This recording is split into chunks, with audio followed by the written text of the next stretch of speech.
Podium Audio presents Velvet Vengeance, Book 2 of Bela Bratva, written by Kat Steele, performed by Chase T. Walker and Harlow Wild.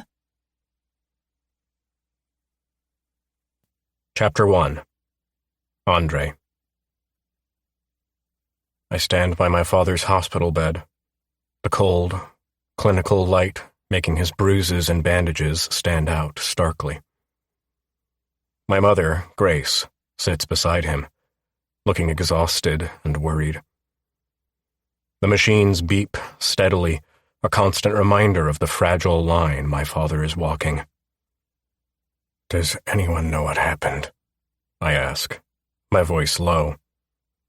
"No," she replies, shaking her head. "He walked into the Velvet Lounge when the first of the staff got there and collapsed.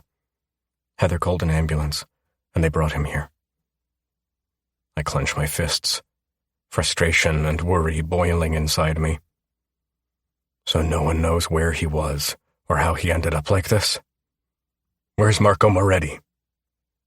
Grace shakes her head. "I've tried calling Marco, but there's still no reply. Ginevra doesn't know where he is either.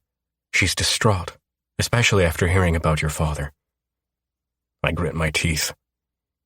We need to find Marco and hope he's still alive, because someone needs to let us know what the fuck happened to my father.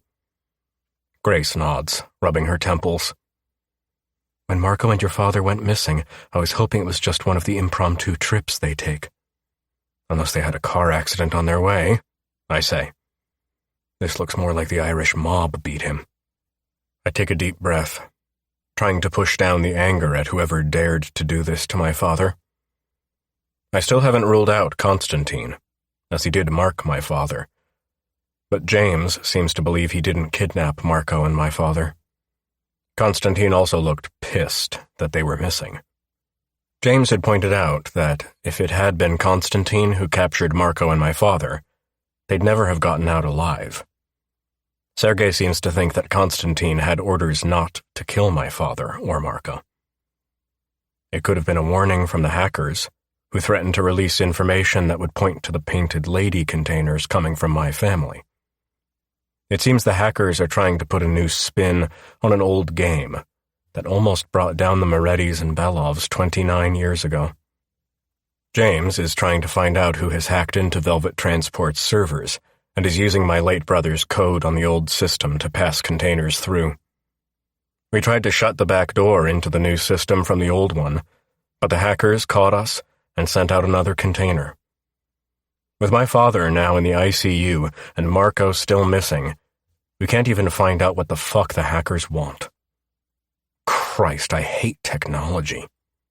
At least when we have someone skimming or stealing products, there's always a way to find the fucker and deal with them. Now, we are dealing with a faceless enemy that has obviously employed some slick black hat to help them hide behind a computer, God knows where. I look over at my mother. Her worry is etched into every line on her face. "Mom, you need to rest. Sitting here isn't going to help, Dad. I'll stay and keep an eye on him." She shakes her head, her eyes filled with stubborn determination. "I can't leave him, Andre. I need to be here when he wakes up." I sigh, knowing better than to argue with her when she's like this. "All right, but at least get some coffee and something to eat. You need to keep your strength up." She nods reluctantly and stands up, squeezing my hand before heading out of the room. I turn back to my father, studying his face for any sign of change. The steady beeping of the machines is the only sound in the room. My phone buzzes in my pocket, and I pull it out, seeing a message from James. "I've got a lead on the hackers. Meet me at the office ASAP." I hesitate, glancing back at my father. I don't want to leave him, but if James has a lead, it could be the break we need. I type out a quick reply, telling him I'll be there soon. As I head out of the hospital, I send a quick text to Sergei, asking him to keep an eye on my father and let me know if anything changes. I also shoot a message to Ginevra, asking if there's been any word from Marco. I've had no response yet. The drive to the office is tense, my mind racing with possibilities. If we can find these hackers, we can get some answers. And if we find Marco, we can piece together what happened to my father. When I arrive at the office, James is already there, pacing back and forth. He looks up as I walk in, his expression grim. "I found something," he says, leading me to his computer. "The hackers have been using a series of proxy servers to hide their location, but I managed to trace one of the signals back to a warehouse on the outskirts of the city." "Do you think they're there now?" I ask, leaning over his shoulder to look at the screen. "Hard to say," James replies, "but it's our best lead. If we can get there and catch them in the act, we might be able to get some answers." I nod, adrenaline starting to pump through my veins. "Let's go." We gather a few men and head to the warehouse, the drive filled with tense silence. As we approach, we park a few blocks away and make our way on foot, trying to stay as inconspicuous as possible. The warehouse is dark and silent, but there's a faint light coming from one of the windows. We creep closer, guns drawn, ready for anything. I signal my men to split up and approach from different angles. I take the side entrance, easing the door open and slipping inside. The interior is filled with crates and machinery, casting long shadows in the dim light. Moving carefully, scanning the area for any sign of movement, I near the back of the warehouse and hear voices. I signal to the others, and we converge on the source of the sound. Bursting into the room, we find a group of young men huddled around a table, computers and monitors set up around them. They look up in shock as we storm in, but there's no time for them to react. My men surround them. 3 of them go for guns, and my men take them down quickly, while the rest surrender, holding up their hands. "Step away from the computers," James instructs, and glances at my men. "If any of them so much as looks at the screen, shoot them." Wow, I didn't think James had that in him. But then again, he is the one Marco's been grooming to take over his business. "Which one of you is in charge here?" I ask, hoping we haven't shot him. They quickly point to the shortest and smallest of them, standing at the end of the table. He has his head bowed and a hoodie covering his face. "Bring him to me." I nod to Ren, who is the closest to the man. Ren drags the guy over and yanks off the hoodie. To my surprise, it's not a man at all, but a young woman who couldn't be much older than 19. Her startling blue eyes narrow at me, and her chin lifts defiantly. "How old are you?" I ask her. "Fuck you," she spits. "You won't get anything out of any of us." "That's a shame." My eyes travel around the room, looking at her fellow hackers. "Because that means I don't need any of you. And as you've been hacking into our business for a while now, I'm guessing you know who we are. Which means if you're of no use to me, I can't leave loose ends or a chance you might get back into my systems." "I'm not scared of you," she sneers. "Trust me, I've gone up against worse motherfuckers." "Wow, that's quite a mouth you have on you." I give a tut-tut. "You must make your mother so proud." "Who do you think I got it from?" The young woman doesn't try to pull her arm from Ren's grip. She just glares at me, without fear. She nods toward the other hackers on their knees, hands behind their heads, with my men towering over them. "Let them go. You have me, you don't need them." "How old are you?" I ignore her plea for her fellow hackers. "Old enough," she retorts, her head turning as she watches James settle down at the terminal she was on. "What are you doing, asshole?"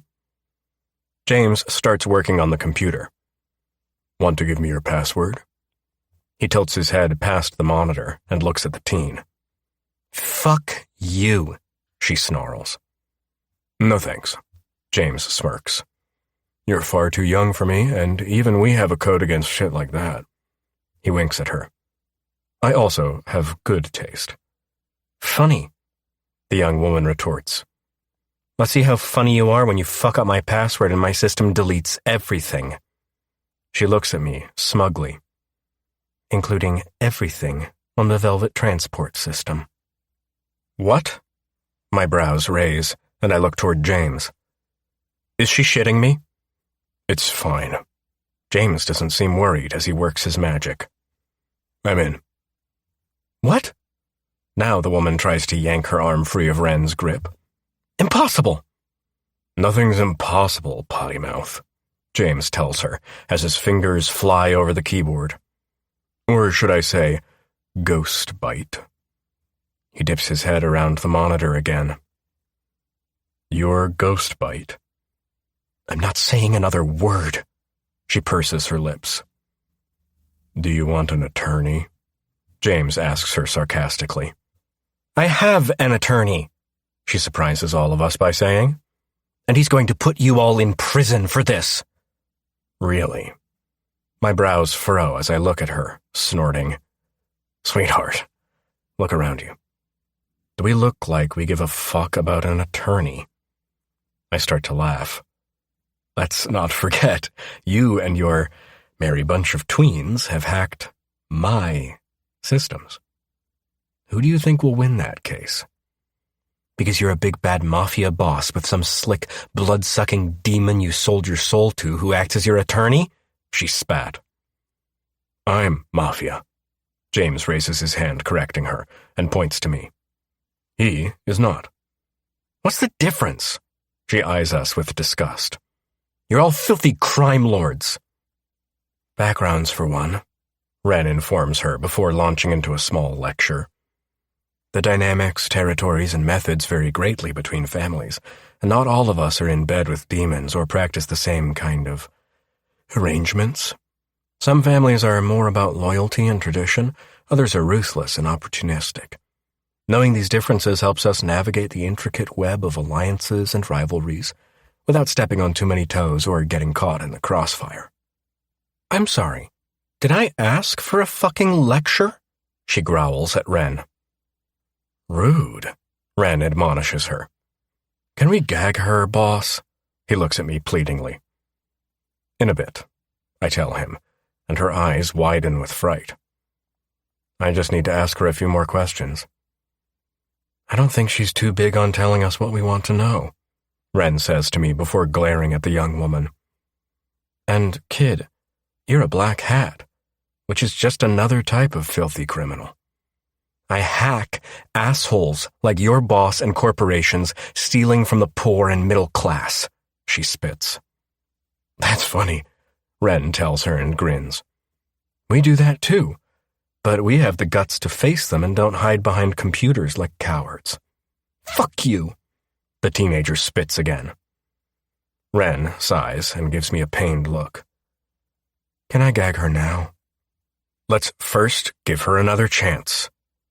My eyes narrow, and I scan the others on their knees. Fuck, they are all so young. The one doesn't even look like he shaves yet. What the hell? If you don't talk to us, I'll ask one of your hacker buddies. I raise an eyebrow and look at her. I think it's sweet how you're protecting them, yet they gave you up in a heartbeat. Because I'm in charge here, the young woman informs me.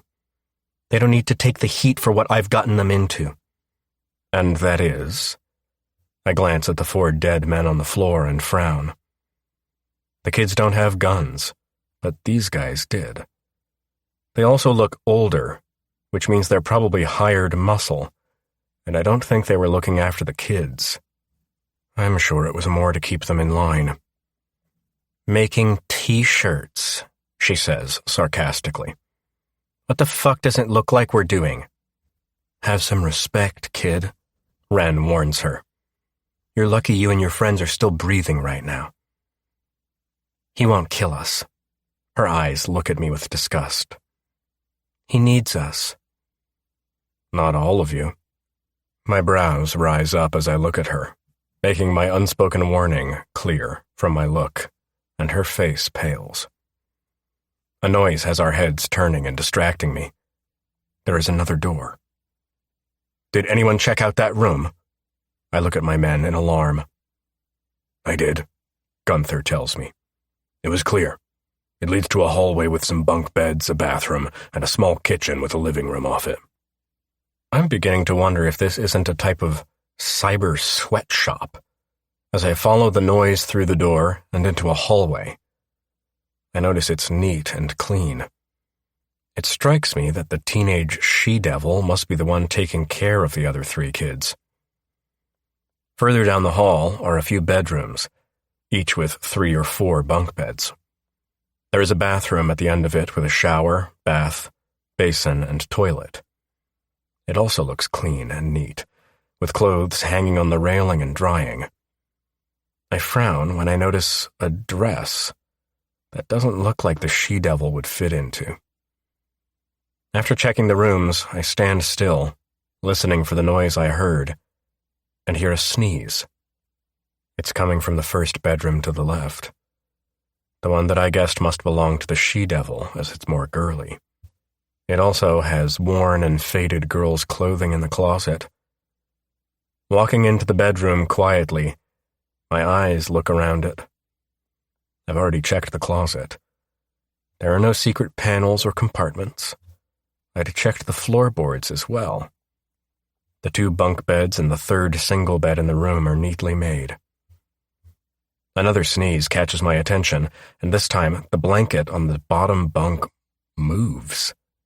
My head tilts and my brows furrow.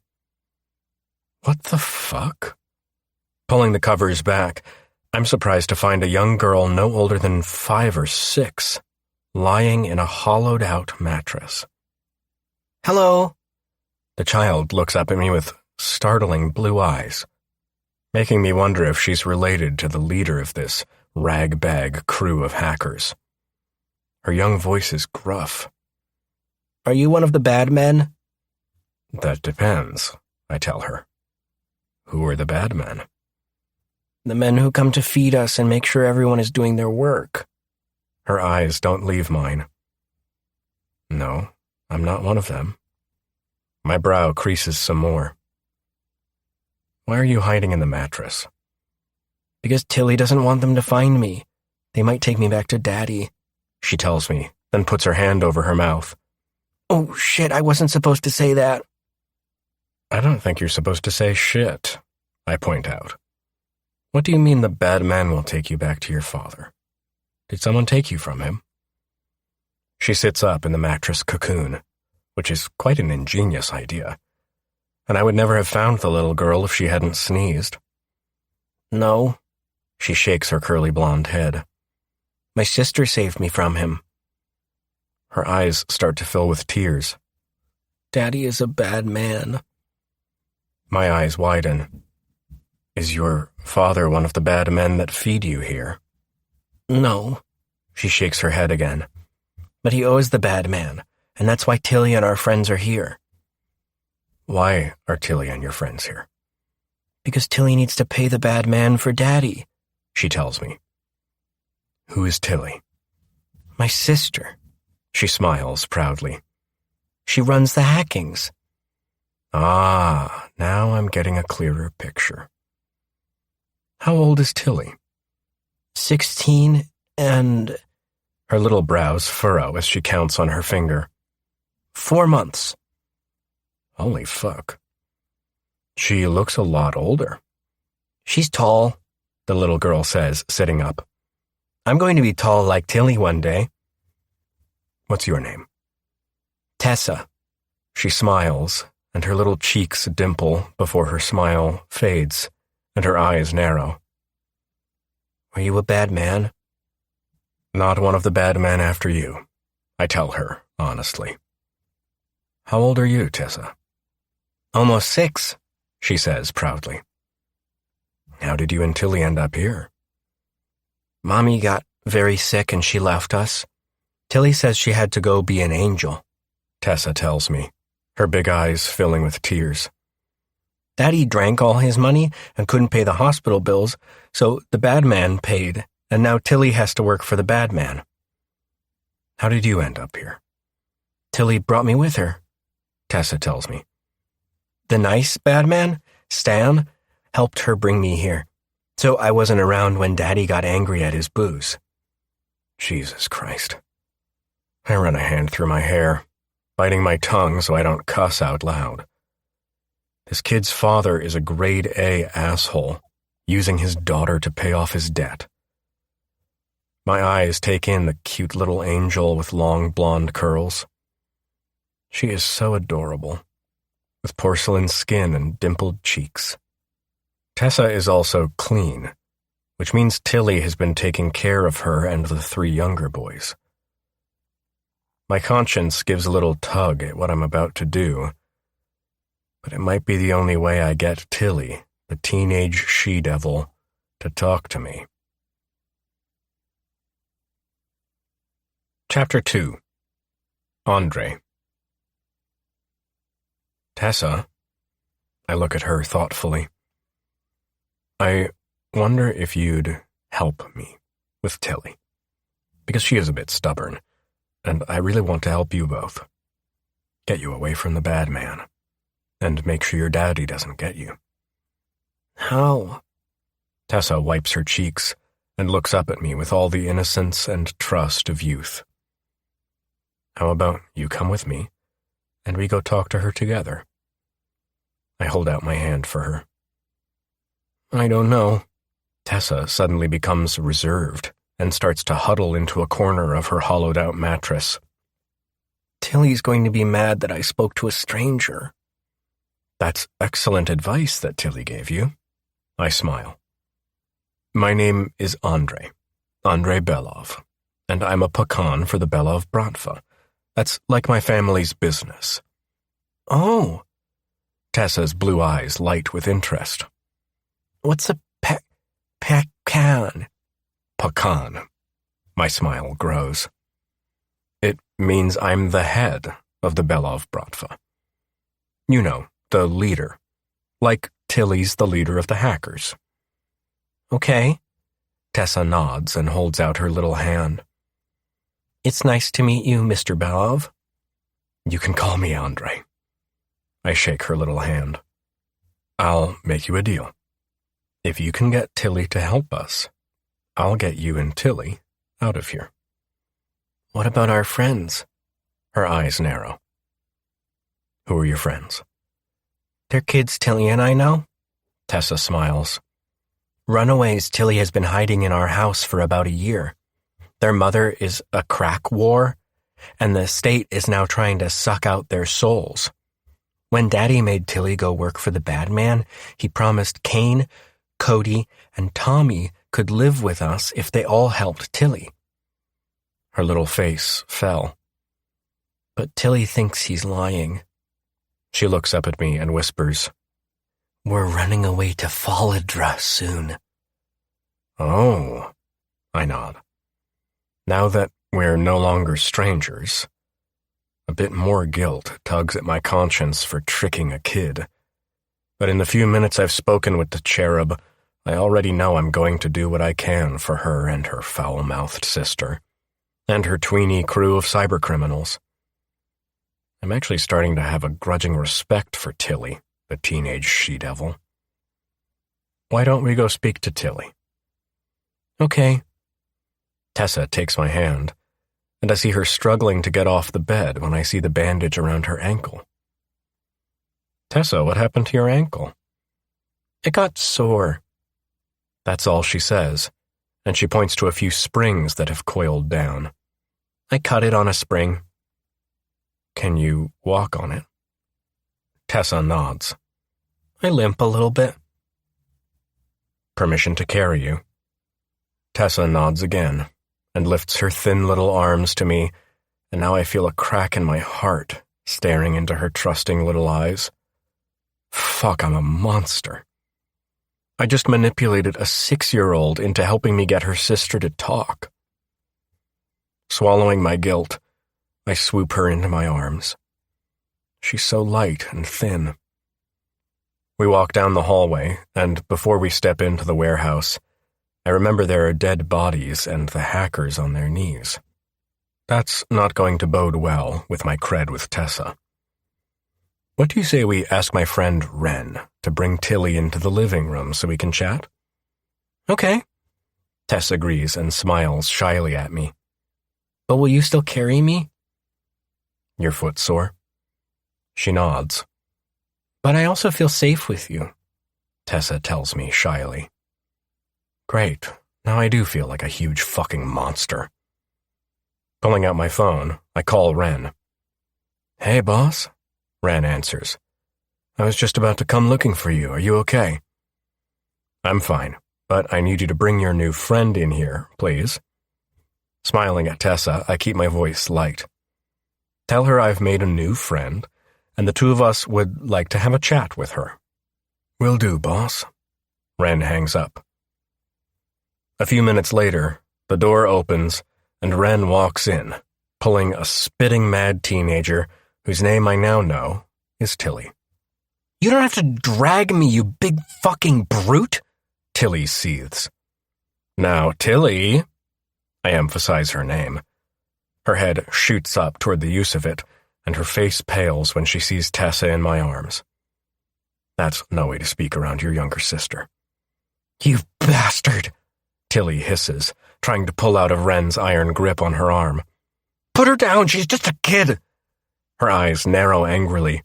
If you've hurt her, I swear to God I'll gut you like a fucking fish. Wow. Wren rolls his eyes and sighs before turning his attention to the little angel in my arms. And who is this?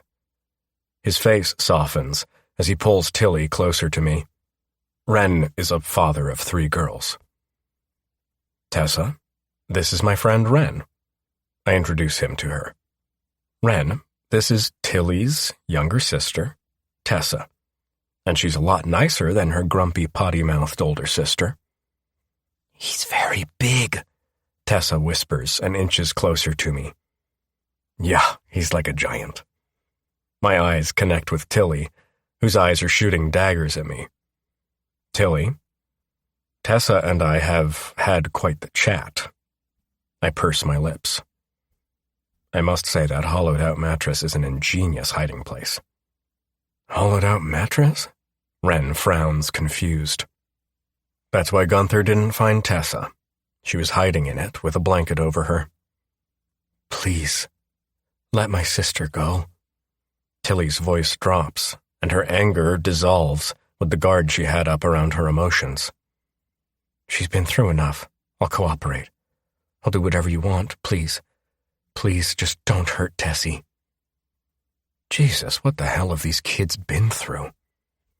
My grudging respect for Tilly grows, but I can't overlook the fact that Tilly has hacked into Velvet Transport and has probably gotten her hands on documents that would get most people killed if they saw them. I tell you what. My head tilts slightly. Why don't you and I have a little chat, Tilly? While Wren stays here with Tessa in case the bad men come back. I look at Wren. I'm sure Tessa would love some of Wren's secret stash of chocolate he always has in his coat, and he can help her sort out what she wants to bring with her when we go. What? Tilly splutters. Anger sparks in her eyes once again. I won't let you take my sister. Wren? I nod toward him before turning to Tessa. Don't be scared of Wren. He's a big softy and has 3 girls near your age. I promise you, he won't hurt you, and he will protect you with his life. Really? Tessa's trusting eyes look into mine. He'll protect me? She looks at her sister. What about Tilly? I promise you, I'll look out for Tilly. Pinky swear? Tessa holds up her little pinky. Sure. We join pinkies. Hey, Tessa. Wren greets her, pulling out the chocolate bar he hides from his kids in his coat. This is for you. Well, if your sister says it's okay. He looks at Tilly. Is it okay with you if I give your sister some candy? Is it poisoned? Tilly answers rudely. Wren sighs. He breaks a piece off and eats it. Happy? He says, taking another block. Okay, fine. Tilly gestures with her hand. I guess it's okay. Her eyes drop longingly to the bar in Ren's hand. Want a piece? Ren asks her. He sees she's struggling with wanting a piece, but keeping up with her adult act. It will make you feel better knowing that I'm not poisoning your sister. Sure. Tilly nods, walking forward to take a few blocks. I guess it is best I try it first so my sister doesn't get sick. I purse my lips, trying not to smile. I forgot how good Ren is with kids. When you look at this 6'6" solid wall of muscle, with his buzz cut and stern features, you'd never say he's a father of 3 young girls who adored him. His wife is tiny compared to him, and he loves his family. Ren would do anything for the people he loves and is loyal to, and I can see he is softening toward Tilly now that he's getting the bigger picture. Can I have some now, please, Tilly? Tessa asks her sister. Of course, kiddo. Tilly's voice and features change when she talks to her sister. Just don't overdo it, okay? You don't want to get a tummy ache. Tessa nods as Ren reaches out to take her from me. Careful, her foot. I point to the foot that was behind my back when she was on my hip. Ouch, Ren says, handing Tessa the candy bar so he can look at her foot as she snuggles into his arms. Want to tell me how you hurt this? And can I bandage it properly? It's fine, Tilly says defensively. I'll fix it later. I was pre-med, Ren says. I'll just put it back on as it seems to be coming off a bit. Yeah, Tilly nods. I guess you can do that, just to keep it from getting infected. Ren looks at Tilly and nods before turning his attention to Tessa. Come on, Angel. Let's go pack up so we can get you out of this dump. Wait! Tilly starts to run after Ren. You can't take my sister away from me! I stop her, grabbing her arm. We're not taking Tessa away from you, I try to reassure her. Where are you taking her? Tilly's eyes are now reflecting fear. Relax. She struggles, trying to pull out of my grip. You and I are going to have a little chat out in the warehouse with the others. I start pulling her toward the warehouse. Don't worry about Tessa. I promise you, she's a lot safer than she was in her mattress hiding place. Ren really will protect her if anything happens. Please don't hurt her, Tilly pleads again. She's only 6. I know. We step into the warehouse. Your sister and I had quite the conversation. And when we've wrapped up here, you're going to help us. My eyes meet hers once again and flash with defiance. Then, you and I are going to have a conversation about your father. That's none of your fucking business, Tilly hisses, once again on the defensive. I've just made it my business, I tell her. And be thankful that I have, or you and your little friends wouldn't be seeing tomorrow. You'd kill a bunch of kids? Tilly looks at me in disgust. Not me, I shake my head. But whoever the bad men or man that Tessa was talking about would. You grilled a little girl for information. She looks at me with even more disgust than she did before. That's low, even for the likes of you. Keep going, kid, I nod. You're endearing yourself to me more and more. What are you going to do with us? She asks, as we walk to where my men are dismantling the computers under James's command. What are you doing? Tilly's voice is filled with panic. If they come back, they will kill us. Who is he? I ask her. I can't say, Tilly says. My eyes meet James's. Did he find anything? I found that Ghost Bites, he points to Tilly. That's her hacker name. She and her friends have been communicating with someone through an encrypted chat. It looks like they were hired to disrupt our operations, and they are looking for some code. I will try sometime to get it figured out. But we can't stay here. He glances around. I've also managed to shut down the hack and close the gap that gave them access. He frowns. What? I look at him. Nothing. James shakes his head. Did you find any indication as to who hired them? It doesn't say. Whoever it is goes by the name Downfall 1994. James informs me. They are gathering cargo for another shipment due to leave tomorrow. He raises an eyebrow. Apparently they've organized for a strategic packing crew to do a pickup at an address that turns out to be one of Angus Cullen's warehouses on the outskirts of Boston. Figures. My eyes narrow. Angus is known for his trafficking. I turn to Tilly. Is that who you work for?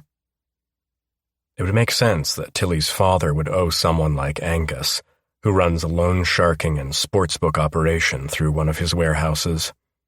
Possibly the same one James is referring to. No, she shakes her head.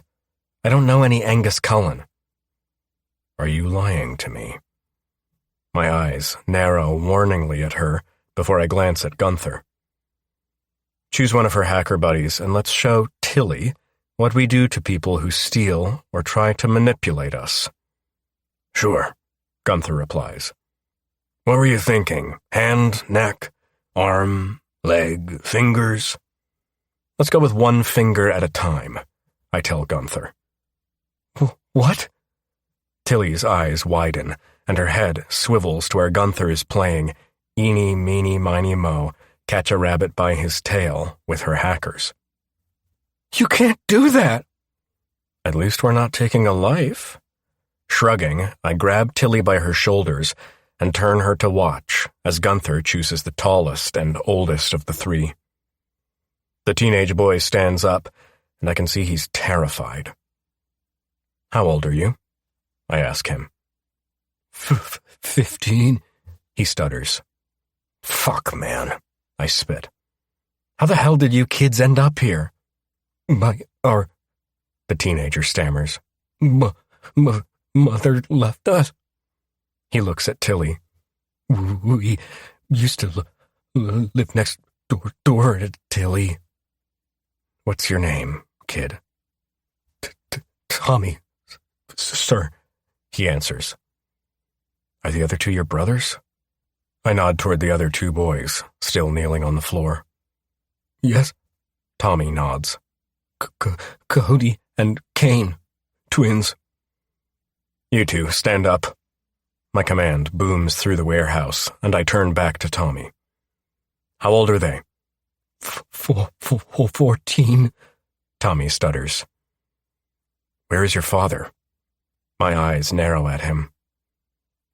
He left when Kane and I were little, Cody sneers. My mother's a crack whore who chased him away.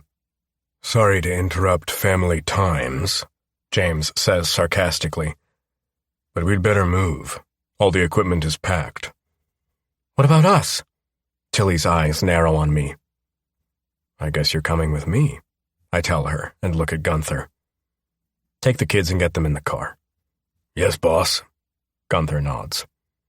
Go with Gunther, and don't try anything, Tilly. I warn her.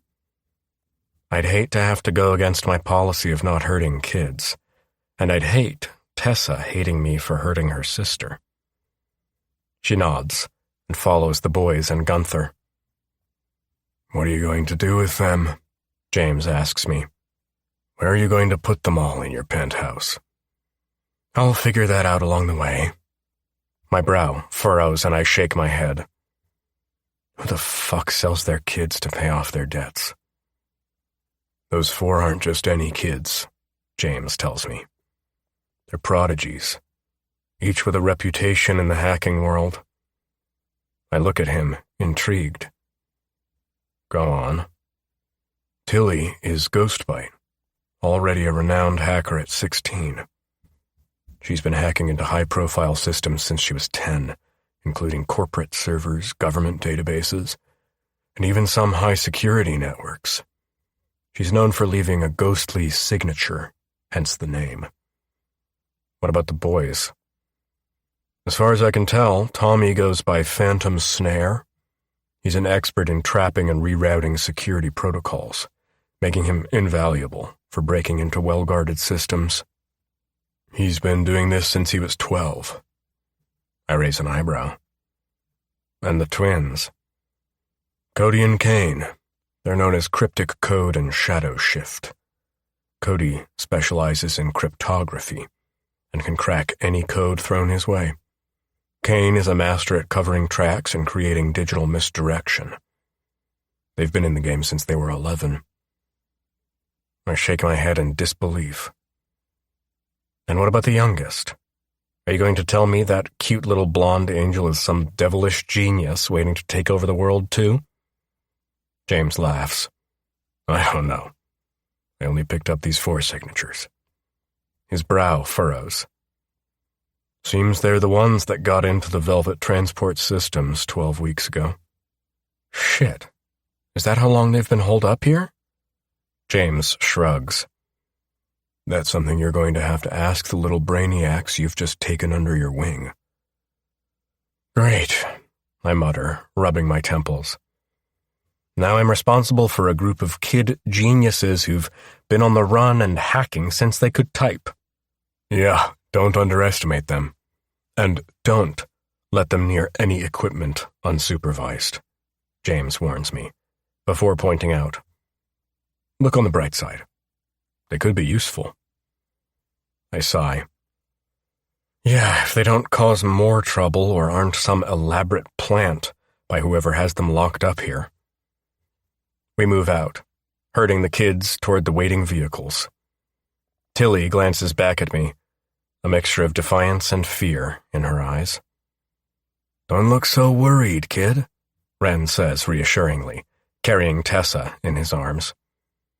As long as you don't do something idiotic, Andre will keep you safe. She nods, but I can see the uncertainty and mistrust shining in her eyes. Tessa, on the other hand, has completely taken to Ren, much to Tilly's irritation. Ren, can you call Dr. Kent along the way? I'd like him to give the kids a checkup. I ask Ren, and he nods, especially Tessa's foot. We're all clean. I promise you we aren't diseased, Tilly hisses. And I've been taking care of Tessa's foot. We don't have a car seat for you, Tessa, so I'm going to have to strap you in. Ren gently puts the 6-year-old in the car, ignoring Tilly's sneer. These kids have been through hell, and it's going to take more than just words to gain their trust. As we drive away from the warehouse, I can't help but wonder what the future holds for these young hackers, and how they'll fit into my world. But one thing is sure, they're not just kids. They're a new kind of asset, and I'll make sure they're protected. My mind wanders to Isabella and the baby of mine she's carrying. Anger mixes with worry as I check my phone, but there is still no news from Sasha, my best man for tracking people down. Fuck. I just wish a lead as to where the dick Constantine has taken Isabella would fall out of the sky and land in my lap. If only life were that fucking simple. I'm about to put my phone away when it rings. It's Yuri. Hello, Yuri, I bark into the receiver. Whoa, what crawled up your ass? Yuri answers. Just the usual shit. What happened at the warehouse? Yuri asked. I'll explain when we're back, I tell him. Is that why you're calling? No, Yuri answers. Are you nearly finished there? We're on our way back now. Why? My heartbeat escalates. Is there news about my father? That's a stupid question, as my mother would have called me. As far as I'm aware, your father's condition is still the same, Yuri tells me. I'm calling to let you know you have a visitor, and I think you may want to get to your penthouse right away. Who is it? Konstantin Zhukov. Yuri's answer surprises me. He says he needs your help. Chapter 3. Isabella. I've been stuck in this room for 2 days after we were abducted from the bathrooms of the small mall on the outskirts of St. James, Assiniboia. I have no idea where Stacy or Lev are, and I don't know if Pavel is dead or alive. Fuck, I don't have any idea where I am other than some sort of a state. I've rummaged in every part of this room trying to find a way out. It's a comfortable room with a king-size bed and a full bathroom with a jacuzzi bath. On the far side of the room, there's a small seating area with a sofa and wingback chair around a fireplace. The large windows let in a lot of light, and there's a view of rolling lawns edged with what I think is a high electric fence with thick woods beyond it. There are bars on the windows, and even if there weren't, I tried to open one, but it won't budge as they are nailed shut. The room has air vents with a controlled airflow into the room so I don't suffocate. I'm not strong enough to get the bars off the windows, but I had to try just in case I found a vulnerability in one of the bars. There wasn't one, and they are too closely knit for me to try to squeeze through. There are also just vents in the bathroom and one small window high up on the wall. I have examined the bedroom door lock, and if I had something to fashion into a lockpick, I'd be able to get out of here in no time as it's just a traditional pin tumbler lock. A guard comes in here a few times a day to bring me clean clothes, food, tea, and refreshments. He stands on watch as I eat and then goes through the utensils to ensure he takes each one with him, so I can't even hide one of those. He's a strange man. There's something about him that tells me he isn't happy doing what he is, and when he's around, I don't feel intimidated by him but instead protected.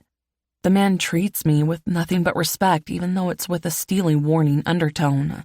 One that lets me know that he doesn't want to hurt me, but he'd be forced to if I tried anything. I look at the wristwatch my brother gave me when we left the compound 2 days ago.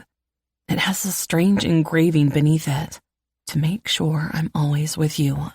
I think it might have a tracker in it, as it also has a weird button on it, which I've pressed numerous times, but nothing happened.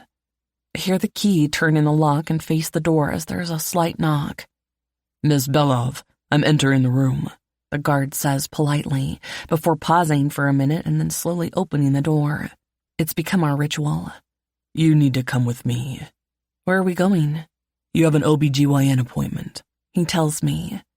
I don't remember making one. "Please don't be difficult, Mrs. Belov. I don't want to have to use force to get you to comply with these instructions," he warns. Where are my friends Stacy and Lev? I ask him every time he comes in here, but he never answers.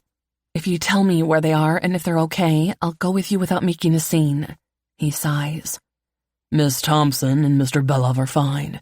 Miss Thompson is in the room next to yours, and Mr. Belov is across the hall from her."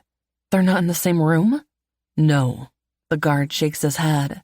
"Mr. Belov has just had his hip injury seen to, and his braces are being fixed." He glances out the door and down the hallway. "Miss Thompson has just finished with the OBGYN, who is also a fertility expert." "Oh." My eyes widen in surprise. "Why?" "I don't know," the guard admits. "Where are we?" I ask him. "At a hunting lodge," he replies. "Now can we go?" "A hunting lodge where?" "You ask a lot of questions," he tells me. "Do you blame me?" "I guess not," he admits. "Now please, can we go? If you give me problems, they'll replace me as your guard, and trust me, you don't want any of the others looking after you." "You call this looking after me?" I look at him in amazement. "I call it being my prison warden." I walk past, and as I step into the hall, he whispers, "You're in Grafton, Vermont." "Seriously?" I look at him wide-eyed. He nods and puts his finger to his lips, indicating that I shouldn't say a word, and I nod. "What's your name?" "Stan." "Where is the OBGYN?" "Just past the living room and near the gym. There was a spa treatment room that has been turned into a temporary surgery," Stan tells me. "Why?" He shrugs. "All I know is that it's been used as a medical treatment base for the men." "Whose men are they?" My eyes take in the long hallway with rooms to the left and right. "Nice try," Stan says as we come to the foyer. The entry hall has a reception desk in front of us, and to the left is a living room, the walls of which are adorned with the heads of animals. I shudder, seeing a stuffed grizzly proudly presented beside the reception desk. There are quite a few guards by the front door. and near the rear by the large windows beyond the reception desk and at the foot of the wooden staircase leading to the second floor. Good God, I breathe. It's like an animal murder den in here. It was a hunting lodge, Stan reminds me. But it's not anymore, I'm guessing. I try not to look at the gruesome wall decorations.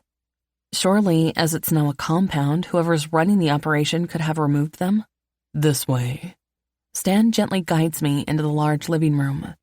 Leather sofas and chairs are spread out around the long room with large windows looking out over the front lawn and the back, which backs onto a gleaming lake. There is a fireplace dominating the far wall, and thankfully there are no animal heads in this room. Stan marches me through the room and off to the first hallway, with a sign over the door indicating it's the way to the gym and spa. We stop at the first door, which has a glass partition allowing you to see into part of the room. Stan knocks before opening the door and pushing me into the room that looks like a doctor's room, complete with an ultrasound machine. I'll be waiting for you when you're done. He closes the door behind him. A few minutes later, a blonde woman with large boobs steps into the room. Good afternoon, Miss Belov. She greets me. Her face is stern. I'm the doctor. Would you please take off your clothes and put on that gown? She points to the blue hospital gown on the bed. I've just put my clothes on, I tell her. I don't have a lot of time, Miss Belov. She looks at me impatiently. I can get one of the guards in here to undress you. Something dark and sinister flashes in her eyes as they run seductively over my body. And trust me when I tell you I'd love nothing more than for you to be difficult, but while I'd love to see you manhandled and forced to comply with my orders. Her voice trails off as she picks up the gown and shoves it at me. I, unfortunately, have my orders, so the choice is yours. Fucking pervert, I mumble, not feeling comfortable about the upcoming examination at all. I move behind the screens and take off my clothes. All of your clothes, please, including underwear. Her voice booms over to me. Once I've changed into the gown and I feel rather exposed, I cling to the back of the hospital gown and walk back toward the examination bed. The doctor has attached the leg stirrups, and my eyes widen. I hate those fucking things. Oh, come now, don't be shy, the blonde bimbo doctor coos. I've seen lots of pussies. She looks at me. Now hop up on the bed and let's check to see what you have in your womb. She makes my pregnancy sound vulgar, and now I really want to run out of there, but her threat is still fresh in my mind, and I have a feeling she really would enjoy seeing me be roughly manhandled. She seems like the type that Stacy's parents would love to hang out with. She is perverted and probably a dominatrix by the way she loves to throw her threats around, which I'm guessing is what dominatrixes love to do. I really must read up on this shit sometime. Andre seems to display a penchant for soft BDSM, or he's just a domineering prick who gets off on commanding women around. Thinking of Andre once again makes my pussy pulse, and I don't need that right now. Miss Blonde Bitch with the plastic tits might take it the wrong way. No, they're not real, the doctor tells me, and my eyes widen. Fuck, I was staring at her ample tits. Would you like to feel them? She gives me a sultry smile. I don't mind. No, thank you, I tell her icily. I'm not that way inclined. Oh, sweetie, she drawls. You don't have to be gay to enjoy sex with a woman. I'm not bisexual, and I'm not a nympho that will fuck anything. I look at her in disgust. Now, can we please get this over with? I'm feeling really uncomfortable right now. Why? She grabs my legs and pulls me down on the bed. She runs her hands down the insides of my calves before linking them beneath my knees to lift them into the stirrups. There's a good girl, nice and wide, to show me your pretty little pussy. Can you just stop? I hiss, sitting up on my elbows and trying to pull my legs off the stirrups, only to be alarmed as she straps them on. What the fuck? I find it best for women the first time they have a transvaginal ultrasound. It helps keep the patient steady when I insert the device into them. She smirks, picking up the wand-looking device a few inches long with a small bulbous end. See? It's like a mini cock. She laughs at the look of horror in my eyes as she slathers the device with a gel lubricant. I don't think I'm comfortable with you doing this, I tell her. I can always ask the guard to come do it. She gives me a smug smile. Now, just relax. It feels like you're having a pap smear or getting fucked by a really stiff cock. I know by your records you've had your regular girly checkups, so you're used to pap smears. How the fuck did you get my breath catches as she slides the cold solid device into my vagina. Medical records, the bimbo doctor finishes for me. My boss is a very resourceful person. Before I can answer, I hear heartbeats, and she sucks in her breath. There are your babies. Her demeanor changes as she stares at the monitor. Gone is the flirty vixen as she smiles in awe at the screen. Congratulations, Mommy. It looks like you're having twins. Seriously? My eyes widen and I stare at the screen. I'm not sure what I'm looking at. Dr. Bimbo points them out to me. Oh, wow. I breathe, my eyes misting over. Those are my babies. My little beans. Here. She moves a rolling stool toward the monitor, fiddles with some buttons, prints off a picture, and hands it to me. This is your official 8-week scan. I knew I was having twins. My voice is soft as I stare at the picture in my hands and swipe at the tears tickling my cheek. It's overwhelming the first time you see this. Dr. Bimbo's voice is softer now and has a bit more compassion, especially for a first-time mother. I'm so busy staring at the picture I don't realize she's removed the device until I feel something rough being swiped over my clit and around my opening. I instantly try to pull away. Relax, I'm just wiping away the gel, she tells me before she gives me a sultry half-smile. I can give you a more thorough cleaning with my tongue if you'd like me to. That's it. Look, Dr. Bimbo. I hiss, although my clit has started to throb, fucking traitor. I'm not into women, and if I weren't in the back end of Beyond, I'd make sure your license was revoked for improper behavior towards your patients. Oh, sweetie, she laughs, unfazed by my threat, as she rubs the paper towel around my entrance a little deeper than necessary. I haven't practiced in the conventional circle for years. My conventional career ended years ago when I found myself in a bad situation, and the only way out was to work in the underworld, shall we say. She runs the towel over my clit one more time, making me jolt. Pulling off her latex gloves, she stands at the end of the bed looking at my pussy. And most of my clients love the special attention I give them. She moves closer and starts to run her hands up my legs again. Especially the pregnant ones, as they are usually ultra horny, and their husbands tend to neglect them. Their wives' bloated bodies turn them off. She stops by my knee and runs her nails down my calves. Men can be such dicks. I find a woman beautiful no matter their size, and before you get on your high horse, I like cock just as much as I do pussy. Well, good for you, I splutter, but I'm not one of those women who need any of your special attention. I tell her haughtily. Now please unstrap me. Are you sure? She runs the tips of her fingers over my pussy lips. Your little butt looks a little swollen. I start pulling at my legs and lean forward to try and get to the straps. Oh, wow, you're so bendy, she notes. I should have known by your beautiful physique that you're a gymnast or a dancer. Just fucking get me off here. I raise my voice as anger starts to burn in the pit of my stomach. Trust me, Dr. Bimbo, you don't want to make me angry. It's Dr. Charisse Alder, she corrects me, although I've been called worse things than a bimbo. She winks at me again. Not that I mind. I love being called a dirty whore, slut. It's such a turn-on when you're fucking. Oh my God! I finally pull my one leg free. I don't care about your sordid, sick little life. I get my other leg free and hop off the bed.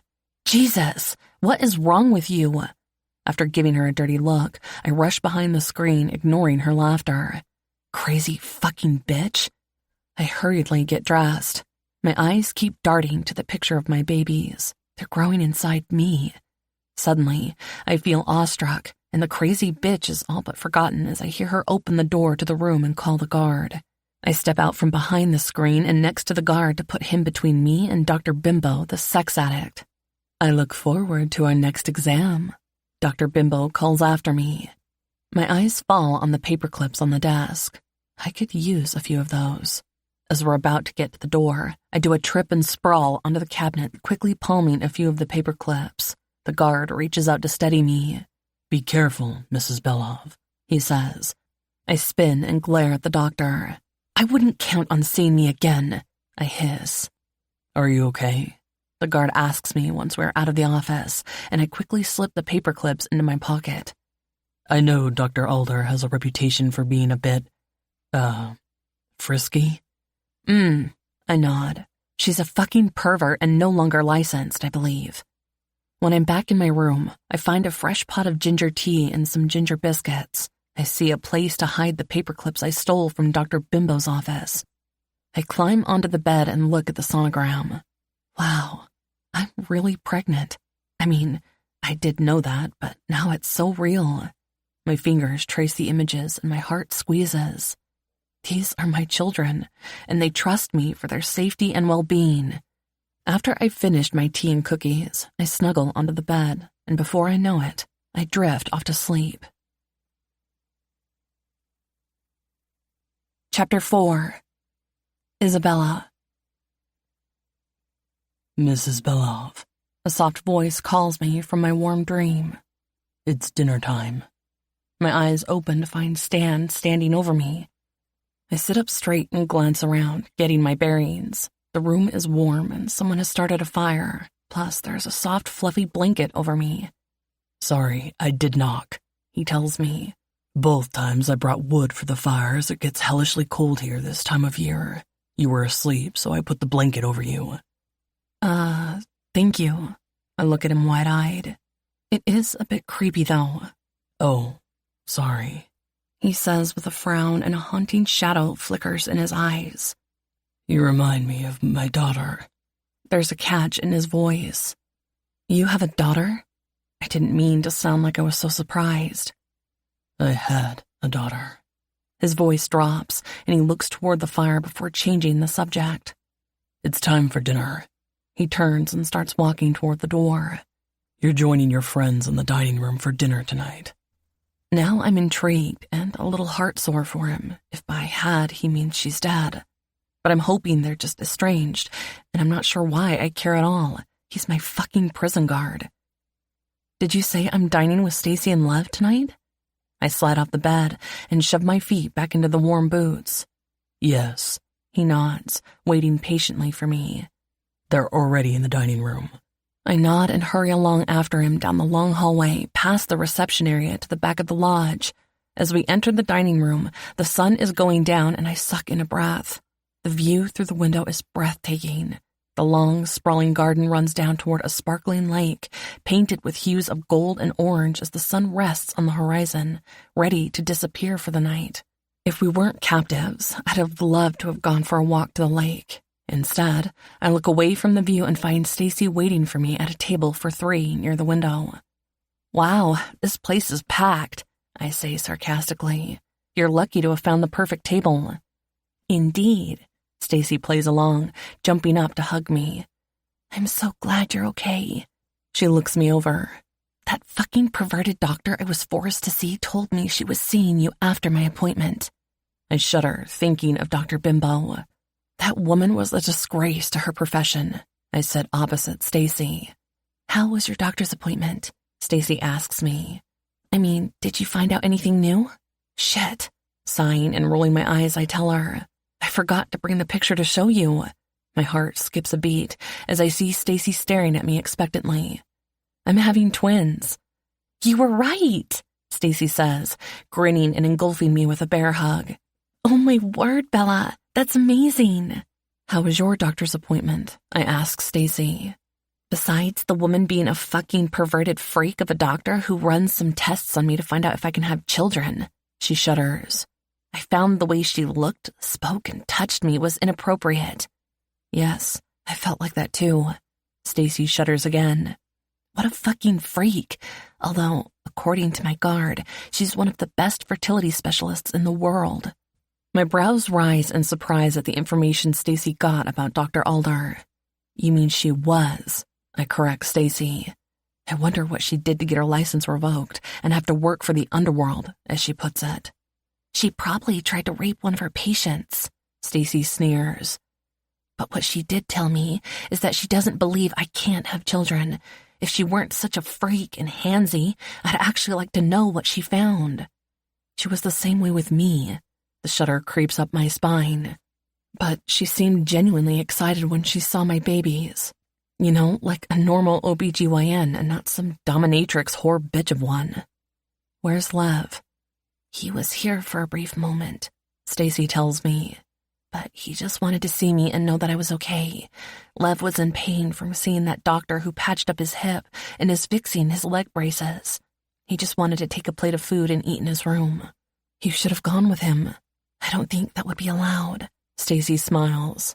Besides, I wanted to make sure you were okay. The dinner is surprisingly delicious and well prepared. If we weren't being held at the lodge against our will, this would have been an enjoyable evening. Why do you think they're giving us medical attention and taking such good care of us? I was wondering that as well, Stacy tells me. I guess if we're going to be held hostage anywhere, an old 5-star hunting lodge that is well taken care of isn't the worst place. I'm working on a plan to get us out of here. I lower my voice and lean closer to Stacy. But I will need tomorrow to try and scout the place out better. We'll need to get word to Lev, Stacy whispers back. Are his braces fixed, or is he still waiting for them? He came to the dinner table with crutches, and when I asked, he said the person repairing them told him it would take a day or two. Stacy replies. That will give me time to try and scout out the place, I tell her. Hopefully, they'll keep letting us have meals together so I can keep you updated. This time, I promise not to hijack your escape plan, she teases and yawns. Excuse me, I've been so beside myself worrying about you and Lev that I haven't been sleeping. I know. Same here. Oh my God! Stacy's eyes widen. What about Pavel? My heart squeezes and a sickening feeling hits me in the gut when I remember him lying, bleeding out on the floor. I don't know. Reaching over the table and grabbing her hand, I tell her, we've just got to keep positive. I'm sure a bullet isn't going to stop that brute. Stacy gives me a tight smile. You're right. She nods as our guards walk over to the table. Sorry, ladies, but if you're finished eating, it's time to get back to your rooms. Stan informs us. You mean 5-star prison cells? Stan sighs and shakes his head. Stacy and I stand and then let the guards follow us out of the dining room. I freeze when I see the tall, good-looking man who's walking down the stairs with Dr. Bimbo on his arm. No fucking way, Stacy breathes. Her eyes are as wide with disbelief as mine are. Is that? I know my jaw is hanging open, but I can't help it. As the man turns his head and his blue eyes connect with mine, they're cool. He has a cut on his cheek and a bruise at the bottom of his one eye. My eyes fall on his hands and his knuckles are blue like he's been in a fight. But other than that, he looks like the ever-formidable Marco Moretti in his perfectly fitting suit. Stacy, Isabella, he nods. Are you being treated okay? I'm speechless for a few seconds as everything starts to make sense now. How well we're being treated, the examinations, the 5-star prison cells. Dr. Bimbo gives me a smug look, tightening her grip possessively on my father's arm. Dad? I manage to splutter. Anger washes over me like a tidal wave. This is all you? Isabella, Marco begins. You fucking bastard! Before Stan or my father can react, I lunge at him and swing. My knuckles land with precision in his solar plexus. Even though my father is in his early 60s, he's still in excellent shape, and it's like hitting a brick wall. I feel the pain reverberate through my arm. Mrs. Belov, Stan barks and comes for me, but I'm high on adrenaline and fueled by a red, hazy anger. As my father buckles, my knee connects with his right before I swirl as Stan pounces, and he misses me, sprawling over my father. While he's down, I grab his weapon and aim it at the other guards who are about to come for me. Don't! I warn. I wouldn't. Stacy shakes her head at the man. She's an excellent shot. You fucking little bitch, Dr. Bimbo hisses. Put that down now. What do you think you're going to do? She glances at the door. There are at least 15. She glances at the guard standing near Stacy with his hands up. How many would you say, Igor? 22, ma'am. Igor obliges her. Then there's the fact that dense woods surround us. Dr. Bimbo tells me. Your only way out would be to try trudging through the forest on foot after trying to get around the electric fence. She glances at my stomach. I wouldn't recommend that. She glances toward the living room. All the vehicles are in the garages, but you'd have to get through at least 4 or 5 guards. Something flickers in her eyes, and I frown at her as Stan and my father start to stand. I turn my weapon on them. Stay down, I warn them. Did Dr. Bimbo just give me the layout of the lodge? Stan, do you have the keys to Lev's room? Stan nods, now sitting cross-legged on the floor, holding his hands up. Wait, Marco grimaces, holding his ribs. My frown deepens as I see how much pain he's in. Fuck, I didn't hit him that hard. However, my hand is aching like mad. Shut the fuck up, I hiss at him. I know exactly who you are now. My eyes narrow in on him in disgust. You've trapped me and my friends for the last time, you fucking asshole. Bella, you don't understand, Marco gasps. She said shut it, Marco. Stacy snarls, pulling the gun from her guard Igor's belt and points it at the guard. I feel like I'm robbing a bank. No, Igor tells her. You're making the biggest mistake of your life, Miss Thompson. Maybe, Stacy responds. But right now, I'm with my friend. Give me the keys to Lev's room. I hold my hand out to Stan. Don't. Marco stops Stan, who was about to give them to me. My father turns to me. You'll have to go without him. We're not leaving him, Stacy growls. By my calculations, Dr. Bimbo tells us, you have about 5 minutes to decide what you're going to do. She taps her wrist. Tick-tock. She glances at me. If I were you, I'd leave the Belov. Trust me, he's not worth saving. Fuck you, you whore, Stacy snarls at her. Bella, think over all the training you've had for situations like this, Marco tells me. I want to kick him in the face, but he has a point, and I turn to Stacy. We'll have to come back for Lev. I promise we'll bring an army of Zhukov special forces. I glare at my father. You think Konstantine's pissed with you now. Imagine how pissed he's going to be when he knows you kidnapped me and Stacy, probably had Pavel killed, and are holding his best friend hostage. I'll take my chances, Marco tells me. Now, what are you going to do, Isabella? I need to get my ribs retaped and have some things I need to do. Jesus, my father really is the cold fucker I've recently learned he is. Like that whore? Stacy sneers nastily. Marco glances at her, but I don't give him a chance to reply as I grab his attention. Oh, I look at him. My fury still burns hot. Are your ribs sore? I lean down and look him in the eyes, and he just smiles at me. I get even angrier when I see pride flashing in his fucking eyes. I stand, and before I can stop myself, I land a kick to his side, eliciting a grunt from him. The fucking bastard doesn't even give me the satisfaction of a painful howl. Mrs. Belov, Stan looks at me pleadingly. Please, think about what you're doing. You've been really nice to me, Stan, I tell him. Please don't make me blow your head off. I point my gun at Dr. Bimbo. You'll come with us and get us to the garage. I look at Igor. You, where can I find something to tie you fuckers up with? Behind the reception desk. There are cable ties. Igor points. Do you want me to get them? Because I was born yesterday? I look at Stacy. Go find them. Stacy does as she's told and comes back with cable ties and an automatic weapon. Seems Igor here was trying to find some heat to pack. I see something spark in Stacy's eyes. She's fucking enjoying this. Give me the weapons, I order Stacy. You're going to tie them up. She nods and walks to me. She places the strap of the automatic weapon around my neck and hands me the other handgun. Now, I'm standing with 2 guns pointed at Igor, Marco, and Stan. What do you want me to do? Stacy looks to me for direction. Sit on the floor, I order Igor, and he glares at me. Look, little girl. His eyes darken with anger. I've had enough of your games now. He starts to come for me. Igor, Dr. Bimbo shouts. Stand down. But the big man lunges for me, and I shoot him in the leg. His eyes widen in surprise. Fuck, I spit. I know the shot has now cut our time down. You fucking prick. Now I have to change my plans because of you. I walk up to Igor, put the handguns in my waistband, take the automatic weapon from around my body, and use the butt to knock him out. I turn to Stan. I'm sorry, big guy. I knock him out as well and turn to Stacy. We have to go now. No, Stacy shakes her head. I'm not leaving without Lev. Stacy, he'd want us to, I tell her, my heart pounding. Look, we're about to be stormed by 20-odd guards. We need to head to the garage. Stacy's head turns toward the hallway. But they won't hurt him. I try to assure her and glare at my father.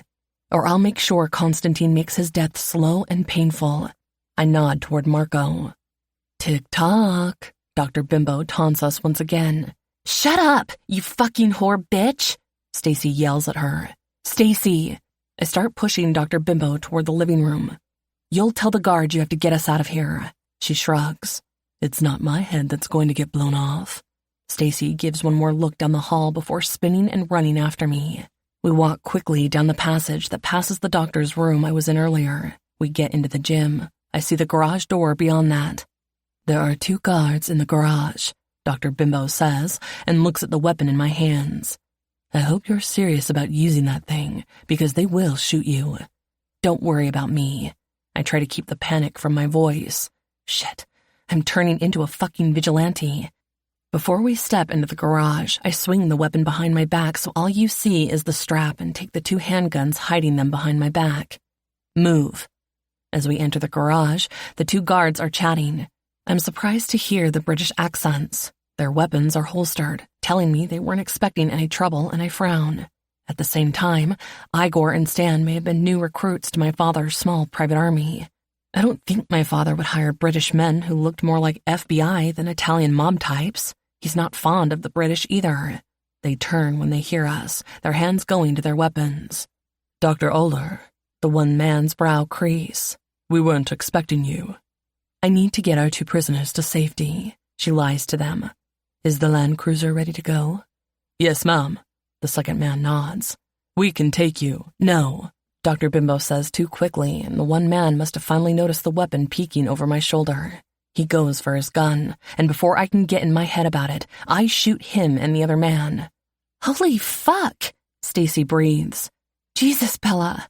She looks at me with fear shining in her eyes. You just shot 3 people. They were in our way. They also have bulletproof vests on, so they'll be up in no time, so we have to move.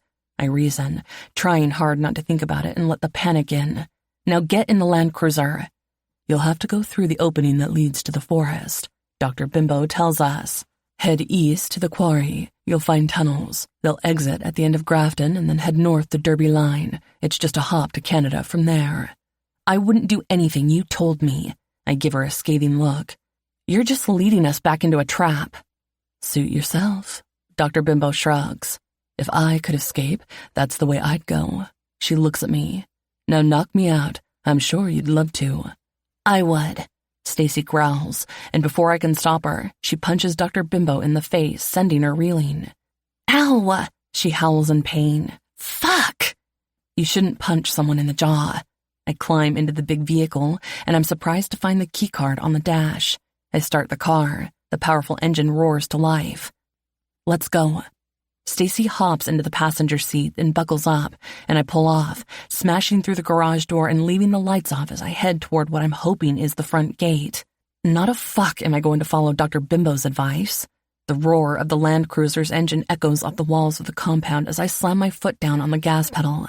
Stacy grips the edge of her seat, her knuckles white. The armored vehicle charges forward like a beast unleashed, and I barely register the men scattering in our path. The compound's layout is etched in my memory, and I aim for the front gate, hoping it's not heavily guarded. Men in dark uniforms dart out of the way, some diving behind crates and others running for cover, shouting in confusion. They didn't expect anyone to escape, especially not in such a dramatic fashion. Hold on! I yell to Stacy as we near the gate. I can see it now, a towering barrier that stands between us and freedom. The guards stationed there are caught off guard, their weapons aimed but not yet firing. They hesitate, probably thinking we're some of their own making a desperate run. The men at the gate scramble, one of them reaching for the control panel. I don't give him a chance. I steer the Land Cruiser straight at the gate, bracing for impact. The vehicle slams into the barrier with a deafening crash, and I hear metal groaning as the gate gives way under our weight. We burst through to the other side, leaving chaos in our wake. The men who were supposed to keep us captive are left behind, stunned and disorganized. For a moment, it feels surreal. We're out, but we're not safe yet. Stacy turns to look back, her eyes wide. Holy shit, Bella! We did it! I don't allow myself to celebrate just yet. We're not out of the woods, I say, steering the vehicle onto the forest path Dr. Bimbo mentioned, even though I plan to deviate from her advice soon. We need to keep moving. They'll be after us soon. As the forest swallows us, I feel a grim satisfaction. Whoever captured us, and I'm starting to doubt it was my father, won't have an easy time catching up. We have a head start, and with any luck, we'll make it to Boston before they figure out where we've gone. But the questions linger in the back of my mind. If it wasn't my father, then who? And why? The answers will have to wait. Right now, survival is all that matters. Why do you think your father kidnapped us? Stacy asks. I don't think it was my father. I frown. For some reason, I think he, Dr. Bimbo, Stan, and even Igor were trying to help us. Chapter 5. Andre. Ren has offered to take the teenage hackers and Tessa to a safe house. He's going to pick up his wife and daughters, then disappear until he hears from me. My phone rings as I rush toward Belov Towers. It's my mother. My heart jolts. Hey, Mom, I answer. Is everything okay? Hi, sweetheart. Grace's voice is shaky and a little flat. I need to go home for a while. I just wanted to let you know that I've asked Sergei to sit with your father for a while. Of course, Mom, I tell her. You need to rest, too. I'll pop in to relieve Sergei as soon as I can. Okay, sweetheart.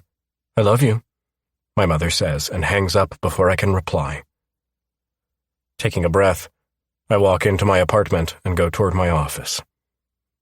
Walking into the room, I see that Yuri has Konstantin restrained to the chair, with his hands handcuffed behind his back. Two of my men are standing on the other side of my desk, with their weapons at the ready. I sigh and shake my head. Andre, Yuri greets me. Any news on your father? No. My eyes meet Konstantin's. For someone restrained to a chair and guarded by two highly trained assassins, he seems pretty comfortable. But then again, I'm guessing if he wanted to, he'd be able to get out of his restraints and take all three men down with ease. From what I've managed to find out about the man, he's not just the head of the Zhukov Special Forces because he's Roman Zhukov's nephew. Konstantin earned that position. He's like the John Wick of the Bratva, or The Beekeeper, which was a surprisingly good movie. It's a movie I watched on one of the many sleepless nights I've had since Isabella ran off on our wedding day. I haven't watched television in years. I shake the thoughts from my head and concentrate on why the fuck Konstantin is in my office, and suppress the urge to grab one of my men's guns to shoot the fucker in the head. Konstantin, I greet him. Want to tell me why you're here? We need to talk, Konstantin replies, holding my gaze. And before you think about trying anything, rest assured that before you can even reach for that gun, I'll have Yuri in a chokehold, using him as a human shield, before killing both your men and knocking you out. You're handcuffed to a chair, asshole, Yuri snorts, but takes a few steps away from the man. Konstantin sighs. He pulls his hands in front of him and drops the handcuffs on the floor. I haven't been handcuffed since a few minutes after you put them on me. He shakes his head, scoffing. Amateurs. Fuck you! Yuri sneers at him and pulls out his gun, pointing at Konstantin. If you so much as blink, I swear, I'll shoot you in the head. That's a pity, Konstantin says, shaking his head. I came here in peace to have a discussion with Andre. His head turns towards Yuri. And now you're being rude by pointing a gun at me. His eyes flash coldly as he looks at Yuri, and I get a feeling he really doesn't like my second in command. I also see the slight shift in Konstantin's posture, and I know he's getting ready to pounce, but Yuri will not see it coming. "Stand down, Yuri," I command. "Andrei, I don't trust him," Yuri says, his eyes narrowing on Konstantin. "Feelings mutual, buddy," Konstantin assures him. "Yuri," I bark. "Nikki, Hein, leave us."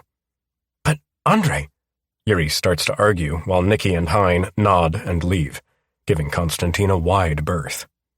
"I can't leave you here alone with him." "I can assure you, if I wanted any of you dead, you wouldn't have seen me coming," Konstantin points out. "Go." "I won't be far," Yuri says reluctantly, giving Konstantin a warning glare. "Close the door on your way out." Yuri nods and leaves, pulling the door closed behind him.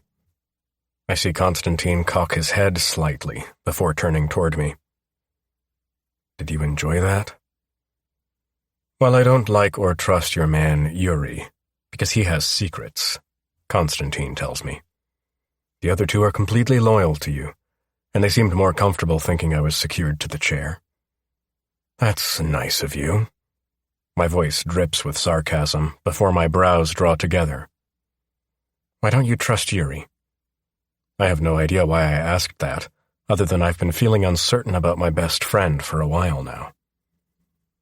"I remember Yuri from when you were kids," Konstantin tells me.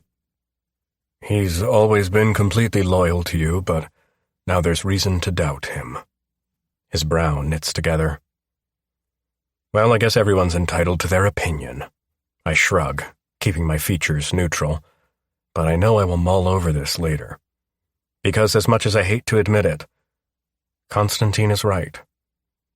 I push the thoughts from my mind.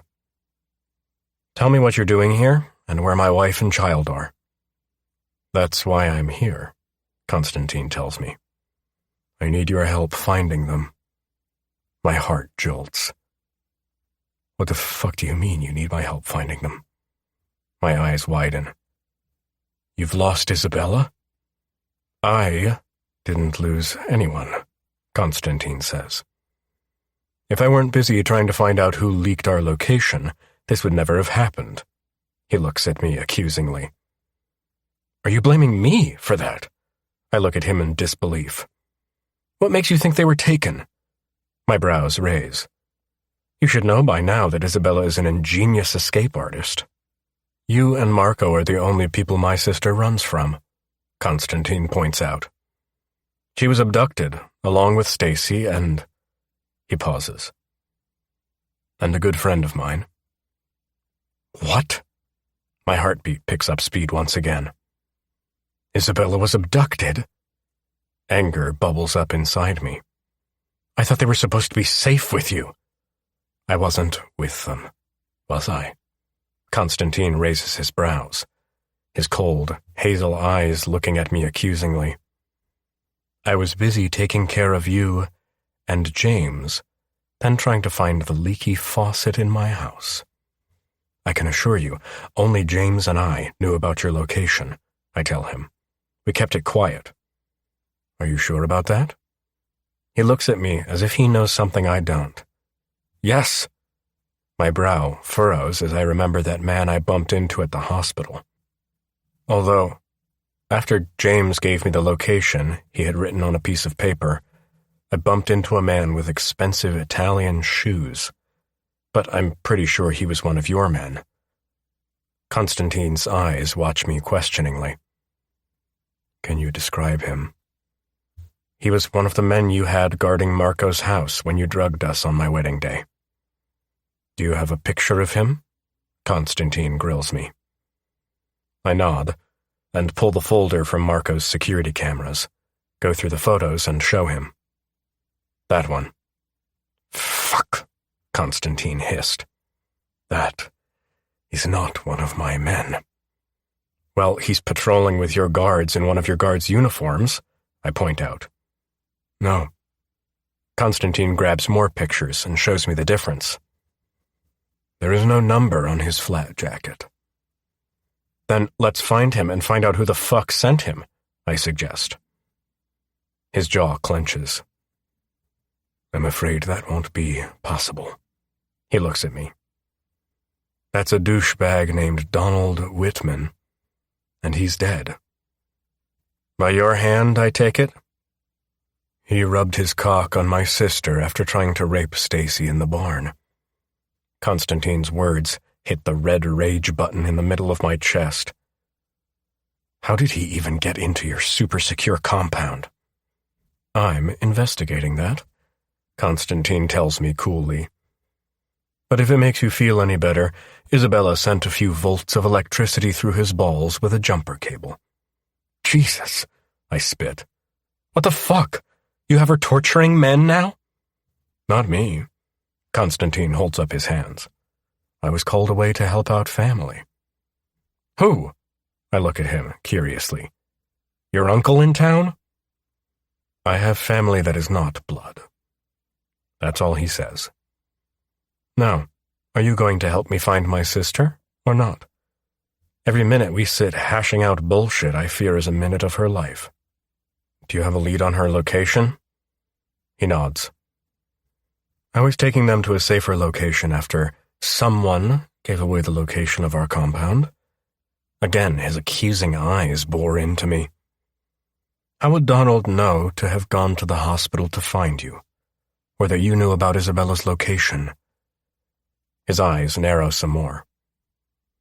You have a leak in your organization? You could have a leak in yours. Doubtful. The prick is so full of confidence I want to smash him in the face. Only you and James were privy to that information. What's that supposed to mean? Do you think you found our compound by chance? Constantine laughs. My eyes narrow, and my anger intensifies. This guy needs to be taken down, or rather, thrown off a fucking cliff. Are you trying to tell me you set us up? Not set you up, Constantine tells me. I needed you and James to find us on your own accord.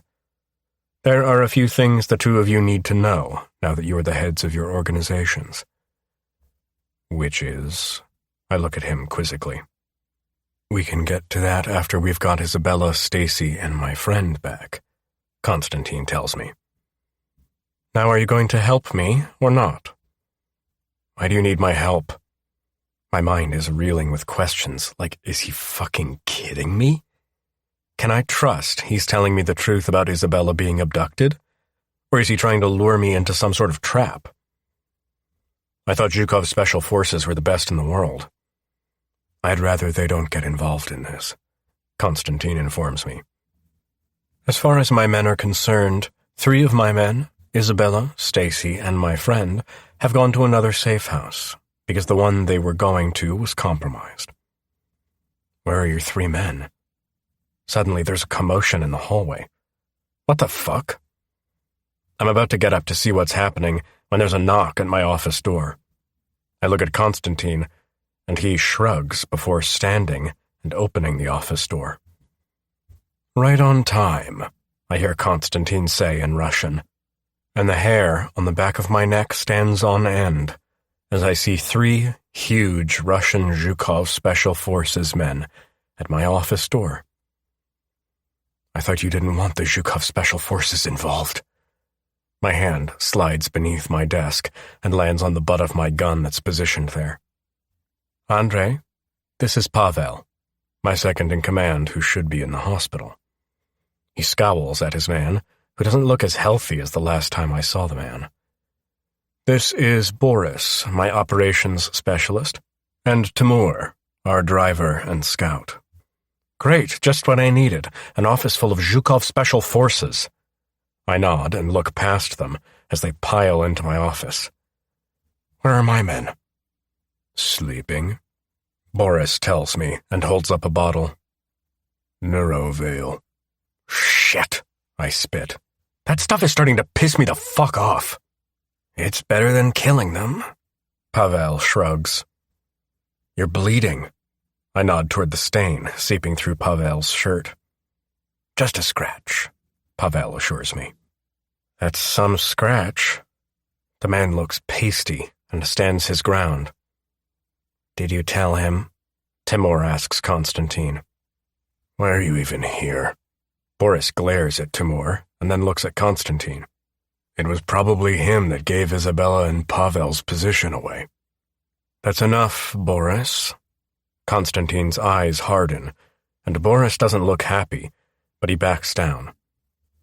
You will take Pavel back to the hospital and ensure he stays there this time. No, Pavel and Boris say in unison. We're coming with you. Constantine's shoulders stiffen, and his voice drips, giving it a deadly ring while the gold in his eyes seems to illuminate with warning. Fuck, even I feel a cold shiver of fear run through my veins. I don't think you understand. This wasn't a request. It was a direct order. A muscle in his jaw ticks. Yes, sir. Pavel and Boris salute. With all due respect, and for the record, Boris states, I don't think you should be trusting him. He nods towards Timur. That's the reason I'm keeping Timur with me, so I can keep an eye on him, Constantine tells Boris. And the reason I'm trusting Pavel's care and health to you, Boris. Boris nods. With no disrespect, Constantine, Pavel speaks. I have to agree with Boris, and I'm well enough to help. I've had much worse. I appreciate the enthusiasm, Constantine tells them. I need the two of you to complete the main mission, and you are in no condition to do that at the moment, Pavel. His eyes turn to Boris. And you are too important to be caught in the middle of this road bump in the plan. Of course. Boris nods and glares at Timur. Know this, Timur. One wrong move, and I'll kill you myself this time.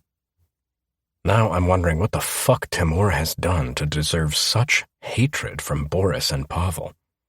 Before I can ask, Boris turns to me. I am sorry, Pakan Belov, Pavel says to me, bowing slightly. I've let you down and failed in my duty to protect your loved ones. I'm sorry I can't continue the mission to retrieve them, but the commander is right. I would only slow you all down at the moment. It's not true about Pavel failing anyone. Boris disagrees with the man and looks at me. Sorry, Pakan Belov, I mean no disrespect. But Pavel nearly gave his life to save. He stops and looks at Constantine before looking back at me. Our commander's friend, Mrs. Belov, and your unborn child. Well, fuck me. I'm staring at these two men in disbelief. Not just by the fact that I've had an apology, but also by the fact that they've acknowledged my position and are showing me respect. I was not expecting that. And now I'm confused as well. Just what the fuck is going on here? My eyes move to Pavel's stomach, where his shirt is now soaked in blood. Were you stabbed or shot? He was shot, Boris answers. Before I can ask more questions, Pavel starts to sway. Go, now, Constantine barks. Get Pavel back to the hospital. The two men leave, and I glance at Timur, who is standing with his fists clenched at his sides, and his jaw is stiff as he's obviously controlling his anger. Well, this is fucking just great. I have the Iceman and a smoking volcano in my office. Constantine turns back toward me. Are you coming? You haven't told me where we're going. Vermont, Constantine replies. My brow furrows. Vermont? Yes, Constantine nods. We're going hunting. Hunting? Now I'm confused and getting irritated, as I want to know what we're going to do to find my wife. For the fucker that took my sister, Stacy, and your brother. Constantine calmly drops another bombshell in my lap. What? I shake my head, wondering if I heard him right. My brother? My eyes dart from Constantine to Timur, who has stiffened even more. For fuck's sake, can you sit down? No time, Constantine tells me. We need to move before my sister decides to do something stupid, like escape and complicate matters even more. I'll explain as much as I can on the way to Vermont. Which part? The part about my brother being alive, or why you're here in America, or why you hate your father? You're wasting time, Constantine cuts me off. I nod, stand, and reach for my phone, scrolling through it. Let me call James. I'm sure he'll want to come too. No, Constantine and Timur say in unison. Constantine sends Timur a warning look before turning to me. It's best you leave as many people out of this as possible, Constantine advises. While we want to trust our men, we can't be too sure of a leak at the moment, especially after my compound was found and breached, then my sister's whereabouts were found. You think I don't know my men? My eyes narrow, but I'm pretty sure who the leak is, and it's killing me that I think it's Yuri. If you got over your fucking ego, you'd admit that you have your doubts about one of them, Constantine says knowingly. Again, we're wasting time. As we leave the office, I glance at Timur. Your men don't trust him yet, but here he is. Timur's circumstances are different, Constantine tells me as we walk through my living room, and I notice my men passed out on the sofa. Besides, we need his skill set. I walk to the elevator, but Constantine indicates toward the stairwell. We're going to the roof. My helicopter is there. Sure it is. I nod and follow them. On the roof is an Augusta Westland AW-109 helicopter. Constantine and I climb in the back, and Timur hops in the pilot seat. We put headgear on as we take off. I ask, where in Vermont are we going? To the Grand Hunting Lodge in Grafton. Constantine's reply surprises me. What? My brow furrows. That place closed down years ago. Making it the perfect place to take hostages, Constantine points out. You also know it better than anyone else. Ah, now it makes sense why Constantine came to me. You needed me because you don't have time to scope the place out, which means you're confident that Isabella is there. He pulls out his phone and shows me a map with a red dot flashing on it, which he zooms in so I can see the location. That's the tracker I put in Isabella's watch. My brows shoot up and I look at him in disbelief. You're rushing headlong into a trap. Yep, he nods. Most likely. Or whoever abducted Isabella, Stacy, and Lev isn't a pro, Timur adds. But a trap is much more exciting, he says with glee. They could have not checked her for any tracking devices, but I'm hoping it's a trap. Fuck, you're a lunatic. I turn to Constantine as realization dawns on me. That's why you don't want yours or my men involved. This is a trap. See, I knew you were intelligent. Constantine grins. Now you're getting it. You don't mistrust any of mine or your men, do you? He doesn't trust your man Yuri, or me, Timur informs me. Or not entirely. I look at Constantine questioningly. Is that true? And if so, why the fuck do you have him with us? Timur is loyal. He can just be unreliable. He glances at Timur. Yuri, on the other hand, I do not trust at all. You need to unravel his dark secrets. His brow furrows. Now, James, he is solid and loyal to whomever he's pledged his loyalty to, but don't stab the man in the back, or you'll make a bad enemy. He raises a brow. A bad enemy with the entire Zhukov Special Forces and Bratva behind him. Noted, I nod. Instead of giving me a rundown on my men, can you tell me why we are running into a trap with no safety net? We have a safety net. Constantine looks at Timur. Timur. Okay, now I'm confused. I shake my head. He just admitted he's unreliable. Timur can be reckless and let his emotions get in his way of following orders, Constantine explains. But he'll have our backs and ensure that he gets Isabella, Stacy, and Lev out. He glances at Timur. Isn't that so, Timur? Yes, Commander, Timur salutes. What about us? Don't worry. I can assure you we'll get out of there with the fucker who's behind this, Constantine assures me. Timur is with us, as he has a myriad of skill sets we will need. Why do I get the feeling you know who is behind this? I have an idea, Constantine tells me. This person has a lot of dark secrets. He looks at me again. Like Yuri. Only this person's secrets are under threat of being exposed very soon, now that Isabella is 21, married, and pregnant, with the first Belov, Moretti, Zhukov, and Andreev heir. That's what's worrying me. My wife and child are in danger. My jaw clenches. And so help me God, if she's hurt. Trust me, whoever it is won't hurt her. Constantine tells me. They need her alive, or the messenger won't deliver whatever it is that my mother's sending her, along with the formula to her perfected neuronerve drug. He glances out the window. Besides, Isabella and your child are also great bargaining tools, being the heirs of 3 legacy crime families and a large transport company. And what about the neuroveil and the rest of the drug formulas? Timur adds. Isabella should be inheriting those soon.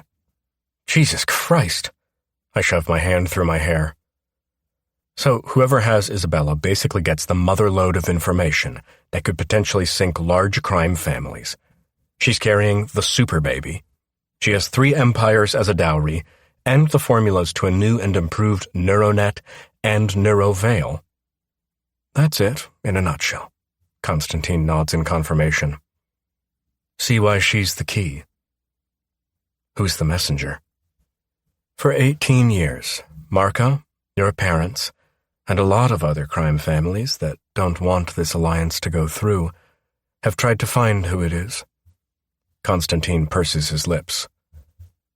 For 18 years, no one has been able to find this person, and those rumored to have found out have never been heard from again. I'm sure you just described the boogeyman. When Isabella was a baby, she was terrified of monsters. He laughs. I used to have to go through her room every night before she'd get into bed. My eyes widen in shock. Is that emotion I see on the Iceman's face? What? Constantine looks at me as if I've just offended him. I can have nostalgic moments. Yeah, I nod. But it's somehow very disturbing on you. I think it's because, to me, you're a cyborg that's only about 1/4 human. Thanks. Constantine sighs and rolls his eyes. What happened to my brother the night I thought he'd been killed? My brow furrows and anger surges through me again. How come you say my brother's alive, but I saw you stab him? I recognize that tattoo on your wrist and dagger. I think I was hit with the neuroveil shit, but as I was passing out, I saw you stab my brother. Constantine wasn't stabbing your brother, Timur tells me. He was saving Lev's life. Lev's lung had been punctured. What?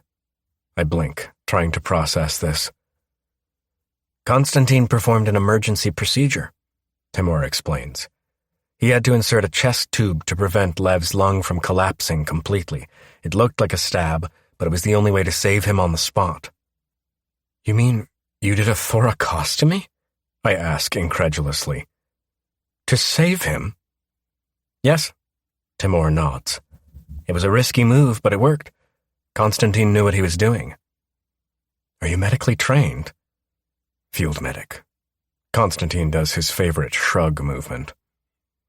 Constantine's eyes darken as he glances at Timur. Timur, do you want to tell Andre why you owe his brother your life? What?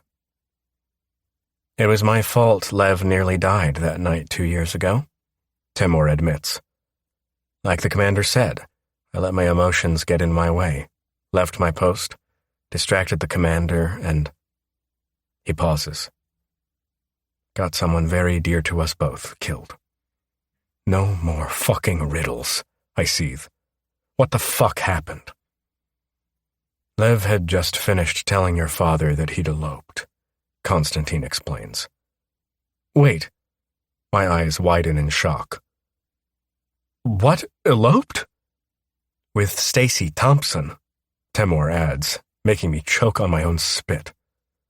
No fucking way, I say between coughs. Chapter 6. Andre. Your father was not happy with Lev and Stacy, Constantine continues. Not about the elopement, but because Lev told him Stacy was pregnant. What? My eyes open wide. Stacy had my brother's child. No, Constantine shakes his head. Lev seems to think that Ivan and Marco made sure she never had the child. His jaw clenches. He also believes they wanted to teach Lev a lesson about going against them. Your brother nearly destroyed the Moretti and Belov kingdom expansion plans that would come from your marriage to my sister. What? Now I'm more confused than ever. What the fuck are you talking about, Zhukov? He's not making sense. Andre had known his whole life that Lev was supposed to have been Pakan. He was the oldest. Why would my father and Marco want to kill Stacy for carrying the next Belov heir? It's quite simple, really. Constantine shrugs. Your father and Marco would have been royally fucked if Lev and Stacy had a child before you and Isabella. For you to be Pakan, you had to have the first Belov Pakan heir. Because that's the Belov rules, as laid down by your great-grandfather. That's bullshit, I snort. Lev was always supposed to be Pakan. I'm only Pakan because... Fuck, it can't be true, surely. Shit. Pinching the bridge of my nose, I continue. Because Lev was presumed dead. No, not true. Constantine disagrees with me. You were always going to be Pakan, and Lev knew it. It had to be you because that's what my uncle and grandmother demanded. Well, that's if your father was to keep his head, so he and Marco could mend bridges. Trust me, those two would do anything to get the keys to an empire they've always greedily envisioned. No, I shake my head. That's complete bullshit. Roman and your grandmother have no say over who my father picks as Pakan. It's always gone to the oldest son in our family. Again, you're wrong. Your father owes them a debt. You marry Isabella, become the Belov Pakan, and have an heir. He does his annoying shrugging thing again. And it doesn't always have to be the firstborn that gets to be Pakan. It's really up to the current Pakan to announce his heir. I know that. I'm getting pissed off with Constantine and his superior attitude. You know that the Belovs have their way of choosing an heir. He looks at me questioningly. Your grandfather, Gennady, was very traditional and held on to the Belov traditions, especially when it came to making sure the Belov line continued. You're correct, but my father changed a lot of my great-grandfather's rules, which he said were outdated, much to my grandfather's disgust. I can remember that they fought about that a lot. Your grandfather, Gennady, never wanted your father to be Pakan. Yeah, I nod. I overheard that many times during one of the many arguments they had on almost a daily basis. The old man accused my father of being the real person behind my late uncle Grigory's death until the day he died. My eyes narrow at Constantine. Why are you so interested in my family history? Know your enemy, he shrugs. But I can tell there's a lot more to his obsession with the Belovs. Maybe it's revenge for my father's part in Constantine being sold. So you know exactly how to exact your revenge. That nagging doubt about the man and suspicion I'm being led into a trap hammers in my brain once again. Is that the real trap here? My eyes narrow some more. You're taking me to a remote hunting lodge to finish me off because you no longer need me. If I wanted you dead or captured, Constantine assures me, I wouldn't have to set a trap for you as I would have already killed you when my sister set a trap for all of you. Then what is this conversation about? My suspicions about him are still high. Establishing why you and my sister were matched when you were kids, Constantine tells me. And how important yours and Isabella's children will be, Timur adds from the pilot's seat. What do you know about your grandfather's first wife? Constantine asks me. That my grandfather Gennady not only blamed my father for my uncle Grigory's death, but also for the death of his first wife, Anastasia, Grigory's mother. I run a hand through my hair. He claimed that my grandmother, Colleen, tricked him into having an affair with her, and she fell pregnant with my father, Ivan, while Anastasia was about to have their first child. That's not a claim. It's the truth, Constantine says. When Grigory was 3 months old, Anastasia had an accident and died. Colleen's father made Gennady marry Colleen a couple of months later to ensure the child was born a Belov. Grandfather Gennady loved to rub it into my father's face that because of him, the Belovs lost one of the biggest parts of their empire, Canada and Alaska. As soon as Anastasia died in an accident, her powerful Bratva family suspected it was no accident, especially when Gennady married a pregnant Colleen a few months after Anastasia's death, Constantine reminds me.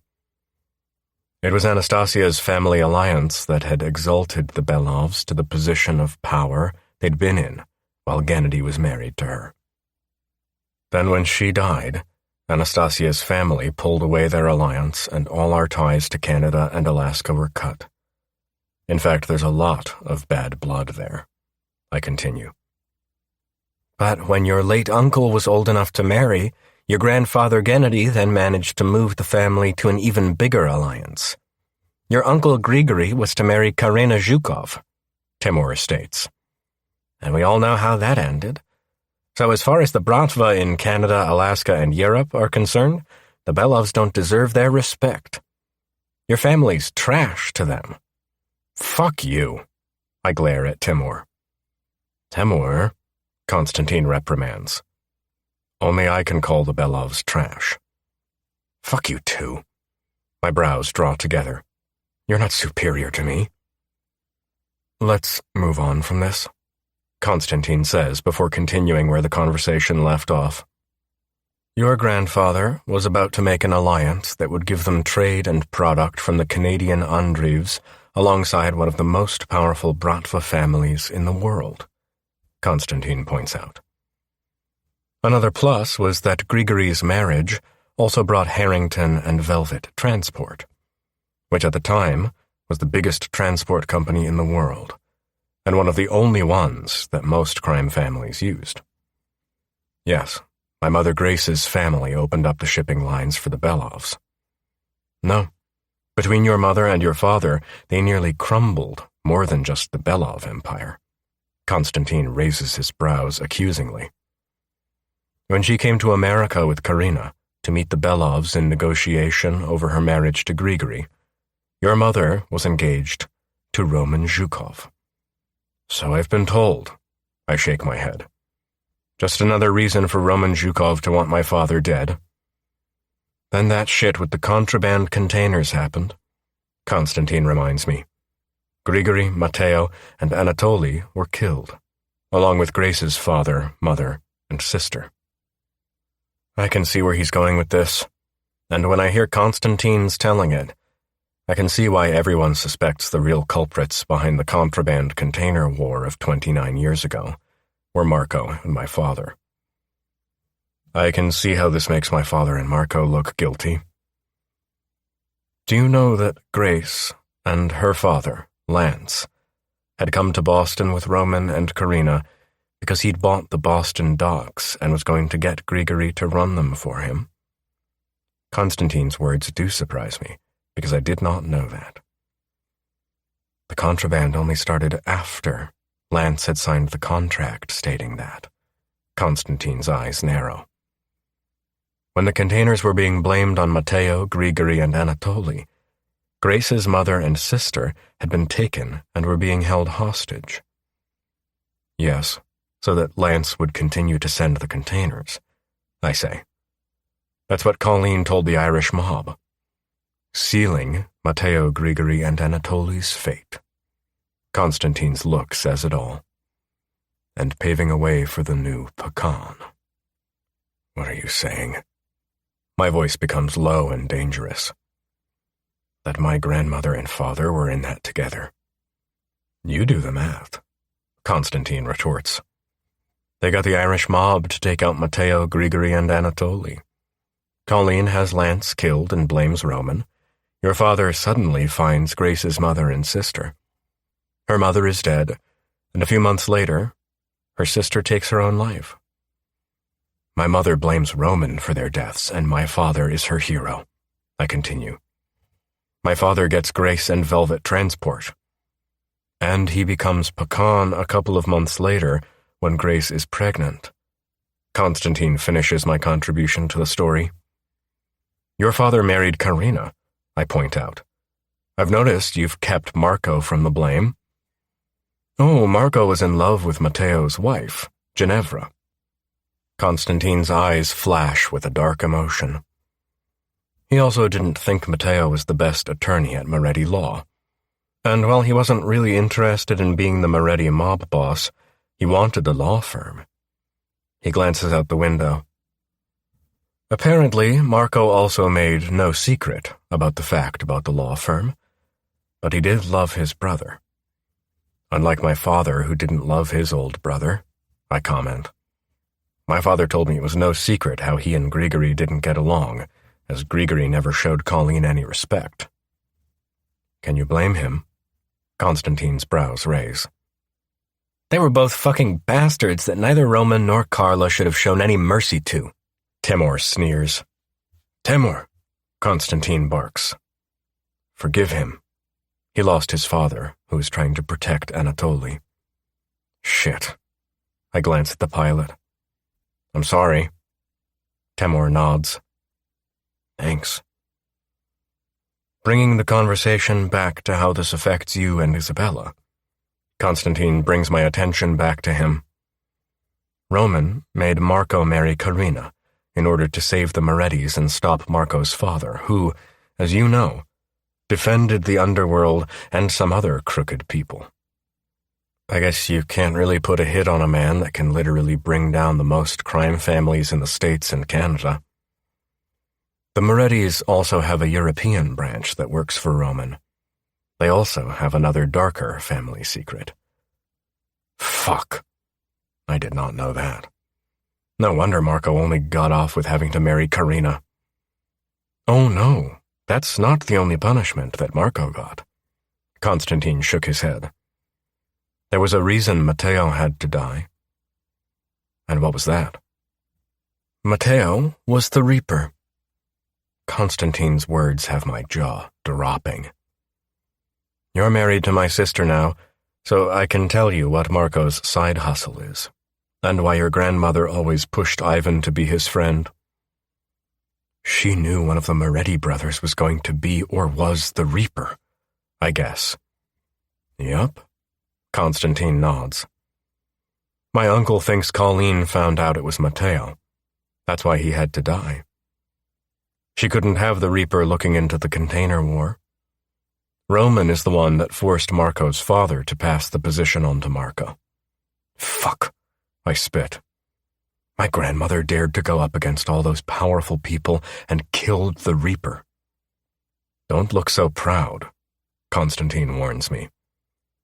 Because of what my uncle suspects your grandmother and father did, it's cost you and my sister the freedom of choosing your own paths. It got me sold, tortured, and exiled to Russia at the age of 12. Not to mention nearly killing your brother and Stacy. And here you all are chasing a faceless enemy that is implementing the same strategy as back then to probably completely topple the Belov and Moretti family, Timur adds. Now that Isabella is pregnant, they pretty much don't need any of the Belovs or Morettis. Because our kids will inherit everything, It suddenly dawns on me why Constantine was taking me for a trip down family history lane. My mother drew up her will 2 years ago and named me and any offspring I may have as the sole heirs of the Velvet Company. And you didn't think that it was strange she didn't share it between you and Lev? Temur asks. I always just thought it was because Lev was going to become Pakan, and she wanted me to have my share of control in our organization, I admit. If what you say is true, Constantine, that I was meant to be Pakan, I'm beginning to believe that Marco and my father could have been behind the attack on Lev. Makes you wonder if it is not them behind the painted ladies, Constantine mutters, his words starting to ring true. My father looks like the Irish mob beat him up, I tell Constantine. Which would make sense, as it was one of their families that was the first to be taken down by the painted ladies. It was their families that were taken down the last time, too, Temur points out. Then there's the fact that Marco and Ivan have been buying backroom loan sharking and gambling dens on the quiet. That's a lie. I'm afraid not. Constantine pulls out his phone, scrolls through it, and my phone beeps. I've sent you a contract for the Velvet Cigar Lounge, Velvet Shark's Den, and the Velvet Hunting Lodge. Never heard of any of them. My brow furrows. Are they supposed to be new businesses owned by my family? Someone else could be using the Velvet name. They're joint businesses that Ivan and Marco now co-own, Temur explains. They were businesses taken over from crime families after each of the previous crime families were taken down by the feds after the families received a painted lady's shipment. You're fucking joking. Taking out my phone, I open the documents Constantine has just sent me, and my heart jolts. That's my father's and Marco's signatures. I know. Constantine nods. I've had them checked out. The warehouse you found the hackers in had been bought by your father and Marco 8 months ago, Temur tells me. So, it looks like Ivan and Marco are trying to expand their kingdom beyond just the Zhukovs and Andreevs. My jaw clenches as it all falls into place. That's why the 2 containers haven't been delivered to the Zhukovs or the Andreevs yet. They're waiting for confirmation that Isabella has conceived. My heart is flooded with fear. That's why they kidnapped Isabella, Lev, and Stacy from you. Once it's been confirmed that Isabella is carrying your child, Constantine tells me, I fear we'll all become expendable, and they're going to try and make us kill each other. Using your grudge against Marco and my father, I guess. I thought you'd killed my brother, and I'd probably blame you for my father's death, as you did Markham. They have Lev and Stacy already, Constantine adds. Once we are all gone, Isabella and your mother will be vulnerable. Easy pickings. Once the baby is born, though, my fear for Isabella escalates. They won't need her anymore. I think, out of all of us, Constantine assures me, Isabella and your children are the safest. Children? My brow knits together. James said Isabella said that to you. My sister believes she's having twins. The words ricochet through my nervous system, but I don't allow myself to ponder them because now I'm even more fearful. If Isabella has twins, if that gets out, that makes her even more valuable. Exactly. Constantine agrees. Do you think your mother saw this coming, and that's why she had Isabella and I engaged as kids? Before my mother tried to flee, she'd started becoming paranoid, Constantine tells me. She even locked myself and your brother out of her lab and clinic. She had a lab and clinic? Yes, it was the old wine cellar beneath our house that my father converted for her, he explains. Lev used to always want to go and find out what my mother was working on. He really wanted to be a scientist. My mother and Sergei seemed to think he was one of the chemists for Neurovale. Konstantin looks at me in surprise. Not that I know of. He shakes his head. There's only one chemist now, and they haven't found anyone to train, which is why the supply has started to run low for my uncle. So my brother doesn't know the formula for it. Konstantin laughs. No. He shook his head. My mother used to leave decoy formulae lying around, but never the real stuff. That she only trusted the chemist with. I wonder why my mother is convinced Lev was one of the people who knew or made the shit.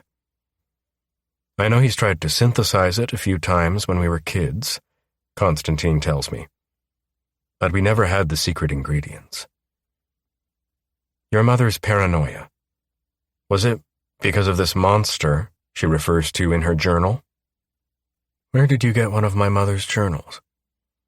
We found it in the safe when we were looking for Isabella, I tell him.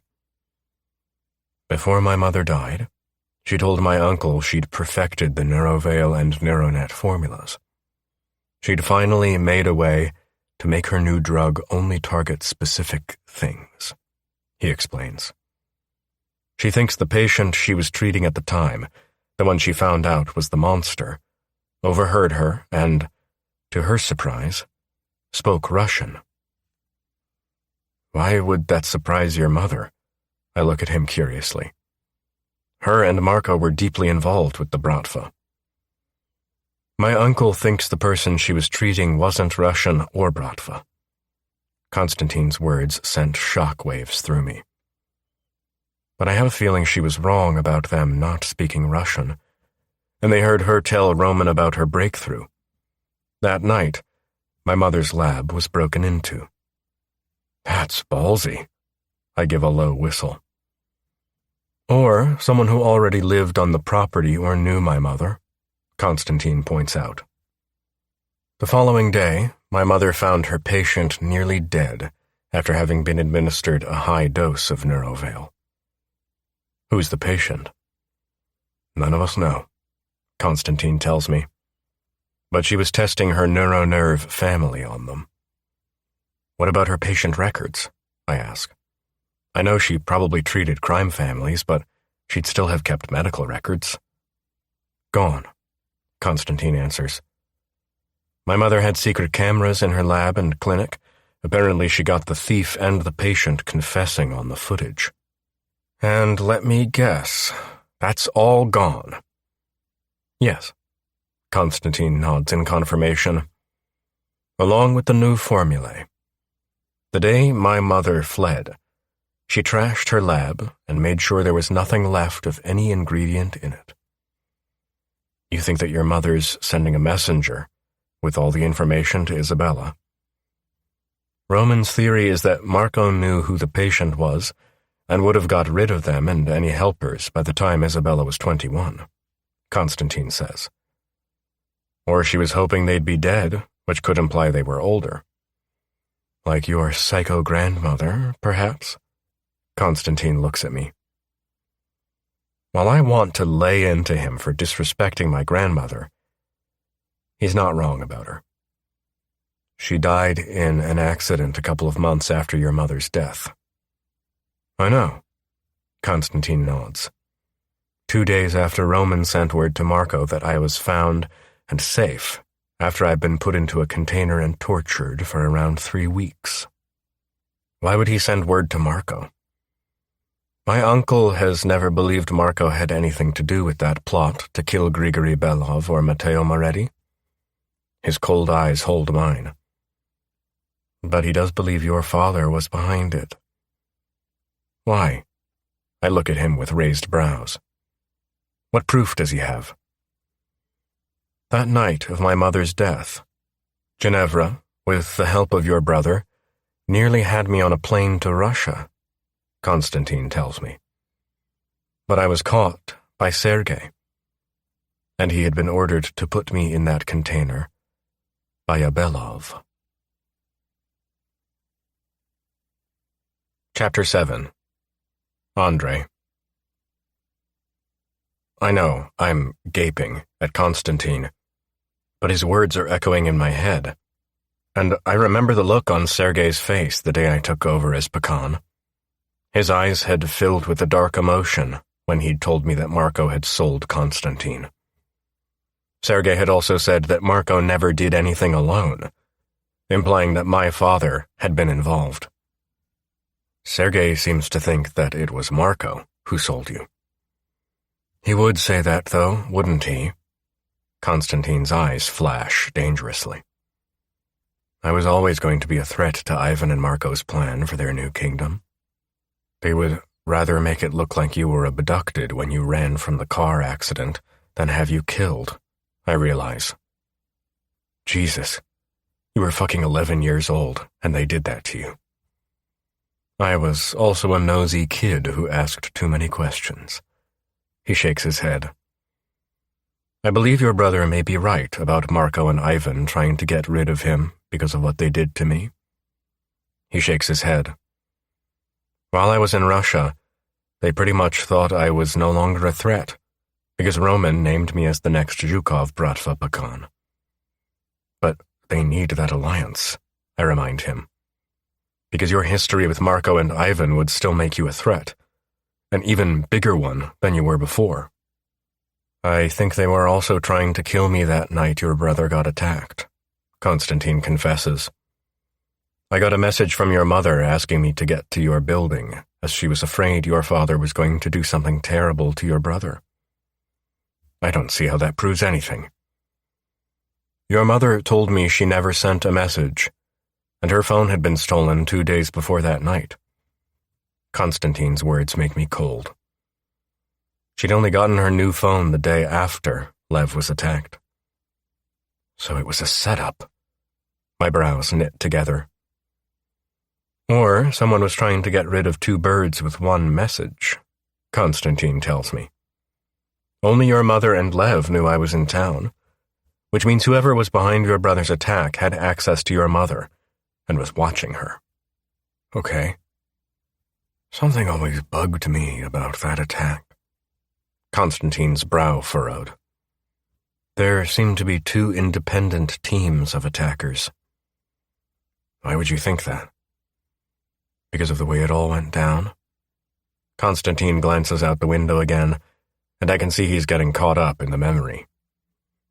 Valentina was Temur's younger sister and my second in command.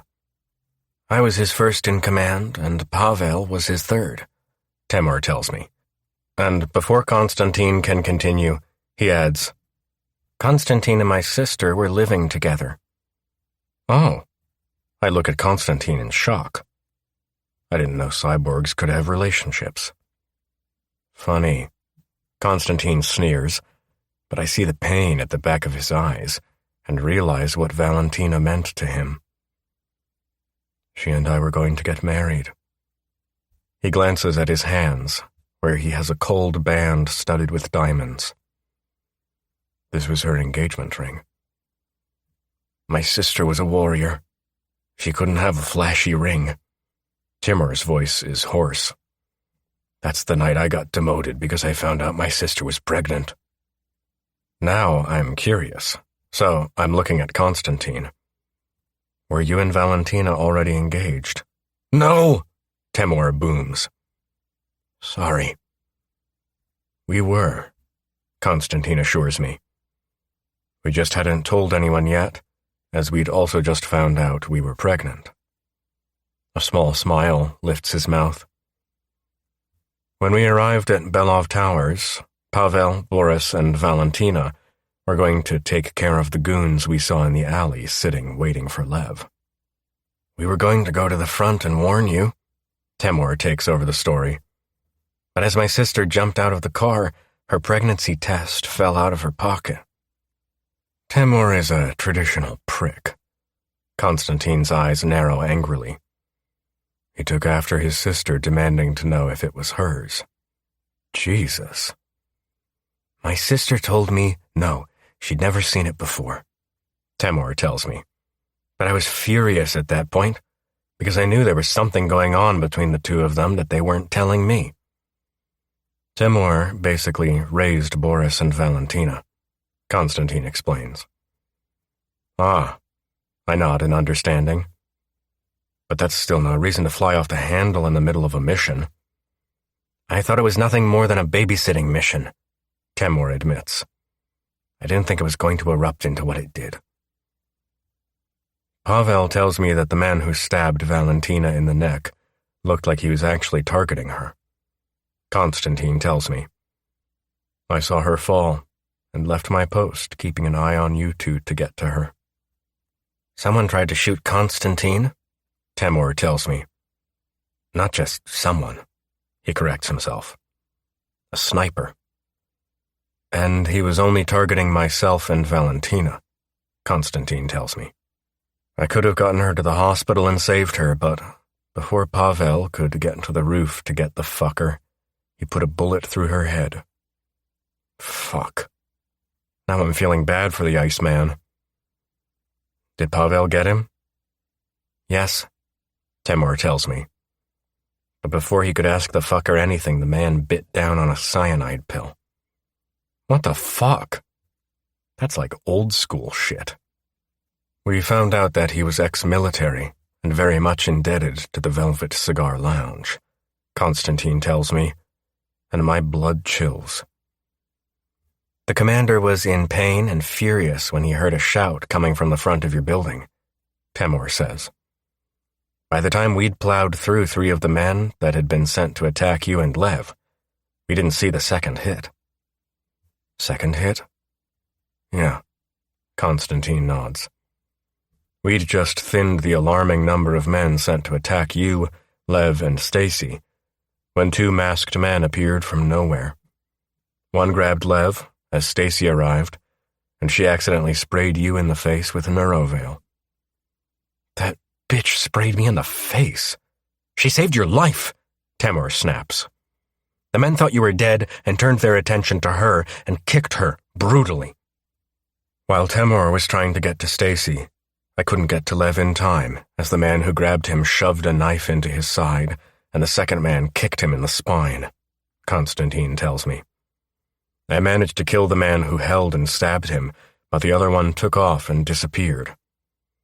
That's a lot, I tell him. Fuck me, I'm still trying to get it through my brain that you actually performed a thoracostomy right there on the sidewalk. I run a hand over my face and snort. Fuck, I nearly killed you for saving Lev. People have tried to kill me for less, he jokes. Before I can reply, Timur tells us we're landing. The helicopter touches down, and we wait for the blades to slow to a stop before we climb out. I look around, feeling like I've stepped into the set of a post-apocalyptic movie near an old abandoned building. What is this place? An abandoned mall project? Timur tells me. It's as close as I could get us to the lodge. How far is the lodge? Approximately 5 miles that way. Timur points, pulling out a few backpacks and weapons, which he distributes between us. Are we hiking? No. Konstantin shakes his head, and we walk toward where a large, dark green tarp has draped over an object. A contact of ours close by dropped a vehicle off for us. Timur pulls the cover off to reveal an old-fashioned green military jeep. Oh, nice, Timur grins. I settle in the back, with Timur behind the wheel and Konstantin in the front. We're about to pull off when Konstantin swears. Fuck. What is it? Timur and I look at him.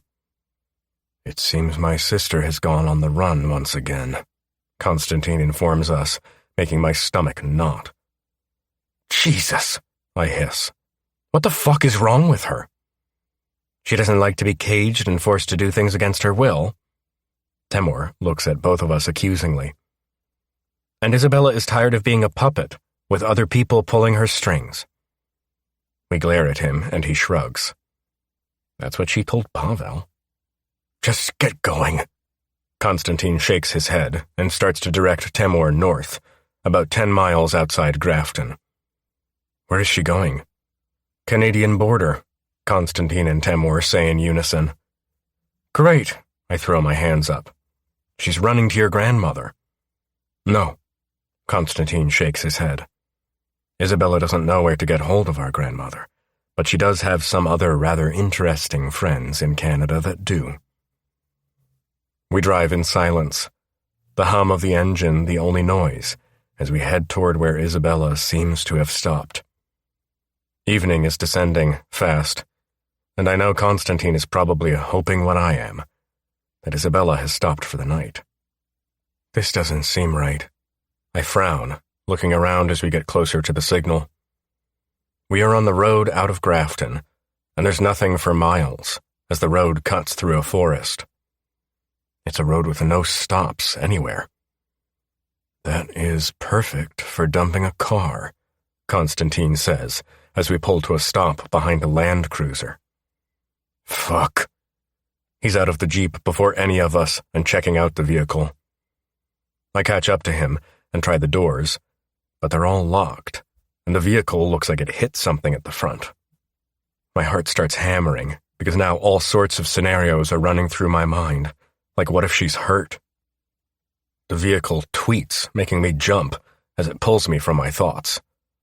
I turn to see Constantine has found the remote for it. Isabella hit it by the wheel. Constantine's eyes are hooded as he climbs in. Good news is I don't see any blood. I climb in beside him and open the glove compartment. Is this the watch you gave her? Clever girl. Constantine's eyes light with a flash of pride. And a very frustrating woman. He hits the steering. Fuck. Nice, Temur says, walking toward us with Constantine's phone in his hand.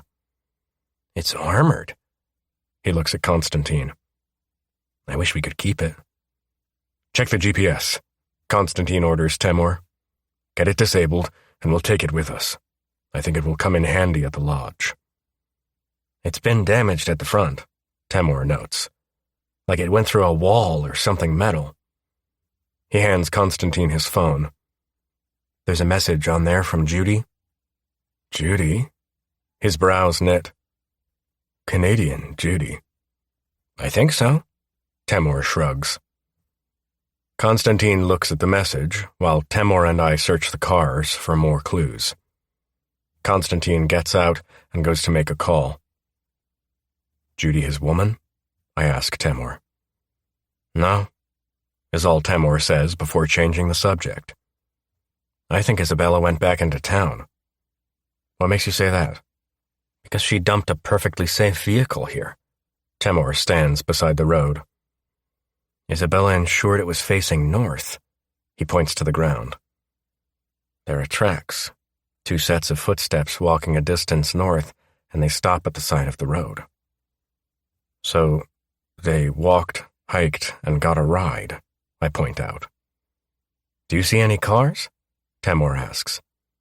This isn't a major road. He points across the road.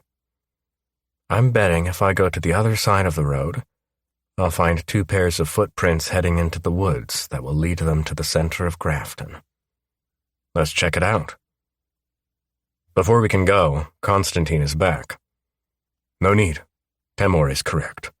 Isabella went into Grafton to wait for a money transfer from a secret account she has in Canada. What are we waiting for? Temur, check out the GPS on the Land Cruiser, Constantine orders. Already did, Temur tells him. Let's get into town and find my sister. How can we be sure Isabella will still be there? The transfer only went through late this afternoon, and there are no trains or buses from Grafton until the morning, Constantine tells me. And no one's rented a car. How do you know? A good friend of the Zhukovs owns the company, Temur explains.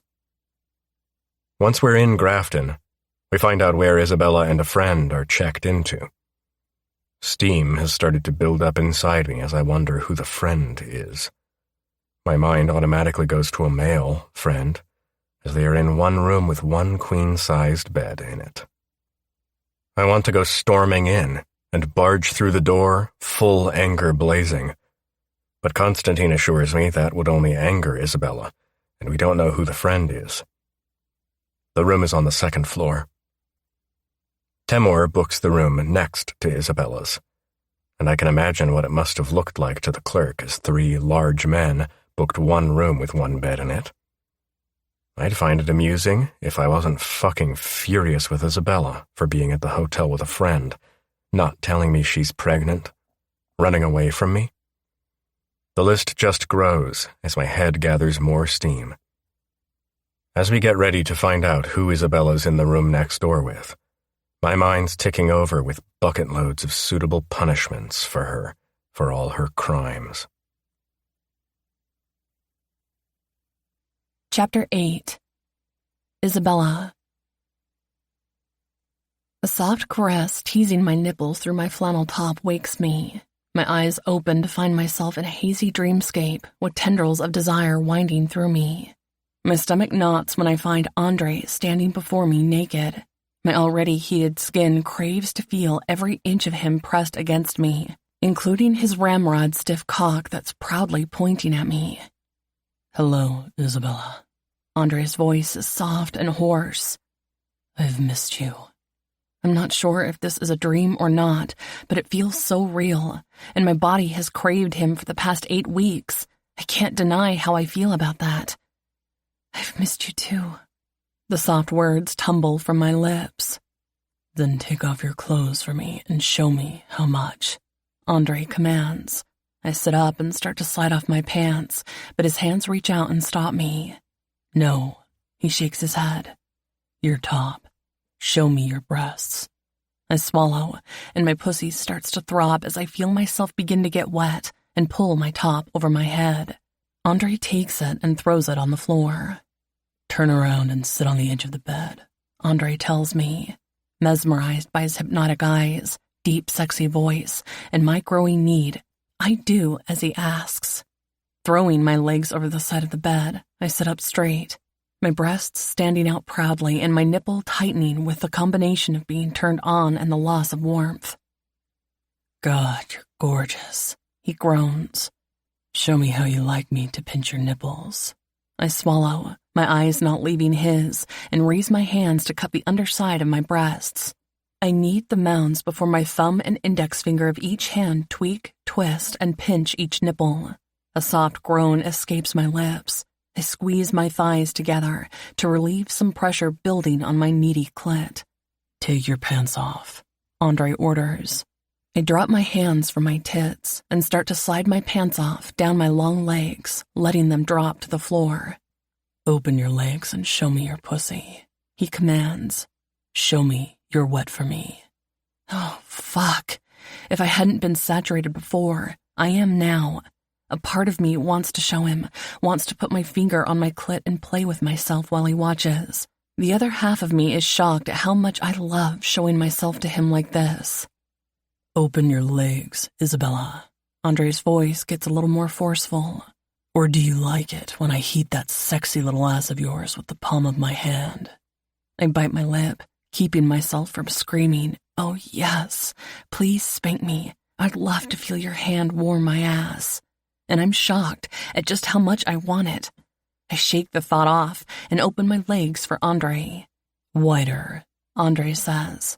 I spread my legs wide and feel the cool draft hit my clit as my pussy lips part. "Now show me how you finger fuck your beautiful little pussy," Andre says softly. His eyes darken as they slide to my pussy. I run my hands down my stomach to the apex of my legs. I use the index finger of one hand to circle my clit and the middle finger of the other to tease my hole. Soon I'm into a rhythm of circling and darting movements. My teeth bite down on my bottom lip as the pleasure builds inside and my eyes close. "Don't come," Andre barks. "I didn't say you could come." My eyes fly open to find him on his knees in front of me, pulling my hands from my pussy. Holding my eyes, he sucks the juice from my index finger and then my middle finger. "You taste so good." Andre's voice is dropped and is even huskier. "Do you want me to play with your tits and pussy now?" "Yes. Oh God, yes." I groan with need as his lips cover one of my nipples and then the other, while his hands run up my thighs and his thumb teases my clit. "Oh, fuck. I've wanted to feel your mouth on me for so long," I moan, my hands tingling in his soft, thick hair. "That feels so good." My head is thrown back and pleasure rocks my body.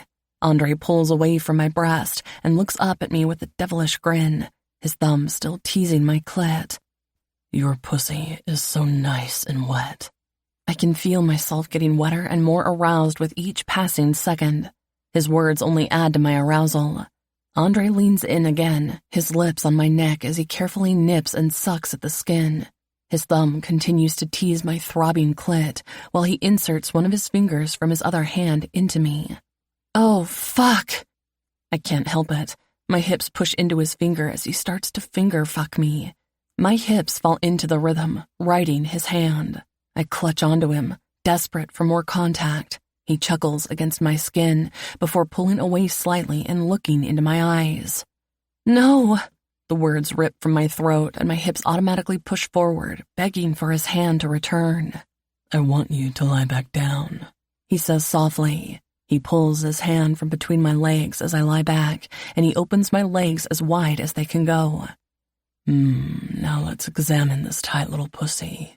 Lying with my legs wide open and on display to Andre leaves me feeling both vulnerable and exhilarated. His hands slide back up my thighs, caressing the soft skin, moving above the apex of my legs before leaning closer. I can feel his warm breath tickle the folds of my slick, quivering folds. "I love your beautiful body and tight, tasty pussy," he whispers before leaning down to press a kiss onto it. "And it's all mine." His words send shivers down my spine as I feel his fingers glide through my wetness before pressing a kiss onto my pussy lips. His afternoon stubble is prickling my tender skin, heightening the pleasure. "Please," I beg, wanting him so badly it hurts. "Patience, princess," Andre teases before slowly licking up the length of my slit, causing me to cry out. He repeats the action several times before finally plunging his tongue inside of me, making me see stars. His hands grip tightly onto my hips as he continues to lap up every drop of juice leaking from me. As the intensity inside me builds, my breath comes in short, shallow gasps, and my heart races with anticipation. I can feel the wetness between my legs, my body aching for release. The way Andre's tongue dances over my sensitive flesh, teasing and tormenting me, sends shivers of pleasure spurting through me. "Fuck," I moan, tugging at his hair and grinding my hips against his face. "I need you inside me, now." Without missing a beat, Andre stands up, his cock hard and throbbing with desire. He guides me to the headboard of the bed and positions himself between my legs, his eyes locked onto mine, filled with primal hunger. He grabs his shaft and teases my entrance, tracing slow circles around my clit before slowly pushing into me. I cry out as he fills me up, my walls stretching to accommodate his size. The sensation is overwhelming, every nerve ending in my body on high alert as we start to move together in perfect harmony.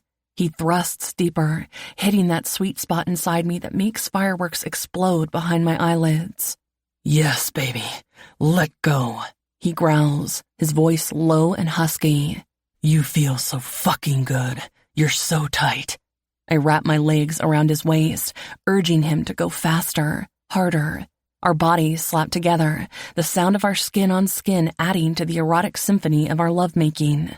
I can feel the orgasm building inside me, my muscles tensing as I approach the precipice. With one final powerful thrust, Andre sends me over the edge, my body convulsing with pleasure as wave after wave of ecstasy washes over me. He follows soon after, his own release spilling into me as we collapse into a sweaty, satisfied heap. I feel warm and safe, wrapped in Andre's powerful arms. But in the distance, I hear a sultry laugh that drags me from the warmth of Andre's arms. Suddenly, I'm falling through a void, reaching out and trying to hold on to Andre. But he fades into the distance. The laugh intensifies, and I feel a tongue darting against my swollen, sensitive clit. "Oh, sweetie, you taste so good." The sultry voice purrs once again. "I knew you would. I feel a finger probing my opening, but it doesn't feel right. Worse, I can feel another orgasm starting to crest as the warm tongue teases my nub. Don't fight it, sweetie. Just let go. My eyes fly open to find my legs bent and a blonde head between them. A scream rips from my throat, and I push her away. She lifts her head, and I can see my juices smeared all over her distorted face. Her eyes start to glow red as she licks her lips. She sighs. Sweet like honey. Her body starts to creep over mine, and I find I'm paralyzed. I can't move. No! I yell, but the words barely escape my lips. Go away! Get off me! Oh, come now, sweetie. Don't be shy. The woman's sultry laughter turns to a wicked witch cackle. I find my strength and break free, kicking, swatting, and screaming. Isabella! A voice calls from above me. Bella, wake up. You're having a bad dream. My eyes fly open. My heart's racing. Clutching the blankets to my chin, I scramble into a sitting position huddled close to the headboard. As my heartbeat slows and my eyes adjust to the soft light in the room, relief floods me to find that except for a worried-looking Stacy, I'm alone and still have my clothes on. Stacy? I look at her. Jesus, I hope I didn't hurt you. I was just about to take a bath when I heard you scream. Stacy's eyes are wide as they stare into mine. Are you okay? Can I get you some warm milk? The thought of milk, especially warm milk, makes my stomach churn. I shake my head. No thanks. How about some ginger tea? She offers. Yes, that would be nice. I nod. Could you ask the kitchen to put extra honey in it? Sure, Stacy says with a smile. I'll call room service quick. When Stacy goes to make the call, I rest my head back against the headboard, clutching the covers tightly to me. I'm still shaky from the dream within a nightmare. Jesus. I breathe and glance up at the roof, pinch myself, count my fingers, and do a few math problems in my head. Yep, I'm awake this time. Good God, what was that all about? I went from a dream of pure ecstasy to one about that perverted OBGYN I saw. Thinking of her, my eyes widen as I remember I fell asleep holding my sonogram photo. I feel along the bed covers, but it's not there. I jump out of bed and flick out the covers one by one, but it's not there. It's not on either nightstand, nor is it beneath my bed. I pat my body down, and it's not on me either. Shit. What's wrong? Stacy asks after hanging up from ordering room service. My sonogram. I look at her. Stacy, where is it? Relax. Stacy smiles. It's on the dresser. She points to it. Oh, thank God. Relief floods over me, and I breathe easier, grabbing my sonogram. You were crumpling it, so I took it and put it out of harm's way, Stacy explains. Thank you, Stace. Of course. She smiles, but I can see the shadows in her eyes. Don't worry. I give her arm an encouraging squeeze. Tomorrow, when we're at a place I know just outside of town, I'll contact Constantine and he'll get Lev. Thank you. She gives me a tight smile. I've ordered some room service as well. She points to the bathroom. I'm going to climb into a hot bath. Okay, I nod. I'm going to see what's on this hotel's television. 10 minutes later, I'm still flicking through channels that have nothing on that's capturing my interest when there's a knock at the door. Room service, a female voice calls. Thank you. Can you just leave it in the hall? I call through the door. What hotel doesn't have peepholes in the fucking doors? Okay, the woman says, but I need you to sign the docket. Can you show it under the door? I've just climbed out of the bath. The docket shoots beneath the door and I pick it up. I find one of the complimentary pens, sign, and shoot it back to her. Thank you, the woman calls. Enjoy your meal and just leave the tray outside when you're done. Okay. I wait and listen for her footsteps echoing down the hall before quickly unlocking the door, slipping out, and getting the food. My stomach growls at the aroma and my mouth waters. I'm so hungry, I mutter, kicking the door closed with my foot. I've just put the tray on the small dining table when I feel a cold breeze wafting into the room. Turning toward it, I scream when I see 3 big men in the room. Isabella! Stacy rushes out of the bathroom, freezing when she sees we have company. Oh, fuck! You might want to put some clothes on, Stacy, I whisper. She nods and slips back into the bathroom where she took the flannel pajamas we'd bought earlier that day while we wandered around the small town. How did you find us? My eyes travel from one giant to the next, and they are not happy. Leaving the Land Cruiser on the outskirts of town with your watch in it was clever. It was fucking genius. Stacy walks back into the room wearing her bright orange flannels with a kitty cat face on it and fluffy slippers. But staying in the town was not. Andre's cool silver eyes stare into mine. Still so judgy, I say, folding my arms. Hey, Isabella and Stacy. The third man pushes past the other two surly brutes and rushes toward us to wrap us in his arms. Fuck, I am so sorry. I should never have listened to Pavel and gone with you. Hello, Timur. Stacy and I chorus, hugging him back. How is Pavel? Stacy asks before I can. He's healing, Konstantin snaps. Little sister, what were you thinking? His eyes blaze into mine. You shouldn't have ditched the watch, disengaged the GPS, and kept the Land Cruiser and kept going. We needed money to get transport back to Boston. I defend our actions. I called my reserves using my pseudonym. But as soon as the money was in, you should have gone, Konstantin points out. We could have been the people who kidnapped you. His words squeeze my heart, and my eyes drop to the floor. We know who kidnapped us. No, Isabella, Stacy says. Remember? We discussed this earlier, and we both agree they helped us escape. I don't know, Stacy. I tell her honestly. I keep going back and forth with this. Who was it? Andre's low, dangerously controlled voice snaps my head toward him. My recent dream flashes through my mind, and my needy, greedy clit does a little throb. Can I speak to you in the bathroom? I ignore Andre and look at my brother. Konstantin looks from Andre to Timur and shakes his head. Sorry, little sister, but we're all in this together. He frowns. Is Lev not in the bathroom? Stacy and I look at each other before she blurts out.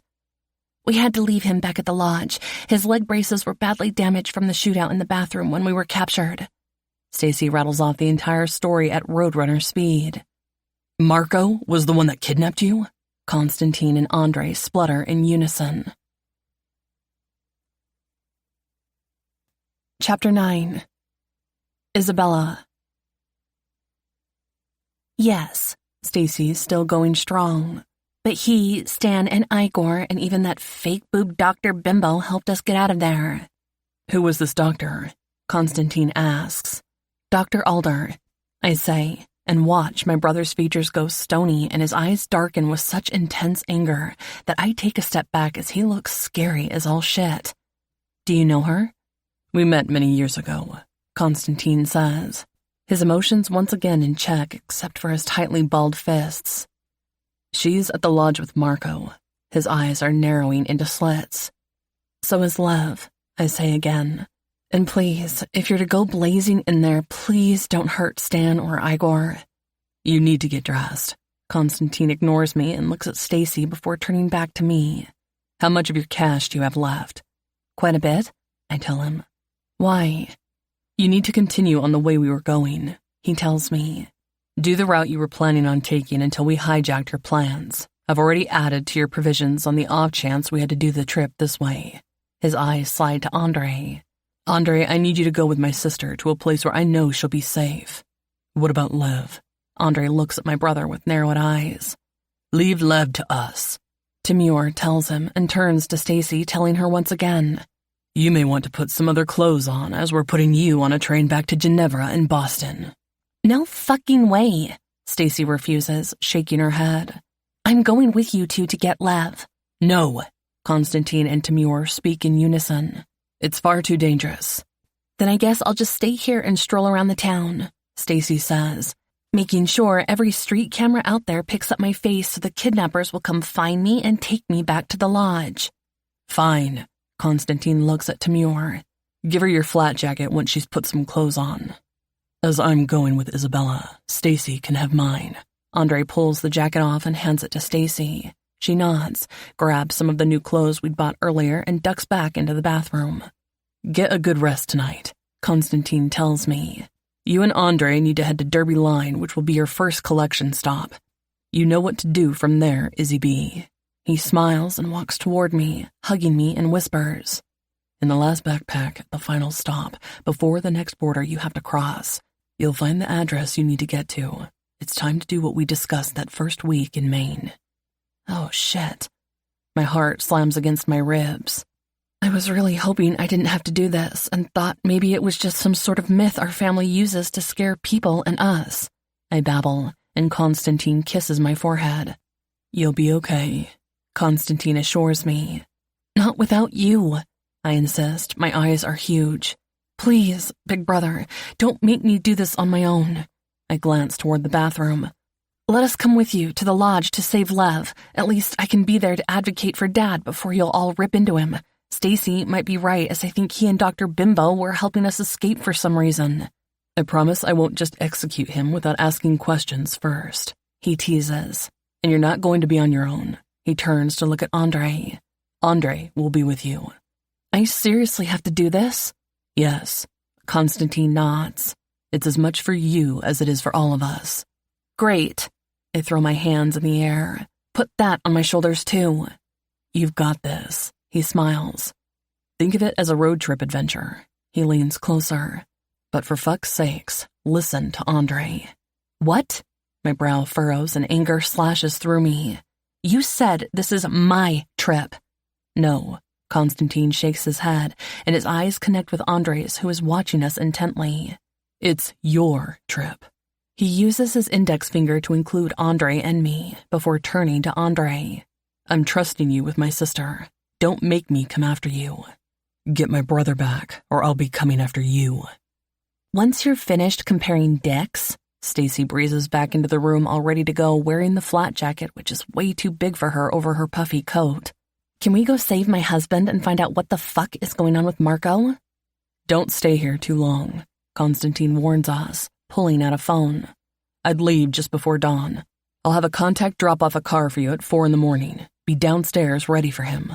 How will we know who he is? I ask my brother. He turns and smirks. He'll recognize you. Constantine gives me one last hug and kiss, handing me the phone. It's clean, and it will keep my mind at ease knowing where you are. I'm sure you know how to hide it. Stacy and Timur say goodbye, and then they all amble out the room. The door shuts and a heavy silence falls over the space. The aroma of the food once again hits me, and my stomach growls. You should eat, Andre tells me, looking at the tray of food, his eyes landing on my stomach.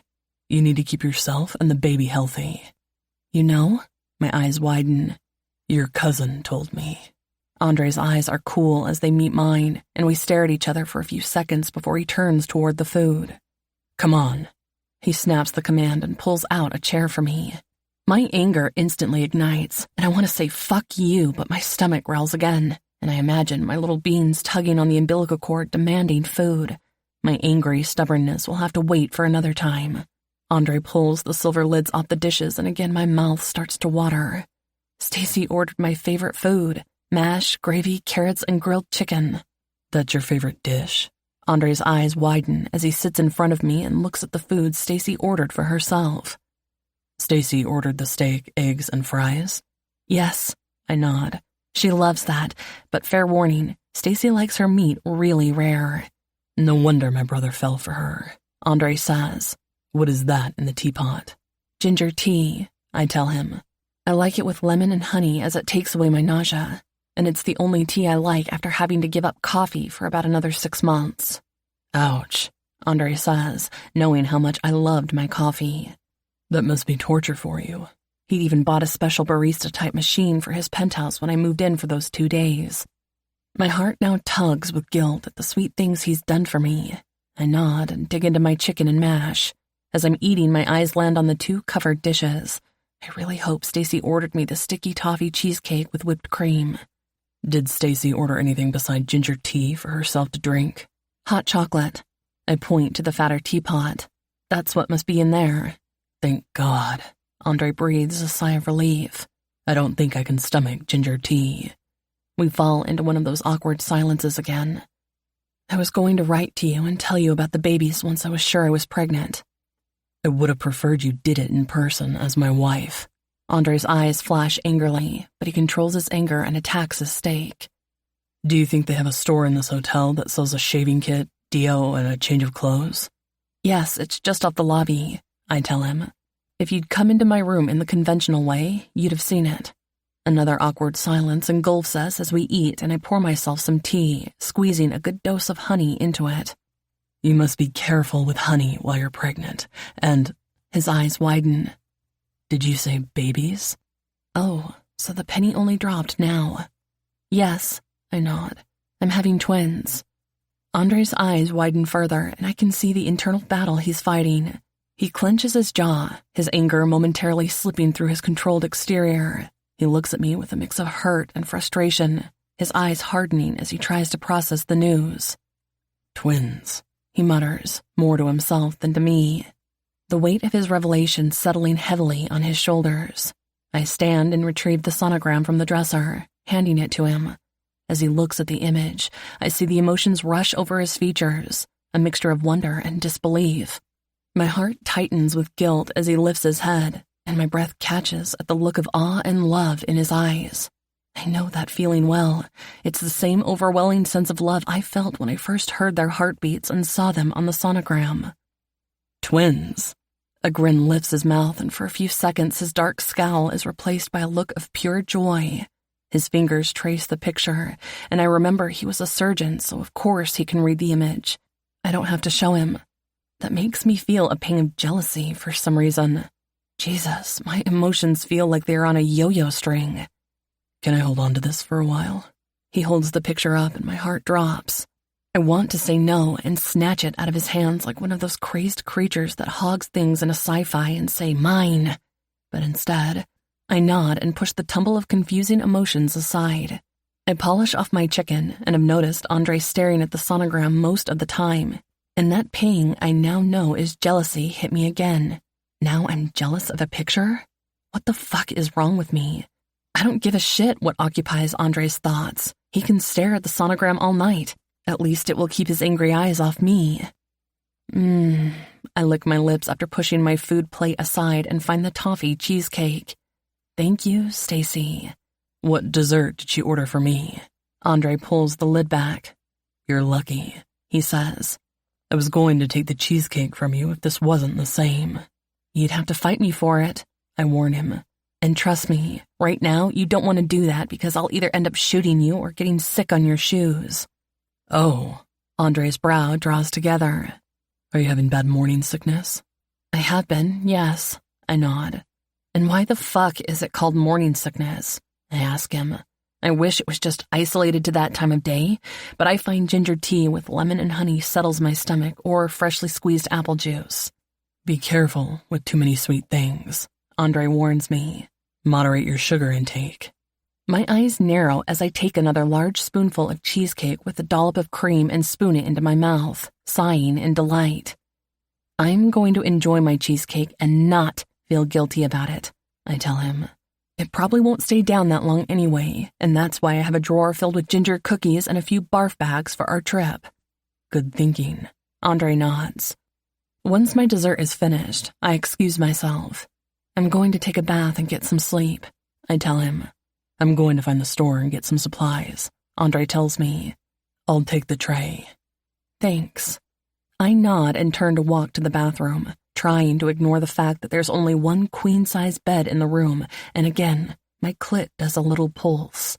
I hear Andre taking the tray out of the room and the door closing.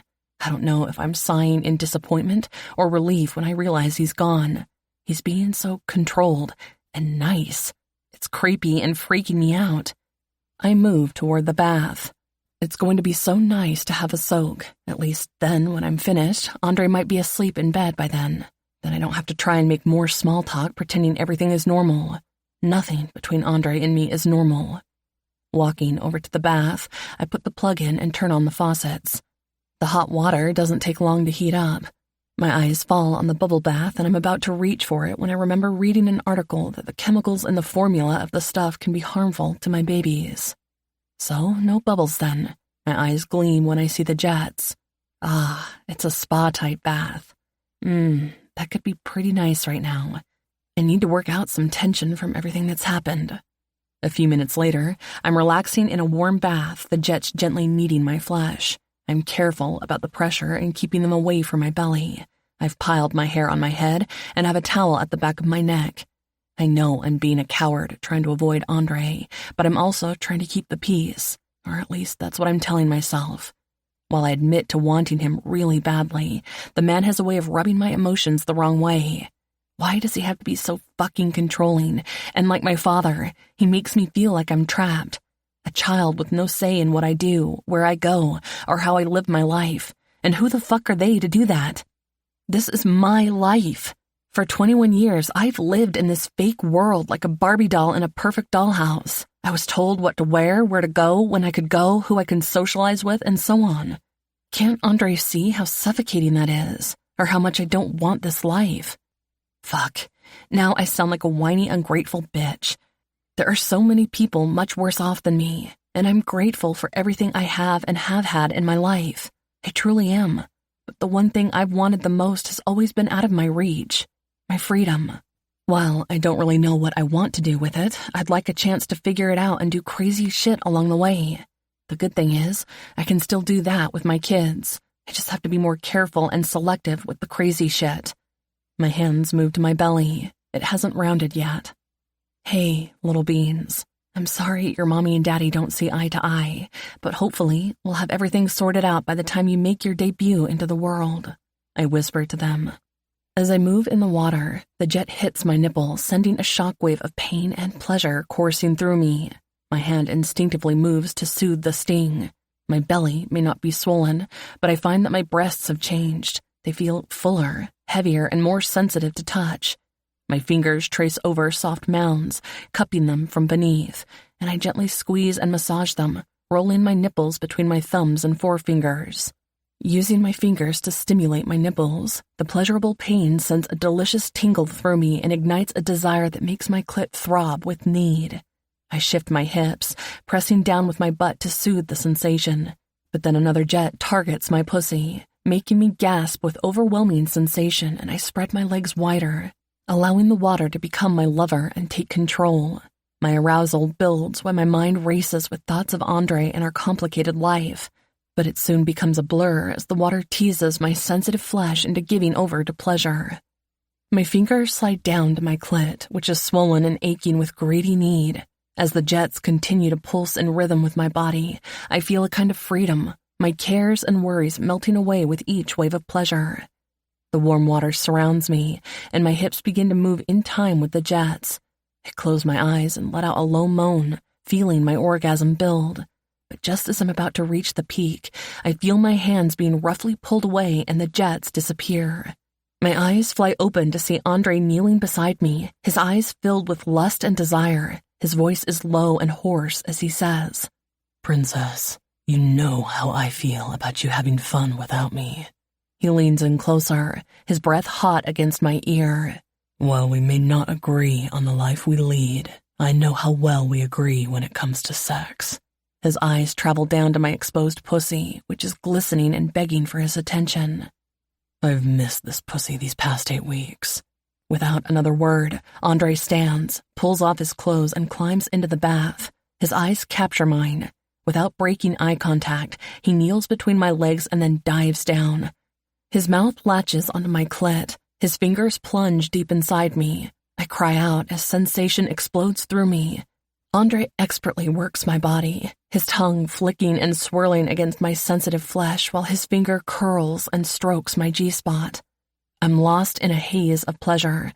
My body is racked with spasms as I climax over and over again.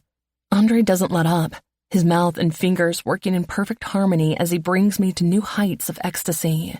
I scream his name as I come one final time, my body shaking with the intensity of my orgasm.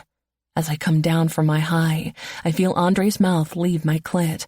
I open my eyes, still lost in the haze of my explosive orgasms. He takes a cloth, soaps it, and starts to wash me. First, he starts with my feet, massaging each toe with care before moving up my legs. He lingers on my thighs, lavishing attention on the sensitive skin just before my apex. Andre swishes water on each leg before kissing his way up each thigh. A soft chuckle rumbles through him when he hears my breath hitch, feeling his warm breath near my pussy, but he deliberately misses it.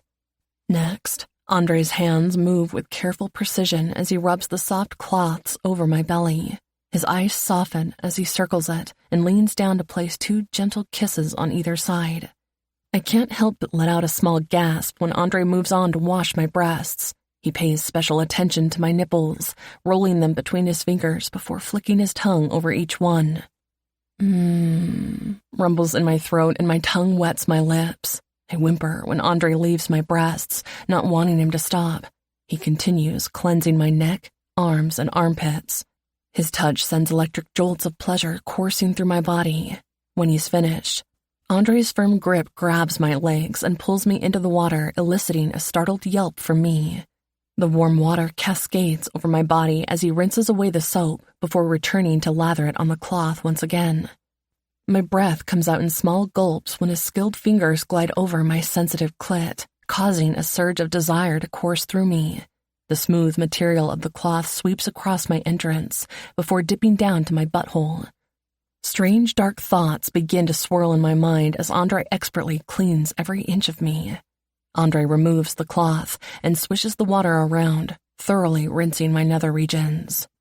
"Turn over on your hands and knees." His low, husky voice sends shivers down my spine, and I comply with his request. His hand moves down my back, gently washing away any lingering tension before splashing more water over it. Andre turns his attention to my ass. I bite my lip and close my eyes, gasping as more pleasure courses through and a moan erupts from my lips. Andre's touch ignites a fierce ache deep within me that I can't ignore. Chapter 10. Andre. I didn't walk into the bathroom to fuck Isabella. I came to see if she was okay. I'd gone to the store and back to find she was still in the bath. I'd stalked in here, worried and angry at her, only to find my water nymph with her hands in her pussy, enjoying the attention of the bath's water jets. I'd never seen anything more erotically beautiful in all my life. The way Isabella gives herself over to pleasure with such abandonment pushes me to the limits of my self-control. My cock had stood ramrod straight, instantly hard.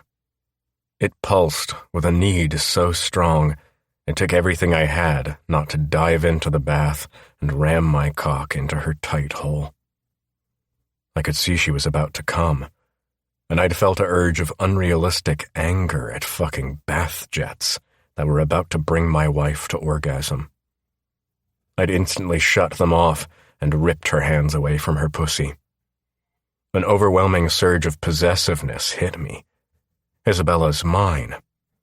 I have 8 weeks of pent-up sexual frustration building inside me, and I will be the one to bring her release, not a fucking bath. Sexual frustration that only my beautiful, frustrating, and stubborn water nymph of a wife can sate. And I intend to spend tonight doing just that. Just washing her porcelain-smooth skin and feeling how each stroke of my hands or lips makes her quiver, makes my cock throb a little more. Her belly is still flat and hasn't rounded much, and with our twins at 8 weeks pregnant, I don't think it would. But fuck, her tits have become fuller, more sensitive than they already were. They are even more magnificent. I'm going to enjoy watching all of Isabella swell with our twins growing inside her.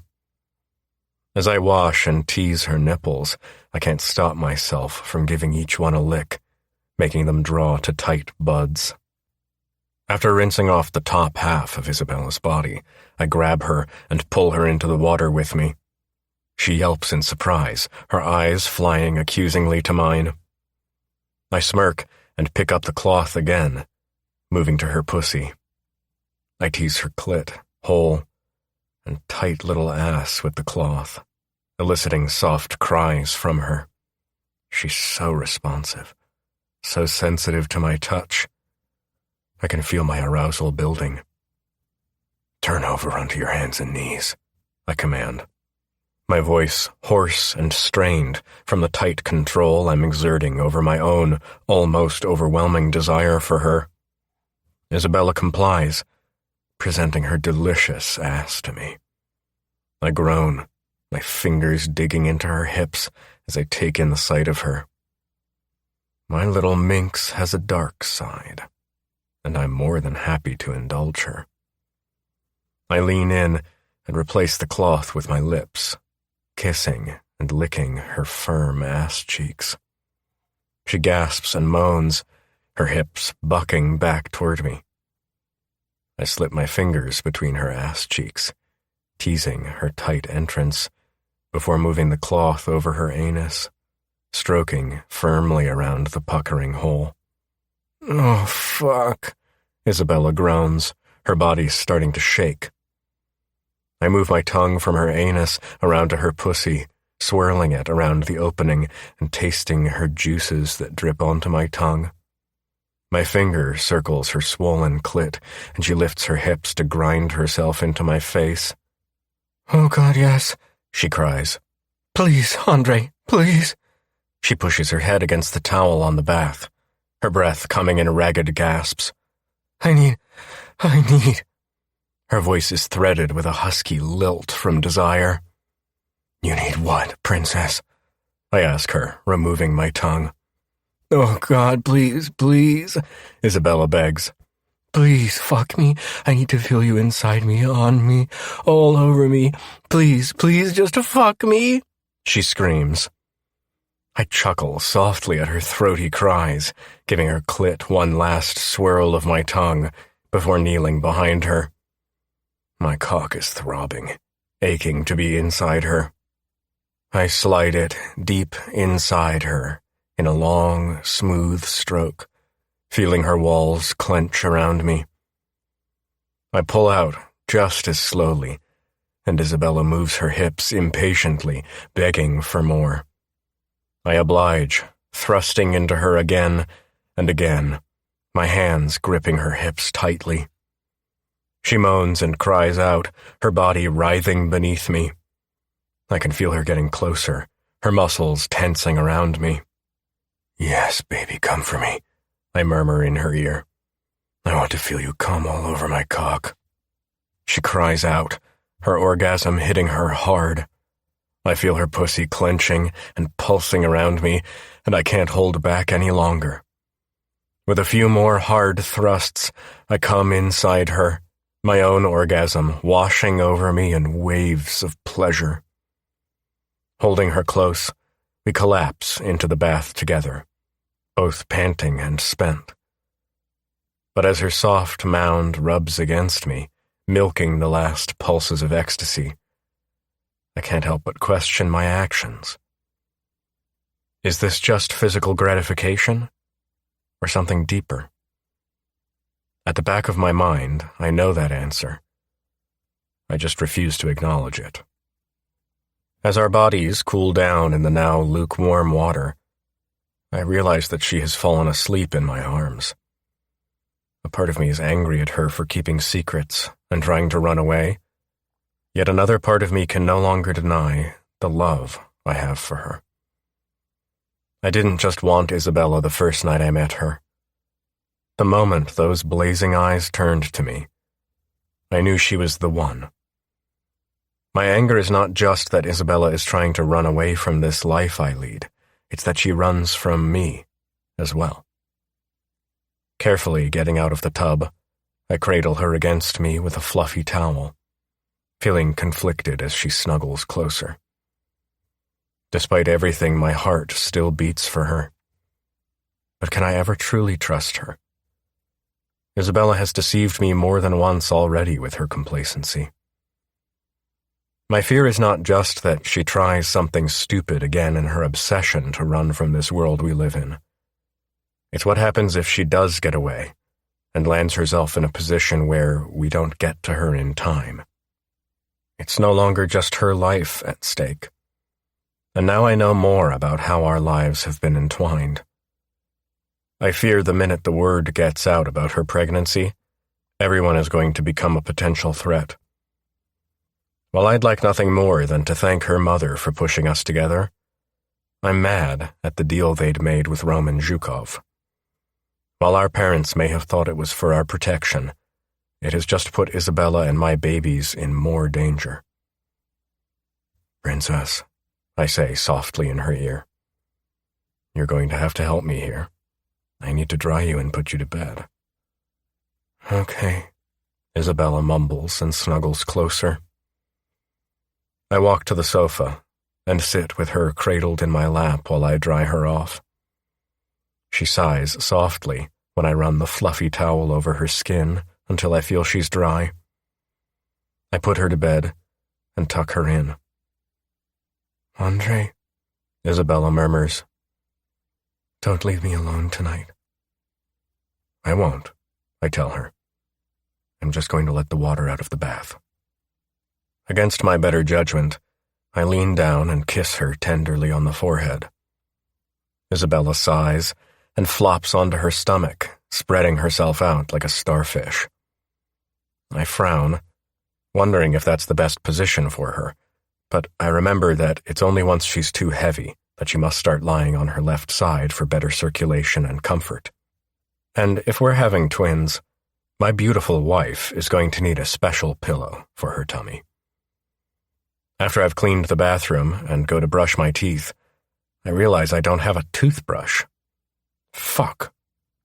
The clerk on the front desk assured me that the store in the lobby was open 24/7. I'll go down there quickly and get one. While taking the lift to the lobby, I mull over everything Constantine told me today. A lot of the pieces are starting to fall into place, and the picture is not a very nice one. It basically comes down to Isabella and I being used as a tool for our fathers to pay off a debt and grow their kingdom. From what I've heard about how they've already tried to kill Constantine and Lev, the bastards don't give a fuck if they have to kill their kids to get what they want. Now I know why both my father and Marco stepped down from their position of power so quickly. Myself and James will take the fall for the containers. Marco and my father can swoop in and save the day with my offspring. Fuck, I bet the council will love that. My brow furrows as the doors slide open. I wonder if my mother is involved in all this. Constantine doesn't seem to think so, and if he does, he hasn't said as much. He actually seems fond of my mother, and I get the feeling he thinks of Grace Belov as his second mother. More fear rips through my chest this time for my mother. Where does this put her? My mother maintains tight control over Velvet Transport, but if Marco and Ivan have her heir, and they're the children's guardians. I blow out a breath and drop my head back for a few moments. My mother becomes expendable. As I turn the corner to get to the shop, I see two goons, dressed in black, speaking to the woman at the front desk. I stop and duck behind a post, tilting my head as I see them lift something to show her, but I'm not close enough to see it. I push my head forward to hear, and my heart slams to a halt for a few seconds. We need to find this woman, he tells her, and I notice he has a British accent. I'm sorry, sir, but I can't disclose information about our guests, she tells them politely. Fuck. I spin and jump back into the elevator, taking the slowest fucking ride to a second floor ever. As soon as the doors open, I'm out of the lift and hurtling toward the room. Once inside, I move the heavy dresser against the door before going to wake Isabella. Isabella, I rock her gently. Wake up, we have to go. What? She rolls over, opening her eyes and looking at me in confusion. We have to go. I think the kidnappers have found you. I turn and quickly go through all the drawers. She's only got stuff in a shopping bag. I rush into the bathroom and grab a few things I noticed she had in there. She climbs out of bed and is completely naked, flooring me. My cock does not care that there are two goons probably on their way up here right now as it stands to attention. I swallow and ignore it as I hear footsteps. Fuck. What? Isabella's eyes are huge. Grab the gown in the bathroom, I tell her. You'll have to get changed in the room next door. She frowns, confused, still a bit dazed from sleep, but she jumps into action, grabbing the gown. I take the bag, which is a lot heavier than I expected, but I don't have time to see what's in there, and lead us out onto the balcony. Isabella locks and pulls the glass door closed as we step into the cold night air. I help her over the railing that separates the room balconies before joining her. The door is still open from when Temur, Constantine, and I went through it. When we're inside the next room, Isabella quickly changes into jeans, a cotton shirt, and sneakers. She pulls out a warm jacket and puts it on. My eyes widen in surprise when she pulls out 2 Glock 19s and hands me one. "Where the fuck did you get this?" "Off 2 of the guards at the lodge," she tells me. "One of them is short 3 bullets. "Do I want to know?" I gape at her. "Probably not." She shrugs, shoving one of the guns into the waistband of her jeans, neatly concealed by her jacket. "I'm ready." She goes back onto the balcony as we hear the door to the room we were in being pounded against. "What are you doing?" "I think our best bet is to jump onto the balcony below and get out that way," Isabella tells me. "No fucking way."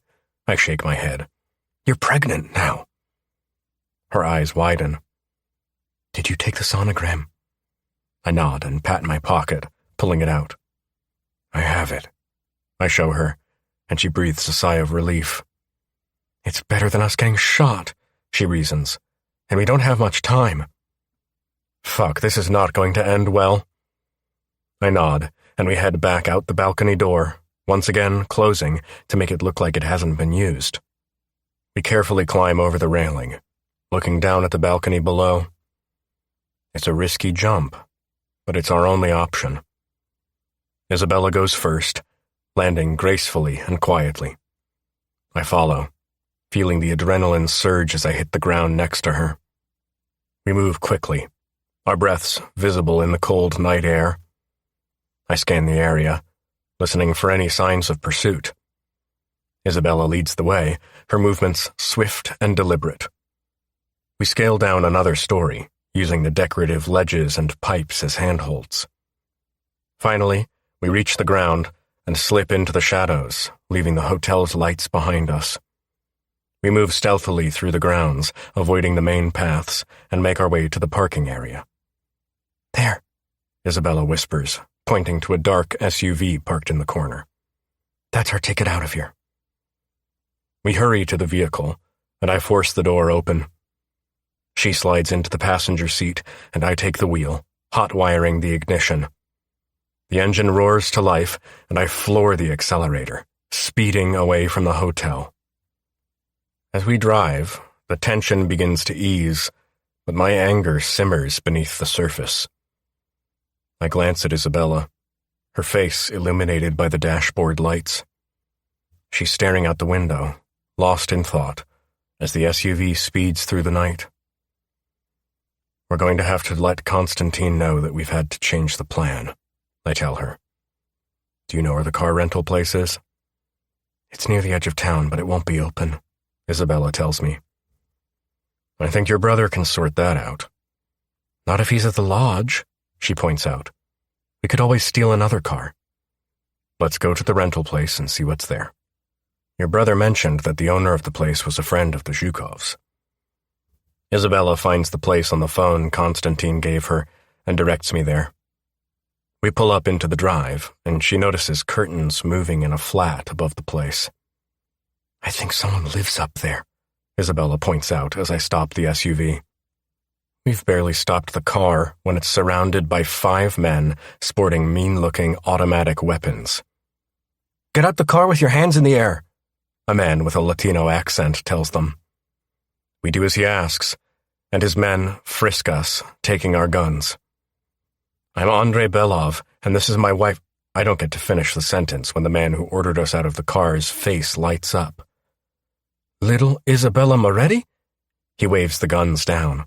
He comes closer. "It is you. You look just like your mama." "You know my family?" "Oh, yes."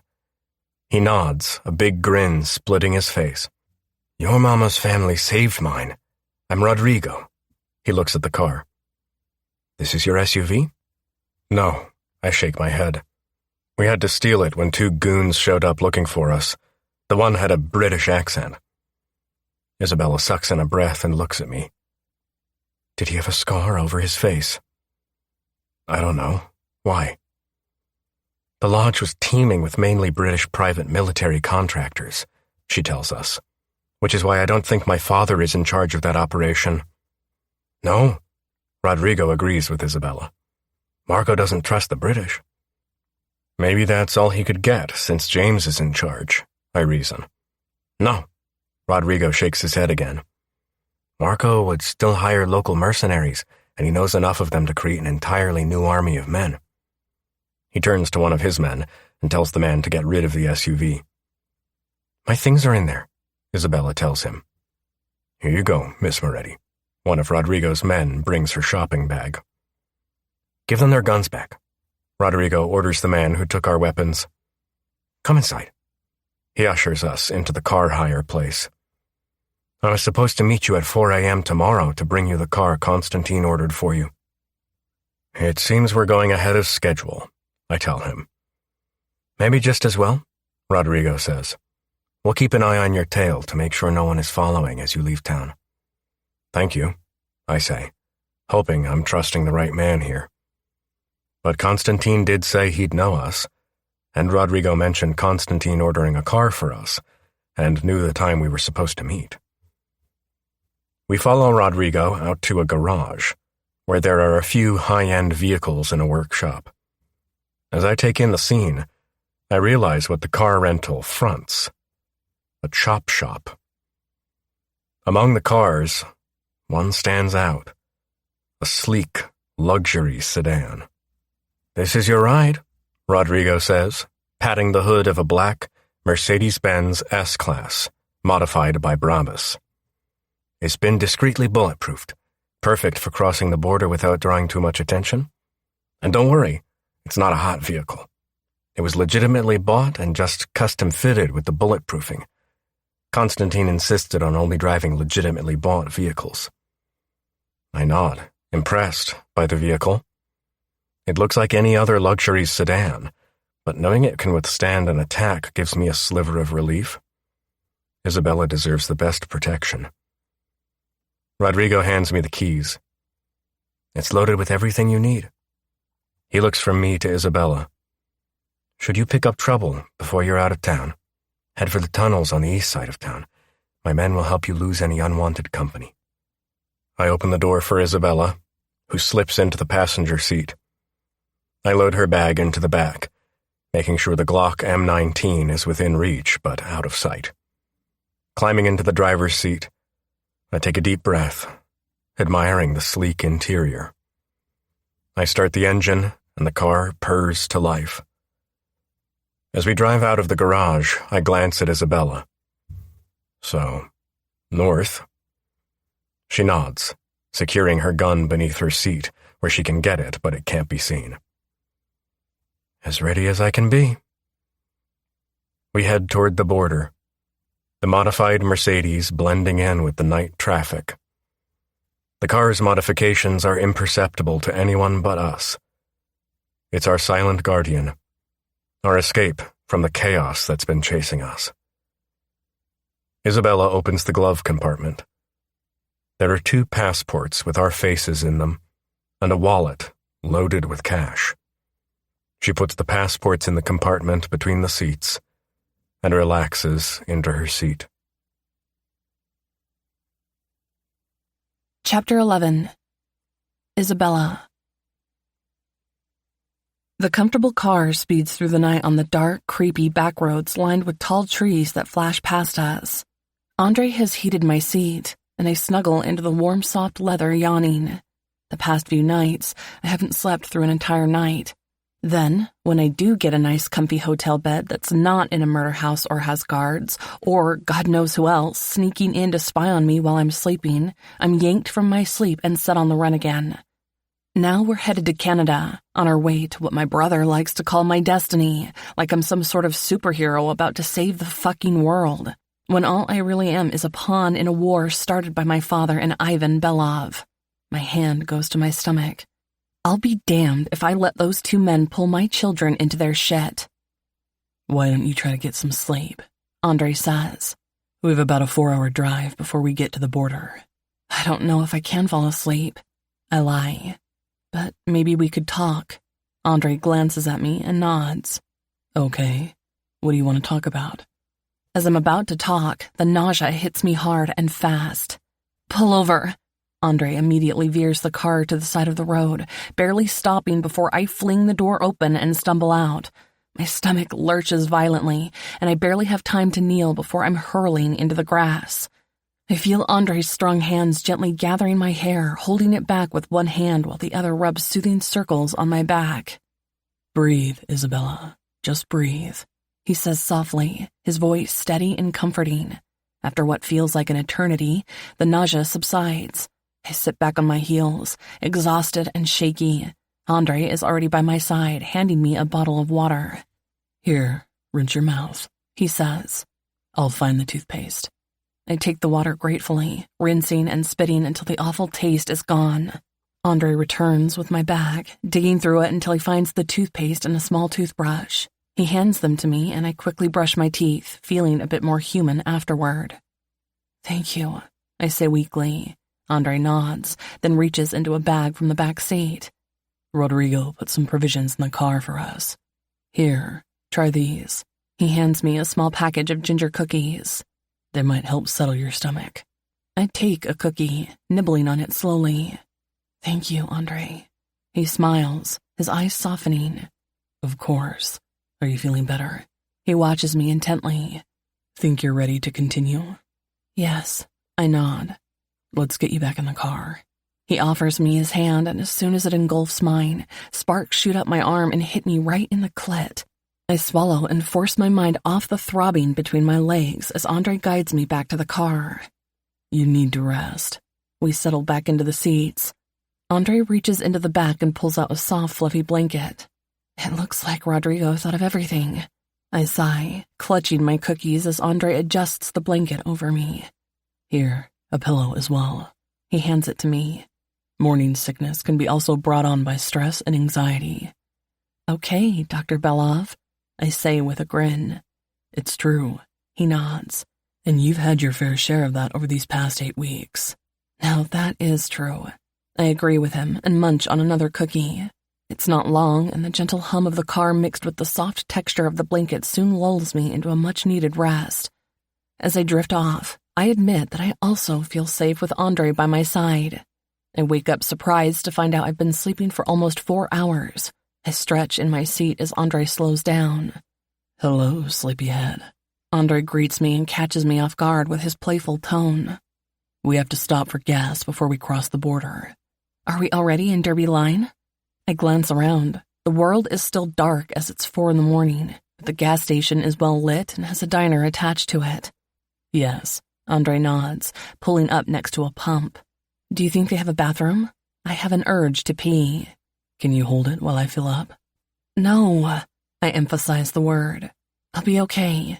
I see a sign pointing to the bathrooms inside the diner. These bathrooms are inside the diner. Okay. Andre nods. Go, but be careful. I nod and slide out of the car, shivering as a blast of cold autumn air hits me. Fuck! I snuggle into my jacket, wishing I could take my blanket and heated seat with me. The toilet is probably going to freeze to my ass. It's so cold out here. The lady behind the counter gives me a large key and points to the bathroom. I turn and can see Andre through the large diner windows, keeping a close eye on me. I wave and walk into the bathroom to relieve my bursting bladder. A few minutes later, I'm washing my hands when there's a thumping on the bathroom door and I freeze. My heart starts to accelerate as I stand and stare at the door. I nearly jump out of my skin when a voice booms through it. Isabella! Andre barks as he knocks. Are you okay in there? Jesus! My hand goes to my stomach. It's okay, little beans. It's not the big bad thing this time. That's your really complex and confusing father. I tell them, walking toward the door. As I unlock it, I nearly get knocked over when Andre pushes himself in. For fuck's sake, Andre! Oh, Andre looks at me surprised. Sorry, I thought you fainted or were getting sick again. So you thought you'd barge in and gloat over how horrible I'm feeling? My eyes narrow. What? You think karma is making me feel god-awful because I didn't rush out and tell you I'm pregnant? Now why the fuck would I say all that shit? I have no idea where that even bubbled up from. Because you have a guilty conscience over not wanting to tell Andre about the babies. Andre's eyes narrow dangerously and his jaw clenches. Why are you always so antagonistic toward me? He asks. Can't we just try to get along? His eyes bore into mine. I've been trying really hard here, Isabella. I'm trying to talk to you and not at you, trying to work around you running off with my children with no intention of telling me. Okay, I stop him. I'm really sorry. I hold up my hands. I'm all over the place moody lately. I swallow. I guess I just have a lot of guilt about not letting you know sooner about the babies. Andre's mouth drops slightly open as he gapes at me, looking shell-shocked. Are you okay? He shakes his head as if trying to clear it. Did you just give me a really roundabout apology? I guess. I shrug and sniff the air. Oh, God, pancakes. You can smell pancakes. He sniffs the air. Can we have some? I look at him pleadingly. I'm starving. He steps back so I can exit the bathroom, pulls the door closed, locks it, and takes the key. I guess we can stop for a while for an early breakfast. The woman who gave me the key to the bathroom seats us at the booth. Andre seats himself in a position where he can keep watch of our surroundings. The woman brings my pancakes and ginger tea. Andre has bacon and eggs. While I munch on my breakfast, he asks, Do you think we can try to get along? His eyes meet mine. At least while we're figuring out all this shit with our faceless enemy in our road trip? That depends. My brow rises. Can you stop being such a dominating control freak? I pour more maple syrup and squirt cream onto my pancakes. I figure we need to work together, like partners. I think I heard your brother tell you that you need to listen to me. I see a teasing glint in his eyes. Only when necessary. I translate the meaning of my brother's words for him. And that does not mean you can dominate my entire existence. Noted. Andre surprises me by saying. He picks up the mug of coffee. How about you listen when I need you to and stop trying to escape? Okay. I nod. Only if you stop locking me in and treating me like I'm a prized racehorse. Rather, be honest with me and let me into the plans or what's going on. If you know what's going on, maybe I can be more prepared for whatever's coming. I will try my best, Andre promises. Will you promise me not to try and escape and listen when needed? Didn't I already agree to that? You said okay. Andre points out. That's not yes, I promise. That's a maybe. I roll my eyes and sigh. Okay, yes, I agree not to run away and to listen when needed. Thank you. He takes out the wallet and puts some bills on the table. Are you almost done with your food? Yes, I nod. I wish I could take some ginger tea with me. The waitress is making you an extra large cup to go. Andre tells me and grins. I asked when I came in looking for you. My eyes widen in surprise, and I swallow as more guilt hits me. Andre does these nice little things, like ordering my favorite yogurt when I was staying at his penthouse, making sure all my favorite fruit was stocked. He even bought my favorite chocolate bars, which he must have asked my father or James about because I never told him about them. When I was hurling my guts out at the side of the road, he knelt beside me and had everything I needed on hand when I was done. Now, he ordered ginger tea for me to go without me having to ask. Is everything all right? He frowns. Have I grown 2 heads? I laugh. No, I shake my head. I just wanted to say thank you, Andre. He gives me a suspicious look. Always anticipating what I need and ensuring you have it at hand for me. Again, he stares at me in shock for a moment. You're welcome. I get another suspicious look. Are you already planning your next escape? He teases. Or am I dying and I don't know about it? I laugh again. You can be really sweet at times. Sweet? Andre grabs his heart as we stand. I wouldn't describe myself as sweet. He shudders. Especially to my men and enemies. As we start walking toward the door, an SUV pulls up to the pumps. Andre stops me and we step back out of view. Fuck, Andre mutters under his breath. They know we must be on the way to the border. Shit. I watch as a big guy gets out of the car. That's the guy I shot. What? Andre looks at me in surprise, but quickly gets his mind back on the situation. Back at the lodge, there's a back door, the waitress tells us, balancing her plates. I noticed you parked your car around there. She smiles at us, and those two aren't cops or feds. Force of habit, Andre replies and looks at her suspiciously. I've been running for 3 years from bastards like that, she tells us. Now get into the kitchen. She opens the door to the kitchen and quickly puts the plates inside. Go to the next town over, BB Plain. Thanks, I say to her. If you head toward the farmhouse at the back of the diner, go straight past it, and you will get onto a back road that will lead to Caswell Avenue. Head west until you get to BB Road.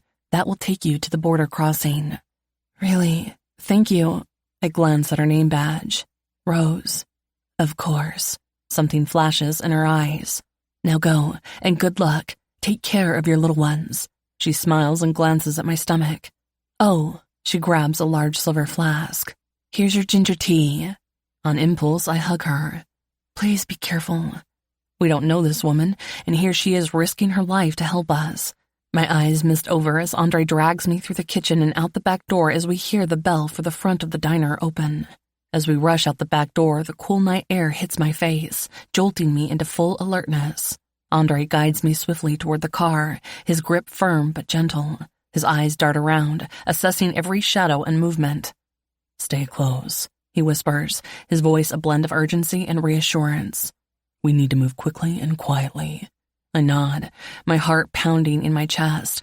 The fear of being caught intertwines with the adrenaline, making every step feel both urgent and surreal. I suppress a shudder as Andre walks into the wooded area that surrounds the diner, and I spot our car hidden among the trees. Andre quickly unlocks it and slips inside. He starts the engine and the car hums quietly to life. But I hold my breath as its soft purr suddenly sounds like a huge roar. Do you really think she's not setting us up? He asks, his voice low and tense. I hope we can trust her directions and we're not riding straight into a trap. I'm sure, I reply, my breath coming in short bursts. I saw the pain and anger in her eyes. I think she's been through a lot. My heart squeezes. I hope she's okay. I'm sure that huge chef who was quietly cooking in the corner and watching us with his automatic weapon on the shelf behind him will help her. Andre's words make my eyes widen in alarm. What? Chapter 12. Isabella. The dim glow of the fog lights cast an eerie shadow, barely illuminating the path ahead. Andre's steady hand guides the car down the bumpy road as I hold my breath and keep turning to ensure there are no lights behind us. After what feels like an eternity, the farmhouse looms before us. Andre does what Rose instructed, and we head right past it. The road smooths out into what seems to be a driveway, and Andre turns on the full beams. The sudden brightness floods the area, clearly revealing the path ahead. How do you think they found us? I don't think they found us, Andre tells me. I think, like Constantine, they followed the breadcrumb trails you left to the Land Cruiser, which was on the same road we were taking to the border. Shit. I blow out a breath. Of course they would. I'm sorry. No. Andre gives me a quick glance, and I see pride in his eyes. You did the right thing, but Tamur is an excellent tracker. In fact, I think he'd give Polar Bear a run for his money. Polar Bear? My brow knits. One of my men, Andre explains. Then Constantine found out you'd done a money transfer from one of your bank accounts. How the fuck did he find that out? I hiss in alarm. No one knows about that account. Your brother does. Andre informs me as we hit the end of the farm road and we head west on the road. Here goes nothing. He gives me a tight smile. I hope you're right about your new friend, Rose. Fuck, I'm going to have to fix that shit. I bite the side of my mouth, making a mental note to look into how my brother found out about that account. About 2 miles later, we turn onto BB Road, and it's not long before the border control can be seen ahead of us and the sleek black Mercedes glides over the road. Its tinted windows shield us from curious eyes. We pull up to the border checkpoint, the massive Welcome to Canada sign looming above us. The area is quiet in the early morning hours, save for the distant hum of vehicles and the occasional rustle of leaves in the breeze. My heart pounds as we inch closer to the booth and stop. Andre slides the window as a man approaches us. The border guard, a middle-aged man with a stern face, steps up to our window. I flash a polite smile as Andre turns toward him. "Good evening," the guard says, peering at us through the window. "Destination? Montreal," Andre replies smoothly. The guard's gaze lingers on us for a moment. I try not to squirm, and I hope I don't look guilty as his eyes search us. It feels like he's looking for any hint of deceit, and I try not to think about the guns we have hidden beneath our seats. You've done nothing wrong, Isabella. We're just on holiday. But still, I hold my breath, trying to keep my expression calm and composed. "Purpose of your visit?" the guard continues. "My wife wanted to honeymoon in Canada." Andre doesn't flinch as the lie slips skillfully from his lips. He grins and pulls the sonogram from his pocket. "We may not be able to travel for a while soon, so it's now or next time we're here there will be dual baby seats." The guard features soften. "Congratulations. I have 3 myself." Satisfied with Andre's answer, he asks, "Passport, please." Andre hands over our passports, watching as the man inspects them under the overhead light. The seconds turn into what feels like hours to me. I have to stop myself from shifting nervously in my seat while Andre is as calm and composed as ever. The guard finally hands the passports back. "Enjoy your stay in Canada. Drive safely." He smiles at me. "Take care of those babies." "Thank you," Andre says, sliding the passports back into the compartment between the seats. As we drive away from the checkpoint, I exhale slowly, finally releasing my breath as relief floods me. "It's okay." Andre turns toward me and smiles before teasing me. "You'll get used to your new life of crime in the dark underbelly of the world." A nervous laugh escapes my lips as we head for Stansted. I take a minute to relax before telling him. "There's a motel just as we enter Stansted. We'll book in there and get changed into other clothes." My head swivels toward the back of the car. I see a duffel bag, reach over and get it as we hit Stansted. I smile as I rummage through the bag. I see Constantine instructed Rodrigo well. I show Andre the wigs. We'll need to put those on and leave through the back door of the room. "There are back doors in a motel room." Andre looks at me in disbelief. Laughing, I tell him, "When we book in, we'll ask for room 105. It's on the ground floor and has a back door exit to the pool area." A shudder rips through me, although I wouldn't actually want to swim in it. "What? I don't get a fake mustache?" Andre looks at the items in my hand, making me smile. "So we put on our wigs and head out the back door to..." It's a short walk into town through the park behind the motel, and there are no cameras. "Is that the motel?" Andre points to the roadside family motel. "Yep." "Isn't it going to look odd pulling into the motel in our Mercedes?" Andre pulls into the parking lot, and his brows raise as he glances around. "Okay, maybe not." I think this is more of a family-up break motel. My face splits into a smile. They rent rooms by the hour. "Oh," Andre nods in understanding. "That would explain all the fancy cars." It's quite full, too. My brows furrow. I hope the room I want is available. We park, and Andre takes everything from the car, including a picnic basket and duffel bag. A picnic basket? My brows shoot up in surprise. Rodrigo must have packed it. The person on duty doesn't seem too interested in us. He takes the cash for the room for the night from Andre without even asking for our names. "Is room 105 available?" I ask the man. "Sure," he nods. "That's an extra 20, though." Andre doesn't argue with the man. He nods and hands him another 20. We take the key and head to the room. Inside, the room is basic but clean, with 2 double beds and a small bathroom. The back door leads to the pool area. We need to get dressed in different clothes. In my go bag at the station, there will be new identities for us, and we'll be taking the bus to Montreal. "We have a perfectly good car." Andre's eyes widen. "No," I shake my head. "We can't take that. There are cameras at the border crossing, and the guards scanned our passports." "That's true," Andre sighs. "But we should have a shower."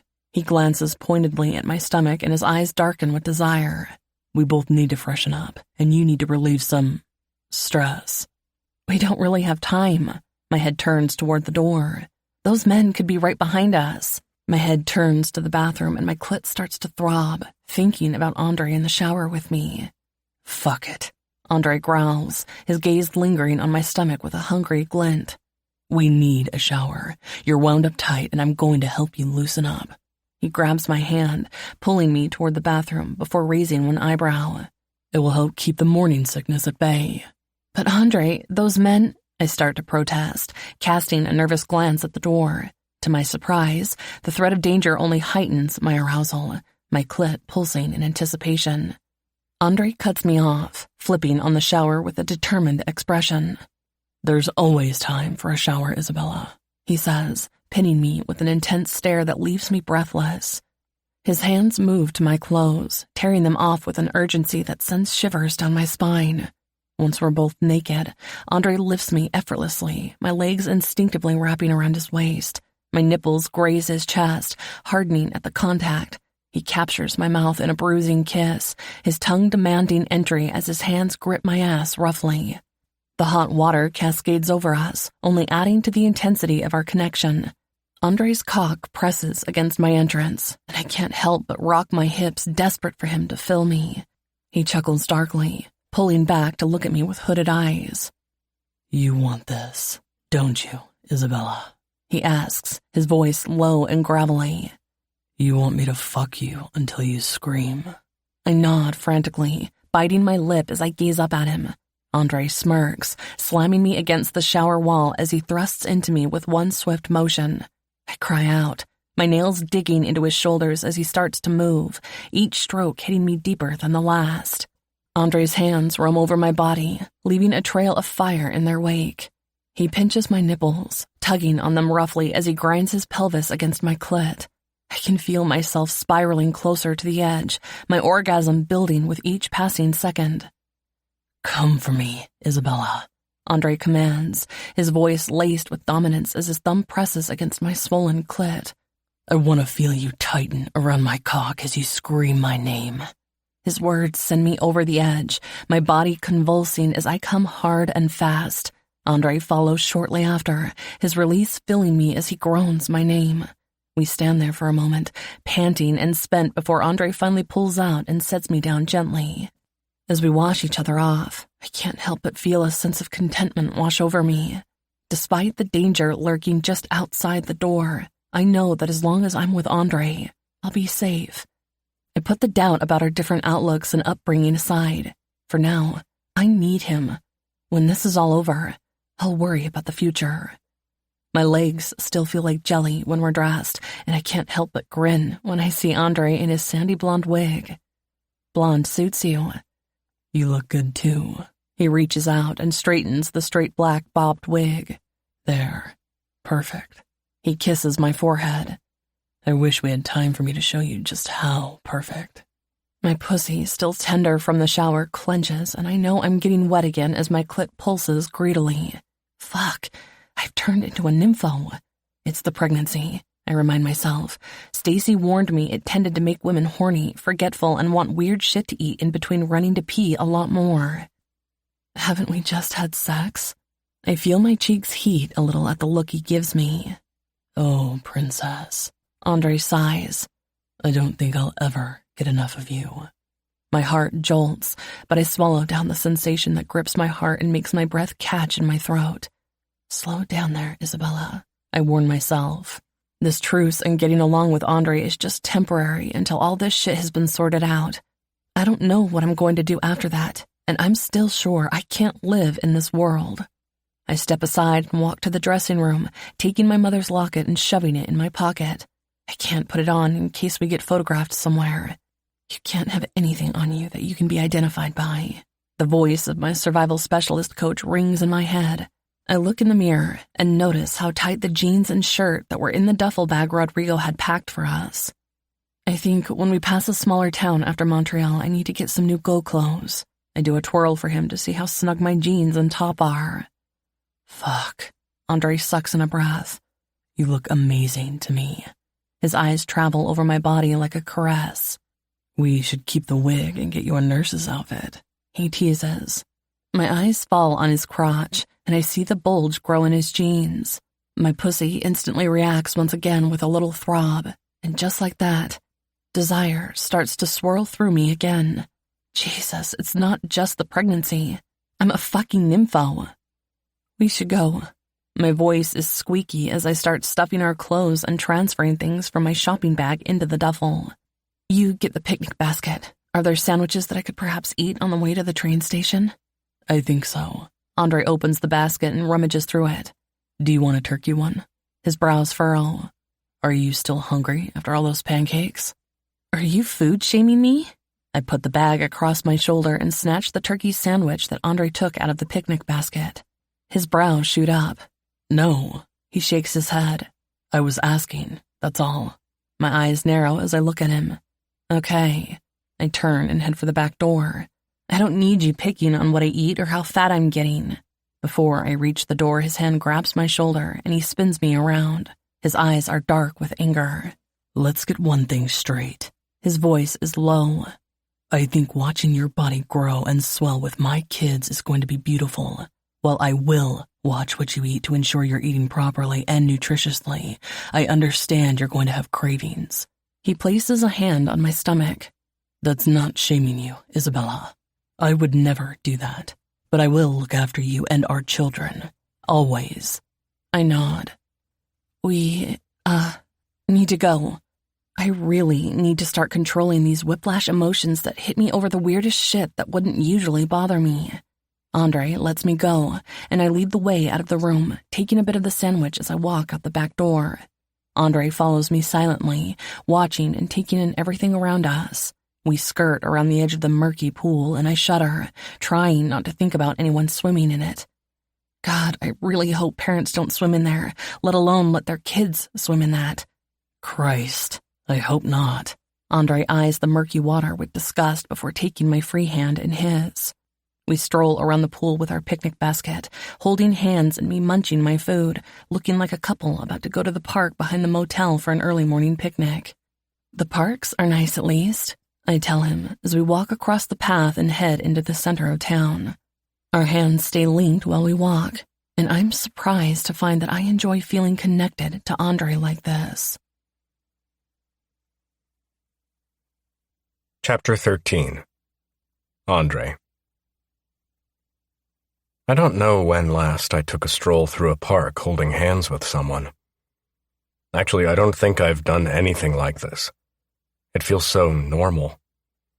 And I can't say I'm not enjoying the feeling.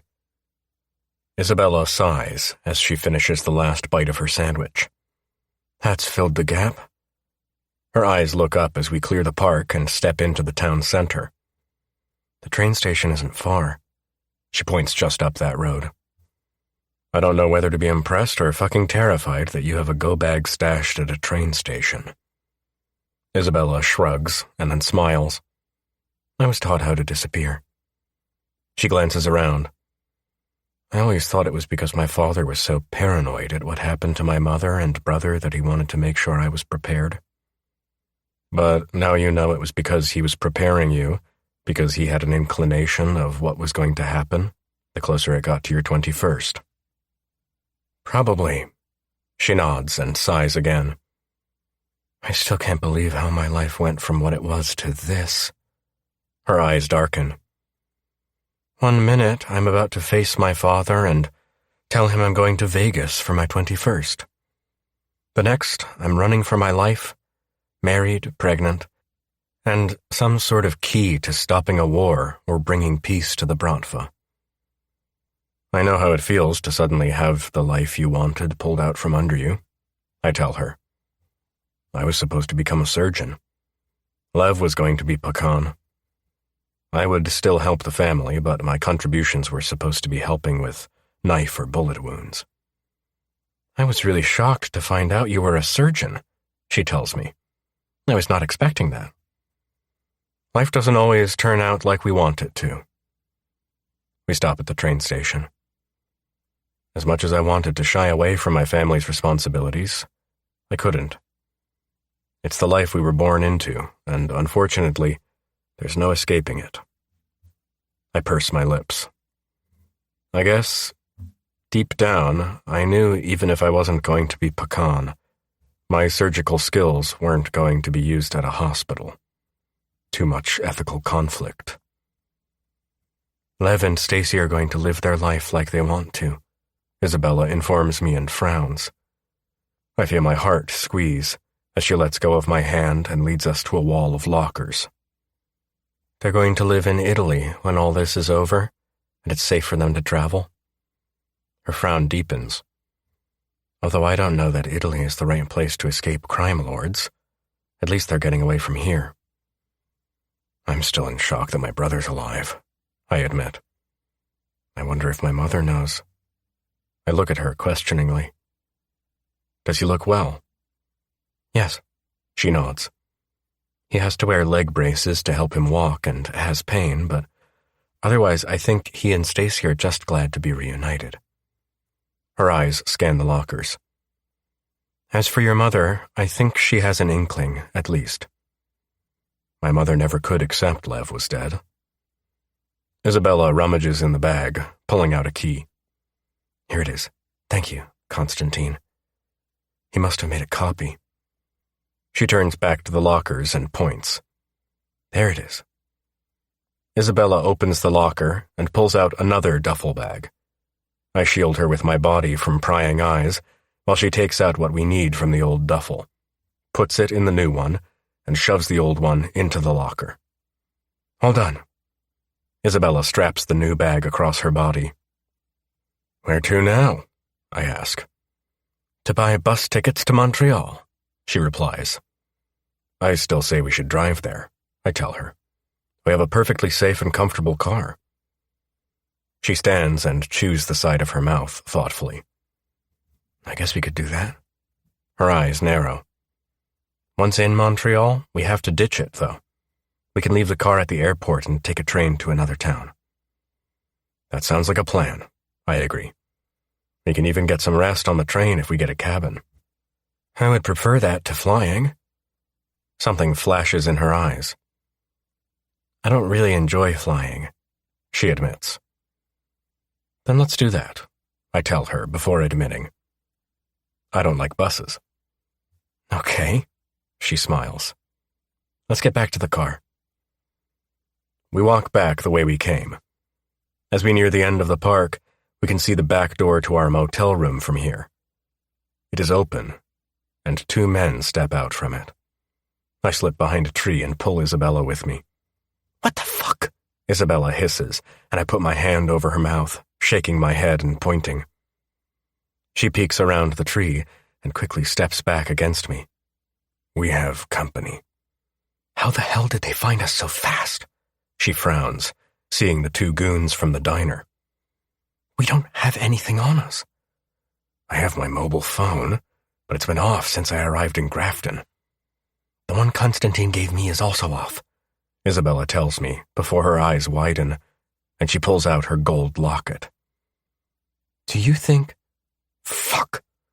I put the picnic basket down and take the locket. I don't know.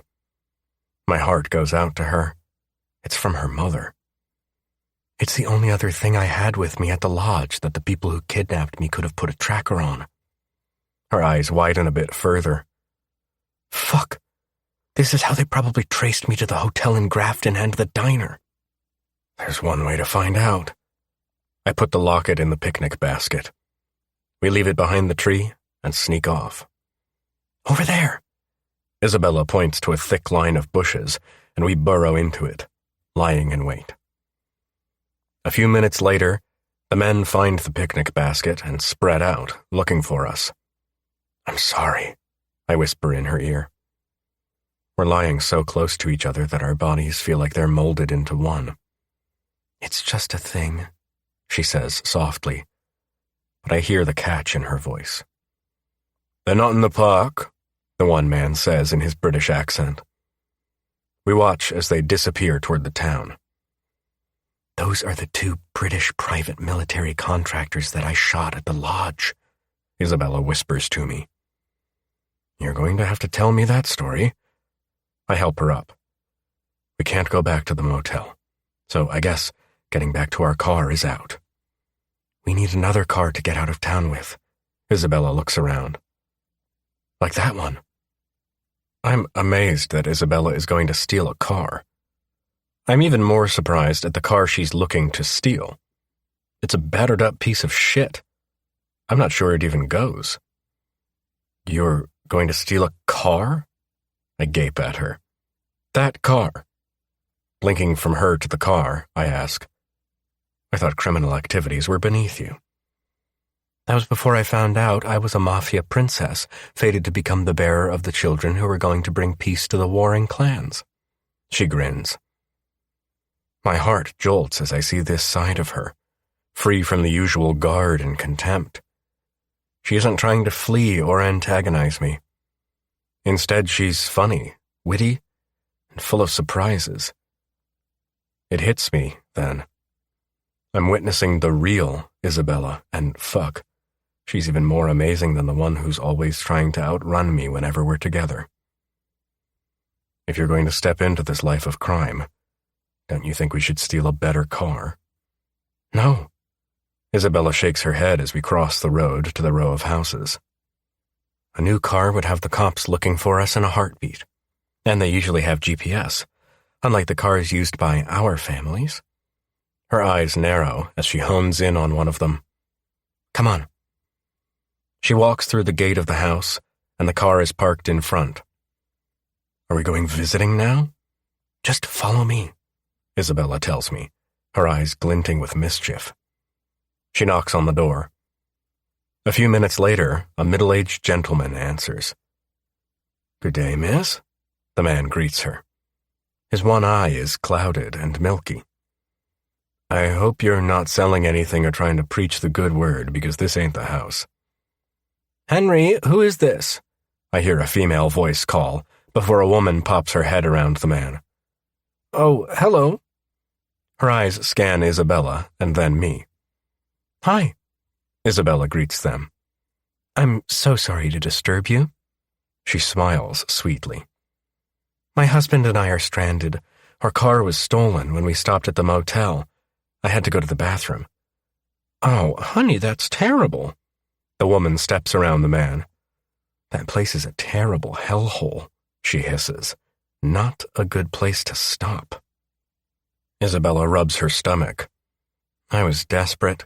My husband and I are expecting our first, and it's twins. The woman's eyes widen.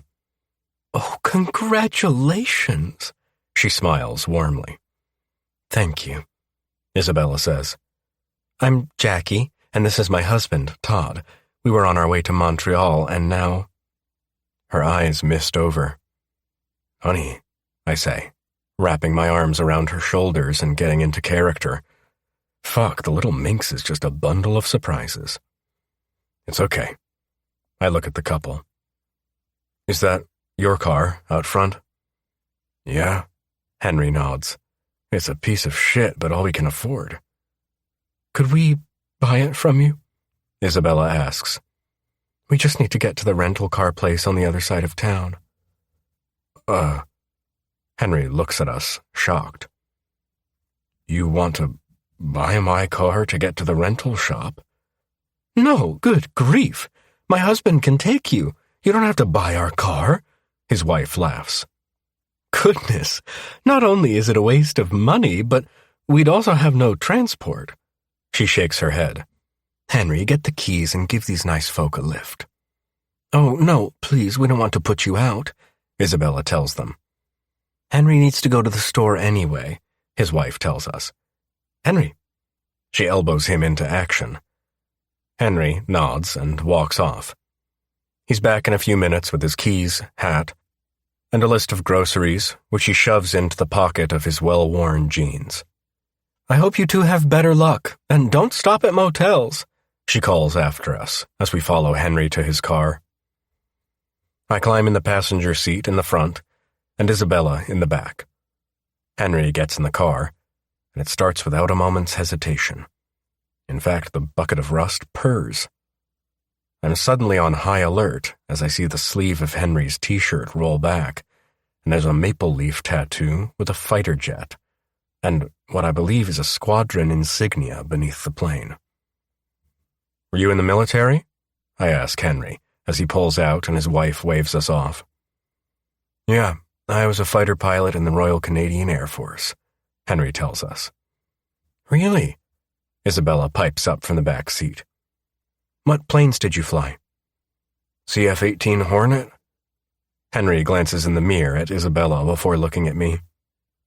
So what are you folk really doing here? His change of subject is so fast I nearly got whiplash. What do you mean? Isabella answers before I can. Sweetheart, my wife may have been fooled by your story, but I wasn't. Henry shakes his head. Who are the two of you running from? He glances at me again. I don't think it's drugs, as you don't strike me as the kind. You're obviously not wanting for money, as you're both wearing designer clothing. He glances in his side mirror. And you were hiding in the bushes by the park a few minutes before you arrived at my door. You saw that? Isabella and I ask in amazement. My wife wasn't kidding when she said the neighborhood has gone to shit since the motel changed hands, Henry explains.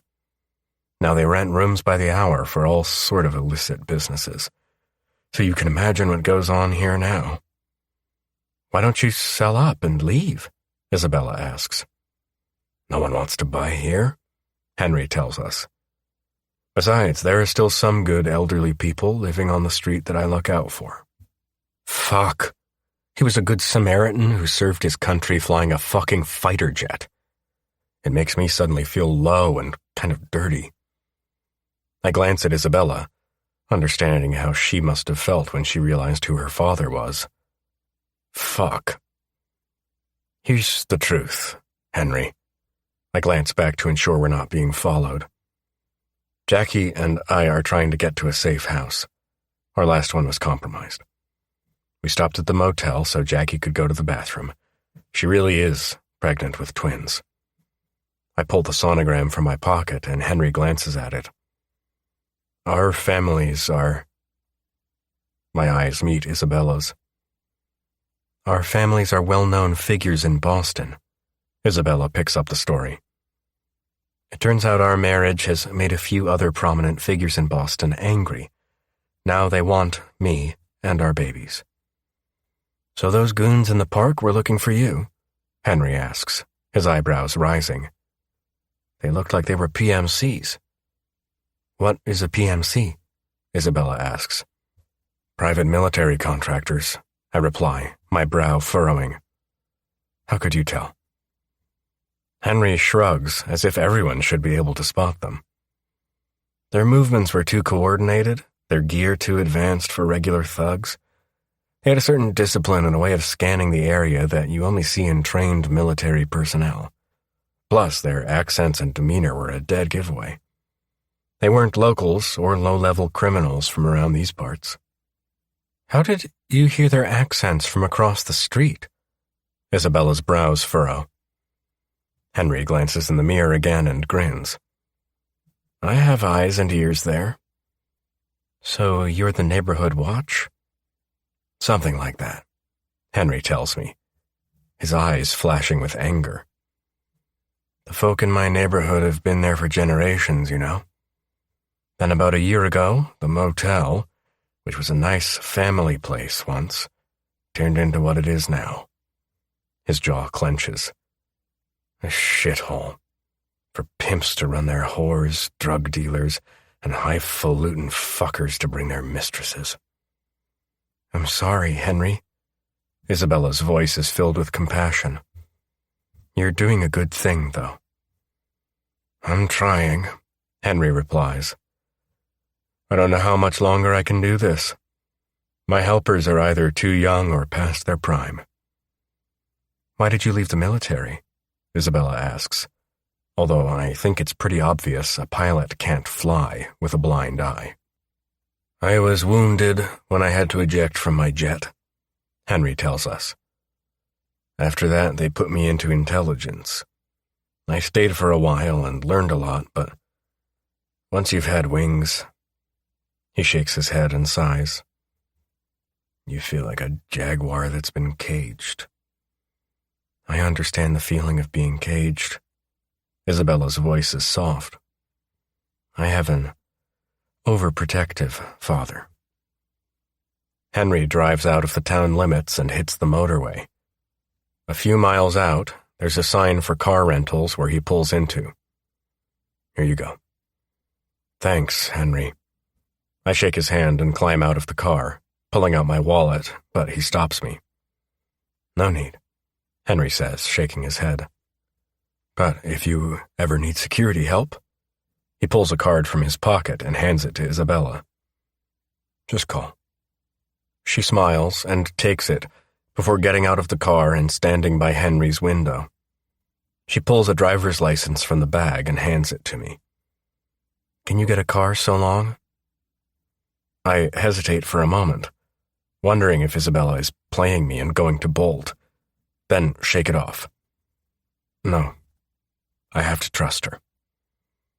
Nodding, I give Henry one last wave and walk into the car rental place. I stand in a position where I can talk to the clerk behind the desk and keep an eye on Isabella, just in case. "Hello, how can I help you?"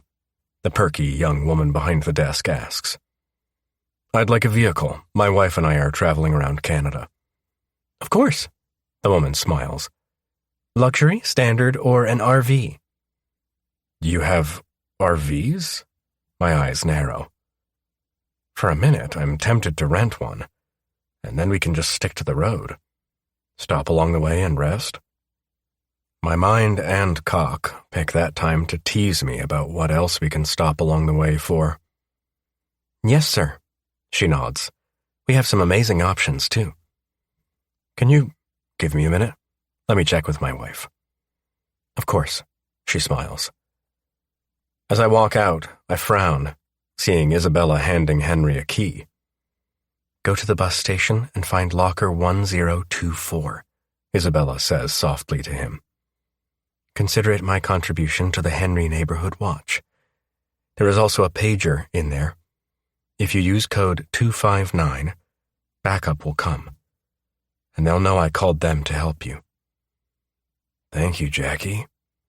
Henry's good eye darkens with emotion. He's obviously not used to someone helping him. I make a mental note to help him as soon as I can by cleaning up that motel and making his neighborhood safe again.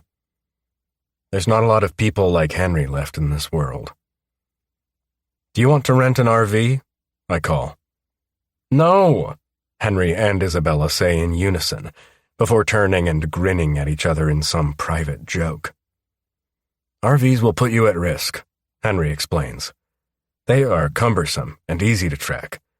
Get one of their late-model cars or SUVs. Head 5 miles up the motorway, and I'll meet you there to disable the GPS." "We can't ask you to do that." Isabella looks at Henry. "You could get into trouble." Henry shrugs. "Who's going to know but the three of us?" He grins like he's enjoying himself. "There are no cameras around here." "Thank you, Henry." I nod and smile before going back into the car rental. I opt for an SUV, just in case we have to do some impromptu off-roading. 20 minutes later, we are on the side of the road, and Henry is disabling the GPS. It doesn't take him long, so this is obviously not the first time he's done this. "You're all set?" Henry tells us.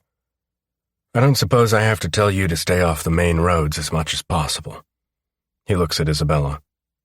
"You have my number." "Thank you, Henry." Isabella is looking at him curiously. "Why would you help 2 strangers who lied to you?"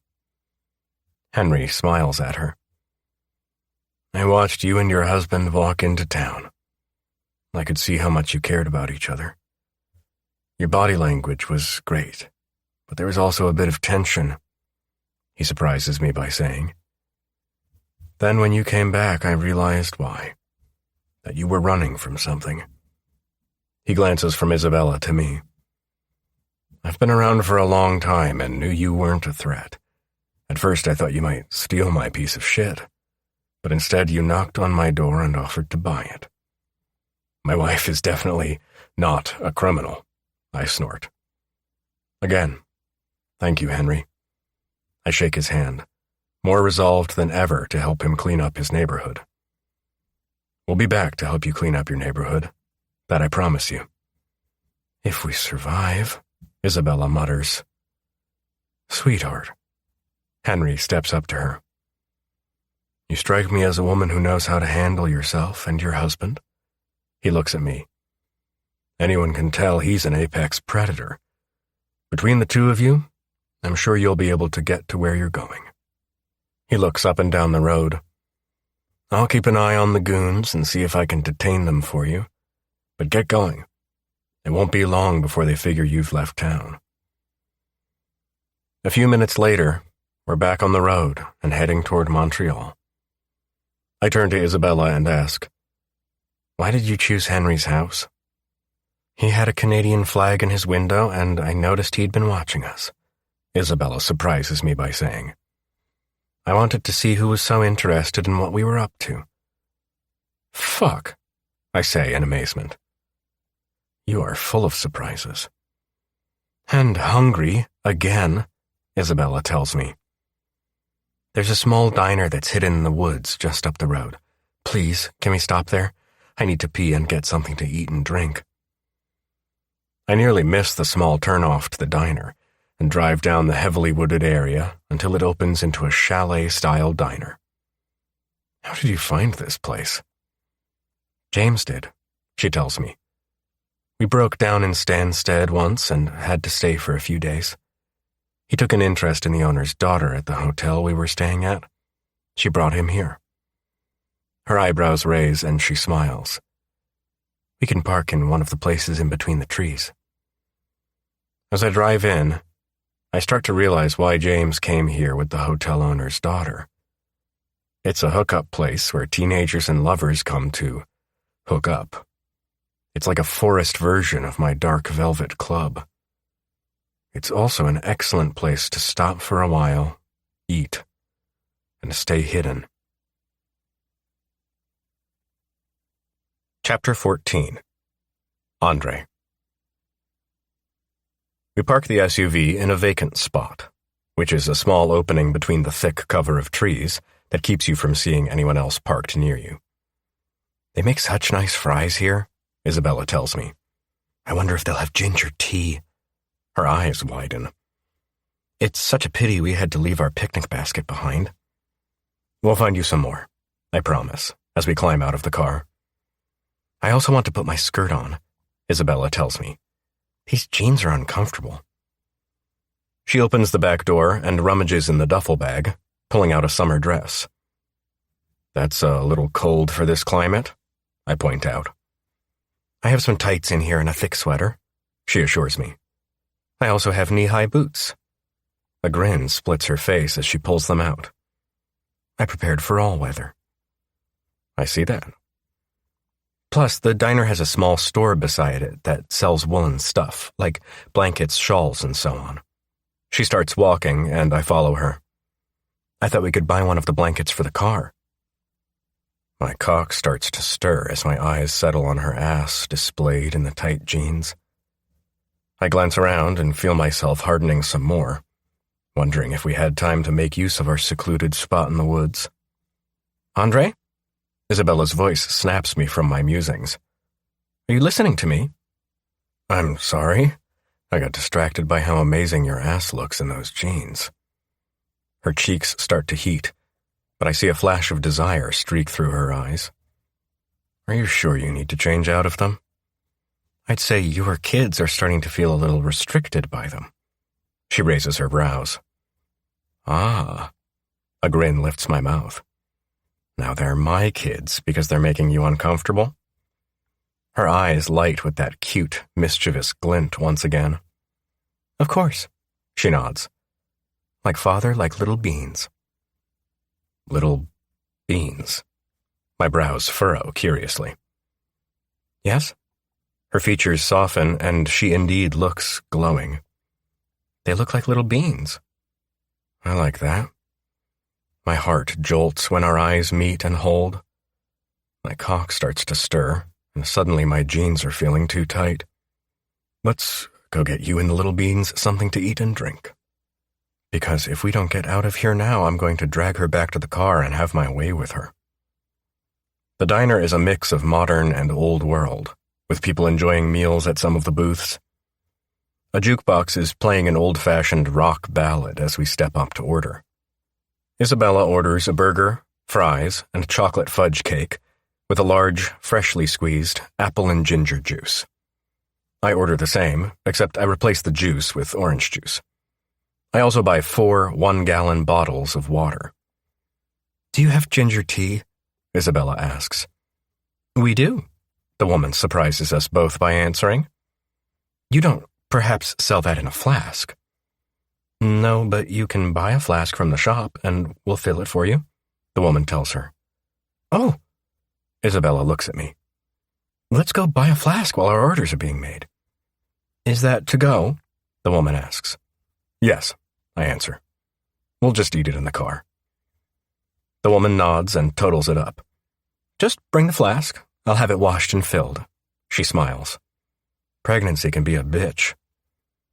Our brows shoot up as we look at the woman. Is it that obvious? Isabella asks. You have a dress and sweater with you, and your jeans look snug, the woman observes. Plus, you're glowing. She winks at Isabella and pulls a key with an extra-large keychain attached to it. The bathroom is just past the store. You can change in there. Thank you. Isabella breathes in relief, taking the key. Would you mind getting the flask, a soft, cozy blanket, and a pillow or two? Sure. I nod and watch her rush off toward the bathroom.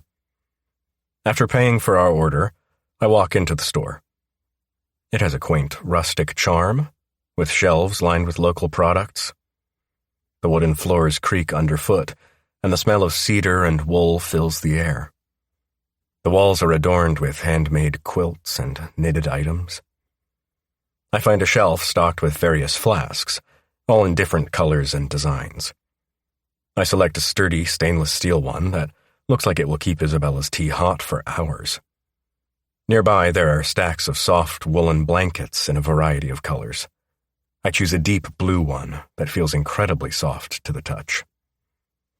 The pillows are on a lower shelf, filled with soft down and covered in flannel cases. I pick 2, knowing they'll add some comfort to our journey. I also grab a few packs of snacks, nuts, dried fruit, and some chocolate bars, along with a couple more bottles of water. As I head back to the counter, Isabella reappears, looking radiant in her summer dress with the bulky sweater over it. Her hair cascades over her shoulders, and her cheeks are flushed with the cold. Even with the practical sneakers she wears for comfort, she looks stunning. I'm floored by how lovely she looks. Wow, I breathe, unable to control my admiration. You look amazing. Her smile lights up her face. Thank you. Did you get everything? I nod, holding up the bags and handing her the flask. Let's get this filled and get back on the road. She takes it, her fingers brushing against mine, sending a jolt of warmth through me. We head back to the counter to collect our food and have the flask filled with ginger tea. As we wait, my eyes keep going back to her long, toned legs, and flashes of them being wrapped around my waist run through my mind. My cock starts to swell, and I force it to behave, because unlike Isabella, I don't have a long sweater to cover the bulge in my pants. I'll take this to the car and come back to help you with the food. I'm impressed at how normal my voice sounds despite starting to get turned on by my wife in a summer dress and sneakers. The few minutes in the brisk Canadian air on my walk to the car and back settle my hard-on. I make my way back to the diner, where Isabella is taking the bags with our order from the woman who served us. Thank fuck. I breathe a sigh of relief, because the minute I see Isabella's dress hike up, caressing her thigh as she takes the last bag, I need some more cool, crisp Canadian air. We head back to the car, and nature decides to tease me some more as a gentle breeze plays with the hem of Isabella's dress. Once we're back in the car, I haven't got time to fantasize some more over my sexy wife as my stomach growls when the tantalizing smell of the food fills the cabin. My hunger overrules my lusty cock as Isabella dishes out the food. We dig into our meals, and I smile, loving how Isabella dives into her food, as she does with most things, and sighs with pleasure as she attacks the cheeseburger and fries. I asked the woman in the diner to give us some extra bags in case I get sick, Isabella tells me around bites. Oh God, this is so good. She wipes the corner of her mouth where some mayo has gathered, and my stomach clenches, wanting so badly to lick it away. I polish off the last bite of my burger and lean back to chug my soda. My gaze drawn to Isabella's milky thighs, peeking out from under her dress as she fidgets in her seat.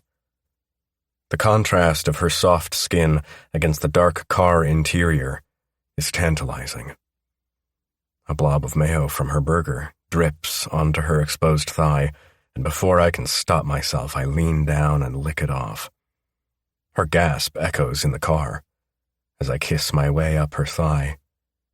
My face pushes her dress up, revealing pale, pink panties.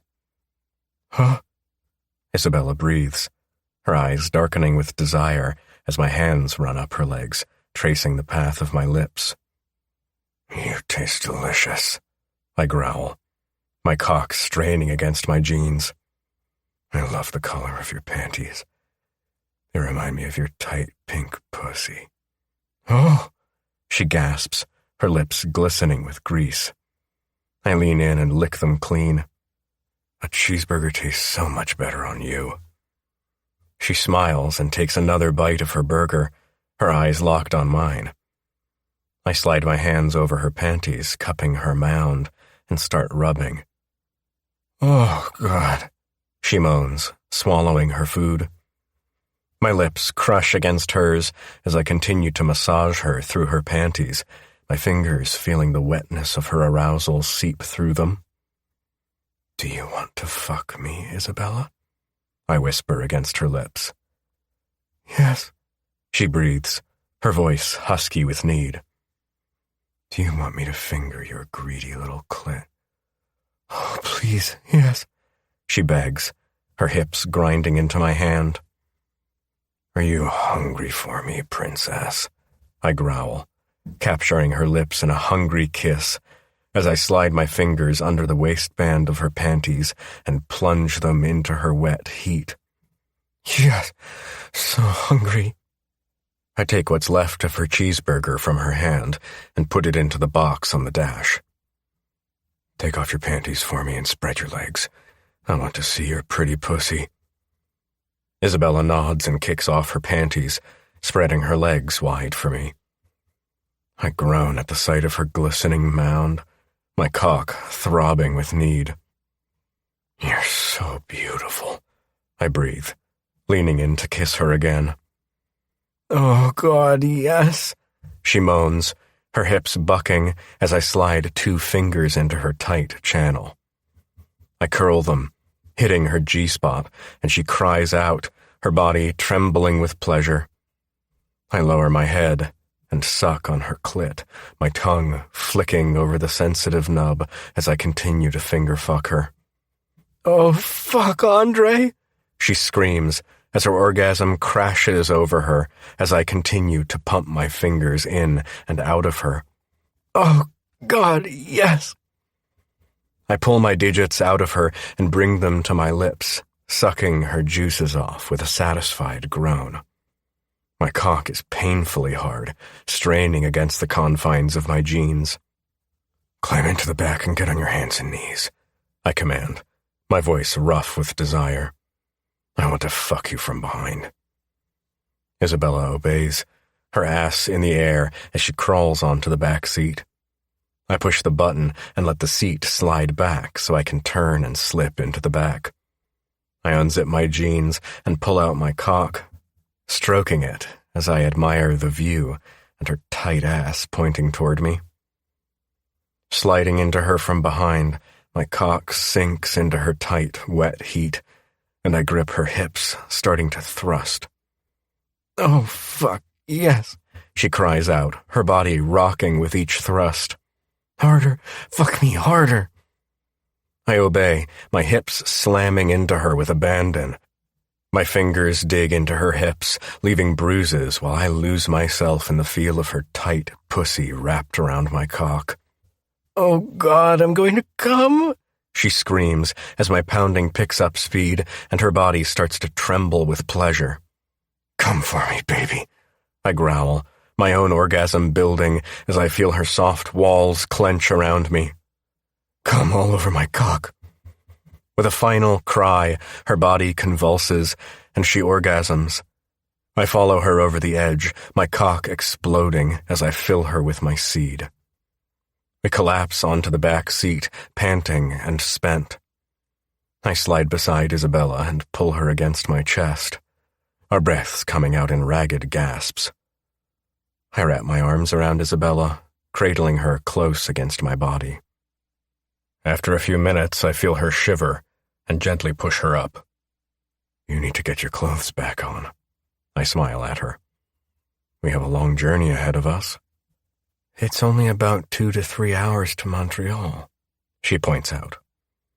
"Yes, and a lot can happen along the way." I wink as she slides away from me. I pull up my pants, turning to watch her pull her dress and sweater on.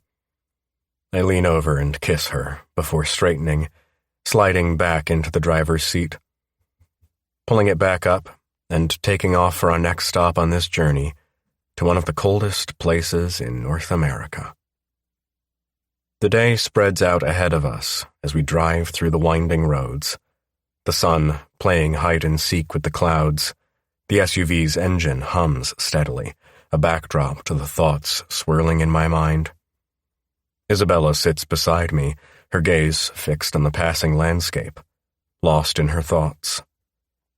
"We need to try and work together after this is over," I say, breaking the silence.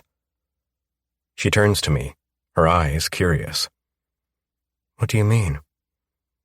"I want us to give it a try," I explain. "After the twins are born, live like husband and wife for a year. If you're not happy, I'll let you go, and we'll figure out a plan for the twins." Isabella looks thoughtful, her fingers tracing patterns on her dress. "And how will this year be spent? Will I be constantly monitored, or will I be able to live my life as normally as possible?" "You'll have a bodyguard," I admit. "Even my mother and my friends Hannah and Olga have them. Stacy will need one too, even when she and Lev are living in Italy." She sighs, leaning back in her seat. "We'll talk about it when this is all over. Once we've gotten to the bottom of what my mother entrusted to me and who is trying to kill us or take over our family's organizations." I nod, feeling a sense of relief. "That's fair." The miles between Stansted and Montreal seem to melt away as we continue our journey. The landscape shifts from dense forests to more open fields, and the distant city skyline gradually comes into view. The tension between us eases slightly, replaced by a tentative hope for the future. "We should stop soon," Isabella suggests. "Stretch our legs, and I need to pee." "Good idea," I agree, scanning the road ahead for a suitable place. We find a small roadside diner just outside the city limits. It looks cozy and inviting, the kind of place that promises hearty meals and warm hospitality. As we pull into the parking lot, I notice a few other cars parked haphazardly, their owners likely inside enjoying a break from their own travels. Inside the diner is a blend of rustic charm and modern convenience. Wooden beams stretch across the ceiling, and vintage photographs adorn the walls. The air is filled with the mouth-watering aroma of frying bacon and freshly brewed coffee. We find a booth near the window, and a waitress promptly arrives to take our order. Isabella opts for a cup of ginger tea, while I choose a coffee. Isabella heads for the bathroom while we wait for the beverages. When she's back, I'm happy that the conversation between us is starting to flow more easily, which is a welcome change from the tension and animosity of the past. "I'm curious," Isabella says, stirring her tea when it arrives. "What made you decide to give us a year? To try to live like a normal family?" I take a sip of my coffee, considering her question. Honestly, I feel we could make an excellent team. And I'm enjoying getting to know you. I watch her intently. I'd like us to try and make a home for the twins. And maybe, just maybe, we could find some happiness together. She smiles softly. I'll make you a deal. Isabella plays with the fork. Let's get through this by working together and getting to know each other. Her brows raise as she looks at me. If we can find a way to get over some of our personality clashes, we'll see. Okay, I nod. Fair enough. But then you have to promise not to try and run away from me. She is about to say something, but I hold up my hand and cut her off. And be honest with me. Talk to me. Don't shut me out. And we'll try to be a real couple while we're navigating this danger. I can handle that, Isabella agrees. But like I said earlier, you have to stop trying to be a control freak. I know you're the boss, the apex alpha and whatever. But seriously, I'm not a brainless little twerp.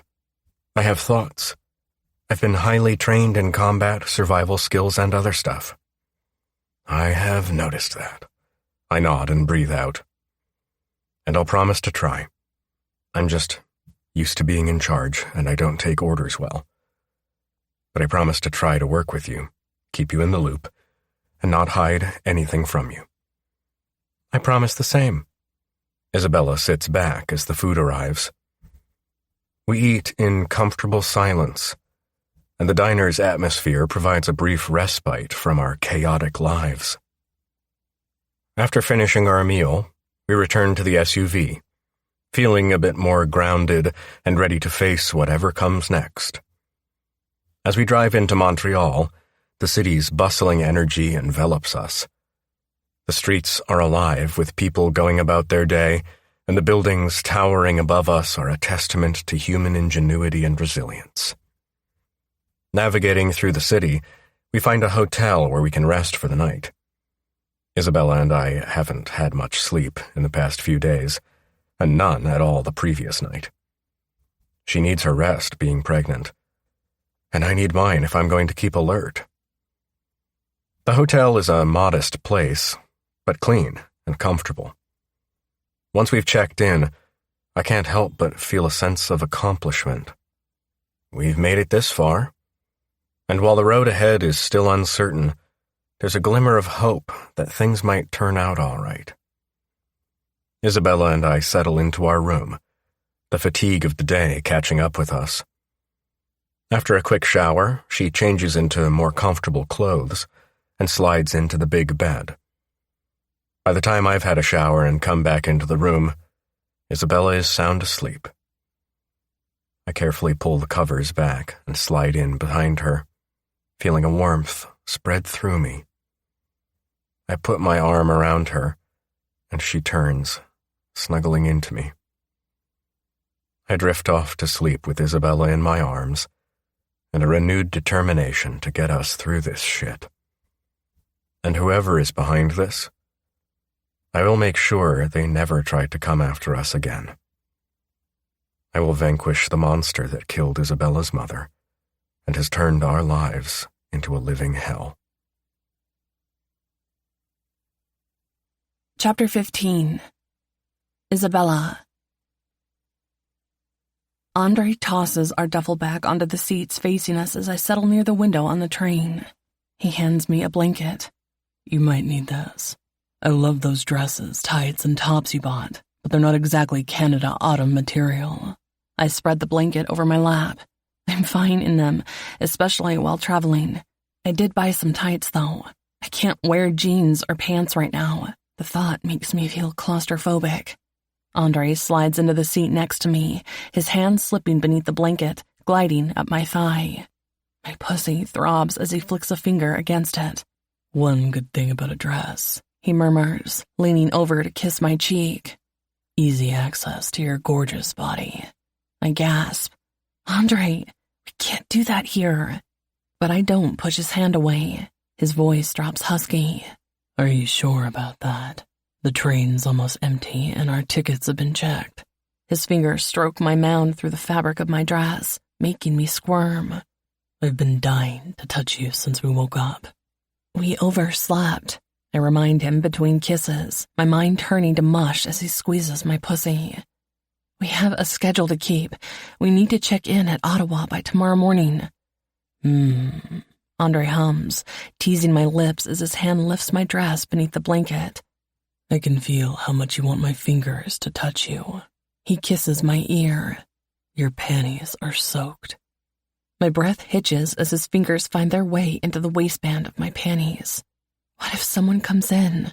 Andre smirks. All they'll see is me kissing my beautiful wife. Oh, fuck. I moan as his fingers dip into my channel, my hips moving with them. Andre. I bite my lip to keep from crying out as the train jolts and starts to move. The pressure builds inside me, and I can't stop myself from grinding against his hand. Take your panties off for me, he growls, nipping my neck. I hesitate for a moment before sliding them down my legs, letting him have his way.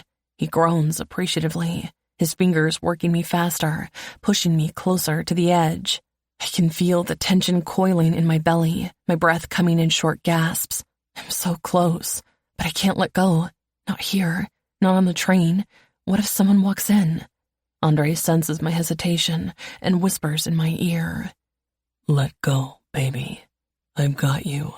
His words are my undoing, and I come apart in his arms, biting my lip to keep from screaming as waves of pleasure wash over me.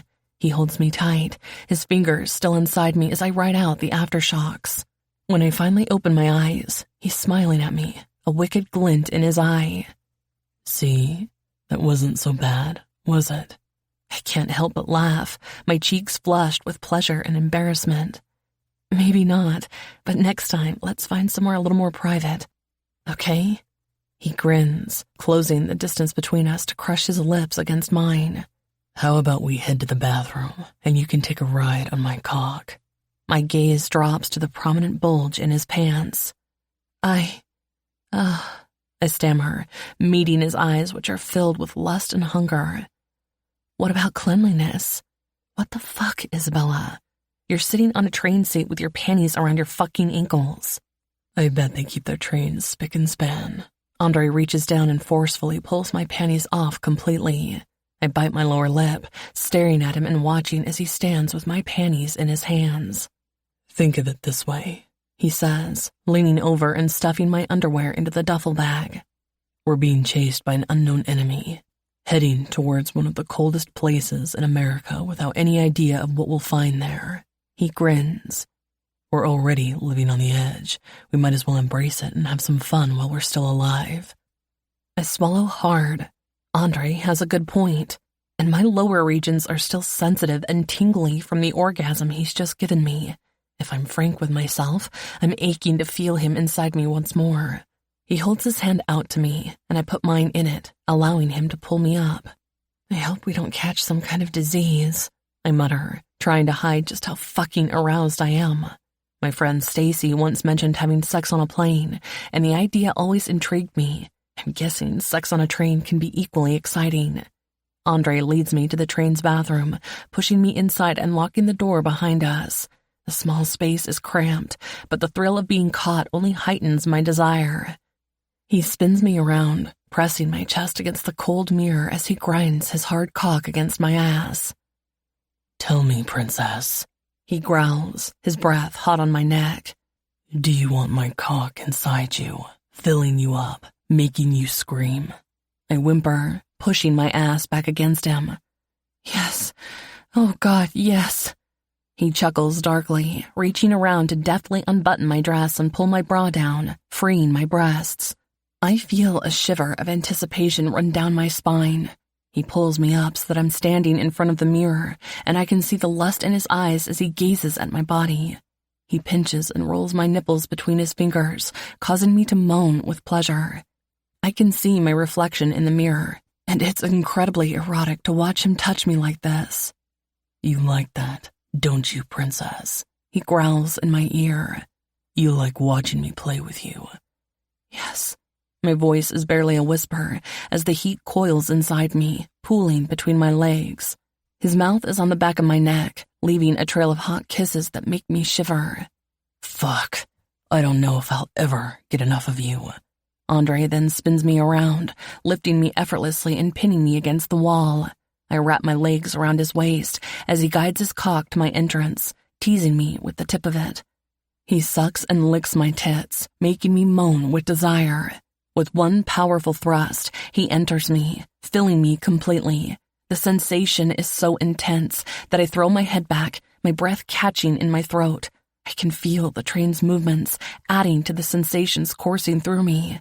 I cry out, clawing at his shoulders as he fucks me hard and fast. The train's movements make me feel like I'm floating in the air.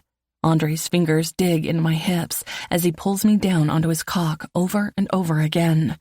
The sounds of our skin slapping together and our ragged breaths fill the small bathroom, and I know I won't last much longer. My orgasm is building as I pant. Fuck, Andre, I'm going to come.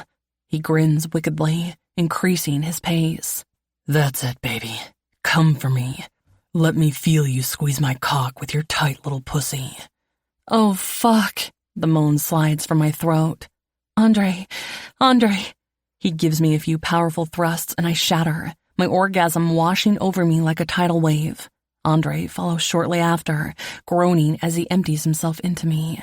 His head lowers between my breasts, and I slump over his head, my back pressing into the mirror as we catch our breath. After a few minutes, Andre lifts his head and kisses me as he lowers me gently to the floor, and his cock slips out of me. I can feel the wetness between my legs. We're both panting and covered in sweat, and my legs feel like jelly. Andre grabs a handful of rough paper towels and gently wipes my sensitive pussy, causing me to gasp and squirm under his touch. My body still tingles from the intense pleasure we just shared. As he cleans himself off, I quickly fix my disheveled clothes, my whole body still trembling from our encounter. I lean over the sink and wash my hands. Andre adjusts his pants and suddenly pulls me in for a passionate kiss that consumes me. My arms instinctively wrap around his neck as I lose myself in the heat of his lips, my heart swelling. When he finally pulls away, I'm left dazed, breathless. Not just physically, but also emotionally. He takes my hand and leads me out of the bathroom and back to our seats. When I'm seated, Andre gently wraps the blanket around me and pulls me into him with his arm around me. I snuggle against him, loving being this close to him and how our relationship has moved to a better place. Andre kisses my head, and a thought hits me. Oh, fuck. I'm falling in love with Andre Belov. No. Isabella, you can't fall for him. You can enjoy him, but not fall for him. The deal he's offered me rushes through my mind. Give us a year after the twins are born. Can I do that? I glance out the window at the passing scenery and am reminded how much my life has changed since meeting him.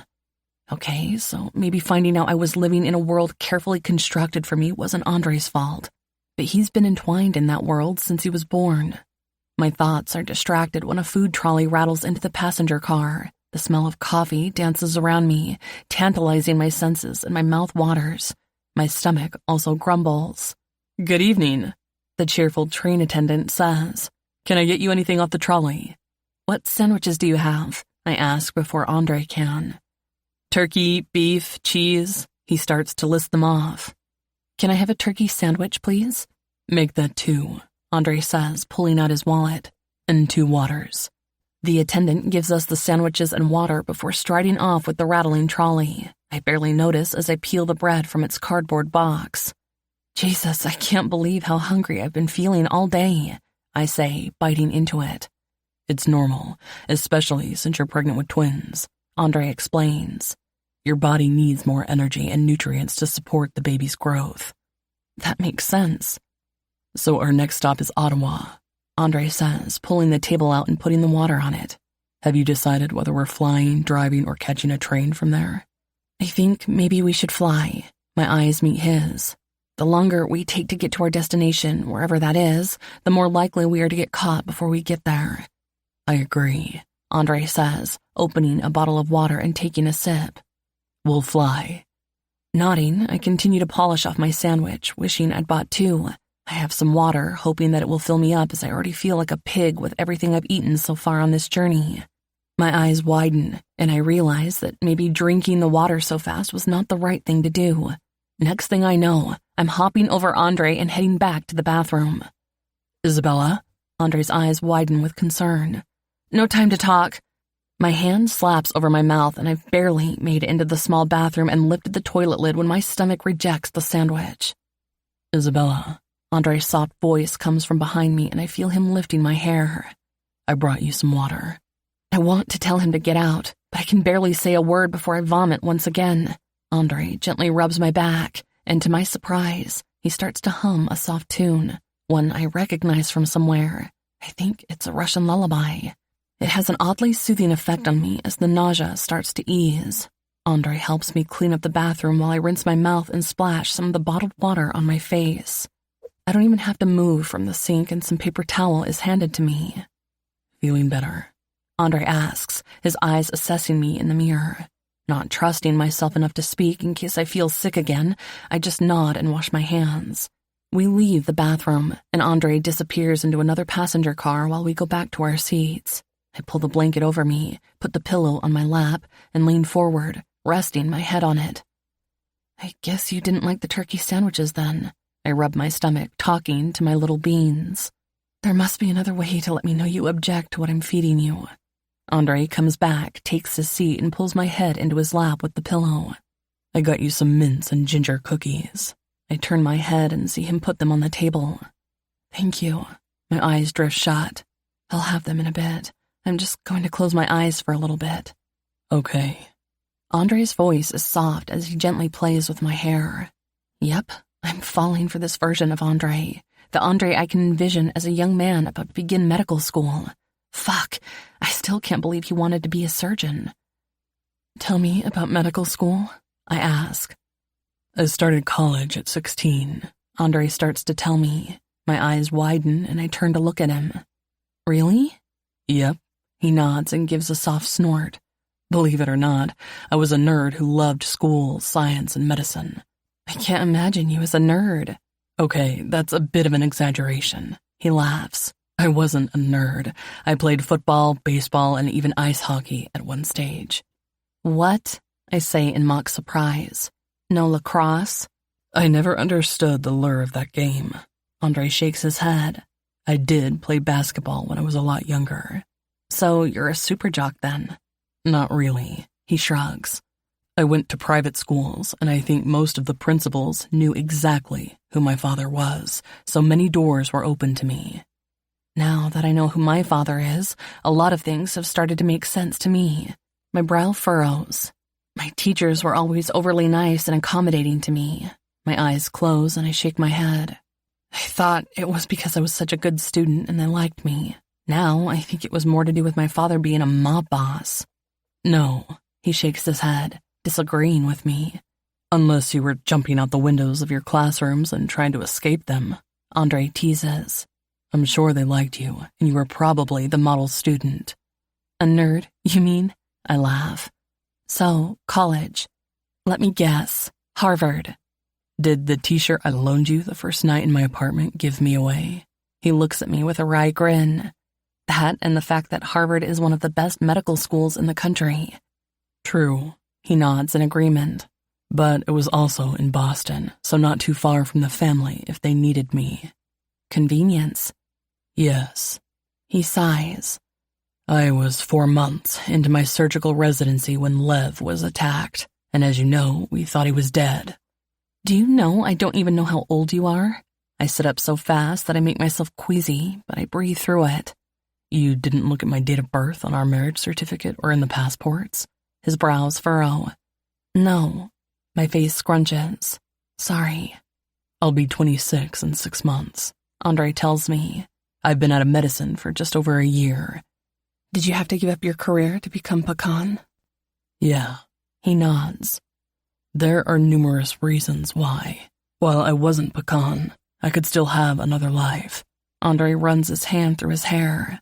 But taking over the Belov Bratva brings a lot of ethical conflicts, legal risks, and not to mention the time constraints.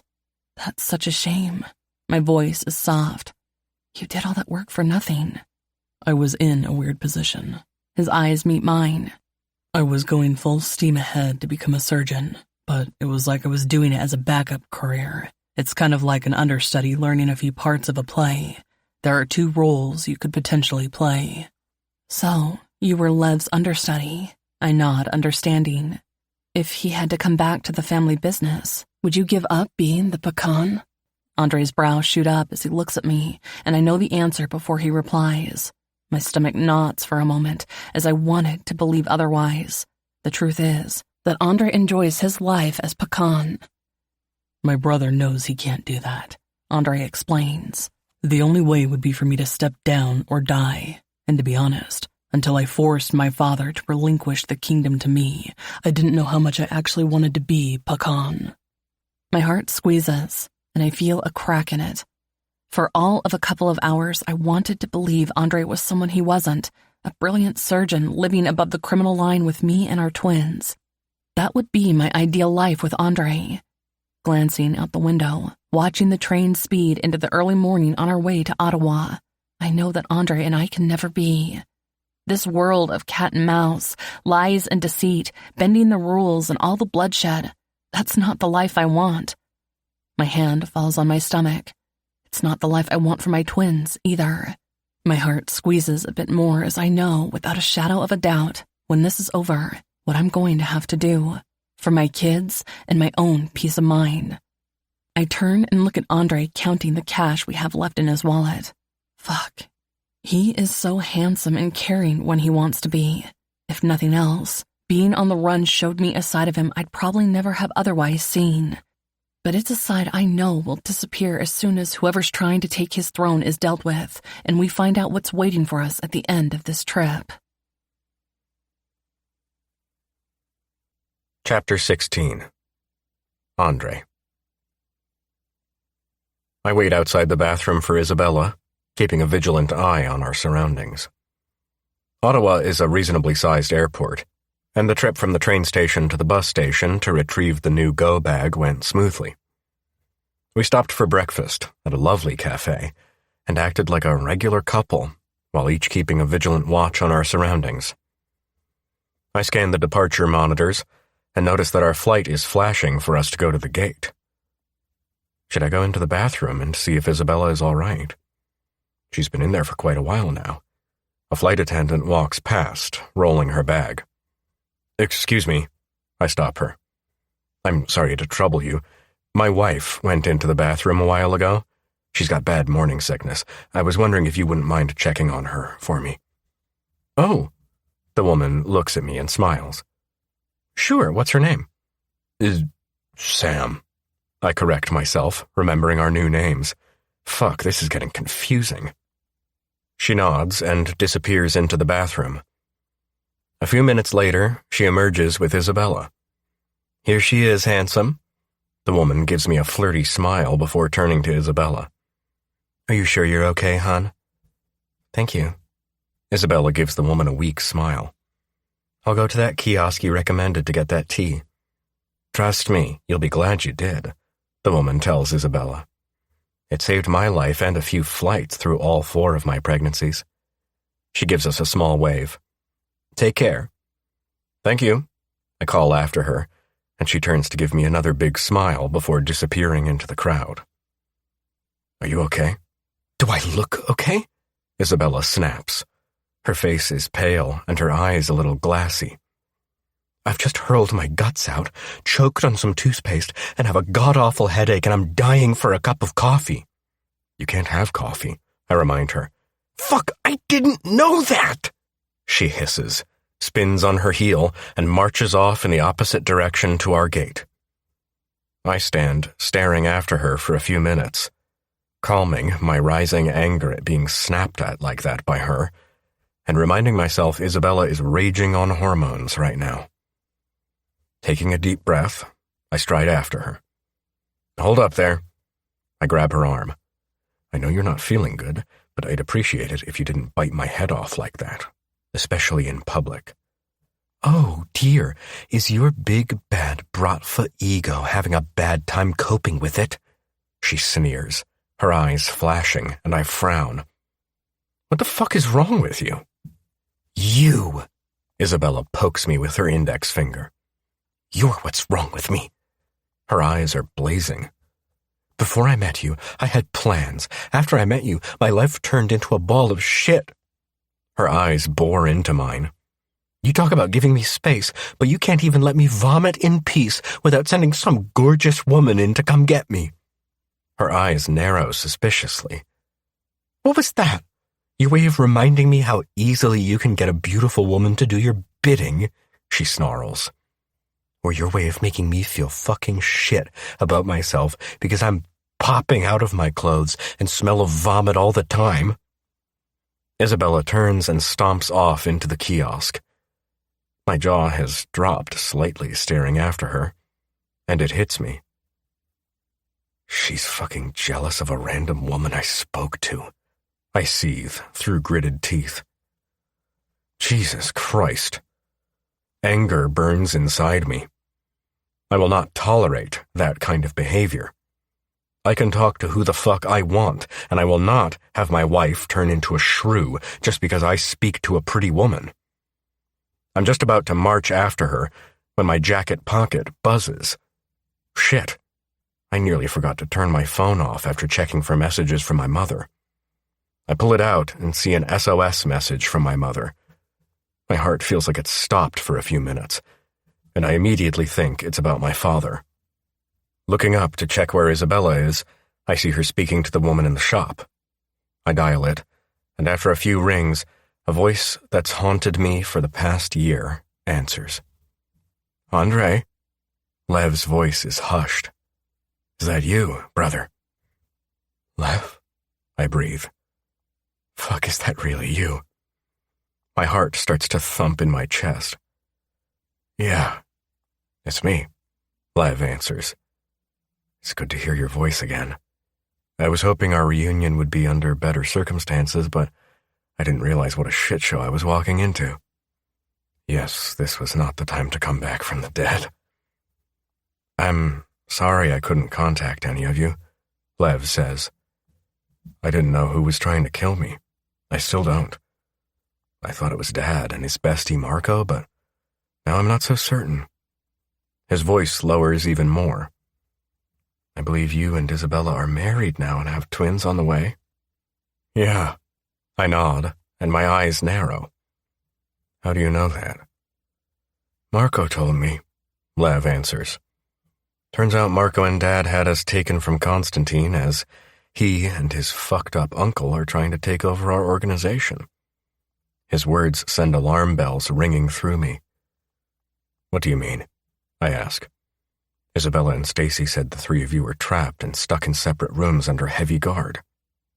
For our own safety in case Constantine and his Zhukov force come down on us, Lev tells me. Fuck, I can't believe I lived with them for a year without even noticing they were going to use me as leverage to get Mom to unlock the DNA encrypted files on all her special clients. He pauses, and I hear a tinge of fear in his voice. Fuck, Andre. They want it all. Are you telling me that Constantine and Roman are behind all this? My brow creases, and I look up to see Isabella at the counter with a whole lot of stuff. I have to go. Where are you? Lev asks. We need to talk. You and Isabella are in great danger if you're following Constantine's plans to get her out of the country. Lev is my brother, and I know I should believe him. But something nags at the back of my mind and isn't sitting right in my gut. How did you get Mom's phone? Dad had it, and Marco gave it to me. Lev's voice drops. When did Dad get Mom's? Shit, Isabella is paying for her goods. I'll call you later. It's good to hear your voice again, brother. I hang up. My brain is reeling from what Lev has just told me. For a second, I wonder if Lev's right, and Isabella and I are being herded into a trap. Fuck, I don't even know where we're supposed to be going. I've been so stuck on looking after Isabella and our babies that I've just been following her blindly on some vague statement Constantine made about getting us to safety. Isabella? I get to her as the shop assistant is piling a new toothbrush, toothpaste, mouthwash, mints, tea, some makeup, deodorant, and a few other items into a shopping bag. We have most of this stuff. Well, I want more. Isabella glares at me. She's still steaming from her last rant. I also bought this. She holds up a purse with a long strap. Now I can have the things I need on hand at all times. Okay. I nod and take the shopping bag. We have to go. They're boarding our flight soon. As we start to walk out of the shop, the woman who served Isabella says, "Remember what I told you about the tea?" "Thank you, Jane." Isabella's eyes soften and she smiles. We rush to the gate and find the boarding has been delayed due to a problem with the gate. I breathe a sigh of relief because now I can call Lev back. After ensuring Isabella is seated near the gate, I put the duffel bag beside her. I have to go to the bathroom. I lie. Isabella nods, giving me a relaxed look, then pulls a magazine from the shopping bag and dismisses me. My eyes narrow, and I shake my head before turning on my heel and heading to a bathroom close to the gate. After checking to ensure the stalls were empty, I pulled out the phone and called Lev back. "Andre," Lev answers. "Look, I don't have much time to talk. Marco is moving us out of the lodge as it's been compromised, but we managed to escape just before Constantine and his fucking ruthless army barged through." He pauses. "As long as you're okay," I tell him. "Where are you headed? Did Marco say?" "No," Lev replies and pauses. "I'll be able to talk more once we're at our destination." "Okay." My brow creases a bit tighter. "Have you heard anything about Dad? Was Marco able to tell you who beat him up so badly?" "No," Lev replies before moving the conversation back to mine and Isabella's trip. "Look, about Isabella." Lev's voice is hesitant. "Marco tells me that you and her are on your way to meet the messenger." My brow creases. Is that what this trip is all about? Not just getting Isabella to safety, but finding the messenger. How does Marco know about the trip? That's another reason he kidnapped us from Constantine. Lev's voice has notes of urgency in it. To stop Constantine from taking Isabella to meet the messenger. Why would Marco want to stop Isabella from getting to the messenger?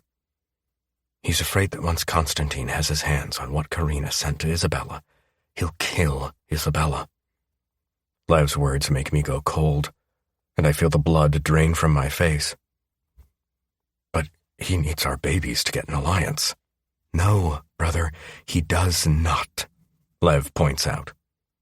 Constantine already has the pedigree he needs, and a strong alliance with Europe, Canada, and Alaska. Now the adrenaline from shock spurts through me. Fuck. With our organization and Marco's, he'll be a fucking titan. Now my mind's reeling, and thinking Constantine was the one behind the containers and the hacking. Then it hits me. The hackers were looking for the BioKey file of all my mother's special Velvet Transport clients. That's all he needs to close down my mother's company for good. I had heard rumors that Roman had bought the European half of Velvet Transport when my mother's brother had died 18 years ago. Jesus, it dawns on me. This hasn't been about a 29-year-old feud. It's about a cold-hearted fucker wanting his revenge on his father and mine while amassing a huge organization, complete with a lethal special forces team and super drug. Of course, he doesn't need my heirs. Constantine is a Zhukov, Andreev, and Moretti. With Isabella just married to me and none of my family left. Fuck. I run my hands through my hair as fury erupts within me. Constantine has neatly herded us in the direction he wanted us to go. The 29-year-old feud and my father paying a debt to the Zhukovs and Andreevs was a smokescreen, and my marriage to Isabella was one of that fucker's backup plans. Andre, Lev's voice snaps me out of my thoughts. I'm here, I bark. Look, Isabella and I will go back to Boston. We can all meet there and regroup to take Constantine down. No, Lev shouts with an urgency that makes me scowl. No, he says a little calmer. You can't. Everyone's been trying without fail to find out who the fuck this messenger is. Only Isabella can lead us to him, and it might be the only way to stop Constantine, because whatever the messenger has for her is really important to him. You're right. I agree with Lev. We'll continue on the journey. Brother, when you get to the final town before the Alaskan border, you need to send me the address that is given to Isabella, Lev tells me. Once we have that, Marco will give the address of a safe house to get yourself and Isabella to, so you can wait for us. Okay, brother, I say, and a nagging doubt starts to claw at me. I must go, before Isabella gets suspicious. Keep safe. You too, brother, Lev says, and don't trust anyone. I hang up, and my mind reels. What the fuck? Going over the past weeks in mind, Lev is probably right. Whoever's behind this has always been one step ahead of us. That's because they weren't a step ahead of us. We were being maneuvered. And who else could pull off such tactics with military precision than a highly trained Zhukov Special Forces leader? I'm about to leave the bathroom when my phone rings. I look at it, and my eyes widen when I see the name. Mother. New. I feel a renewed, cold feeling of shock wash over me. I hadn't even realized Lev had phoned me from my mother's old phone. The phone that was stolen from my mother a year ago. My father had gotten her a whole new number and phone. I can remember thinking that it was strange to replace everything at the time. Now, I think it was for more sinister reasons. Chapter 17. Andre. Mom, how are you? It all comes out in one breath.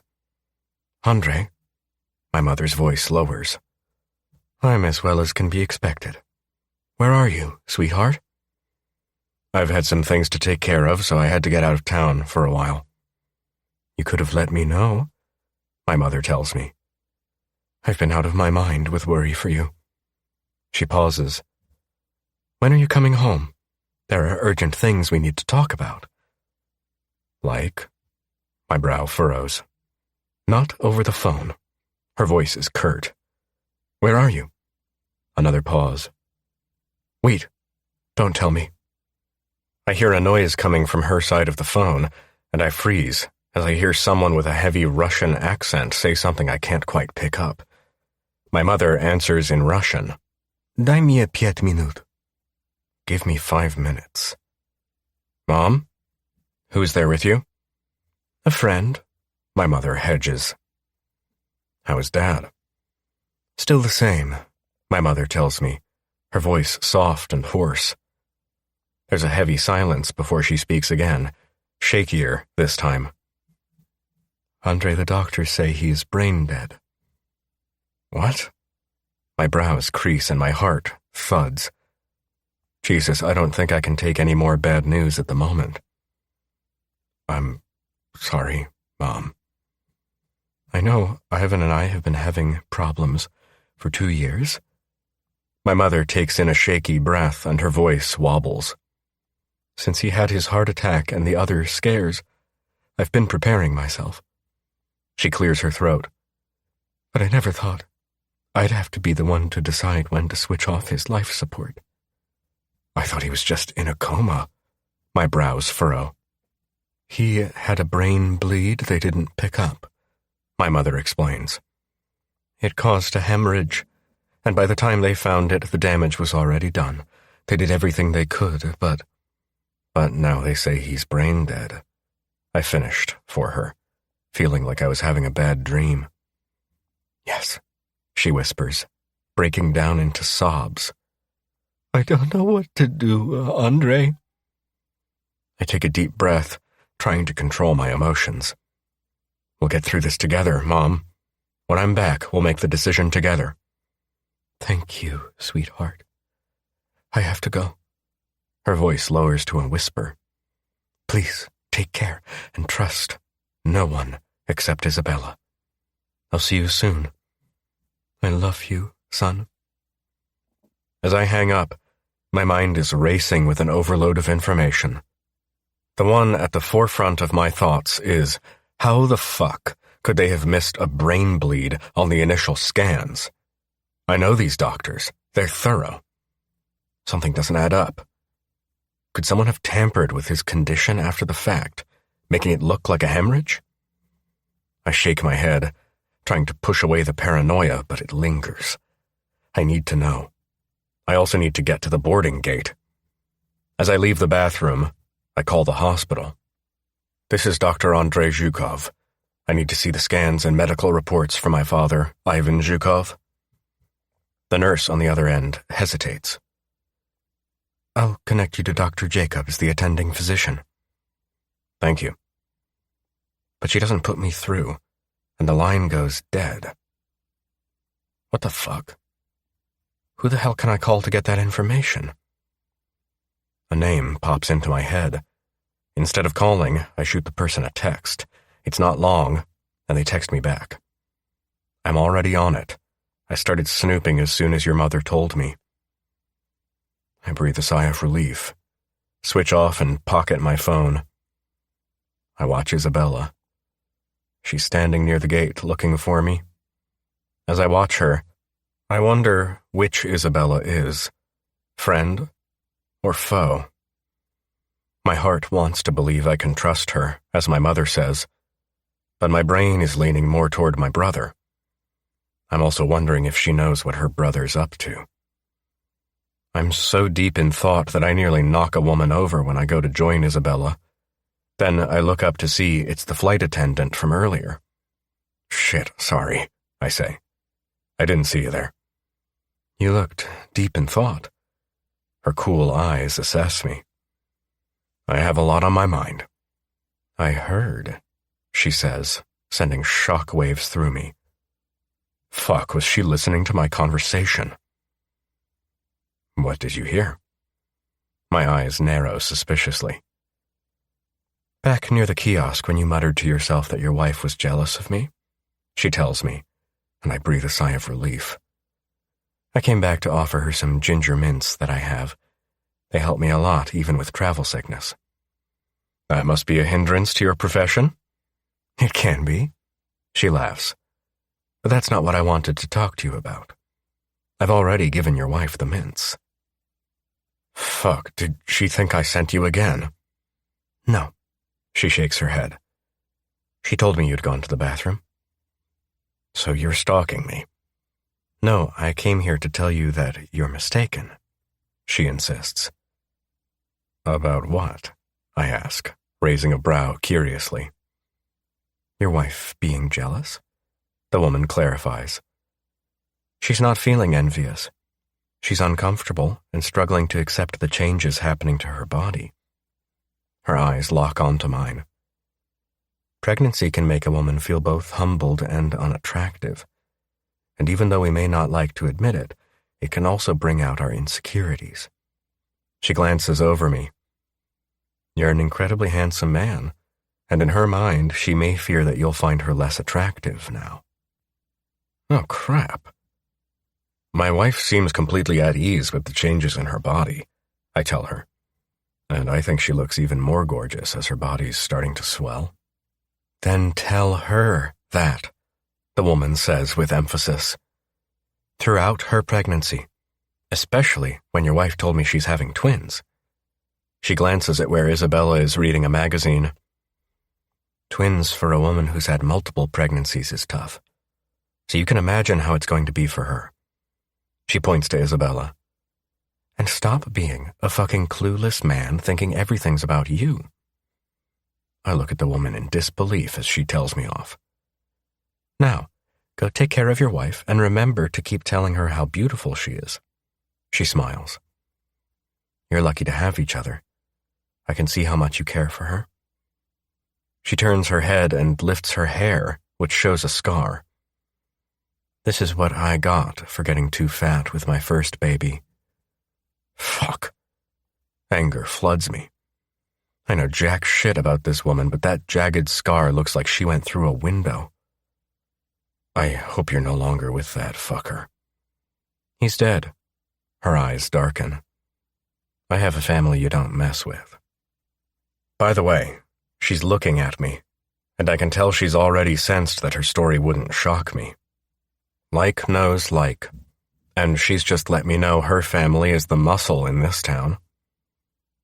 Good. I'll see you around, she says.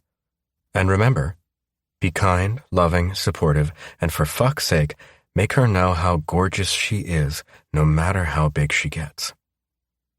I salute her, and she walks off. Although I would never act on it, I find myself oddly turned on by her. And also, really glad her family took care of the fucker who hurt her while she was pregnant. While I felt my anger rise as the woman stuck her nose into my business, I'm grateful for it now. I also know she's right, because Isabella's words come back to me. I turn and walk back to Isabella and see a large packet of ginger mints in her hand. What's that? Ginger mints, she says. But then Shirley probably already told you that. Who's Shirley? My new friend, and the woman you were talking to when you came out of the bathroom, Isabella replies, but this time, there's no anger in her voice. You saw that? I take the duffel from her. I wasn't flirting with her. Even if you were, I doubt she'd flirt back, Isabella tells me confidently. You're not her type, and I think her wife, whose father is the police chief of Ottawa, wouldn't take kindly to that. Wife? My brows rise. I thought her family was a crime family or something, as apparently they took care of her first husband. They didn't kill him. Isabella looks at me. They put him in prison after the man beat Shirley up and pushed her through a glass coffee table. He died in prison. Apparently men in prison don't take too kindly to men who beat up on pregnant women. She gives me a smug smile. After that, Shirley met her wife and she's now in a loving relationship. I'm glad. Isabella slips the ginger mints into her purse as we go through the boarding gate. We settle into our seats. The plane's interior is dimly lit, and I reach up to turn the air vent on me. The rows of seats, 2 on either side of the aisle, stretch before us, mostly empty. As the doors close with a hiss, I notice there's no one in the seats across from us or behind us. The plane starts to move, and I feel Isabella tense beside me. Her hands grip the armrest, knuckles white, and she pushes herself back against the seat, eyes tightly shut. I realize she really doesn't like flying. Once the safety belt check is done, Isabella pulls a blanket over herself. Are you okay? I ask, my voice low and soothing. She doesn't open her eyes. Did I not mention I hated flying, especially the takeoffs and landings? Shifting in my seat, I decide to help her relax. I slip my hand under the blanket, moving towards the heat at the apex of her legs. I remember she isn't wearing any panties from our train journey earlier, and I lift the hemline of her dress until my fingers have access to her wet, waiting pussy. She sucks in a breath but doesn't open her eyes. I can feel her body trembling slightly, and I know she's trying to hold back her moans as I begin to tease her clit, circling it with my thumb. I can feel her wetness spreading, coating my fingers. Do you want me to stop? I ask, my voice a low growl in her ear.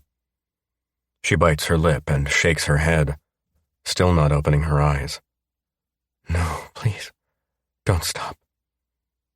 I continue my ministrations, sliding 2 fingers inside her as I press my thumb harder against her swollen clit. She gasps and arches her back, her hips bucking involuntarily as I fuck her with my fingers. I can hear her breathing becoming more ragged, and I know she's close to the edge. I lean in and whisper in her ear, "Come for me, baby. Let go." I swallow her cry with my lips as she does, her body shuddering as she clenches around my fingers. Her orgasm rips through her like a storm. I hold her tightly as she rides out the waves of pleasure, my cock straining against my pants, feeling her come undone. Once she's caught her breath, she finally opens her eyes and looks at me, her gaze a mix of gratitude and lust. Look around. My head turns toward the window she's sitting next to. We're in the air. Isabella turns to me and smiles, murmuring, "I like the way you helped me to cope with the takeoff." I grin and kiss her, tasting the sweetness of her lips as the plane soars through the sky, carrying us toward our destination. I can't wait to get to Toronto, book into a hotel for the night, and fuck my wife until we pass out exhausted. I'll figure the rest of the shit out as we head toward our destination. While I wait to hear from my contact about my father's scans, I'm formulating a delightful way to get Isabella to trust me.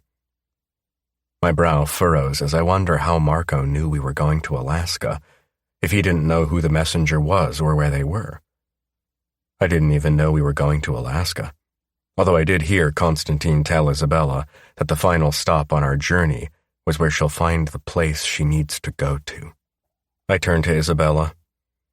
"Do you think your father knows where we're going?" She turns and looks at me, shaking her head. "No?" Her brow furrows. "Why?" "I'm just being cautious, wondering who else would know what you and Constantine planned." "Constantine and I didn't plan anything," Isabella tells me. "Can you tell me where we're going?" She shrugs. "I guess." Isabella looks out the window and smiles. "Montreal." Funny. I take her hand in mine. I mean our final destination. "Honestly, I don't know," Isabella tells me. "All I know is that when I get to the final stop I had planned for my escape before Constantine extracted me." She glances away and back at me. "On my birthday. And our wedding day," I remind her. "Yes," she nods. "I'll only find out when we get to that town." "Where were you going from that final town?" "The Caribbean." Her voice is soft. "Nice." I nod. "There are many islands to choose from. No one would have thought you'd go there." "Why are you asking about our final destination?" She looks at me suspiciously. "I was just wondering how long the journey is going to take." I swallow and feel a pain tugging on my heart. While I was in the bathroom, I checked up on my father. "Oh." Her eyes widen. "How is he?" "Not good." I shake my head. My mother said he had a brain bleed they didn't initially pick up and they didn't catch it in time. "Oh no." Compassion fills her eyes. "Andre, I'm so sorry." I nod. My father's brain dead, and now my mother has to decide when to pull the plug on his life support. I didn't mean that to come out as cold and harsh as it did. She takes my hand in hers, leans over and kisses my cheek. "That's awful. What can I do?" "There's nothing anyone can do." "You must go back to your mother," Isabella tells me. "I can continue on my own." "No," I emphasize the word. "There is nothing I can do about my father, and my mother has a friend with her." "Andre," Isabella is about to argue, but I cut her off. "I'm not leaving you alone." My tone brooks no argument. And to my surprise, She sighs and puts her head on my shoulder, showing me her support. Chapter 18. Isabella. Upon landing in Toronto, Andre pulls me into his arms, capturing my lips in a passionate kiss. His naughty whispered promises for later send a shiver down my spine, making my core clench with anticipation. We're staying overnight in a luxury hotel. After a delicious meal at a Toronto restaurant, we decide to stroll through the city, enjoying the brisk evening air. The restaurant is close, just a short distance from the hotel. It is also a convenient walk to the bank, which I need to go to tomorrow. Everything I need is in a safety deposit in there, and we arrived in Toronto too late for the banks. The bank I need is conveniently located behind a women's shelter, a shelter I helped to develop and know everyone who works there, the women who are loyal to me. I didn't understand the meaning of loyalty, trust, and deception as much as I have over these past 8 weeks. I have a decoy bag stashed at the women's shelter. The key to my safety deposit box is hidden in a secret compartment in that duffel bag. A sliver of guilt slices through me for deceiving Andre about where I was really going in the morning. I push the guilt aside, reminding myself who Andre really is and that I don't see a future for us. He won't change, and I don't want to live like this. I know I can never accept a life of crime and live in his world, but that's a problem for tomorrow.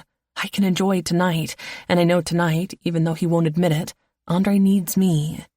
I've seen the flicker of pain that keeps flashing in his eyes every time he checks his phone, as if waiting for his mother to call and let him know she's done what she had to do.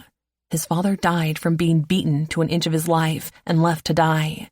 How Ivan even managed to get to the Velvet Lounge in the condition Andre described to me is a fucking miracle.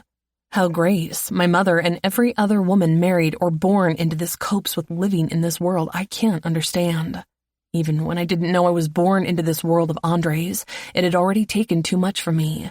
I lost my mother and 18 years with my brother. This is not a life for a child, and I have 2 to protect now. I'm beginning to understand why my father built that pseudo-world for me. He wanted me to have a small slice of a normal life. I don't want this for my kids. Grace Bella fell apart when her son was taken. I can't imagine that kind of pain. I know life is unpredictable, but Andre's world magnifies the risks. And now she's lost her husband in the most horrific of ways and left with a choice that will forever haunt her, because even though the doctors tell you so, you just never know if you did the right thing or not, pulling that plug. As soon as Andre told me about his father, I knew what had to be done. Still, as we walk hand in hand, I'm struck by how normal and comfortable it feels to be with Andre. It's actually quite intoxicating. He can be so charming and such a good listener. Then there is the underlying current of sexual tension that has been torturing me since we landed. We stop in front of a shop window displaying baby products. My heart jolts with more guilt. I imagine what it would be like if Andre weren't a Bratva boss and I weren't a mafia princess. Fuck. I still can't get used to thinking of myself that way, or my father as a mob boss, my mother and brother as Bratva. It's like a bad soap opera. I half expect a stranger to approach, claiming to be a long-lost relative, or maybe I've slipped into an alternate dimension and lost my memory of my real life. Maybe, in another reality, I'm Isabella Moretti, an Italian opera singer. I snort softly at the thought. I can't even sing normally, let alone as an opera singer. What's got you smiling like that? Andre's voice is close to my ear and sends a shiver down my spine. I was just imagining myself as an Italian opera singer. Oh. His brows shoot up, genuine amazement lighting up his face. That's rather a random thought. I do this random thought thing when I'm stressed, anxious, or running for my life and keeping an eye out for a messenger to bring me some doomsday device, I say, trying to keep my tone light. You should be an author, Andre comments, admiration lacing his voice. You have quite the imagination. A small smile tugs at my lips, but it quickly fades. Growing up as a prisoner in my own home wasn't easy. I snuggled closer to Andre's warmth. Constantly under surveillance, interacting only with bodyguards and my eccentric best friend, my mind became my escape. Our father may have been strict, Andre says, squeezing my hand gently. But it was nothing compared to what you went through. I realize his words are meant to comfort me, but they only highlight the differences between us, our upbringings and views. At least you knew who you really were. The world you were born into was never hidden from you. When this is all over, Andre promises, I'll make some of your imaginings come true. My heart flutters at the sweetness of his words, but deep down I know they are empty promises. You shouldn't make promises you can't keep, I warn him, a wry smile playing on my lips. Andre's expression darkens. I promised you more freedom after the twins were born, he reminds me, his voice hardening. Are you saying I'm not a man of my word? I'm saying that we both know that once this is over and we're no longer on the run, you'll go back to being Andrei Belov, the big, bad, controlling Bratva boss. My gaze shifts past him, locking on to a shop window filled with colorful baby clothes. And once you retake your throne, where does that leave me? My words trail off, my thoughts picking up where they left off. It's just another one of your possessions? You're my wife, Andre declares. Isabella Belov, my queen. I never wanted to be a queen, I tell him. I just wanted to be Isabella, exploring the world and trying to figure out my place in it. Your place is with me, Andre insists, and as a mother to our babies. My eyes return to the baby shop window. My mind screams at me. What I want is no longer as important as the life growing inside me. Everything I do now is to keep them safe and ensure they have a good life. I don't know. My voice drops, my hands splaying over my belly. I want to try. Then give me a year after the twins are born, Andre says. Let's see if we can make it work.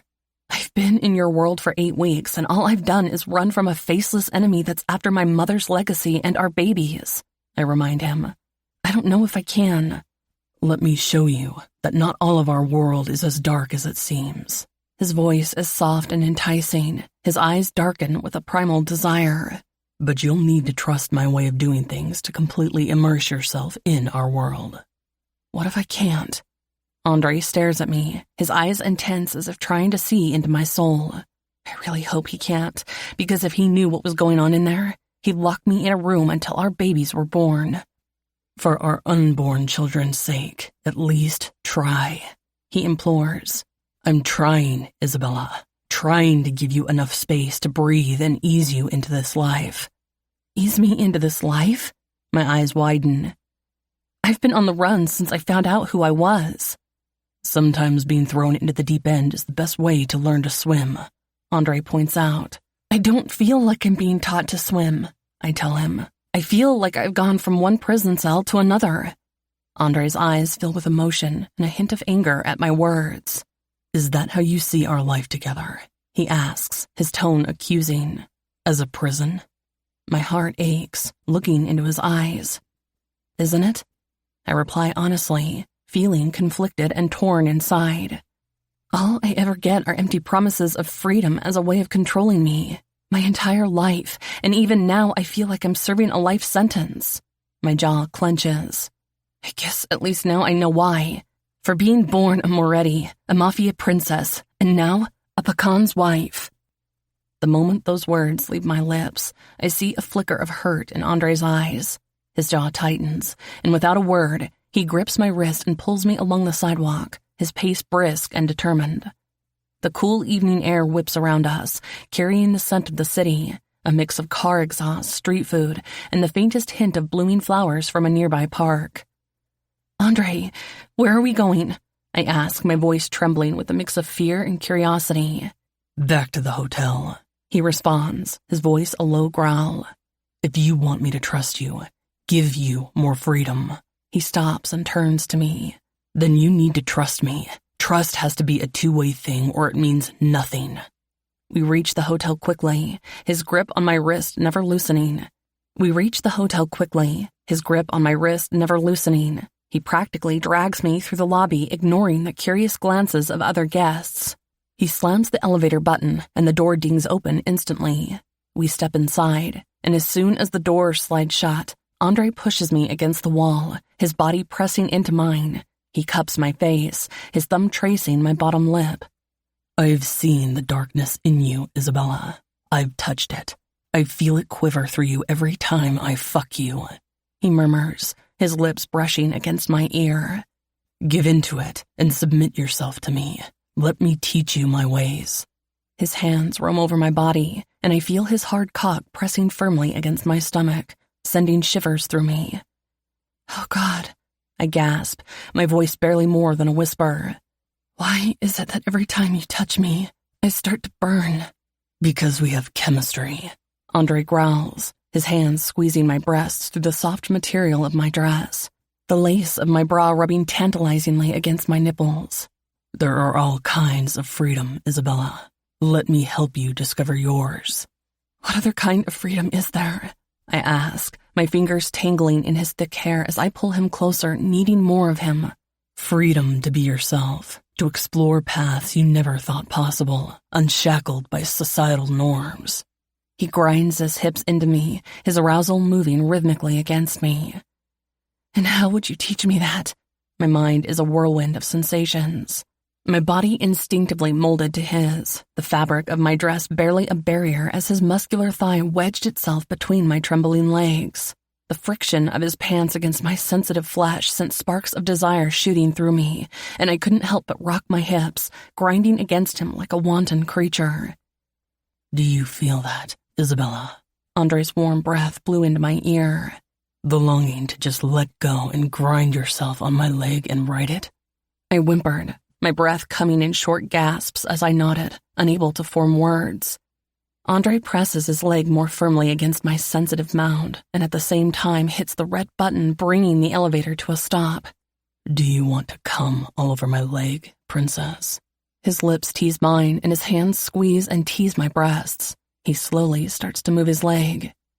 I can feel how wet you are as your juices are seeping onto me. I swallow, mesmerized by him and getting trapped by my traitorous flash. Isabella. Andre's voice is soft but commanding. Are you ready to get a lesson in trust? He starts to move his leg faster, and I can't help it. I need release, and he's been teasing me since we landed in Toronto. I start grinding into him, but he pulls his leg away so abruptly, I nearly land on my knees. Andre releases the elevator and it starts to move. I feel like I've been punched in the stomach as I cry out, half in shame and half with need. Why? I ask, feeling close to tears. You need to let go of your fears and inhibitions, he murmurs, kissing me more gently now before moving his lips over my jaw until his breath is hot against my ear. I want to show you that while our way of life may differ from the conventional, it can be just as pleasurable as it is intense. As I lean against the cool mirror of the elevator, my chest is rising and falling like I just ran a marathon. My body is sparking with aching need. Your world is full of brutality and chaos, I pant. It's about more than just brutality. It's about passion and liberation. His hand shoots out so fast I hardly see it coming as they grip my hips. He spins me around, his hands gripping my hips, pulling me against his hard-on, making my pussy ache even more. Andre, I groan. Please. Embrace your darkness, princess. Surrender to it. Let me guide you through it. He looks at me in the elevator mirror, holding my desire-hazed eyes with his. Submission isn't about weakness. It's about mastering control over yourself. The words echo in my mind, their meaning twisting and turning with every beat of my racing heart. As the elevator jolts to a stop on our floor, I'm overwhelmed by a whirlwind of sensations. You have nothing to lose. Like you said, we're on the run. Tomorrow is not promised to anyone. Andre whispers. Live in the moment. This moment. My body is caught between a powerful draw towards him and a fear that clutches at my insides. With every step toward the room, my thoughts spiral deeper into turmoil. Andre's presence is magnetic, each touch a revelation of the raw, untamed desires I've kept hidden. My mind rebels, screaming that this is madness, that yielding to these dark impulses might be my undoing. The web that traps me in this world I've been born into but never entirely been a part of. Yet, a part of me, an aching, yearning part, aches to surrender, to explore this forbidden edge that he's offering. When we reach the bedroom door, Andre pins me against it, his gaze intense, stripping away any pretense. His eyes bore into mine with a relentless force. What's it going to be, princess? Chapter 19. Isabella. Every fiber of my being is torn between surrender and resistance, between the tantalizing prospect of submission and the torment of the unknown. Andre stands back away from me, and I feel the loss of his heat. Before I can stop myself, I think, what the fuck? Tomorrow we could be dead, and I reach out to him. My arms wind around his neck, pulling his lips to mine. His arms circle me, and he lifts as my legs wrap around his waist and our tongues lash together in a heated kiss. As soon as we step into the hotel room, Andre slides me down his body. He pulls me into a passionate kiss before pulling away and looking at me. If you're uncomfortable at any point, just say stop, and we'll call it quits, Andre assures me, his voice steady and reassuring. This isn't about punishment or being a possession. It's about release and conquering fear. I'm lost in the whirlwind of lust and confusion that this man stirs within me, unable to find my voice. I nod, finally finding my voice. Yes, I understand. I need to hear you say it again. Yes, I understand. I repeat, my voice stronger this time. Now tell me what you want. Andre's voice takes on that commanding tone again. Say it. I want you, I blurt out, the words tumbling from my lips, a truth that resonates deep within me. Andre pulls me to him, his lips crushing mine. His hands grab my ass, pulling me against him. We start to spiral into the dark mists of desire for him once more. The danger lurking outside fades away. Andre abruptly draws apart and wastes no time ripping my dress off, making me gasp at the intensity of his actions. The fabric rips, exposing my lacy lingerie, and his eyes now burn with a dark, feral lust. Beneath the smoldering intensity, there's a steely, commanding glint. A mix of fear and desire coils through me, sending heat to my core and making my nipples harden. Take off your underwear, he demands, his voice low and hoarse. Show me what you're giving me. I obey, my fingers trembling as I unclasp my bra, letting it fall to the floor. Andre's gaze is fixed hungrily on my breasts. I slide my panties down my legs, bearing myself completely to him. He reaches down, roughly grabbing my breasts. He squeezes them, eliciting a moan from my lips. You like that, don't you? He asks, his voice low and husky. I nod, my breath coming in short gasps as he pinches my nipples hard. Yes, I gasp as the pain shoots straight to my clit. And what about your tight little pussy? He scrapes his fingers bruisingly up my thighs, yanking my legs apart so hard I nearly topple over. He runs a hand over my mound, and I moan. He steps back, his eyes holding mine. Open your folds and show me how wet you are. I hesitate for a moment before complying, my fingers trembling as I spread my lips apart, revealing my glistening wetness. Andre's eyes take in the sight, and he steps forward, his fingers tracing a path up my thigh. You're so wet, he growls when his thumb eventually brushes against my clit. I can't wait to taste you. He lifts my chin, looking into my eyes. Do you want me to taste you, princess? Yes. I feel like a deer caught in powerful headlights, mesmerized by the warm beams but trembling with fear at the impending doom, and I'm powerless to move away from it. Yes, what? Andre's grip tightens on my chin. Yes, Andre. I want you to taste my juices that are flowing just for you. I have no idea who said those words. It's like my tongue has taken control and shut my brain out of the command center. That's my girl. Andre leans forward and kisses me before dropping to his knees. Oh, my moan echoes around the room as his mouth closes over my pussy as he begins to lick and suck at my swollen flesh. My hands grip his hair, and I grind myself against his face. Oh, yes. I bite my lip, but I'm not sure if I'm allowed to shout out or not. But I can't chance losing Andre's soft tongue and the suction of his mouth, or I think I'm going to die. You taste so good, Andre growls, his tongue darting in and out of my pussy as he expertly brings me closer and closer to the edge. Just as I'm about to come, he pulls away, his lips glistening with my juices. No, I cry, and before I can stop myself, my hand finds my clit, and Andre grabs my wrists. He eyes me angrily. "Not yet," he snaps. "I didn't say you could come." Fuck. Am I supposed to beg? I'm panting and in pain, not the kind of pain that an aspirin can cure. The pain that only riding his rock-hard cock can cure. Please. Control, princess. Andre's eyes and voice soften, and he leans in and kisses me. Do you taste how sweet you are? I nod, trying hard not to cry. Andre stands watching me for a few seconds before he starts to undress. Soon, he's standing before me. His body looks like a master chiseled it, and his cock is erect and pointing at me. Do you see what you do to me, princess? Andre smiles. While I'm trying to teach you control and discipline, your beauty and total abandon when you start to let go drive me to the brink. You're absolutely amazing. My eyes travel hungrily over his body. Do you want to touch me? I nod. Yes. Andre nods, permitting me. You may touch me. I step forward and run my hands over his hard flesh. Andre sucks in a breath as I lean forward and run my tongue around one of his nipples. The soft sprinkling of hair tickles my nose. I suck it into my mouth, and again, Andre sucks in a breath, but he stands still. I feel his cock jolt as I tend to his other nipple before licking and kissing my way down his body. I drop to my knees in front of him and look up. May I? May you what? Andre's voice is a husky growl. May I suck your cock? You may. He nods.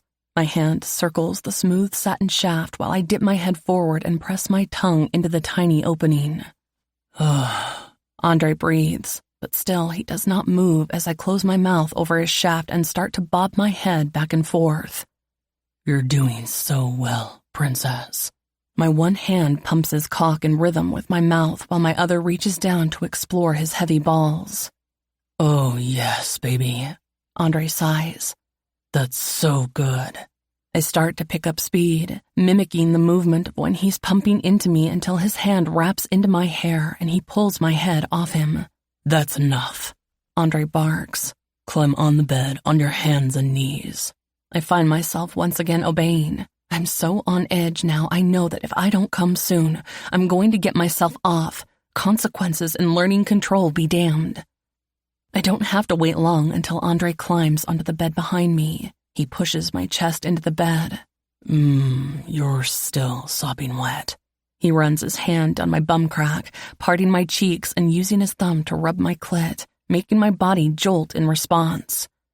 Andre, I pant, my cheek pushed into the bedding. I'm going to come if you continue to do that. Control it, baby. Andre tells me, removing his thumb and making me whimper once again. I know, baby. He leans in and kisses each of my bum cheeks. We're nearly there. He spreads my legs wide, his fingers tracing a path up my inner thighs as he positions himself at my entrance. Andre leans forward, his tongue running up around my mound before lapping around my clit and teasing my hole. You feel ready for me, Andre says, positioning himself behind me, teasing my entrance with the tip of his shaft. Are you ready for me, princess? Yes, I moan, my body trembling with need. I'm ready. Please, Andre, I'm so ready for you. He plunges into me, his cock filling me as he begins to thrust in and out.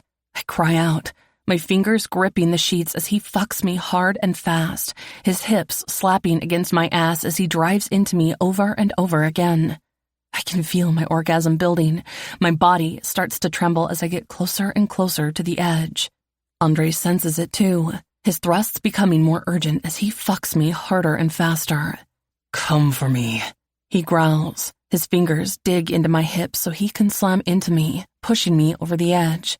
I scream, my body convulsing as wave after wave of pleasure washes over me.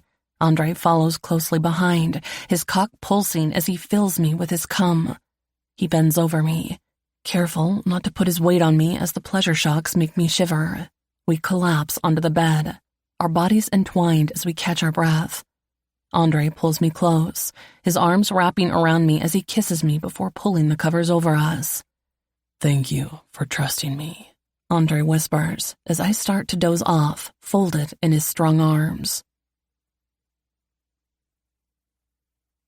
Chapter 20. Andre. A noise pulls me from my sleep. I lie with my eyes closed, listening, in the dark room.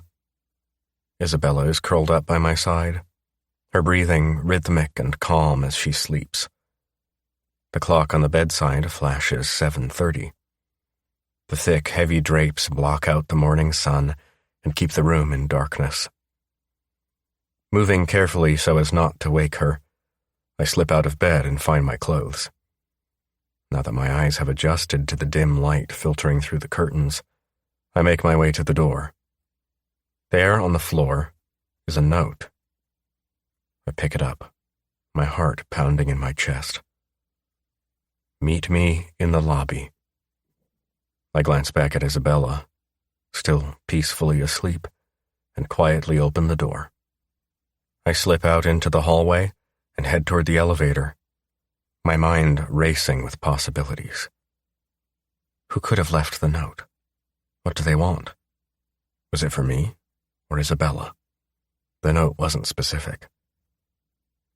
The lobby is almost deserted, with just a few staff members at the reception desk. I scan the area, and my breath catches when I spot a familiar figure. What the fuck? Andre? He says, his voice low but clear. I was wondering if one or both of you would find the note. What the fuck are you doing here, Temur?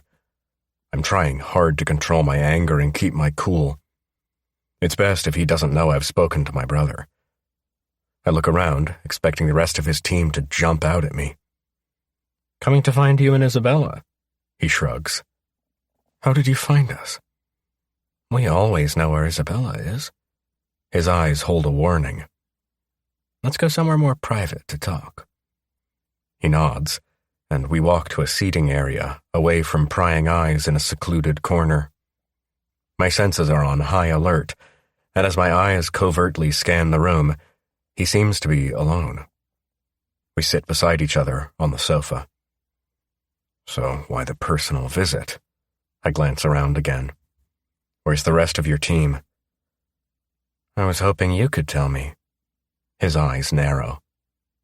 How the fuck would I know? My brow furrows. I've been driving across Canada to get Isabella to some safe house. He raises an eyebrow and leans back in the chair. You can cut the crap, Andre, Temur tells me. I know that your brother phoned you and told you about the messenger. How would you know that? My eyes narrow even more, and I'm starting to get uncomfortable, especially if Konstantin has already been taken and the Zhukovs had anything to do with it. We have ears everywhere, Temur shrugs. And when the commander of the Zhukov Special Forces and heir to the Zhukov Bratva is taken, his brows rise. We listen. You fucking well cloned my phone? Something like that, Temur tells me, and his eyes turn icy. You should be thankful that I got access to it or you'd be long dead. Is that a threat? We don't threaten, Temur warns me. We need to know if you know anywhere your brother would have taken Konstantin, Marco, and Hannah. Hannah? My brows knit together. Why Hannah? Temur's brows shoot up again. Seriously? His eyes search mine. You have no fucking idea, do you? I lean forward, locking eyes with him. Look, right now, you're lucky I don't rip your fucking throat out. You and your double-crossing fucking boss. What makes you think you'd even get close? Temur sneers, his bravado evident. Because you and your fucking cocky boss love to underestimate me, I tell him, my voice low and deadly. Before he can move, I have my pocket knife out and the point pressed strategically against his jugular. Which is good for me, but really bad for you. Temur's eyes widen in surprise, his breath catching. You think you can intimidate me with a knife? He snorts. I press the blade just enough to feel the danger, but not break the skin. You're a smart guy, Temur, I tell him, using his surprise to relieve him of his weapon. You tell me. I move closer, pointing his gun at his thigh near the central artery. What happens if I so much as sneeze right now? I glance at his gun. This is a Sig Sauer P365, isn't it? I believe it has a hairline trigger. I'm sure you know what happens if it goes off in this part of your leg. You bleed out in minutes. I tilt my head, holding his eyes. Or if you move your head just ever so slightly, you might find this knife slipping a little deeper. Temur's confidence falters, his eyes darting between my hand and the gun aimed at his thigh. You're bluffing, he says, glancing around the lobby. This place is public. Oh, please. My eyes narrow. Do you think I give a shit? That I couldn't have a cleanup crew here in minutes? I give him a slow, sadistic smile. I, too, have contacts everywhere. Well, fuck me, Temur murmurs. You are a pecan after all, Belov. Start talking. I release the knife but keep the gun, keeping it hidden from view but handy. Why would you think my brother has taken Constantine and Marco anywhere? We stormed the lodge only to find out it was a trap. His eyes darken as he glares at me. Did you know that Stacy was your brother's spy? I didn't even know they were married until Constantine told me, I remind him. Besides, Constantine knew it was a trap. Yeah, Temur nods and looks at me suspiciously. I'm trying to trust you here, Belov, and I should be the one wanting to rip your throat out as the traitorous bastard. Then why not come in all guns blazing? Your mother, Temur tells me. What the fuck have you done with my mother? She's safe, Temur tells me. Yuri and Hannah? Not so much. Jesus, I hiss. I'm starting to get fucked off again. Tell me where your brother is. Temur ignores me and grills me again. I told you, I don't know. My eyes narrow. If you were listening in on my phone, you'd know that. Your brother somehow managed to shut me out, Temur tells me. I think he has Davy as well. Davy? Isabella's tech friend, Temur reminds. This is getting fucking frustrating. It's like a bad version of Spy vs. Spy. I have no idea who he is, I tell him. So why don't you tell me why you think my brother has Constantine, Yuri, and Hannah? I saw him take them, Temur tells me. Why would he have Hannah? I frown. When did he take Hannah? Right after he thought he'd killed me at the lodge and ushered her out of a room he had them locked in, Temur tells me. Impossible, I tell him. I messaged Hannah right before I left Ottawa. You didn't message her, but whoever has her phone, Temur assures me. He pulls out his phone and hands it to me. I hacked the video feed from the lodge. You'll see it's all on there. I get onto his phone, and he flips to the feed. My eyes widen. I can't believe what I'm seeing. So I turn to him. What the fuck happened here? My heart is pounding, and I realize why my gut was screaming at me. There was something wrong with what my brother was telling me. How can I believe you, that you haven't doctored this? May I? Temur asks. I hand his phone back, and he dials a number while on speaker, and a Russian woman answers.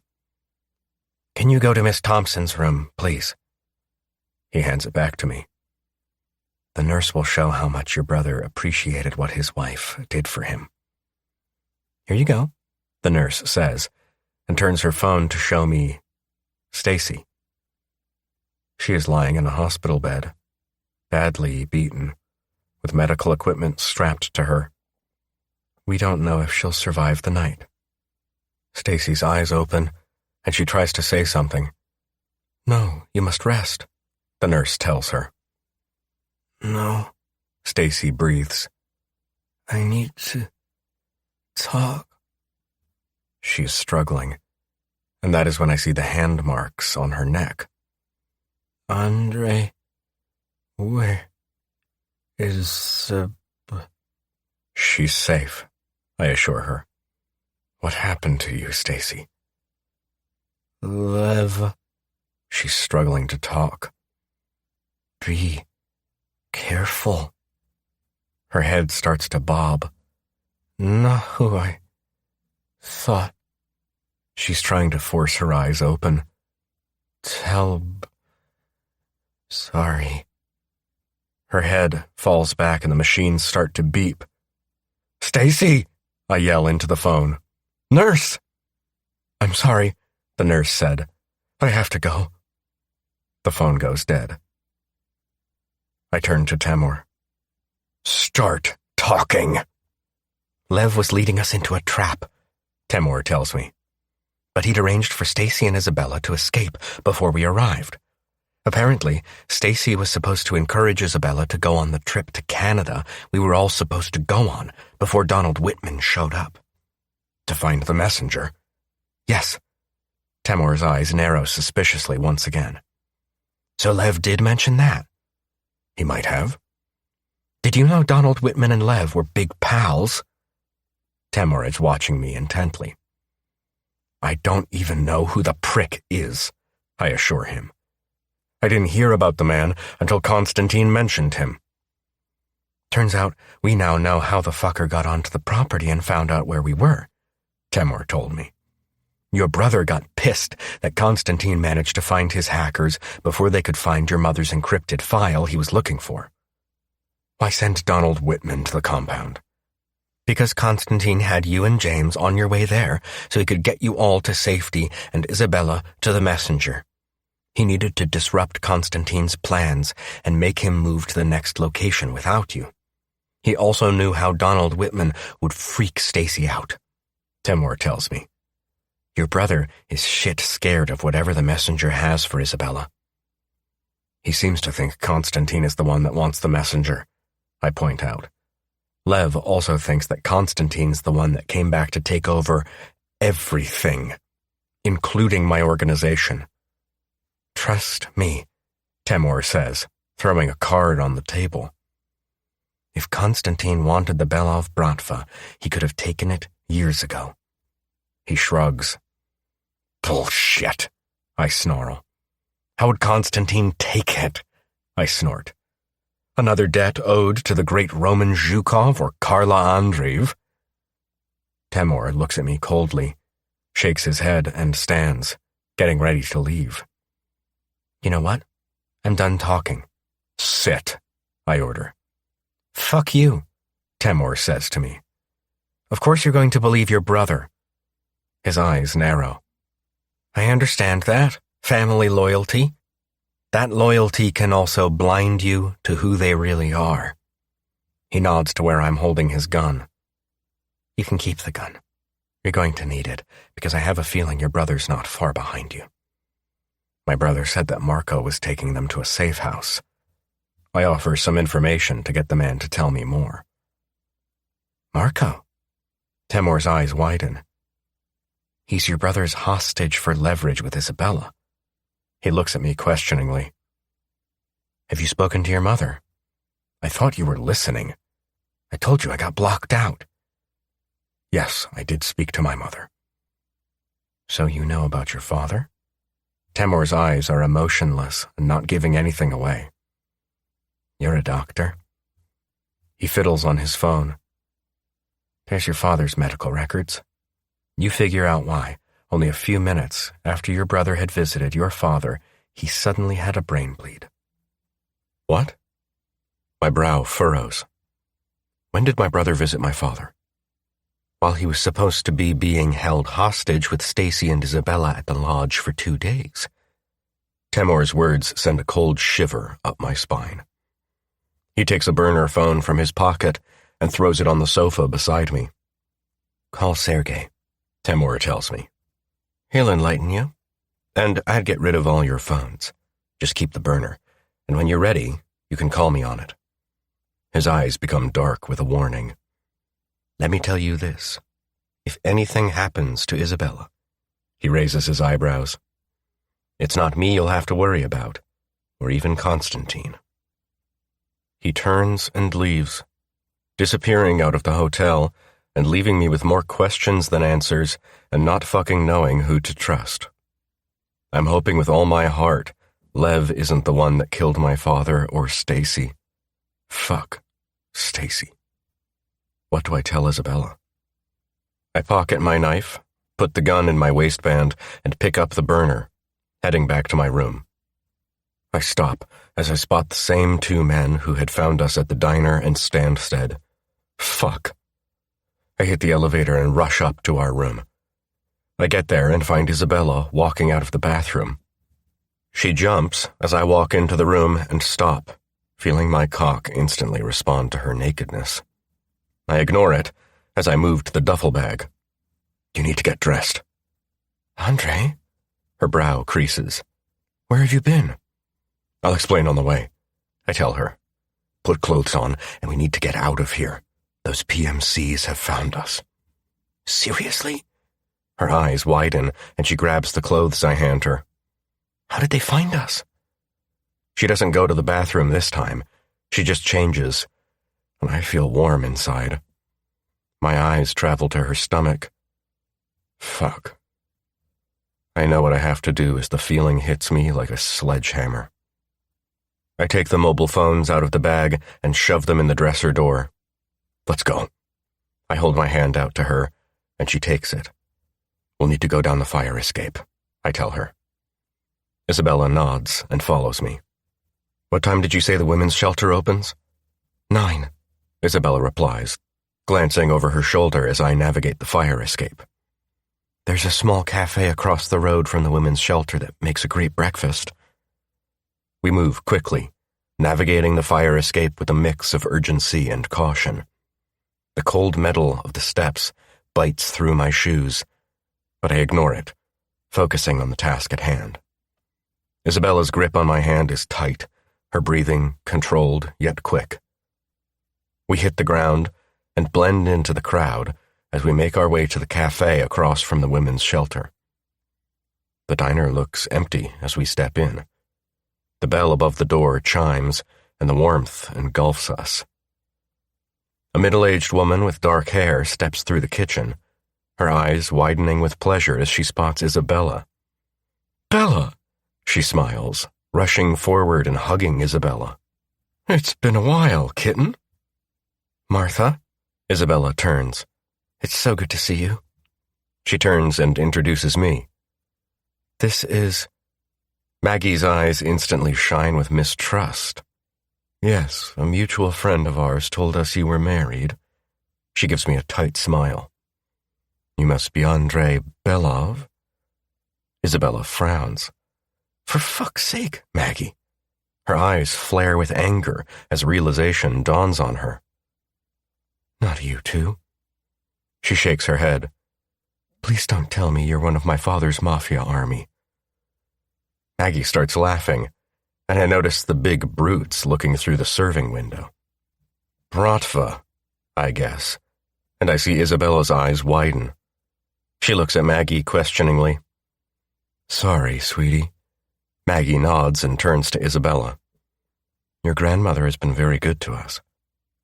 So you are all helpful because of my grandmother? I see the hurt flash in Isabella's eyes. Anger flares through me, and I want to rip the person's head off that put that look in her eyes. But I control myself, and know I'm outnumbered.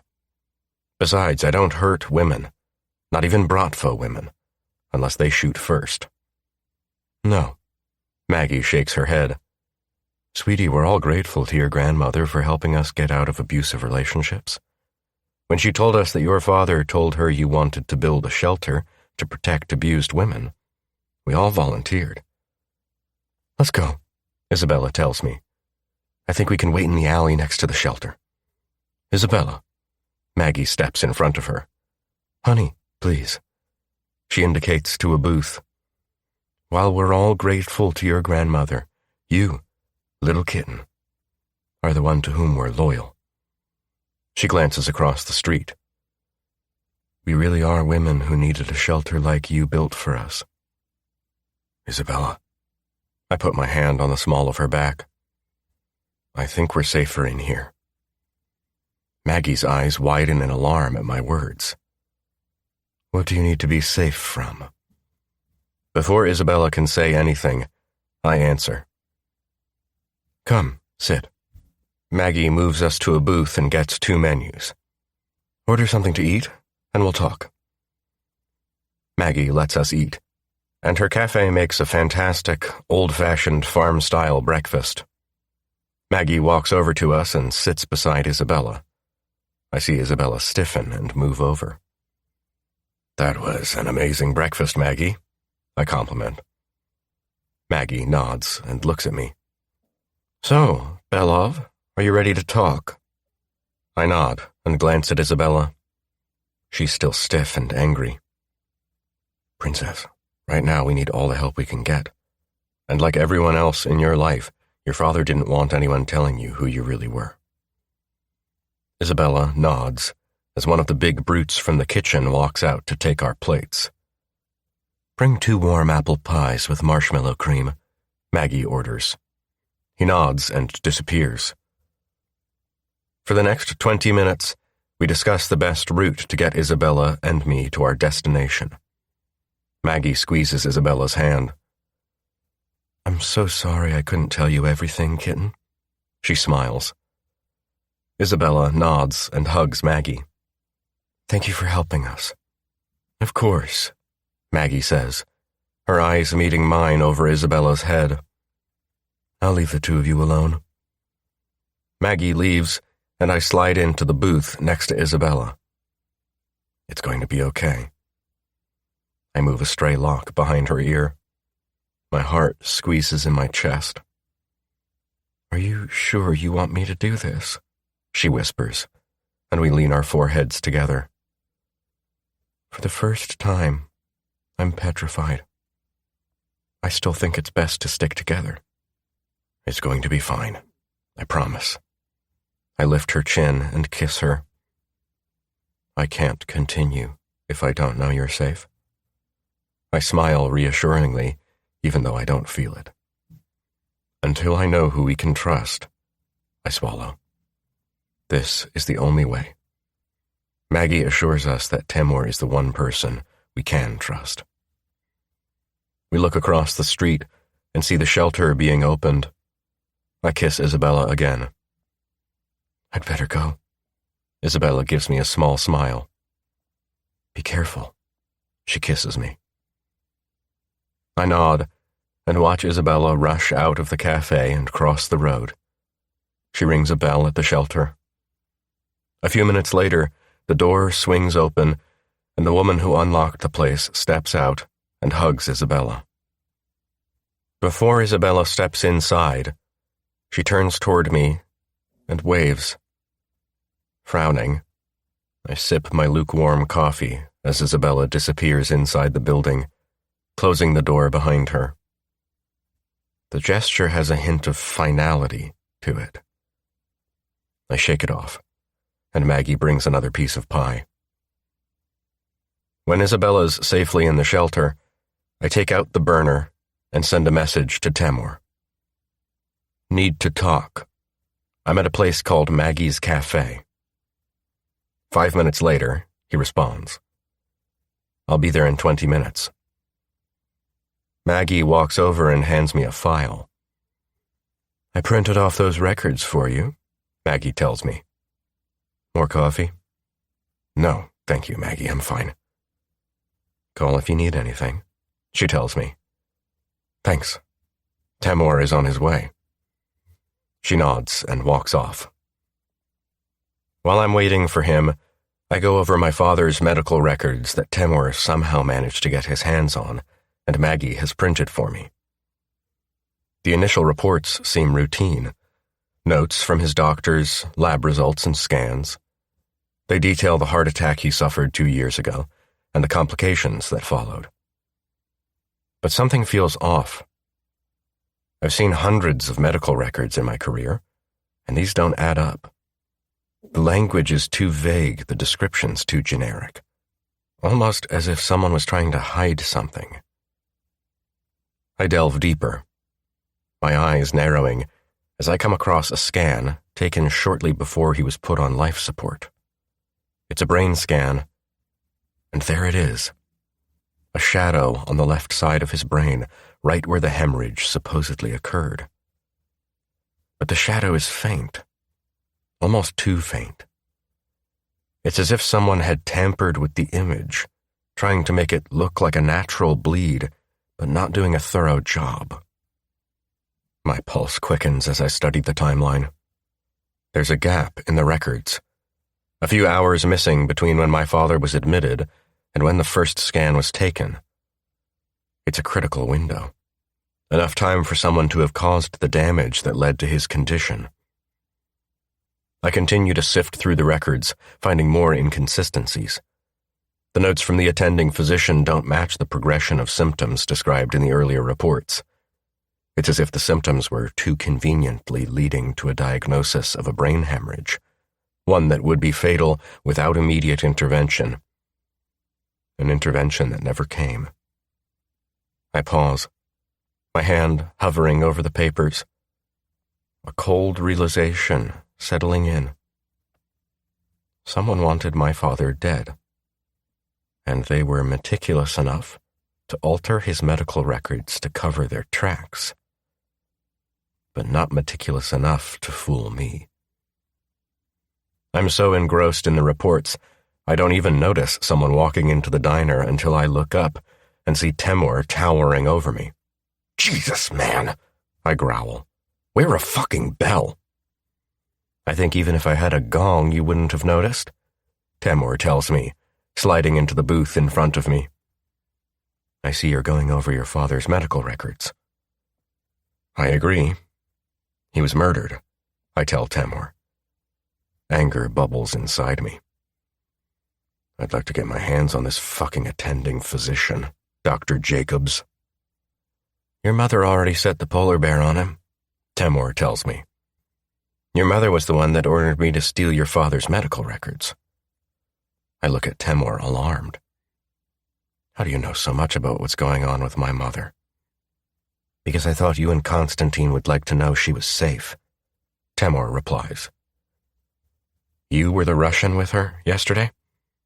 "No," Temur shakes his head.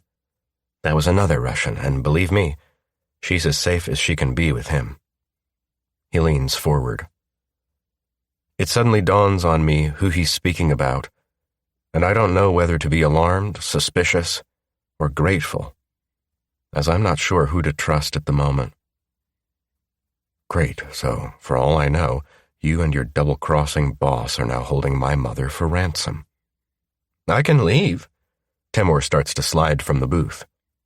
"You can face your brother on your own, but I have strict orders to protect Isabella at all costs." His eyes blaze a warning at me. "That's what I needed to discuss with you," I tell him. "I need you to protect Isabella while I try to find whoever the fuck this messenger is and why my brother, Marco, and my father have been so obsessed and scared of what it might be." "I hope you'll at least take Sasha with you," Temur says. "He's here in Toronto, along with Olga, Yuri's fiancée." Alarm zings through me. Why is Olga here? "She's with Sasha?" Temur's eyes narrow. "I believe Olga is fully trained, and she's of similar height, build, and coloring as Isabella. She's also pregnant, like Isabella." My eyes widen when I realize what he's implying. No fucking way am I going to use Olga and get her to pretend to be Isabella. "I should be the one to decide that." Olga's voice has my head snapping around. "I want to do this." Her eyes blaze. "I've already got my father's backing for this." "She's right, young pecan." Sasha appears behind her. "I'll be there to protect you both, and it will lead whoever's after you away from where Isabella really is." I look at the three of them and realize I'm outnumbered, and that it is a good idea. I glance out the window to the women's shelter, and my heart jolts, thinking that Isabella and my children are in there. But at least they are safe for now. Chapter 21. Isabella. For the record, I tell Timur, this is a dumb fucking idea. I know you feel that way, Timur tells me, but I promise you it's for the best. Olga isn't me. I point out the obvious. The messenger isn't going to speak to them. How do you know? Timur's trying to be the voice of reason as he shadows me around my latest prison cell, the small 3-bedroom apartment above the women's shelter in Toronto where I've been stuck for the past 2 days. I thought Olga was very convincing as you. That's just putting another person at risk, and it's stupid, I point out. Olga looks similar to you, and she's pregnant, Timur tells me, ignoring my statement. Is that supposed to make me feel better about another pregnant woman taking my place? I look at him in disbelief. And don't say it's because she's trying to find Yuri, because that just makes me feel even fucking worse as his disappearance is also my fault. No, Timur holds up an index finger. That is not how it sounded. It sounded like Olga's life is less important than mine, as is her child. Can you just stop being so unreasonable for a few minutes? Timur sighs. We can go for a walk outside. Would that make you feel better? You mean around the roof garden? That's outside, Timur observes. Look, as soon as Andre and Sasha have found Lev and neutralized the threat. You mean as soon as they find and kill Lev, then my life can just go on as normal. I translate the real meaning of his words. But it's not just Lev's life, though, is it? Lev started all this shit, Timur states. Did he? My brow creases. Or is he just another victim of this world you all live in?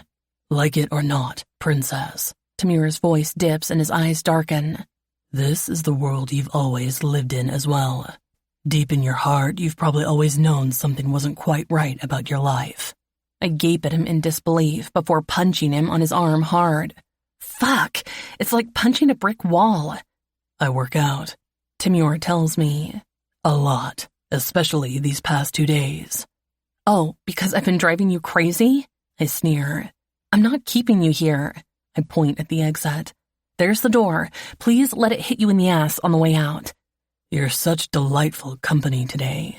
Timur stands from the sofa and walks to the large glass door. I see him turn his head slightly, as if listening to something. He pulls his phone out of his pocket. Fuck. I know that fuck. It's not the good fuck. It's the get your fucking things together fuck. Because there are gun-toting maniacs after me to get a hold of my babies. I touch my stomach. I wonder if my mother pumped me full of all her super serum, and now my babies are super babies, and that's why everyone wants them. Isabella, Timur snaps. Get a coat and your boots that allow you to jump over roofs. We have to move. Now. I knew it was get your shit we're moving fuck. I jump up from the sofa. I'm not even alarmed anymore. I'm more irritated with having to leave the nice, cozy, warm apartment and go into the freezing autumn Canadian weather. And I didn't get to have my apple pie from Maggie's. What about the women in the shelter? My eyes widen. No! I refuse to take the long coat and boots Timur is shoving at me. There are women in this center. They're not going into the center, Timur tells me. They're coming up the back. They can't get into the shelter. Remember? Oh, I nod. Of course. I shake my head. Fuck, my memory is like Swiss cheese. I let Timur help me into the flat jacket that has been made especially for me. My coat and I slip into the fur-lined boots my uncle apparently brought me from Russia. As I put those on, Timur shoves the woolen hat onto my head. Do you have mittens to go with that? Sarcasm drips off my tongue. No. He shakes his head and pulls leather gloves from my coat pocket.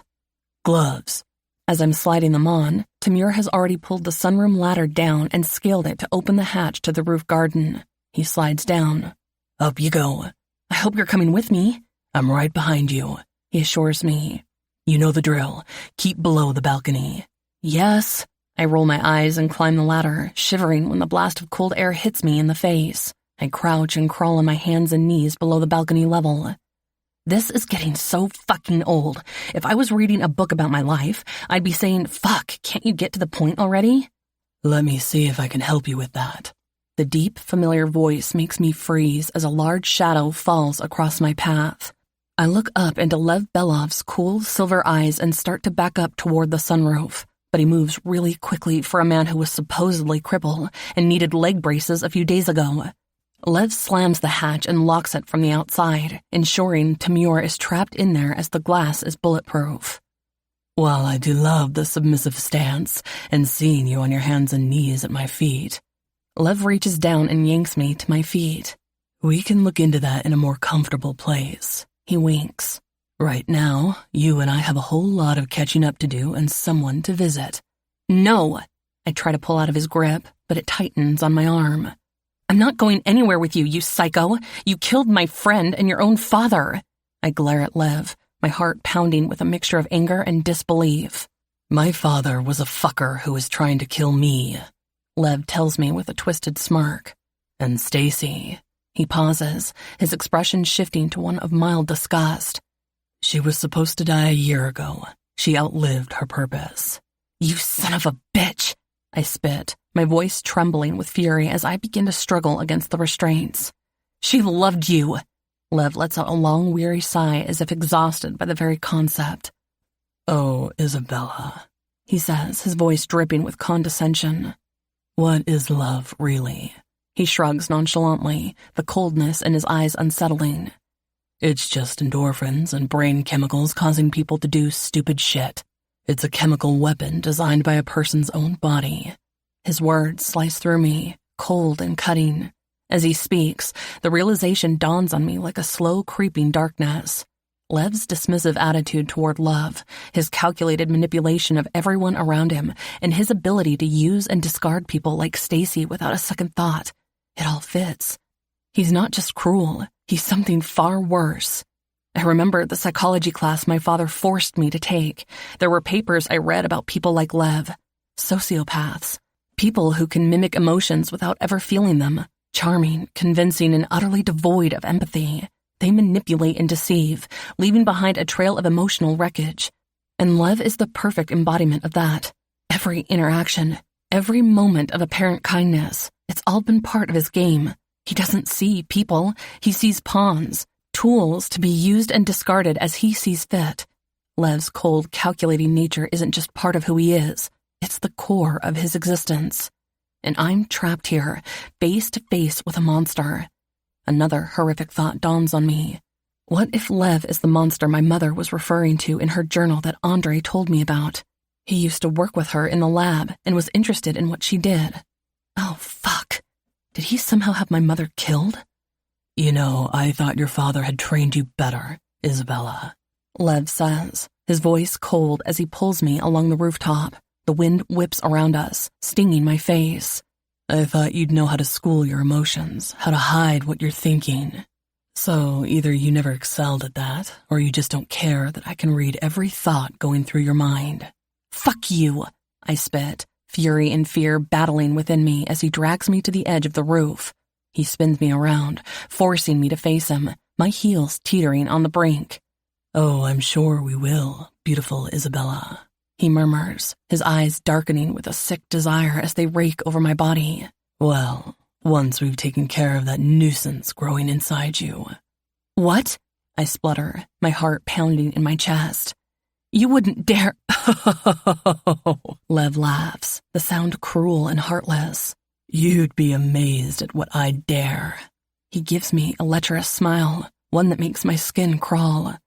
Tell me, have you ever free-fallen? What?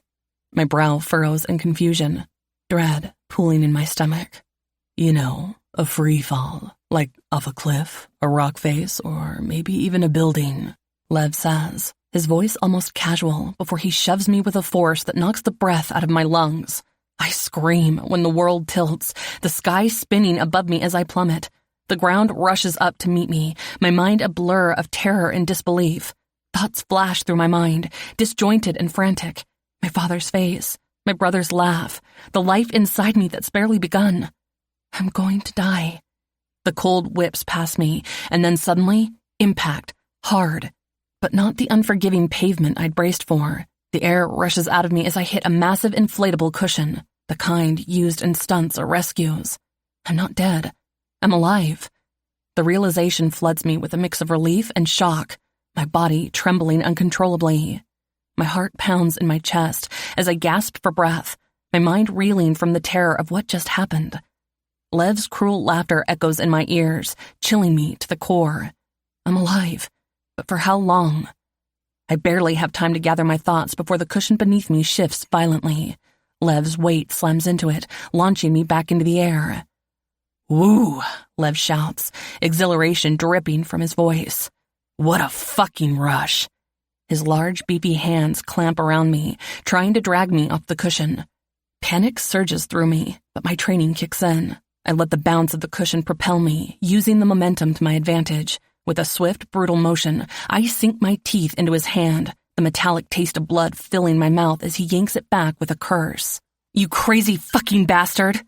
In the split second that follows, I twist my body, using every ounce of my gymnastic skill to spin and deliver a vicious kick to his face. Lev's surprise registers just before the force of my kick sends him staggering back. I seize the moment, grabbing his gun and flipping off the cushion with a graceful somersault, landing in a crouch in the alleyway below. "That's for pushing me off a fucking roof." A second guard lunges at me, but my instincts take over. I fire, the gun's recoil jarring my arm as the bullet hits his leg, sending him crumpling to the ground. Without wasting a second, I take off, sprinting down the alley as Lev's shouts echo behind me, taunting and threatening. "There's nowhere to go, Isabella," he calls out, his voice laced with malice. I round the corner, my heart pounding in my chest, only to see Stacy rushing toward me. My steps falter as disbelief floods my mind. "Stacy?" I gasp, trying to process the sight before me. She looks pale, her lips split, and a nasty bruise darkening her cheek. "Bella," Stacy's voice trembles with urgency. "Thank God." She grabs my hand, her grip tight and desperate. "You have to come with me quick. Lev's not who we thought he was." "No shit," I snap, my mind still reeling. My instincts scream that something is wrong, but I let her pull me deeper into the alley. "I thought you were dead." "Lev made me make that video," she whispers, her eyes misting over with unshed tears. He hurt me." "Stacy," I breathe, guilt and anger mixing in my chest. "I'm so sorry." She nods, trying to pull herself together. "We just need to get you to safety, okay?" As we approach the corner, Stacy peeks around it cautiously. My breath catches when I hear footsteps pounding behind us. I whirl around to see Lev barreling toward us, his expression murderous. Instincts take over. I raise the gun, aiming for Lev's hip, but before I can fire, shots ring out from over my head. Bullets slam into Lev's chest, forcing him back. I watch in shock as he collapses to the ground. Before I can even react, strong hands clamp over my mouth, and a terrifying voice hisses in my ear. "Don't scream, Isabella." The gun is ripped from my grasp. "I think in order to keep my balls, I'll take this." Panic floods me, but I bite down hard on his hand. "Jesus Christ, Isabella," he growls, releasing me only to spin me around and grab my shoulders. "Stop being such an ungrateful fucking bitch." My eyes widen in horror as I see Stacy lying limp on the ground. "Don't worry, she's still breathing," he says, his voice laced with urgency. "But we won't be if we don't get out of here now." "I'm not going anywhere with you," I snap, struggling against his hold. "I prefer my chances with Lev." "Trust me, you have no chance with Lev." His jaw clenches and he shakes his head toward Stacy. "FYI, Stacy was leading you right back to her hubby. The two of them deserve each other. I can assure you, nothing that little psychopath told you is true." "It seems nothing anyone has told me my entire life is true," I shoot back, my voice laced with bitterness. "Look, Isabella," he sighs, desperation creeping into his tone. "Either come with me of your own free will, or..."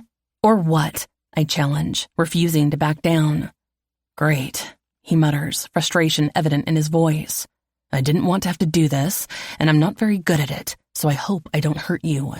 Before I can react, he moves swiftly, his arm wrapping around my neck. But instead of choking me, his fingers press firmly against a spot just below my ear. It's a pressure point I recognize, one designed to render someone unconscious without causing lasting harm. I fight against the encroaching darkness, my body instinctively struggling, but the world begins to blur. my strength fading faster than I can resist. As the shadows close in, I force out a final venomous whisper. I'm going to kill you, Harry Thompson. Chapter 22. Andre. Are you sure this is the place? I ask Sasha, looking around as we near the front gates of an address we found where my brother has been hiding in the North Pole, Alaska. It's the address. Sasha's sharp eyes scan the premises. I'm telling you, there's no one here. He pushes the gate, and it falls open. Well, this doesn't seem like a trap at all. Let's find out, Sasha shrugs. With our hands near our weapons, we slowly walk inside. Don't you think whoever is in that very glassy house is wondering why we're walking up their driveway without a vehicle? Sasha shrugs.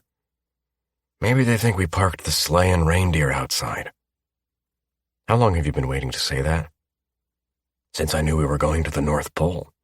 Sasha grins. You do realize Santa's North Pole is about 125 miles south of here? His brows raise. Tell that to the very festive people of the town. Rolling my eyes, we stay cautious as we walk up to the large glass-fronted house. Sasha frowns and glances around. You're right, there's no one here. Let's go around the back, Sasha suggests, leading the way. It's like the entire compound has just been abandoned. You know, Sasha, nothing makes sense to me right now. There. Sasha and I see an open cellar door and rush toward it. Weapons drawn, we inch our way down into the dark, dank depths of it. Sasha finds a light switch that gives some dim light. Who's there? A familiar voice calls. We follow the sound and stop dead when we see Constantine, chained like a star, with his highly scarred back to us. It's been freshly whipped and dripping blood. He tenses. Sasha. He tries to turn his head and cocks it to one side. Oh, and you. Constantine shakes his head. Why did you bring a Belov with you? How did you know it was me? Your smell. We could always leave you here. Wait, where are Hannah, Yuri, and my father? Constantine asks. My brows shoot up. Your father? I notice the cell door isn't closed, so I stepped in. Jesus, what happened to you? I look around for the keys. Things got kinky, Constantine retorts. I can't find the keys. Just shoot the fucking chains, Constantine growls. You do know how to do that without blowing my arm or head off, don't you? I may just blow an arm or leg off for fun. Here. Sasha catches my attention. The keys. When you're done, you'd better get to the end cell. Marco, Hannah, and Yuri, Constantine growls, yanking at his chains. Fuck, get me out of these damn things. Then stop fucking moving around. I unlock him, and Constantine rushes past me so fast I almost spin. I follow him, and he grabs his shirt, shoving it over his head as he heads to where Sasha is. We get to the last cell, where Marco is cradling a limp Hannah in his arms, and Yuri is lying unconscious next to them. His face is battered and blue. Dad! Constantine yells and hurries forward, kneeling beside Marco. Your bullet wound's open. He looks around for something to stop the blood. No. Marco pulls away, his eyes transfixed on Hannah. I was supposed to keep her safe. I promised her I'd keep her safe.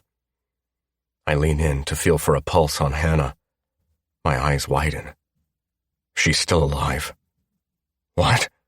Marco's feverish eyes look up at me. Really? His head swivels to Yuri. And what about Yuri? Sasha uses his foot to shake the huge guy. Hey, dumbass, wake up. Yuri groans and turns onto his back, wincing. His eyes slowly open and then widen when he sees us looking down at him. Am I dead? Sure, Sasha nods. This is hell? Now get the fuck up. You're tougher than this. If not, then I'll kill you myself for getting my daughter pregnant before you're married. Oh! Yuri's eyes widen with fear, and he stays on the hay-strewn cement floor. Then I think I'll just lie here and let the wolves come eat me. Get up, Yuri, I tell him. There's no time to clown around. Olga's here with us. What? Yuri shoots up, sways, and reaches out to Sasha, who steps back. Don't fall on me, Sasha growls. Yuri glares at Sasha and then at me. You brought my fucking wife with you? Wife? Sasha's brows furrow, and I see Yuri realize his mistake. Enough, I bark. We need to get you for medical attention. My eyes land on Yuri's sister and one of my oldest friends, Hannah. Your sister especially. Let me take her, Dad. Constantine bends down and gently lifts Hannah. We need a car to get Marco and Hannah to the hospital.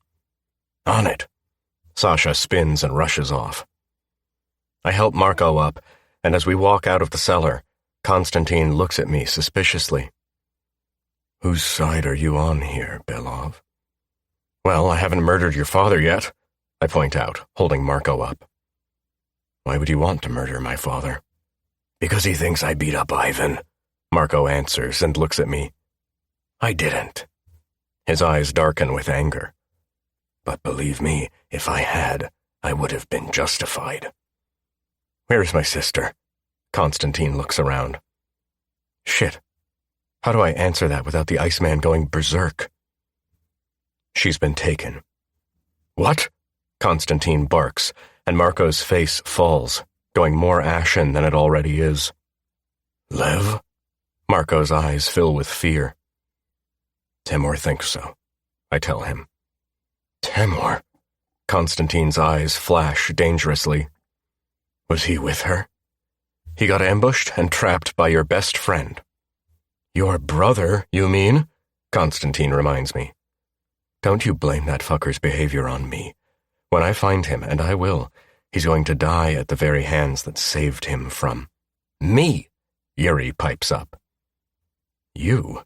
My brow furrows, but I'm distracted as an engine roars in the distance and an SUV skids around the front of the house, stopping near us. Get in, Sasha says from behind the wheel. The hospital's not far. Marco, Yuri, and Constantine squash into the back, with Hannah cradled over their laps. I climb into the front passenger seat. What, couldn't find a sleigh? Didn't have time to chase reindeer. Sasha spins the car around and races toward the hospital. At the hospital, Constantine, Sasha, and I wait impatiently for the doctor to return. What did your father mean he'd be justified if he had killed my father? I stop my line of questioning. Hold that thought. My brow furrows. You're suddenly calling Marco your father now. We've worked out our issues. Constantine's cool eyes meet mine. To answer your question, your father, Sergei, and Lev killed my mother along with my uncle and aunt. What? My eyes widen. That can't be true. It is, Yuri says from the door as he walks back into the waiting room, having been checked out. I found out the day Constantine drugged us all at your wedding. That's why you were acting like a fucking traitor? Yeah, that was part of the reason, Yuri tells me. When my father and Ivan realized Constantine was back, they were shitting themselves. I heard them conversing in secret. Later, my father admitted that if Lev was alive, he was afraid that Constantine knew the truth about what happened to his mother. Constantine already hated Sergei for putting him in the container. Sergei didn't just put me in the container. Constantine's voice is low and dangerous as his eyes bore in Yuri. He stripped me bare and whipped me first, then left me with 2 scared teenage girls to be shipped to another psycho and tortured for information on what my mother did with the missing recording and formulas. Jesus, I hiss. Sergei did that. He hated Constantine, Yuri admits, and he glances at the Iceman. Why? Because he thought Constantine had raped Hannah when she was 11. Yuri's answer makes me go cold. I turn to the Iceman. And did you? Constantine's eyes narrow. I don't need to rape a woman in order to make myself feel better about being fucking dead inside. I was also 11, and Hannah was one of my best friends, and if you must know, she was also my first love. It wasn't Constantine, Yuri tells me. Just before we thought Lev died, my sister came home and tried hard to hide the side of her face. When I saw she'd been beaten, I was furious and ready to kill whatever fucker did it to her. He looks at me. I actually thought it was you at first, Andre. What? I splutter. Oh, fuck, he must know about me and Hannah being lovers since I was a teenager. You know about Hannah and I? My brow knits tighter together, and anger hits me at the thought Yuri would even entertain the notion I'd beat Hannah up. What do you fucking mean, you thought it was me? As far as I knew, you were the only person Hannah was screwing around with, Yuri answers. But when I managed to get her to talk, Hannah broke down and admitted everything to me, including that Lev used her whenever he was feeling like a rough good time, and it had started when they were 11. Lev. I feel myself go a little colder. Lev raped Hannah when she was 11 and then continued to abuse her all this time. Apparently, Constantine adds. He knew she was in love with your bartender, Helen, is it? I nod in confirmation. Lev used it against her to do what the fuck he wanted with her, holding the fact that your father wouldn't be pleased about her sexual orientation. Lev also told her that my father wouldn't be happy when he learned that she lied about me being the one that raped her when she was younger. Shit. Sergei is old school. I'd see why Hannah would be scared of the information, Sasha says, and he looks at Yuri. Do you want me to have words with your father while he's still alive? Yuri balks at Sasha's words. My father was avenging his daughter, Yuri says, acting on Ivan's orders. He killed my mother, and that's not your father's only crime, though, is it? Constantine glares at Yuri. Why don't you tell Andre the other reason you've been so cagey? Yuri nods and turns to me. It was me that broke your brother's spine, and Igor who stabbed him. What? I shake my head. Is that because he raped Hannah? He raped her repeatedly, Constantine reminded me, backing up Yuri. And blamed me when he'd attacked her the first time. He used my mother's neuroveil to knock me out and put me in a compromising position. Lev was also the one who broke into Karina's lab looking for her formulas. He was convinced that if he made her drug into a fancy street drug, Roman would choose him as pecan, Yuri tells me. He was 11. I know I'm backing a dying horse here, but someone needs to defend Lev, even if I'm beginning to see reason in what I know his fate is going to be. I'm sure it was just a I want to be a firefighter thing, and he'd never really meant that. I'm sure he wouldn't have really stolen Karina's formula. Being a firefighter is a far cry from being a drug dealer, Constantine points out, and eyes me suspiciously, his voice filled with warning. Are you with us, or Lev, Belov? I'm trying to figure this out, I say between gritted teeth. I've had a lot of information thrown at me, and I just need it streamlined so it all makes sense. It's simple, Sasha tells me. Your brother found out that Roman was to choose the Belov Pakan. He wasn't happy when you were chosen, and needed to find an edge to outdo you, his genius brother. Chapter 23. Andre. Again, he was 11, barely a man, I point out. You know by the time you're 5 in the Bratva, you've already started learning discipline, Physical training and loyalty, Sasha reminds me. Lev was man enough to rape a girl of 11. Why didn't Sergei or my father kill Constantine? Seriously? Sasha looks at me in disbelief.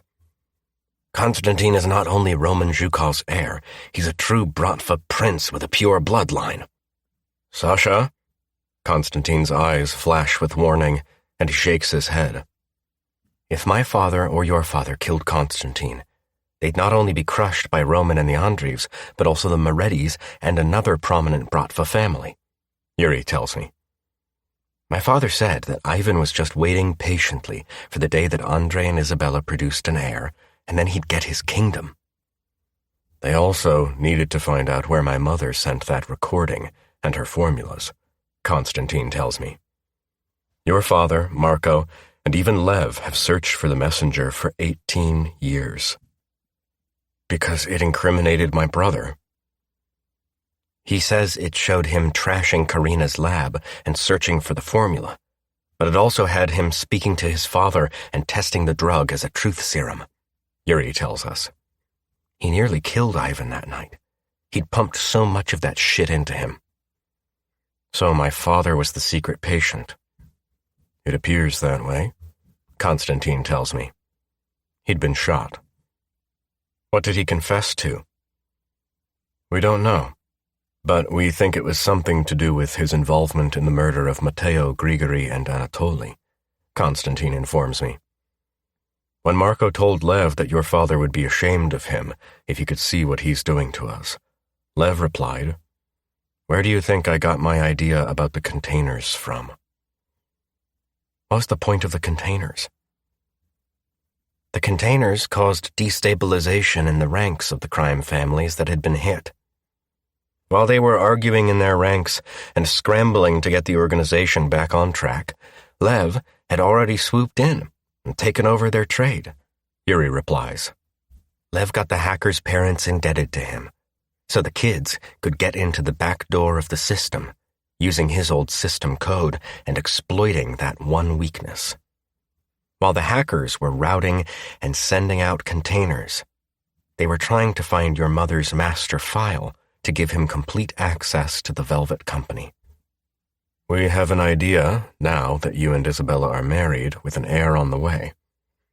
Roman has finally agreed to sell back the majority of Velvet Transport to Grace. Fuck!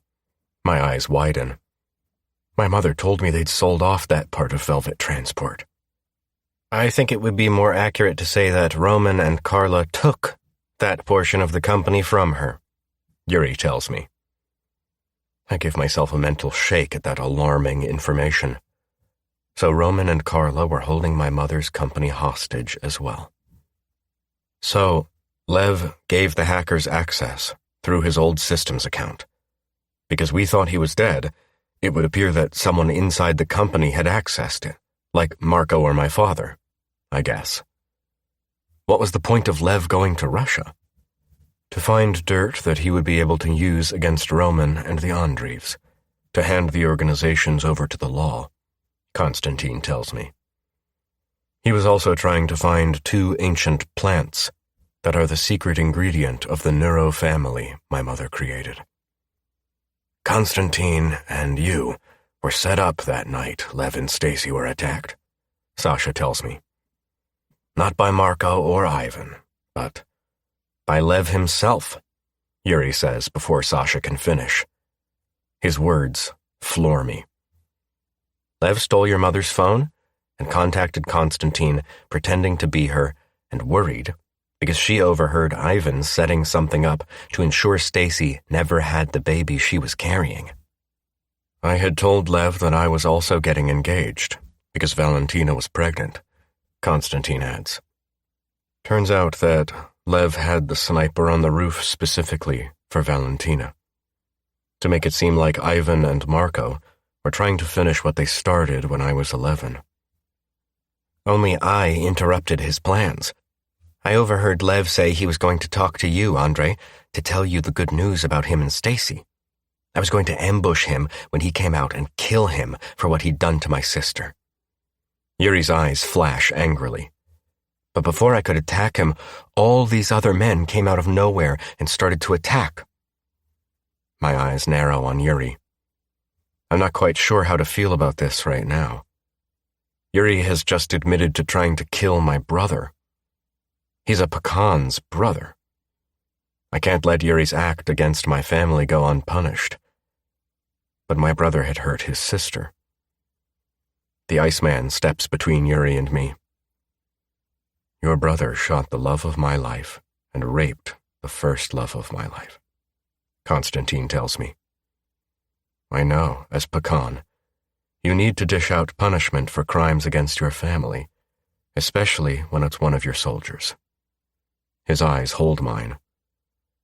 But I will take Yuri, Olga, and Hannah back to Russia with me, and they will be under my protection. Your brother killed your father and bragged to us about it, rubbing it into my father's face, how he'd never know who'd killed his wife, and blaming his son for something I didn't do. Constantine's right. Sasha agrees with him. Your brother's crimes are far greater than Yuri's. I will decide when this is all over, I tell them. Right now, I need everyone to help me find Isabella and ensure my family is safe. Yes, Andre, Yuri and Sasha say in unison. I'm sorry about your father, Yuri says. Thank you, Yuri, I say, not quite sure how to treat my lifelong best friend now. I push the problem aside and turn to Constantine. Explain what Lev's plans were. Your brother had a few backup plans when he realized that my mother had made Roman choose you for Isabella and Pakan, Constantine replied. According to your great-grandfather's law, the first Belov sibling to be married and have an heir became Pakan. Jesus, I thought my father did away with that shit, I assure him. No, your grandfather wouldn't let him, and then Roman and Carla enforced it, Constantine corrects me. Lev chose Stacy because, apparently, she's as big a psycho as your brother, and the two of them have been fucking since she was a teenager. No way. My brow furrows. I'm sure Isabella told you Stacy's life story, and the two of them have been friends since they were kids. Isabella would have known if Stacy was crazy. Stacy has done nothing but use and manipulate Isabella since they were kids. Constantine's voice is laced with anger. None of the shit that she told us about being abused as a kid by her brother, etc., was entirely true. She played everyone, Yuri clarified. Your brother took great pleasure in telling us everything in detail, then gave us a demonstration of how life was going to treat Isabella after her brats were born. His eyes darken. He raped Hannah in front of us and forced Yuri and me to watch before beating her unconscious as punishment for what Yuri did to him a year ago, Constantine tells me. His eyes darken with warning once again as he steps closer to Yuri. So, I won't let you harm a hair on Yuri's or Hannah's head. Yuri's eyes meet mine, and I can see how haunted they are. What do you say to someone when your brother has just done something as heinous as that to one of their family members? Yuri, I have no words, I tell him. But I agree with Constantine. There's no way I can punish you for that, especially after what Lev has done to you and my father. It's my brother that owes your sister. Thank you, Andre, Yuri says. I'm going to check on Marco and Hannah.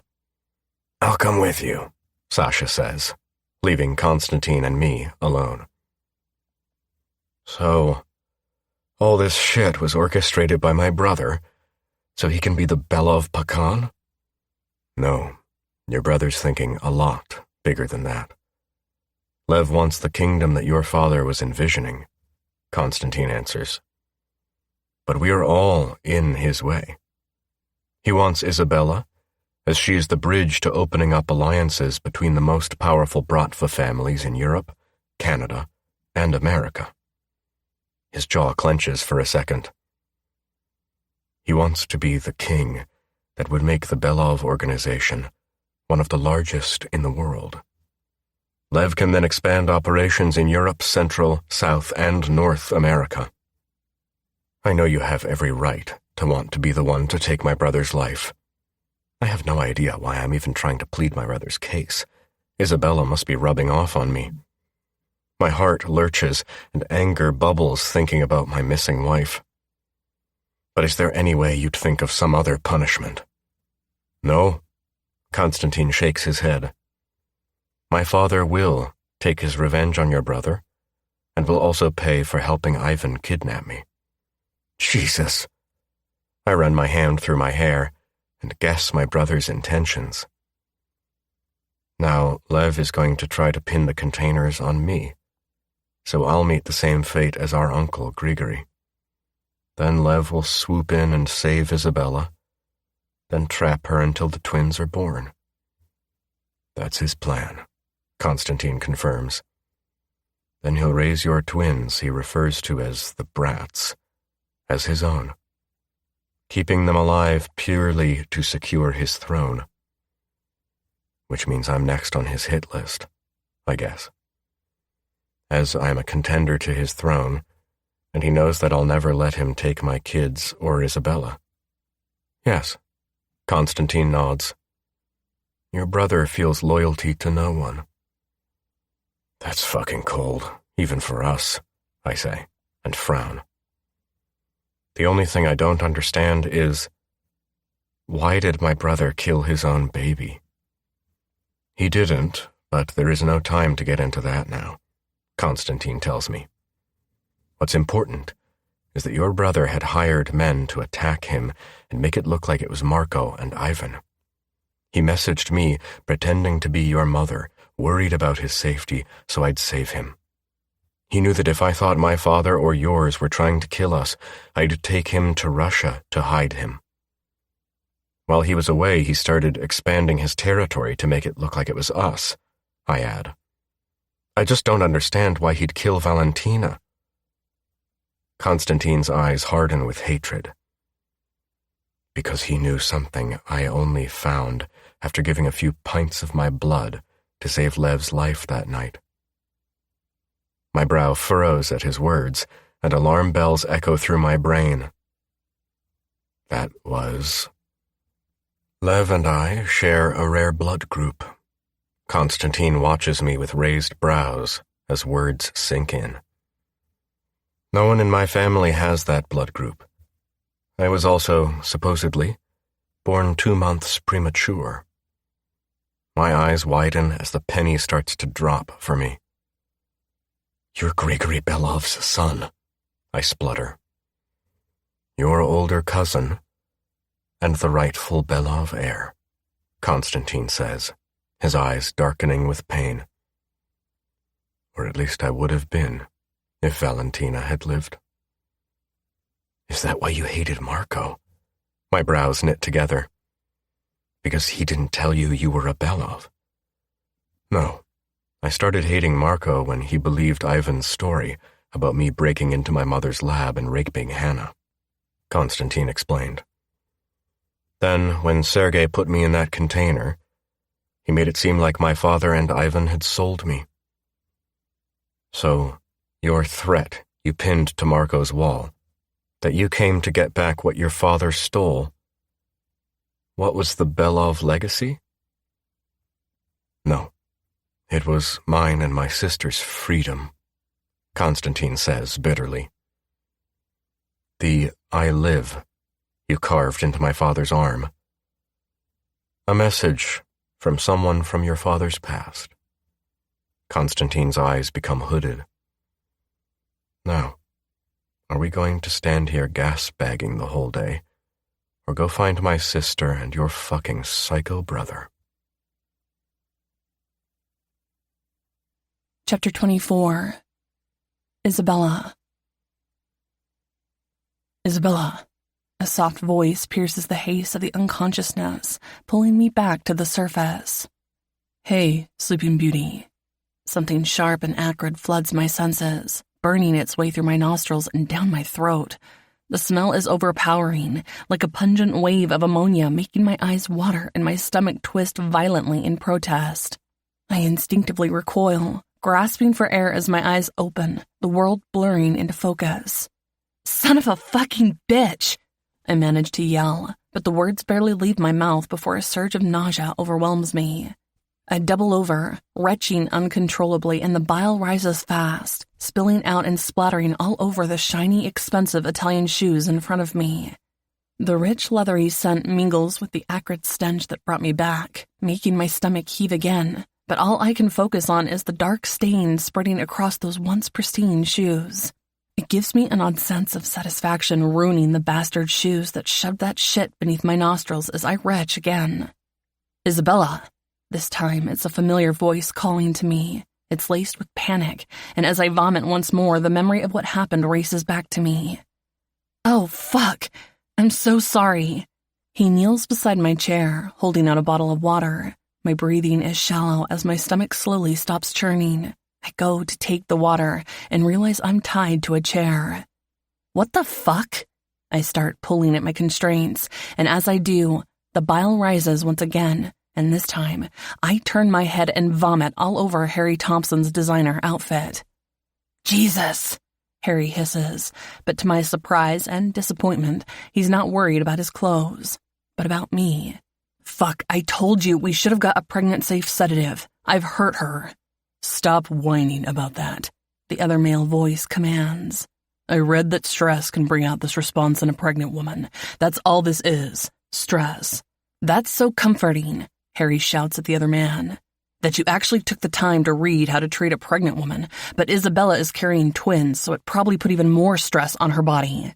Jesus, the other man hisses.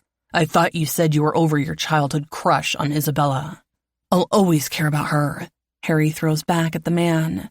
Someone had to keep an eye on her and make sure my crazy sister didn't hurt her. What the fuck is the asshole talking about? I lift my head to look at the man whose shoes I vomited on, and my eyes widen in surprise. You look like my mother. That's because she was my aunt, the man tells me, smiling. Hello, Isabella. I'm your cousin, Lucian Andreev. Isn't it Shukov? I ask.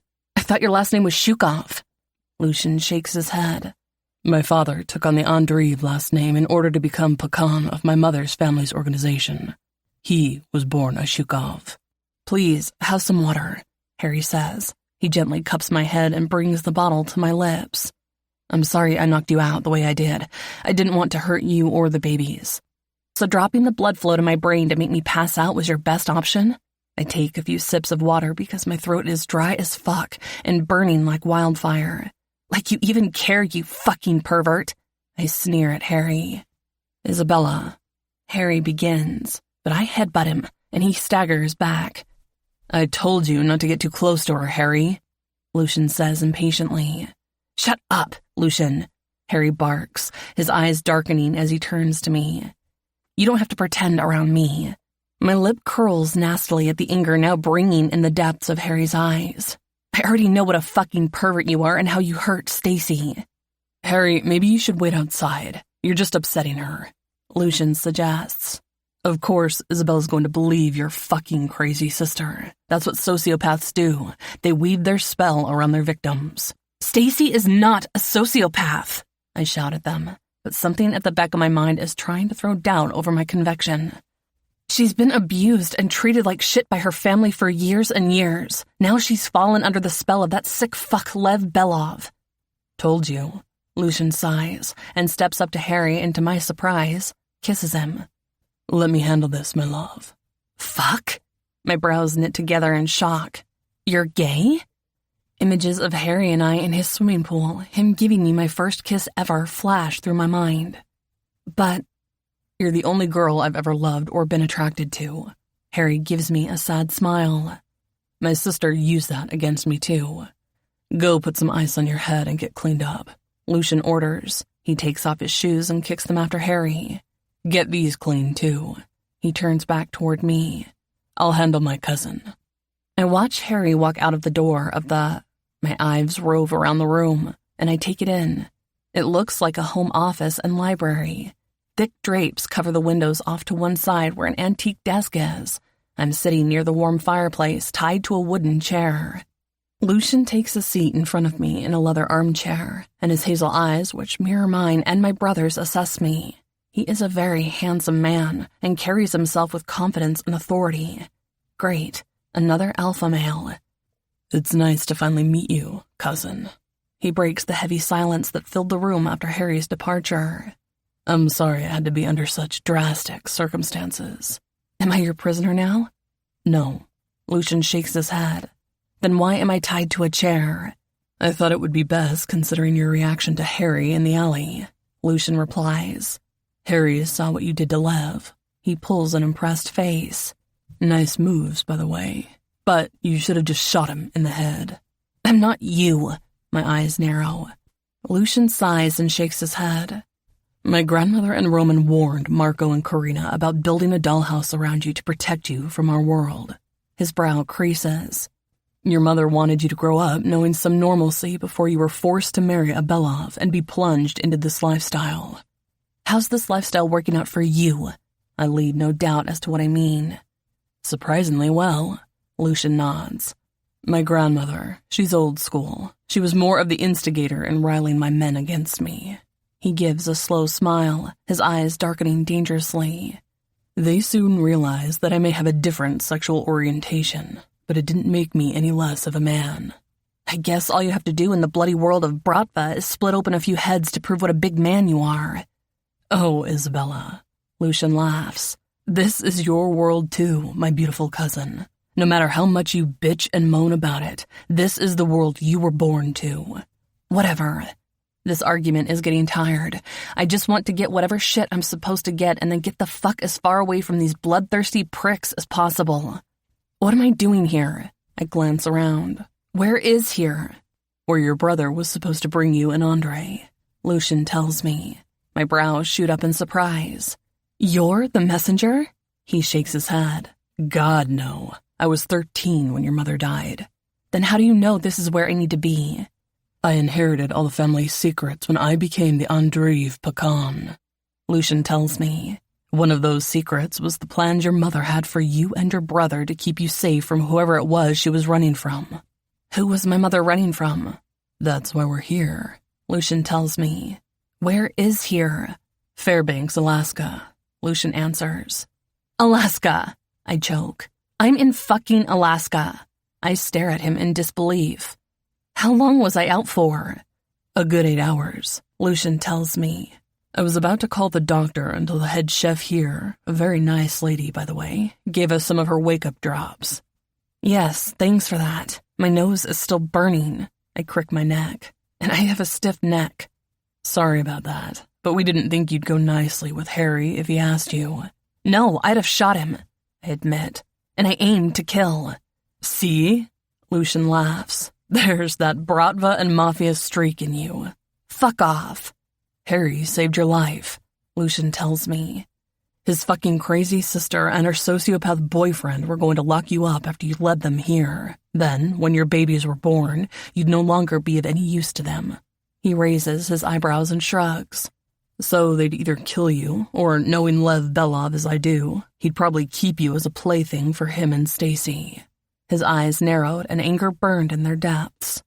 I've seen what he does to his playthings. Stacy would never do that to me. But doubt is starting to creep into my mind, especially as I was told she was dead and that Lev had beaten her to death. Then there's the question of how the fuck did she know where to find me, and right at the same time Lev did. No, of course not, because you know Stacy so well and she'd never betray you. Lucian holds my gaze. I'm struck by how much he looks similar to my mother. It's admirable how you're trying to cling to your loyalty to your best friend. But here's a word of advice, cousin. It's usually those the closest to us that stab us in the back. Or it's just the fucked up crime world where you can't trust anyone, and everything out of everyone's mouths that is part of it is a lie. Before he can answer, I change the subject. So what happens now that I'm where I'm supposed to be? Haven't you been told all this already? Lucian's eyes narrow. I thought Constantine would have explained it all. All Constantine said was that our mother was working on one of the most powerful drugs that had many potential uses.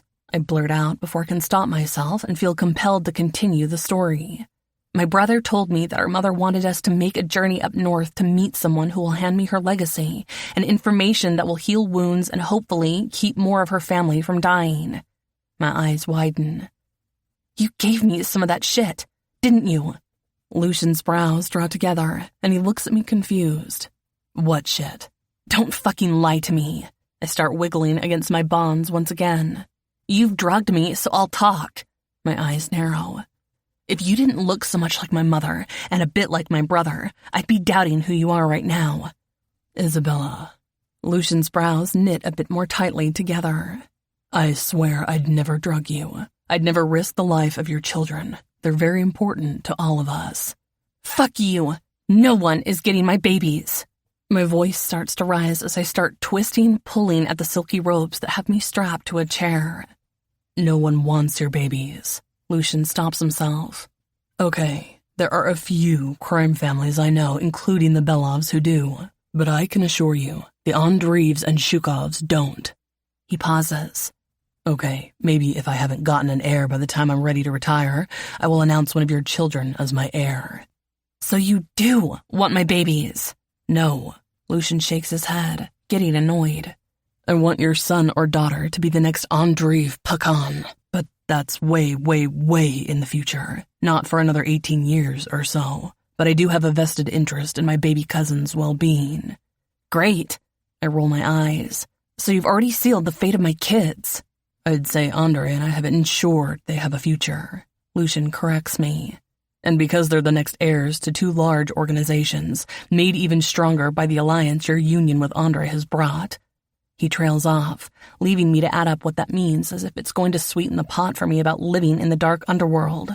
My kids' lives are screwed because, like me, they won't be given a choice to become what they want to become, I point out bitterly.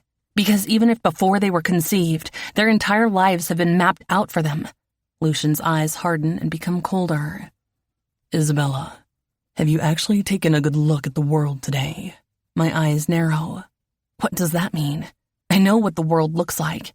It's a mess, but that doesn't mean my kids have to be a part of this chaos I've been dragged into.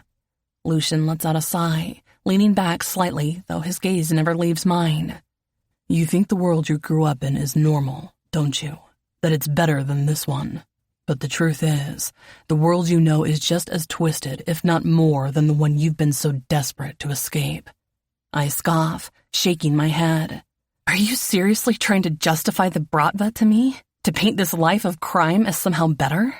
He leans in closer, his voice lowering. I'm not justifying anything. I'm telling you that the world you think is normal is anything but. It's full of lies and corruption, just like the underworld. The difference is, in our world, at least we know who the enemy is. There are rules and codes we follow. There is order in the chaos. My voice drips with sarcasm. Oh, so you're saying that because there's some semblance of order that makes the Bratva better?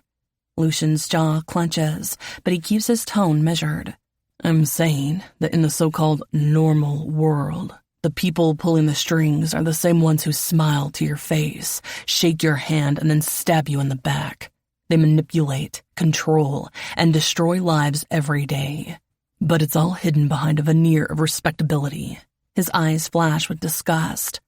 The politicians, the businessmen, the ones you think are legitimate, they're no different from us. Hell, some of them are worse because they prey on people's ignorance and trust. At least in our world, you know what you're dealing with. I stare at him, the weight of his words sinking in despite my resistance. So what? You're saying the Bratva is a better option? I'm saying stop being so fucking naive, Isabella, and open your eyes. He glances at the door and then back to me. The world isn't black and white. It's shades of gray. He gestures with hands. As fucked up as the Bratva or Mafia and any other crime family may be, there's still a certain honesty to it. I've heard all this before, I tell him. Is this the crime lord mantra for some handbook you're all given as soon as you can talk? I snort. Indoctrinating new recruits into a world of crime 101? Lucian sighs and shakes his head, looking at me like I'm a lost cause. Out there, on your own, with your kids. How far do you think you're going to get? he asks. Because, dear cousin, like it or not, you have quite a little bounty on your head. I look at him in alarm. What do you mean? There's a reward out for me in the crime world. What? I'm on the crime world's most wanted list? Lucian laughs. I guess you can put it that way. And cousin, you and your babies are the rewards, especially because you come with an almost guaranteed alliance to some of the most powerful crime families in the world. His brows raise. Then there's the few extra cherries you and your twins come with. Velvet transport, strategic packaging, and, oh, let's not forget, direct access to the Reaper. His brows furrow. If he's still alive. Okay, I get it. My kids are the royalty of the crime world. I lift my hand as much as I can to do a dramatic fist pump. Yay! I sneer. I know my father is strategic packaging, and the Belovs are velvet transport. But who the hell is the Reaper, and why do I get direct access to whoever it is? Lucian's brows shoot up as he stares at me. Your father's the Reaper, Isabella. He's the crime world's hitman. What? I splutter. I'm hoping by hitman you're referring to him being an attorney that puts crime lords that have overstepped in the crime world away. Marco defends the criminals, but those he can't defend and have been sentenced to the death penalty by a crime boss. Your father carries out the sentencing, shall we say. Lucian grins, enjoying the look of shock that must be on my face. You're lying, I splutter. I don't believe you. I'd say ask him yourself, but we don't know where he is or if he and your brother are even still alive. Lucian's words send a cold shiver down my spine. I thought Constantine went to save him. My eyes widen and my throat is dry. Do you think I can get untied, please? If I untie you, are you going to behave? Lucian asks. Yes, I sigh. I promise. Constantine went to the lodge and walked into a trap. Timur managed to escape to get back up, but when Timur got back to the lodge, there was no one there. Lucian's words sent a cold arrow straight to my heart. Lucian stands and unties me, handing me the bottle of water Harry was feeding me earlier. I look at it suspiciously. He sighs and takes 3 big gulps of it, pulling out some wipes. He cleans the top and hands it to me. Satisfied? He looks at me questioningly. I nod, take the bottle and start to down the water. Whoa there. Lucian sweeps in and grabs the bottle.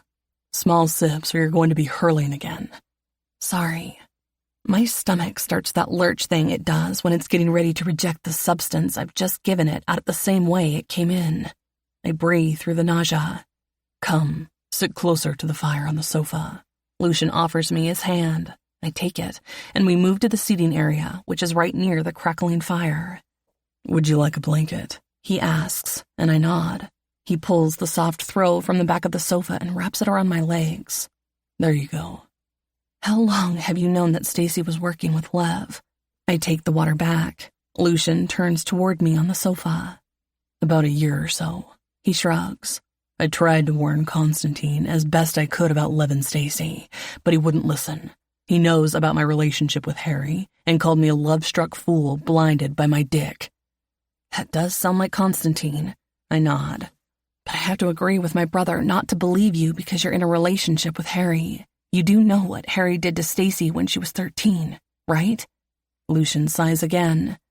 If you're talking about Harry abusing Stacy, that's a lie made up by a very disturbed teenager who didn't want to share her best friend with him. What are you talking about? According to Harry, Stacy stormed into his room one day and told him in no uncertain terms that if he ever went near you that she'd cut his cock off. Lucian's words make my heart lurch. Wait. I give my head a small shake. Stacy told Harry I had a crush on him? I'm afraid so. Lucian nods. And she wasn't very happy about sharing you. Bullshit. I stare at him in disbelief. Stacy would never be like that. How many other friends did you have? Lucian asks. And don't tell me it's because your father isolated you. It was because of that. I defend my friendship with Stacy. To be honest, though, I stopped myself from saying what was on my mind and changed the subject as I realized what Lucian is hinting out is not as far-fetched as I want it to be. Are you sure you didn't drug my water? Oh, for fuck's sake. Lucian grabs the bottle and finishes the water. No drugs. Now I have no water either. Harry, Lucian barks. I know you're at the door. Please bring Isabella some water and something to eat. He looks at me. What would you like? Are we at a hotel? No. He shakes his head.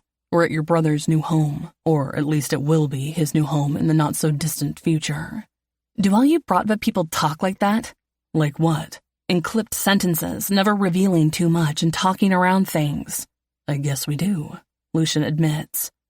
Comes with always assessing who we're talking to. Harry's voice comes from the office door. What will you have, Isabella? Ginger tea and cookies. I turn and glare at him over the back of the sofa. How about some food? Harry asks. I'll have the tea first. Sure. Harry nods and leaves the room. Do you treat all your boyfriends like shit? I look at Lucian. I don't understand. Lucian's brows knit. I treat Harry very well. I actually saved his life and removed him from a bad situation.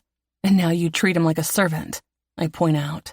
We all have our place, Isabella, Lucian tells me. There's a hierarchy to our world.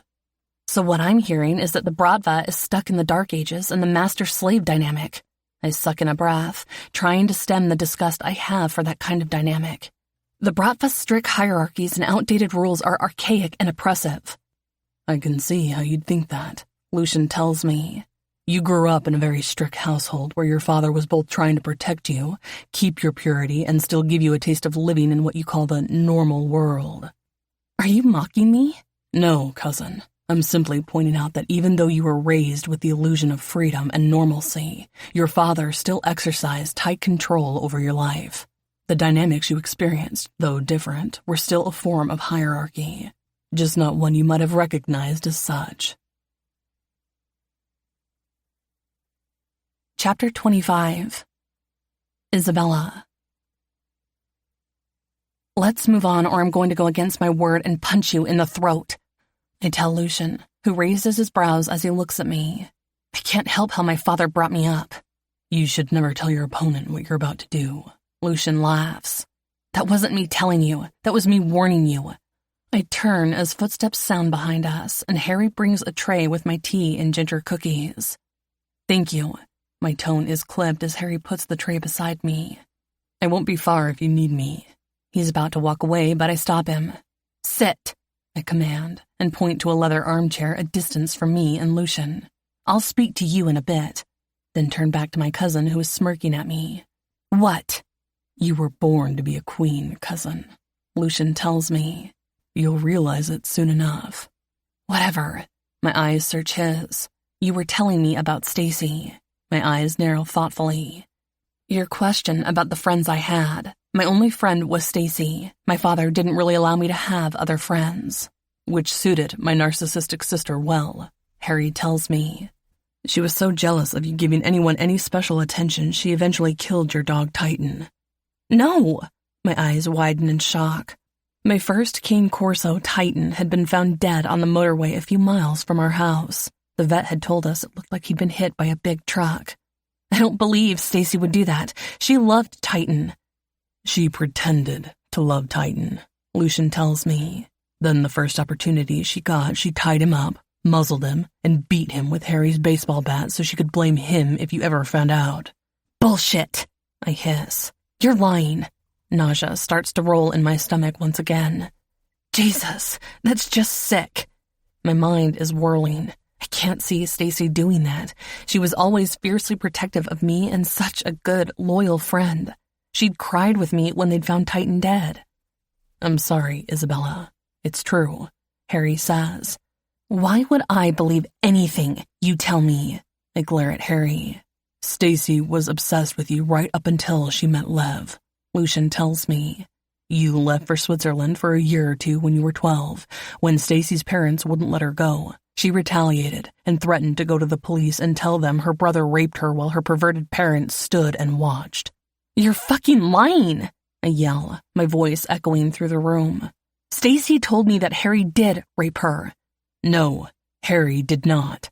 When Stacy's parents didn't take her threats seriously, reminding Stacy they were respected judges, Stacy went to someone they were scared of, your father, Lucian told me, giving him the story she'd come up with. Bullshit, I shake my head. My father was at her house fucking Stacy's mother. Lucian laughs and stares at me in disbelief.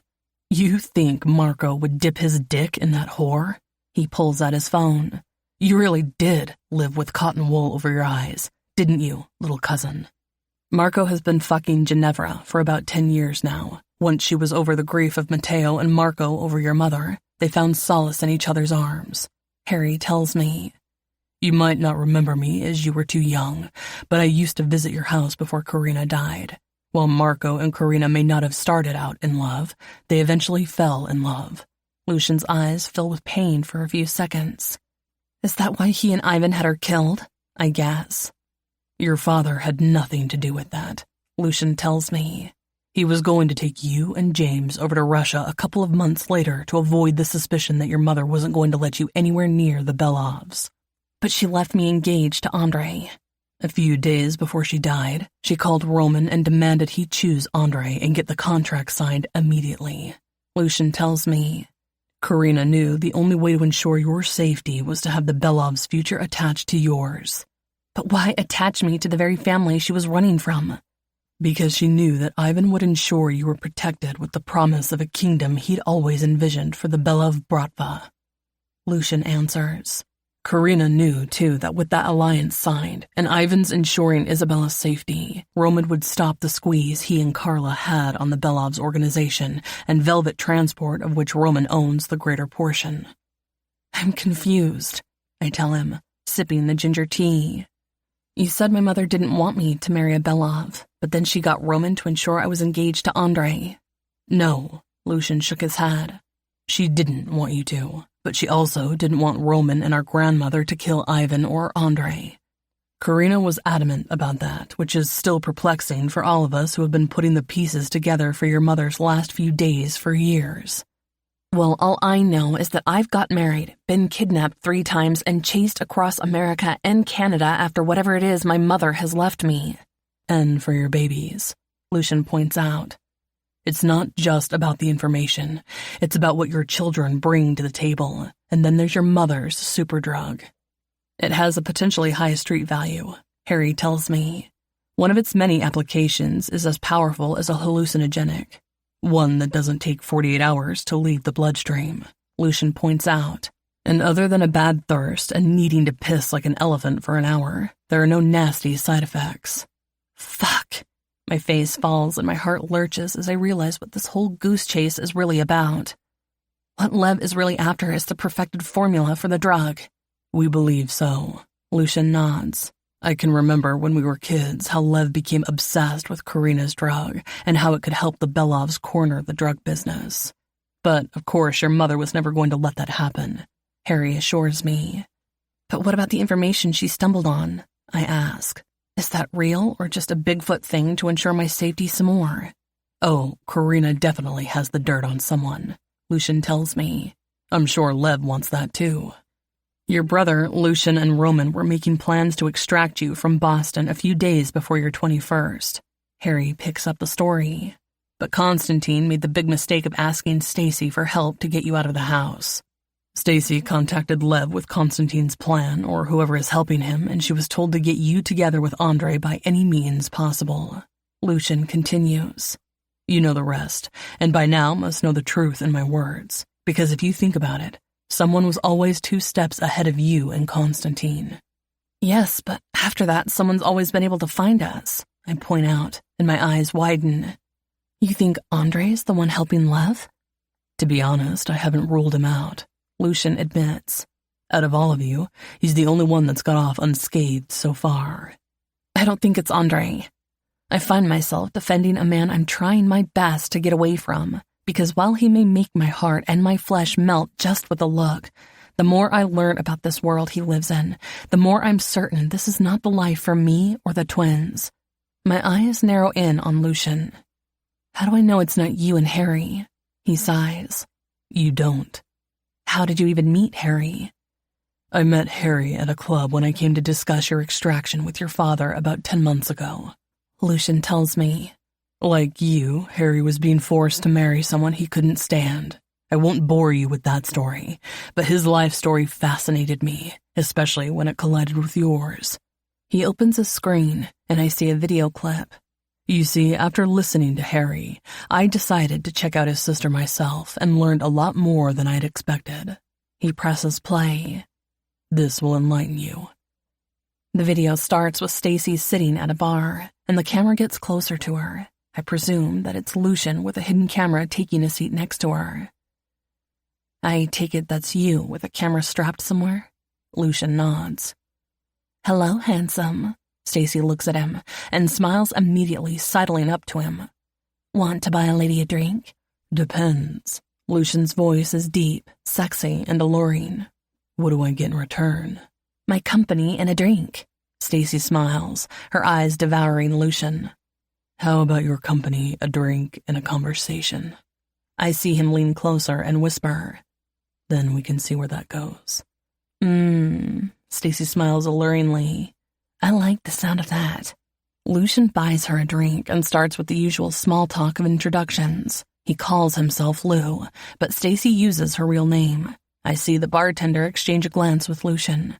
The bartender nods, and Lucian hands him a couple of $100 when Stacy's not looking. Were you drugging her? I ask Lucian accusingly and hit the pause button on the video. I was giving her a gentle nudge toward telling me what I wanted to know with a little help from your mother's neuromind. Lucian gives me a tight smile. Don't worry, it wasn't the drugs that were making your friend horny. Stacy's sexual appetite is because she's just a little slut that enjoys sex. Don't speak about her like that, I hiss, not knowing why I'm still defending her after what I've learned. But I guess I'm still trying to cling to the hope that Lucian and Harry are wrong and they're the ones setting me up. Although, I'm not too sure as I don't feel threatened by either of them. But then again, they could have been drugging me too. I suppress a shudder and push my dark thoughts away. I remind myself that if Harry was telling the truth back in the alley, Stacy was going to take me back to Lev. Bitch. You're just like your mother, Lucian sighs. Soft-hearted and too damn nice. He hits play again. So, Stacy, tell me about your family, Lucian asks her. I have a mother and father who are both crooked judges working for crime rather than against it, Stacy tells Lucian. And a gay brother that I have by the balls, as he knows my grandparents will cut him from the will if they find out, as they are old school. She snorts. I've been working on my grandparents for some time now, and I'm pretty sure they'll cut him out anyway, which means I get everything. She hails the bartender. Another round, please. The man looks toward Lucian, who nods. She turns back to Lucian, leans in, and whispers. I told everyone that Harry raped me when I was 13. He got beaten shitless by my father and sent away. Jesus, Lucian says. You should be working for me. I need devious bitches like you in my organization. Her eyes widen in realization. I knew you were an alpha male and dangerous. She swivels her stool and slides closer. Want to know a secret? Sure, Lucian says. My boyfriend is Bratva, she whispers. Oh, Lucian remarks. And who would that be? I might know him. Lev Belov, she giggles. We have big plans. She turns an engagement ring on her finger. We're going to rule the Underworld. She leans forward and I see her eyes are glazed. And how are you going to do that? Lucian asks. I thought Lev Belov was dead. No. Stacy shakes her head. He's not. She puts a finger to her lips. Shh, you can't tell anyone. Only me and his... Her eyes widen. Fuck, I've said too much already. Don't worry, your secret is safe with me, Lucian assures her. Why is Lev pretending to be dead? He's pretending to be dead right now so he can gather intel on one of their organization's biggest enemies that stole his mother's business and nearly crippled their trade. Stacy downs the last of her drink. Oh no, I seem to be without a drink. Bartender, Lucian hails the same man who has been serving them. Another round of drinks, please.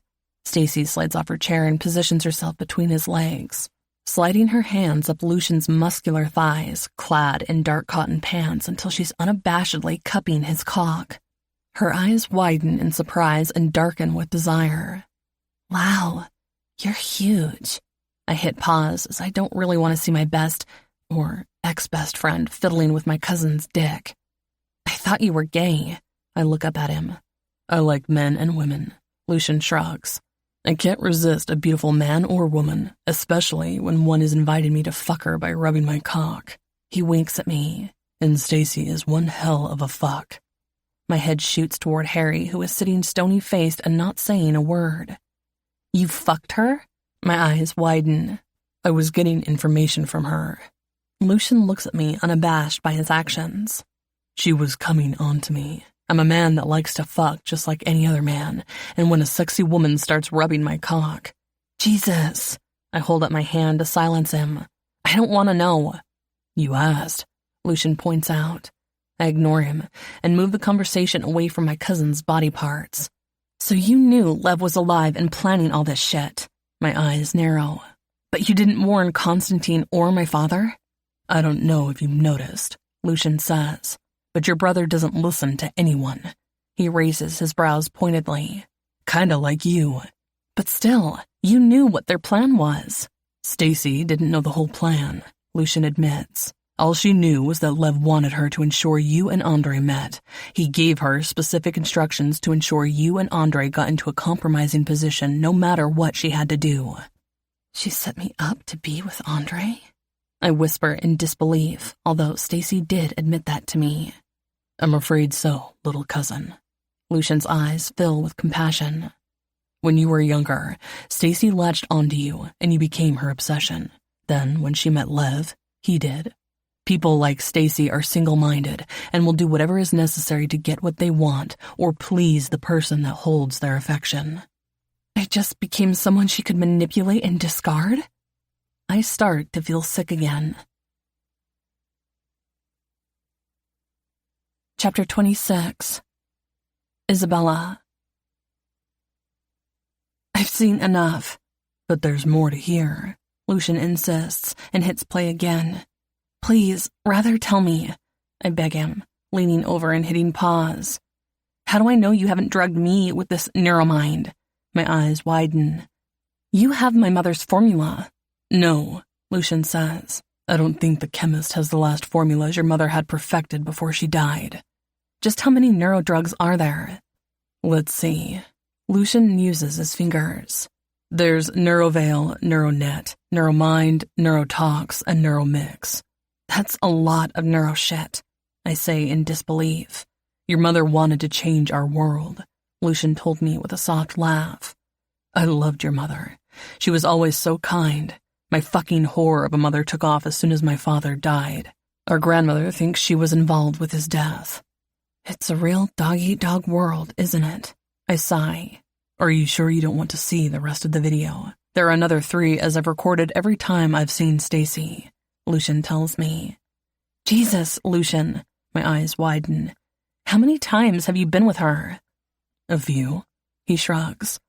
No, thank you. I don't want to see any more. I already want to poke my eyeballs out just watching the bit I did. I take a sip of the ginger tea, pick up a cookie, and shudder. Did you watch your boyfriend fuck your sister? Harry nods and looks a little green from the conversation. That's messed up. Harry and I have an open relationship, Lucian tells me. We know the score and that we both have family obligations to fulfill. That's even more fucked up. I'm getting uncomfortable with this conversation, so I turn to Lucian. What else did you learn from Stacy? Before he starts talking, I hold up my hand. Give me the short version, please, without any more visual aids. Sure, Lucian nods. Just over a year ago, Roman and I had to have a meeting with Ivan and Marco to discuss your upcoming marriage. I thought Roman didn't come to America. He doesn't, Harry replies. They video conferenced, but only Lucian went to Boston. That's the night we learned of Lev and Stacy's fake marriage and pregnancy. Lucian continues. The night of the attack on Lev and Stacy and the night I met Harry. What do you mean, fake marriage and pregnancy? My brows crease. Stacy was really cut up about losing her child. Stacy is an excellent actress. She was never pregnant, Harry tells me. Her and Lev aren't even married either. I think they're just engaged. The pregnancy only happened after Constantine told Lev he was getting married and his girlfriend was pregnant, Lucian explains, which would have put a huge dent in Lev's and Ivan's long-term plans. Why? I glance from Harry to Lucian. Why would my brother's marriage and child affect their plans at all? Oh, fuck. Harry looks at Lucian wide-eyed. She doesn't know. Know what? Now I'm becoming suspicious. Lev killed the love of your brother's life. Yes, Valentina, I say. I know that she was killed that night. I didn't know it had been Lev that targeted her at the time. The child Valentina was carrying would potentially be the head of the Shukov Special Forces, the next Shukov Pakan, and the rightful heir to the Belov Bratva, Lucian tells me. What? My brow furrows as I stare stupidly at the two of them. I understand the meaning of the words, but they are not registering. Konstantin is the son of Grigory Belov, Lucian blurts out. No! I shake my head, but I know what he's saying is true. I've seen it, but I just ignored it. I'm afraid so, Lucian says. Stacy knew about it. Stacy also told me their plan went wrong the night of that attack. 4 men came out of nowhere. 2 attacked Lev and really hurt him. Konstantin saved his life, and another 2 started attacking Stacy. It was all just a scheme to get Lev to Russia so he could secretly record shit about Roman to place in that container that's sitting in the middle of the ocean with the painted ladies, waiting to be delivered to the international branch of the FBI. He also managed to get a whole lot of incriminating evidence against the Andreevs. Lucian growls. Why didn't you show these videos of yours to Konstantin? Konstantin has been unreachable as he was planning the mission to get you here. Lucian's eyes are hooded. Bullshit! I spit, and fear grips me as the thought that I jumped out of the frying pan and into the fire crosses my mind. You want to take over Stacy and Lev's plan. Seriously? Lucian's brows raise as he looks at me in disbelief. I run Canada and Alaska.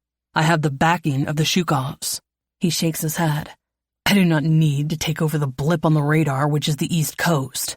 Your grandmother ordered him not to, Harry tells me, glaring at Lucian. Don't be so fucking melodramatic. He rolls his eyes. Everything needs to play out at Lev, and Konstantin has planned it in order to get to the bottom of this. I stare at him for a few minutes as my mind ticks over with the information. Is our grandmother trying to get rid of Konstantin by letting him unknowingly keep his enemy by his side? My eyes widen, and I look at Lucian. No, Roman needs Konstantin, so it must be something else. Harry's words sink in about Carla wanting to get to the bottom of this. Our grandmother thinks Lev's not acting alone and there's another Belov or maybe someone else working with him. It's the only thing that makes sense.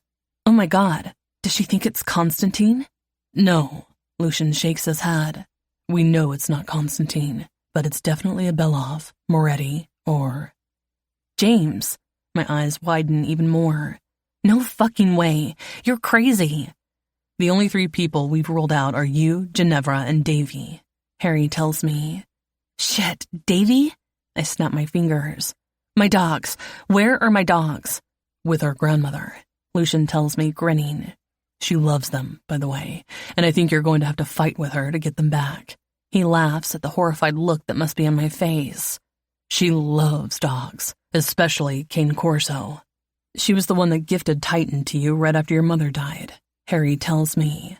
I changed the subject away from my dogs and grandmother I've never met. I don't think this is my father's doing. I shake my head. He helped me and Stacy escape from the lodge. My words trail off as I realize how easy it had been to escape the lodge and how Dr. Bimbo had just volunteered the information. Fuck. I was played. Seems that way, Lucian said. There's also one player on this board that everyone just overlooks and moves beneath the radar. My heart lurches, and my soul screams no. But my mind reasons that Andre is the only one who hasn't been harmed throughout all this. He hasn't been kidnapped or threatened, and he seemed rather eager to follow me on my journey to the end of the fucking Bratva hot information rainbow. The private military contractors always seemed to know where we were, and how did Lev track me down in the women's shelter building? No one outside of our circle knew I was there. Although my heart and soul are trying to hang on to the name, my mind forces it through my lips. Andre, Harry and Lucian say in unison. I want to defend him, but I'm not sure if I can. I'm not sure I trust any of the Belovs. What about his father? The man is brain dead, Harry reminds me. And yes, we've confirmed it. What about someone on the team? I gesture with my hand. Like, Sergei, or his friend Yuri. No, it's none of them. Lucian shakes his head and glances at my arm. I noticed you had a bit of an itchy rash on your arm earlier when I brought you inside. It's nothing. Probably just something I touched at that lodge, I tell him. Other than a little bit itchy, I'd actually forgotten about it. I don't want to alarm you, Harry says to me, but while you were at the lodge, someone injected a tracker beneath your skin. What? I pull the sleeve back and look at the red patch. What the fuck? I look at them. Get it out! We were told to leave it in. Lucian looks at me apologetically. My jaw drops as I realize what's going on. You're using me as bait. Before any of them can answer, there's a commotion outside. Lucian sighs, stands, and goes to the window, turning toward me. It seems your bodyguard has found us. Before Lucian even has a chance to move from the window, Timur bursts through the door, a handgun in each hand. Back the fuck away from Isabella, Lucian. Timur sneers. Isabella, are you okay? I'm fine. I wave from the sofa. Just having tea and cookies. I look at him. What took you so long? I had a stop to make along the way, Timur states and glares at Lucian. Your uncle is not happy with you extracting Isabella the way you did. I didn't extract Isabella, Lucian informs him. I saved Isabella. It was Lev that tried to kidnap her. Again. Yet here we are, Timur points out. At the Popov estate in Fairbanks, Alaska. Popov estate? My brow creases and I look at Lucian. Did my brother buy this estate? You said it was soon going to belong to him. No, Lucian shakes his head. Grigory Belov's mother was a Popov, and Konstantin is their only living heir. If my brother has so much pedigree, murder, blood in him, then why isn't he the one making the alliances? He isn't a Moretti, nor has he gotten any claim to the Velvet transport, Lucian tells me. He's also not the one your mother left her neuro family formulas to and all her secrets. You said my brother had to come here with me, I remind him. Yes, so we can claim his Popov inheritance, Lucian answers, but he'd already figured out who he was. Miss Isabella, a petite lady walks into the lounge and stops when she sees Timur standing with his pistols pointed at Harry and Lucian. Oh my. Timur, I hiss. Put your guns down. Not until they tell me why they were anywhere near the women's shelter, Timur says. Roman said he hadn't told you where to find Isabella. We were tracking Stacy and Lev as per my grandmother's orders, Lucian tells us. You are welcome to check. When I saw he was going for Isabella, Carla ordered me to extract her and bring her here. How did you find me? I look at Timur suspiciously. You have trackers in your boots, hat, gloves, coat, and... He looks a little uncomfortable. Bra. Jesus, Timur, I hiss. That's fucking overkill. But in my heart, I don't care. I feel a lot safer with him here. But thank you for finding me. Of course. Timur leans forward and tells me, holstering his guns and looking at the woman who walked in the door. What do you want with Isabella? I have the viewing room ready for her with the box she was meant to receive. The woman's eyes meet mine. If you'd come this way. I stand and look at the rest of my cookies and tea. I have fresh tea, cookies, and something to eat in the room, she tells me. I follow her out of the room and step into a beautiful entry hall, but I hardly have time to take it in. I'm rushed to the end of the hallway and let into what looks like to be a cinema room. There is an intricately carved wooden box on one seat, a gas fireplace keeping the room warm, and the smell of food hits me, making my stomach rumble when I see a food trolley near the door. I hope there's enough for 2 on there, Timur tells the woman, as I'm starved. There is, the woman nods before explaining to me how the room works. Mr. Popov is very worried about your safety. That's why this room was chosen for you.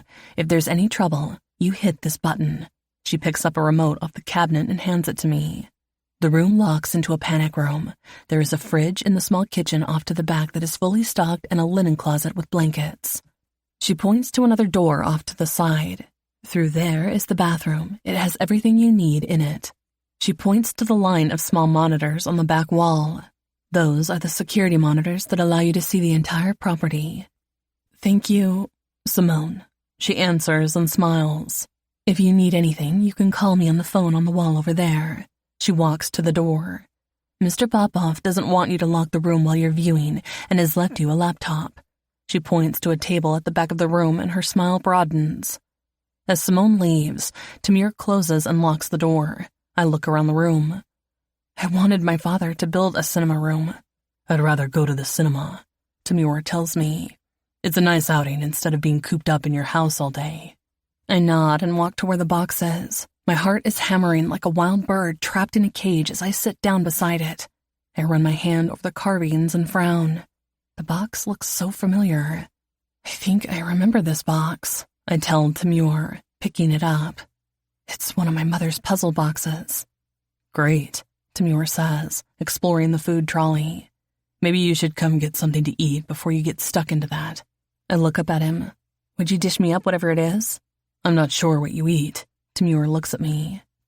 Anything, I tell him distractedly as I start to solve the puzzle. After a few minutes, it clicks open and reveals a bunch of photos of Constantine and me growing up. This is a picture of the three of us. I hold it up for Tamir to see. Wow, so the commander was a boy once, he teases. He was a good brother, I tell Tamir. From what I can remember, he looked after me. He still does, Tamir assured me. My heart catches, and I look at Tamir, feeling a lump lodge in my throat. Tamir, has there been any news of my brother, father, and... They're all safe, Tamir tells me, bringing over a plate of food and some cutlery. Here, eat. Thank you. I put the box aside and take the food. Do you know the man whose house this is? Dmitry Popov, Tamir tells me and shakes his head. I must say I was surprised to find you here. He glances around the room. Dmitry Popov Sr. was a seriously ruthless man. They used to call him the Butcher of the North. Delightful, I say with a shudder as I tuck into the food. But I guess if my mother was going to send the information for someone to safeguard, who better than a man with that reputation?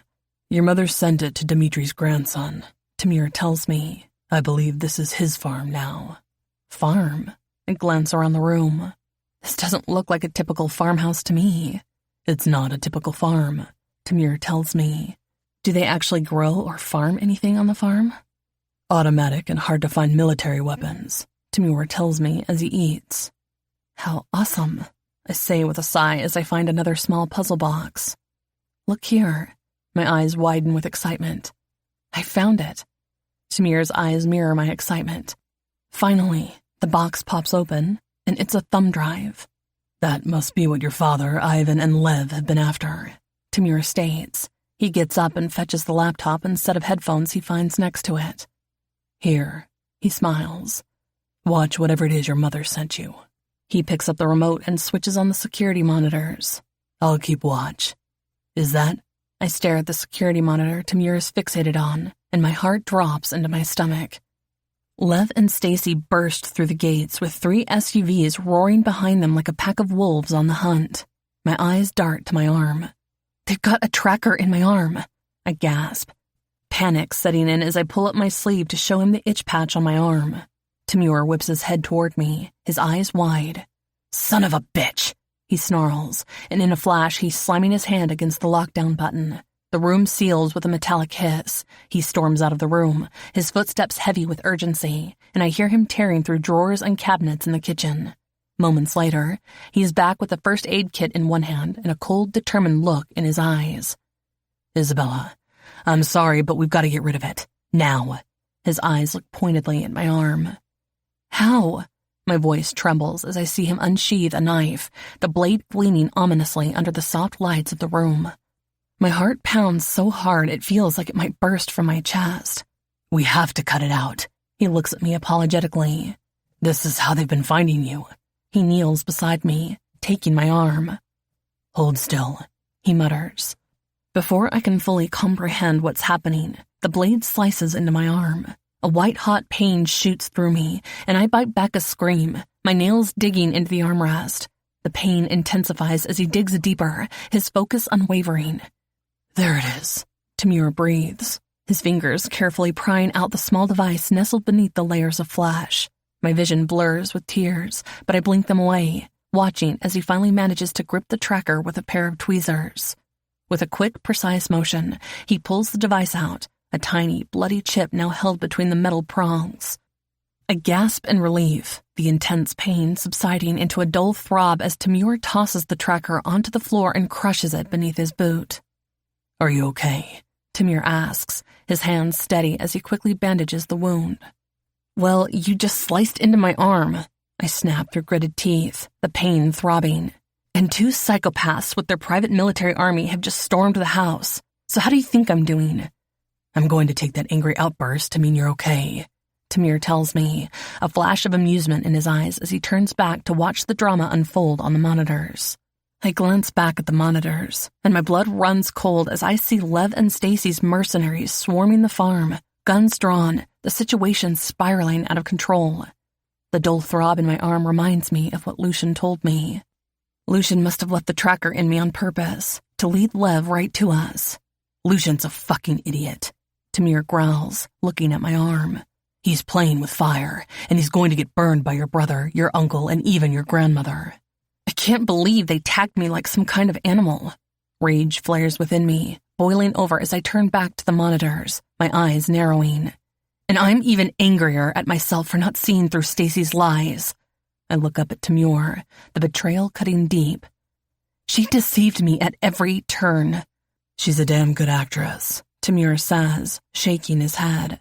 "She and Lev had everyone fooled, even the commander. Constantine's only flaw is that he's too trusting when it comes to the people he loves." "That's just a human flaw," I mutter, my eyes locked on the screen as Stacy and Lev storm through the farmhouse like they own the place. Their private military contractors drag Lucian and Harry out of the study and into the living room, shoving them toward Lev and Stacy. "We need to go help them." I glance at all the other monitors. Is this another Bratva house where all Dimitri's men are? "I wondered that myself," Timur said. "There were only 3 guards when I came in here, and they were Lucian's men." Our eyes widen as we look at each other, saying in unison, "This is another trap." Chapter 27. Andre. We've been in position for what feels like hours, hiding in the shadows of the trees surrounding Dimitri's farmhouse. The compound is eerily quiet, except for the occasional rustle of leaves in the wind or exchange between the guards at the front door and the ones patrolling the grounds. Constantine is beside me. Like a hawk, his sharp eyes scan the area. The rest of our team is spread out, waiting for our command, while Sasha has disappeared into late afternoon darkness to scout the house. Suddenly, the low hum of an engine breaks the silence. My heart skips a beat as the headlights cut through the darkness, and a sleek black limo pulls up to the front of the farmhouse. Constantine and I exchange a look. This wasn't expected. "Who the hell is that?" I keep my voice low. "I have a bad feeling about this," Constantine murmurs, his focus never wavering from the limo as it comes to a stop. I watch as the doors open, and my breath catches in my throat when Roman and my mother step out of it. "Fuck," I hiss. "This is going to complicate things." Before Roman and Grace can take more than a few steps, Lev's PMCs appear from the shadows, swarming around Roman and Grace. I'm about to react, but Constantine's hand on my shoulder stops me. "Wait," he warns me. I nod, swallowing my frustration as we watch Roman's driver and bodyguard being knocked out. "What is going on here?" Roman demands, pulling my mother behind him. The PMCs don't respond as they grab Roman and my mother, dragging them into the farmhouse and slamming the front door behind them with a thud. My grip tightens on my weapon, every instinct screaming at me to move, to do something. But Constantine shakes his head at me. "I feel the same as you do," Constantine assures me. "But we need to be smart about this, or we'll lose our advantage." "This is a giant trap." Sasha makes me jump as his voice comes from behind me. I never heard the bastard sneak up. "No shit," Constantine says. "We already knew that. Yes, we knew that Lev and possibly Lucien had set this up, Sasha points out. So I went looking for signs that Dimitri's men had been overthrown. And? I ask. They are nowhere to be seen anywhere around the house or within the farmhouse perimeter, Sasha informs us. He glances at the limo. I heard Grace telling the one guard that pulled them into the house that Lucien invited them here. What the fuck is my cousin playing at? Constantine spits. Who all is in the house? I ask Sasha. Lucien, Harry, Roman, Grace, Lev, and Stacy are in the front living room, Sasha informs us. There are 2 guards at both entrances to the room, a few patrolling the passage and grounds. Where's Isabella? I ask before Constantine can. According to the housekeeper, Isabella and Temur are in the panic room. Sasha's words have me breathing a sigh of relief. Thank Christ, I say, and my eyes narrow as I go back to Sasha's words and glance at Constantine. Didn't you tell me that Dmitri Popov Jr. still owned and used this farm? He does, Constantine nods. Or as far as my uncle knows. He does, Sasha answers with a nod. According to my sources, they farm weapons. Oh, my eyes widen. I thought the Popovs retired. This is retirement for them, Constantine tells me. The Butcher of the North once controlled most operations in Canada, Alaska, and parts of South and Central America. He gave it all up when his daughter was killed, Sasha informs me, his head cocking to the side as he listens. We're being watched. He looks at us, but I know he's silently assessing where we're being watched. PMCs, I ask, and he shakes his head. Remember, I said this is a giant trap, Sasha tells me. Constantine and I nod. We're surrounded. Mine and Constantine's eyes widen. Lev or Lucien's men? Nope. Sasha shakes his head. Dimitri's men. I thought you said they were nowhere to be found. My eyes narrow in on Sasha. I said they were nowhere to be found around the farmhouse or in the grounds, Sasha points out. They are, however, stationed outside the perimeter. So we've just wandered into a lion's den. I shake my head. Well, this is fucking great. I look at Sasha. Give us the lay of the house. Sasha points out where the guards are, the front living room entrances, and where the panic room is. My heart lurches when he tells us that Lev knows Isabella is in there and is trying to get in. But Sasha managed to get all Dimitri's staff out, so no one knows how to. And the housekeeper told him that only Dmitri knows how to override it. Sasha, go around back, I order before Constantine can. Constantine, you're with me. I speak into the earpiece and command the rest of them to get ready to breach on my signal. Sasha gives a quick nod and disappears into the darkness, moving with the stealth of a ghost. I follow Constantine as we creep closer to the farmhouse, every step calculated and deliberate. The rest of the fanned-out Zhukov forces surround the building. Constantine and I glance over our shoulders. I wonder what Dimitri's men are waiting for. The hair at the back of my neck stands on end. I'm hoping it's to help us, Constantine whispers. Sasha will keep an eye on them.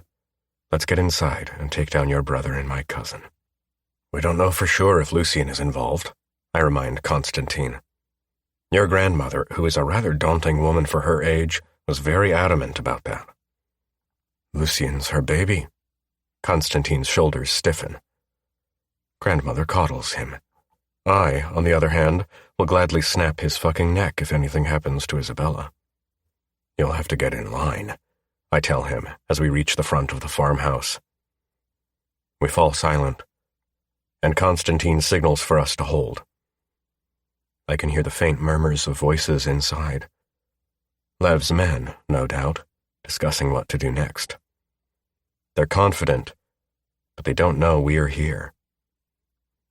Constantine nods at me, and I return the gesture, adrenaline pumping through my veins. This is it. With a swift motion, Constantine gives the signal, and we move in. The door bursts open, and we storm inside, weapons raised. The element of surprise is on our side as we catch Lev's PMCs off guard. The hallway and living room is a chaotic blur of movement. The PMCs scramble to react, but we're faster, taking them down with precision. Sasha enters from the back, cutting off any escape routes.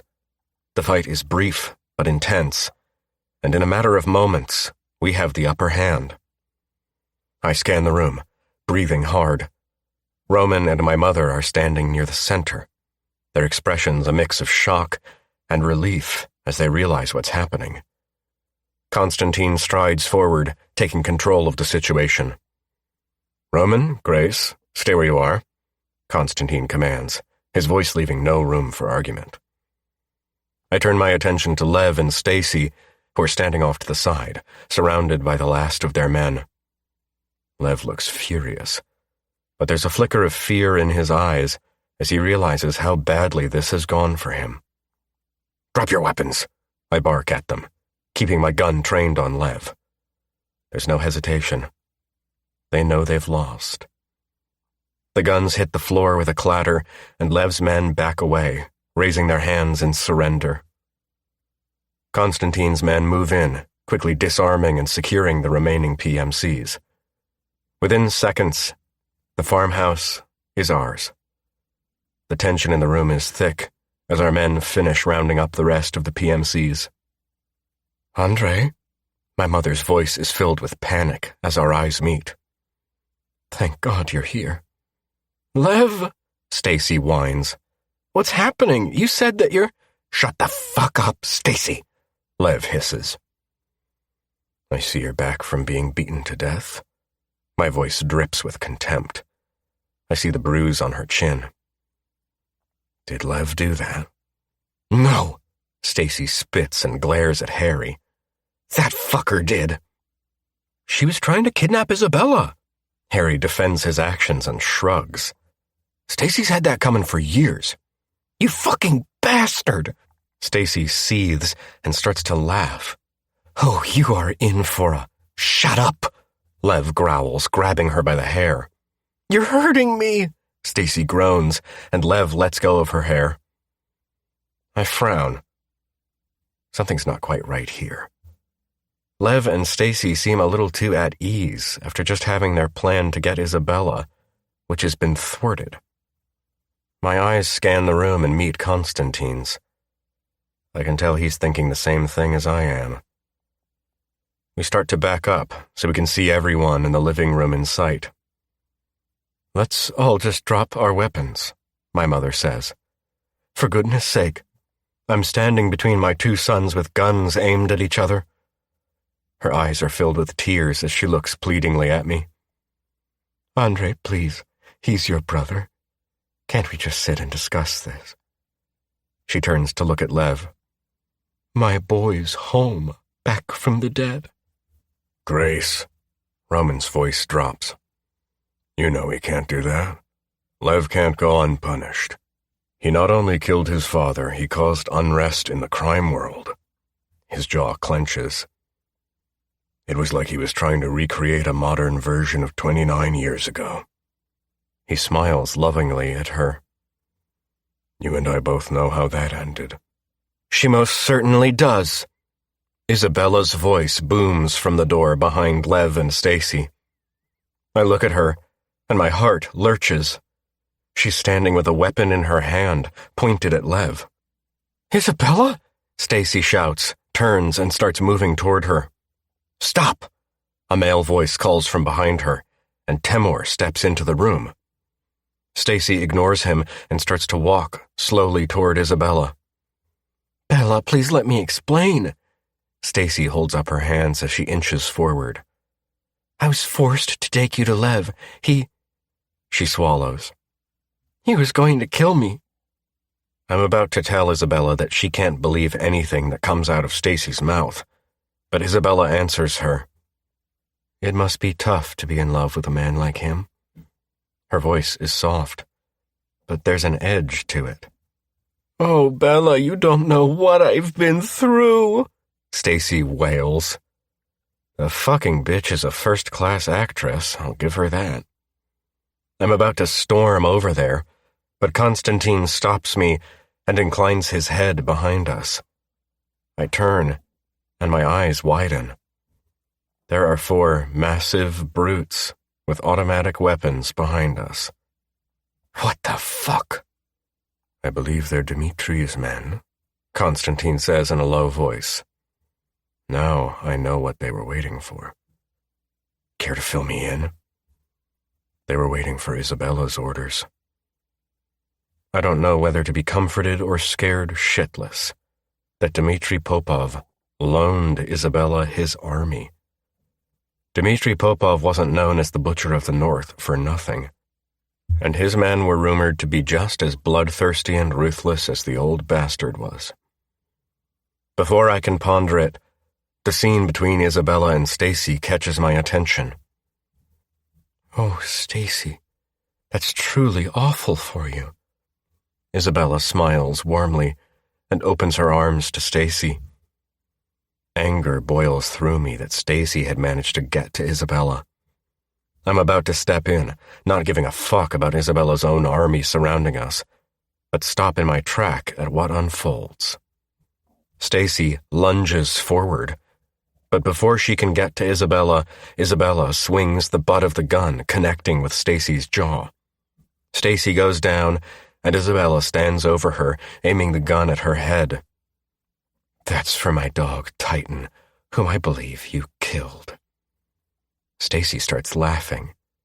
That stupid fucking dog was all you spoke about, she sneers. It gave me such pleasure with each swing of the bat. Isabella's about to pull the trigger. Isabella, don't, I call out. Her head snaps up and our eyes meet. Don't. I shake my head, knowing it will haunt her for the rest of her life. She's not worth it. Hand her over to Constantine and Roman. Let them dish out justice for you. You bitch! Stacy's on her feet in a flash and dives for Isabella. But before she can reach her, Temur puts a bullet between her eyes. Stacy! Lev roars, lunging at Isabella.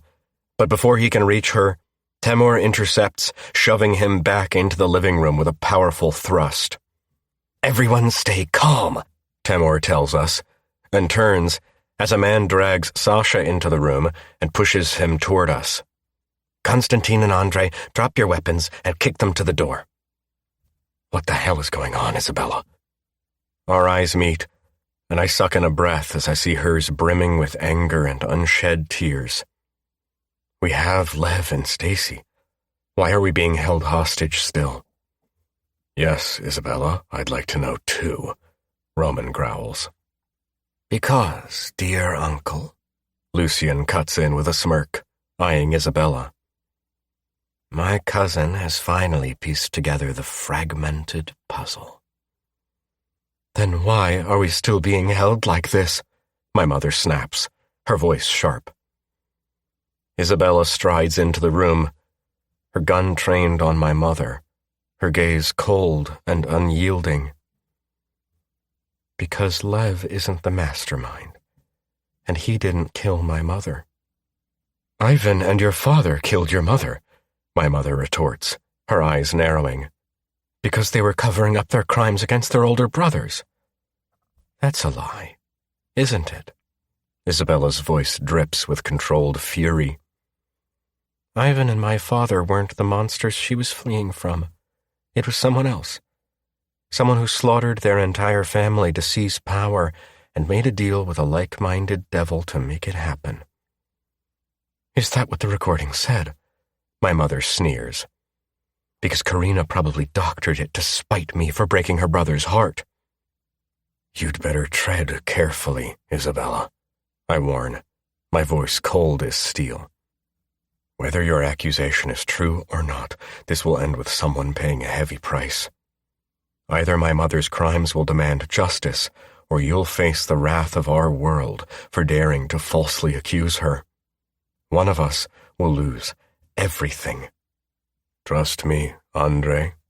A deep voice rumbles from behind Isabella. It won't be Isabella who stands to lose everything.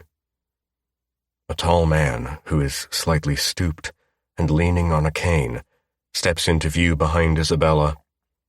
His graying hair and the severe burn scar down one side of his face are unmistakable. I hear gasps from Roman and my mother as the man turns to face us fully.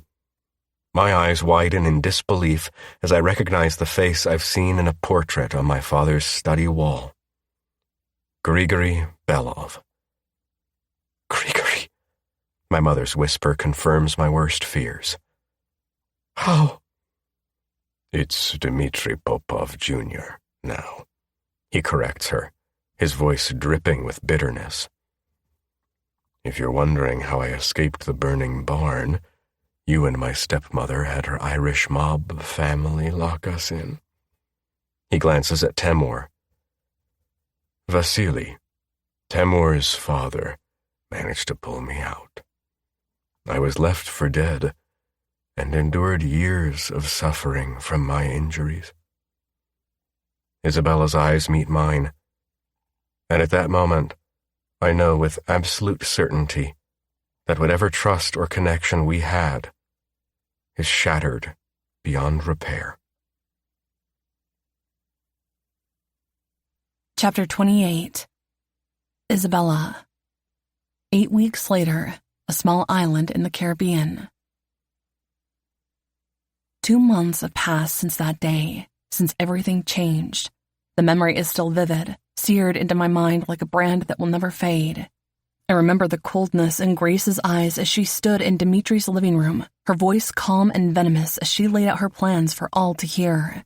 There was no remorse, no hesitation, just a calculated, methodical unraveling of the web she had spun over decades. She spoke of how she and Lev had conspired to bring down the Shukovs, Andreevs, and Morettis, their betrayal woven into the fabric of every move they made. She planned to seize control of all the organizations that had once held the Belovs and Velvet Transport hostage, waiting patiently for Andre and me to marry and for me to carry his children. It was all a part of her grand design. Even now, I can still see the disbelief on Andre's face as he listened to his mother confess, her words a blade that cut through the last remnants of the family he thought he knew. But when his gaze shifted to me, it wasn't disbelief that I saw. It was something much colder. The connection we had, the tentative bond that had been growing between us was gone. I was nothing more than a threat, an enemy who had dared to challenge his mother. His warning still echoes in my mind. You'd better tread carefully, Isabella. The icy edge in his voice left no doubt that at that moment, I was standing on the edge of a precipice. One wrong move, and I would fall.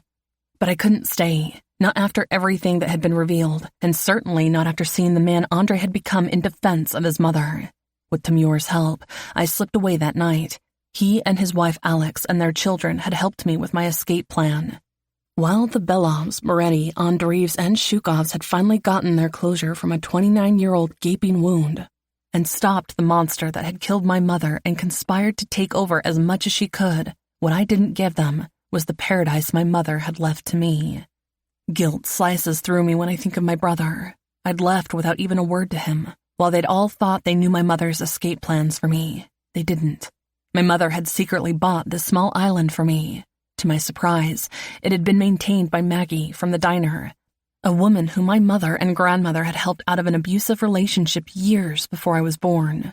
The island is a world away from everything, remote, hidden, a paradise where the rest of the world doesn't exist. It's where I've started over, with the help of Timur, Alex, and their 2 kids. Timur had sworn to my grandmother that he'd protect me, and is the reason he'd joined Constantine on the mission to save me.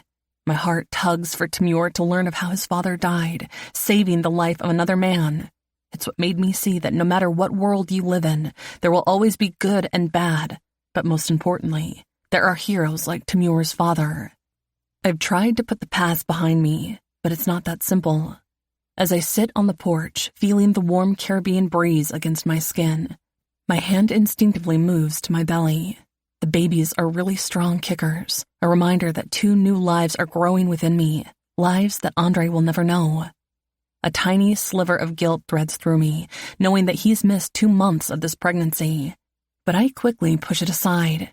He made his choice when he looked at me with those cold, unfeeling eyes and sided with his mother. I was never anything more than a possession to him, something to be controlled, manipulated, and discarded when convenient. For a brief moment, I had been willing to give him the year he'd asked for, to see if there could be something real between us. But that moment has passed the instant he chose his mother over me, over us. I knew then that there was no future for us, no trust, no love, only the cold reality of power and control. My thoughts are interrupted as Alex joins me. Her own belly is round with the promise of new life. We found a strange sort of peace here, a quiet existence far from the reach of those who once sought to destroy us. We've become more than friends. Our shared experiences, the horrors we've escaped, have forged a bond that feels more like family. I made some tea, she says softly, placing a cup in front of me. Chamomile, to help you relax. I smile, grateful for her kindness, and take the cup. The tea is warm and soothing, and for a moment, it eases the tension that never entirely leaves me. I feel like if I get any more relaxed, I'll fall asleep in the sun again. I laugh, feeling a sense of contentment and freedom for the first time in my life, even though there's still a hole in my heart where Andre ripped it out. Oh, I love doing that too, Alex replies, her laughter light and infectious. She stands up and brushes the sand from her sundress. But I should go check on the kids and find my husband, she sighs. He takes being head of your security very seriously and works the poor men so hard. Tamir is just trying to keep us safe. From the seagulls? She teases, her eyes sparkling with amusement. I shake my head, still smiling as I stand and walk with her back to the main house.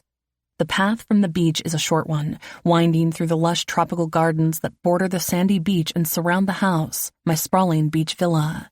The main house is a blend of coastal charm and comfortable luxury. The exterior is a soft, weathered brown with large windows that let in the endless views of the turquoise ocean. The roof is thatched, blending into the beachy theme. As we step onto the wide wraparound porch, the scent of saltwater and blooming hibiscus fills the air. Inside the house is airy and open, with cool tiled floors underfoot and high ceilings with exposed beams. There are 2 living rooms. One has large, overstuffed sofas draped in light, breathable fabrics and a collection of pillows in various shades of blue and sandy beige. Floor-to-ceiling windows line the far wall, offering an obstructed view of the ocean. It's the perfect place to curl up with a book or simply watch the waves roll in.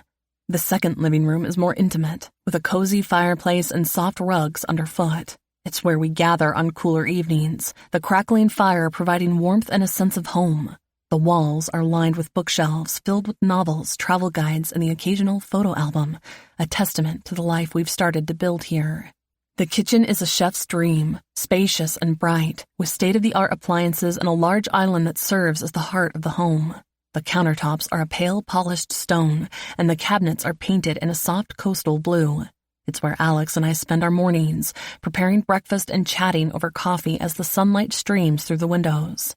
Adjacent to the kitchen is the dining room, where a large rustic table stands as the centerpiece. It's made of reclaimed wood, its surface worn smooth by time and use, and it can easily seat 12, a necessity given our growing family. The walls are adorned with artwork that Alex and I have collected, pieces that remind us of the journey that brought us here.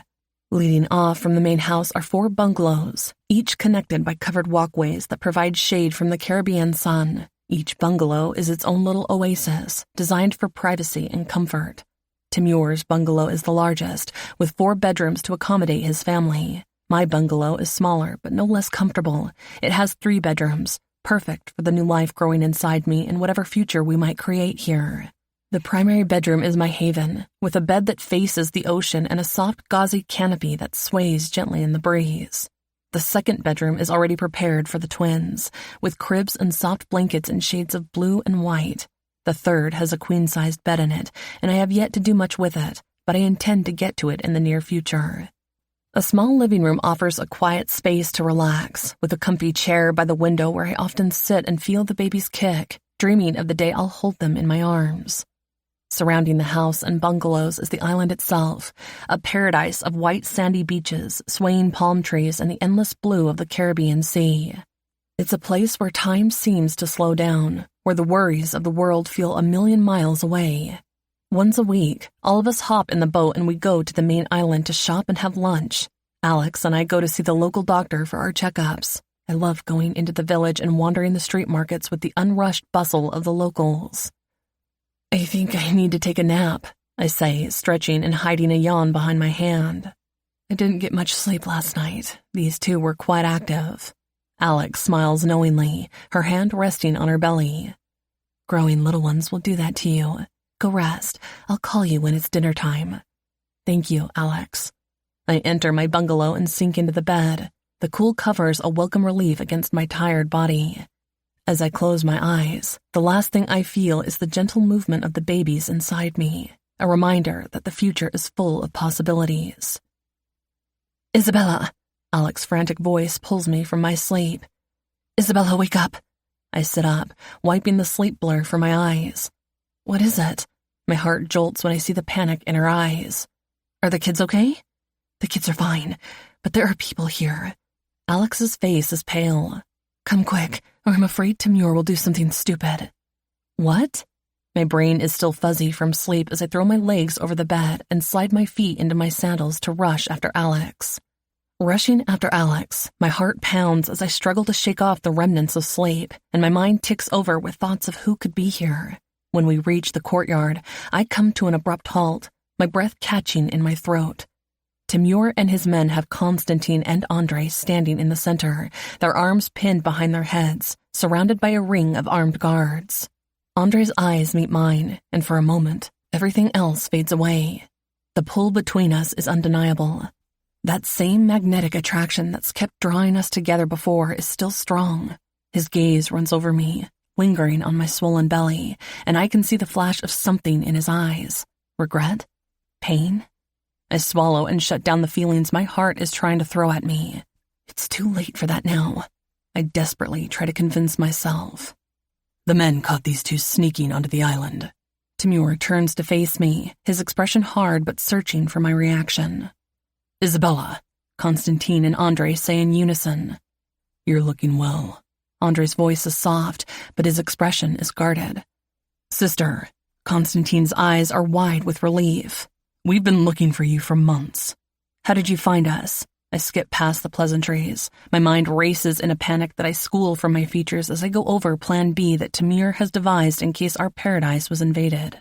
What? No hello, Andrei and Konstantin? No sorry I ran away and left the two of you terrified that you've been kidnapped again? Andrei's words are laced with anger. You've caused quite the stir, little sister. Konstantin's voice is low as he watches me. Great. Two pissed-off Bratva bosses on my island paradise. I stand staring at them for a few moments while I remind myself this is my island. These are my people. Konstantin and Andrei are trespassing. I'll be fucking damned if I'm going to let them come here and start acting like they're the boss here. Put them in the cellar, I tell my men. I'll deal with them later. Of course, Isabella, Timur says and turns back toward Andrei and Konstantin. You fucking traitorous bastard, Timur, Konstantin hisses. You had one shot to fix your last mistake. That was your only shot. What you've done here is enough. I bellow and glance around. Alex, please go find the kids and make sure they're safe and far away from here. I will, Alex says and looks at Konstantin. It is good to see you again, Konstantin. She turns and flees. So much for loyalty, cousin, Andrei says to Konstantin before turning back to me. I'd be very careful what you say next, I warn Andrei. Neither you nor Konstantin have any rule here or over my men, and that includes Timur. My eyes narrow in on my brother. Our grandmother put Timur in charge of my safety, and he is now on my team. Good luck with that, Konstantin sneers. I've learned that Timur is very quick to switch loyalties when it suits his needs. He glances around. And who wouldn't want to relax on a sun-drenched island instead of the real world? I said enough, I bark. Tape his mouth shut if he won't stop. You wouldn't dare, Konstantin challenges me. I wouldn't try her, Timur warns. I wasn't addressing you. Constantine tells him coldly. Don't say I didn't warn you. Timur shrugs. Take them to the cellars and learn how they found us. I order Timur. We need to know if they're getting any more company, like maybe Andre's mother or older brother, who I believe you just let walk. I didn't let them walk. I exiled them, Andre tells me, and his eyes darken. They had an accident on the way to Mexico and didn't make it. I hope you double-check the bodies. I sneer sarcastically. I've noticed that people in your world have the tendency to come back from the dead. They're dead, Constantine snaps. And from what we've learned, you're neck-deep in our world. Jeez, I look at Timur. Make sure they're both chained. I turn to go, but Andre's voice stops me. I'm glad to see you're finally embracing who you were born to be, Andre says. I whirl around, my eyes locking with his. I'm not embracing it. I've accepted it, I sneer. I've had to for the sake of my children's safety. Our children, Andre growls. He takes a deep breath and looks up at the clear blue sky for a few seconds before catching my eyes again. I just came here to talk, Isabella. His voice has become resigned. We didn't come here to shake up your peace. We wanted to make sure you were safe, and he gives me a sad smile. Happy. Isabella, can I have a word? Timur asks. I nod and we walk away from the courtyard. Don't tell me to kill them, I blurt out. I can't do that. What? Timur looks at me with raised brows. No, that's not what I was going to say. It's obvious that Constantine and Andre came here to see you. It must have taken them a lot to find us. They do look unshaven and not as groomed as they usually are. Why not let them have a meal with us? Timur's words have my brows shooting up. Instead of the cellar, let's put them in the bungalows, and I'll assign men to keep watch over them. Then tomorrow, we can send them on their way. Just hear them out. And what if they kidnap me? I ask. I promise I won't let that happen. He grins. Unless you want it to. What's that supposed to mean? I glare at him. Come on, Isabella. Timur's voice drops. I see how you and Andre look at each other. You'd have to be blind not to see how much you care about each other. Maybe I should throw you in the cellar. I know how to get out of it. Timur laughs. What do you say, boss lady? Fine. But if they try anything, I look at him warningly. That's on you. Of course. Isabella, Timur. Sasha, who also came with us, pops up. It's all clear. Only Andre and Constantine. Thank you, Sasha, I say, looking at Timur. Make sure you only have the most skilled of our men watching them. Will do. Timur and Sasha leave me. My heart is pounding, and I take a few calming breaths. Fuck. What now? It's nearly midnight. The evening is still warm, and I haven't been able to sleep. For months, Andre has haunted my dreams, and I've woken up longing for his touch, for him. Seeing earlier and having to sit across the table from him, watching his hands stroke butter onto his bread, and the way his muscles strained beneath his black t-shirt had made me wet and my clit throb. This ache in my heart and throbbing between my legs has me restless. I walk out onto my deck. No one can see me as palm trees surround my bungalow, and my deck is completely covered on both sides. So I usually climb into the large jacuzzi naked to enjoy the ministrations of the jets, and tonight, I really need to relieve some stress. As I slide into the warm, soothing water, I relax and let the water wash over me. I'm careful not to let the jets hit my now softly rounded pregnant stomach. As the water starts to massage my buttocks, I spread my legs, gasping as a gush of water hits my pussy. My hands slide over the nipples of my now much larger breasts, and I groan as I tweak my nipples and let the jets play with my clit. I close my eyes and let my imagination conjure up an image of Andre sliding into the water, leaning over me, his lips capturing mine. My eyes fly open as I hear a sound. I turn to see Andre standing at the side of the jacuzzi, taking off his clothes. Andre! I splutter, sitting up, eyes wide. We didn't get a chance to talk at dinner, Andre says, his eyes locked with mine. I thought we could talk now. I start to feel for my towel, but Andre kicks it away before he slides into the tub next to me. We always seem to communicate best when we're naked, Andre says, his eyes darkening with desire. You look beautiful. I'm getting fuller, I tell him and feel my cheeks heat. We sit in silence for a few seconds, and I drift to his cock, standing erect and bobbing in the water, making my pussy clench and ache a little more. Has the sickness stopped? His voice is growing hoarse, and I nod, feeling myself getting lost in his eyes. It's a nice setup you've got going here. Thank you. I'm trying hard not to look at his body and ignore my mounting desire. We're doing okay. I hear you're working with the chemist to manufacture your mother's drugs, Andre says. Yes, I nod. We've brought a small industry to the island, and it's made jobs, and my mother's product is being used as it was supposed to be. I smile, thinking of our sidling business, which helps bring food, education, and clothing to the poorer towns near us. And a little not so legit. I laugh at the look of surprise in his eyes. If I couldn't fight it, I decided to join it, but on my terms. Andre's eyes hold mine as he reaches out and takes my foot, starting a slow massage that feels so fucking good I can't stop the little mule that escapes my lips. I've missed you, Isabella. And just like that, I know I'm being reeled in by him again. Chapter 29. Andre. For 2 months, Constantine and I looked for Isabella. It seemed that she'd dropped off the face of the earth. We were convinced that Grigory knew where she was, but he wouldn't tell us on one of my and Constantine's many visits to the man. Grigory and Constantine are all the family I have left.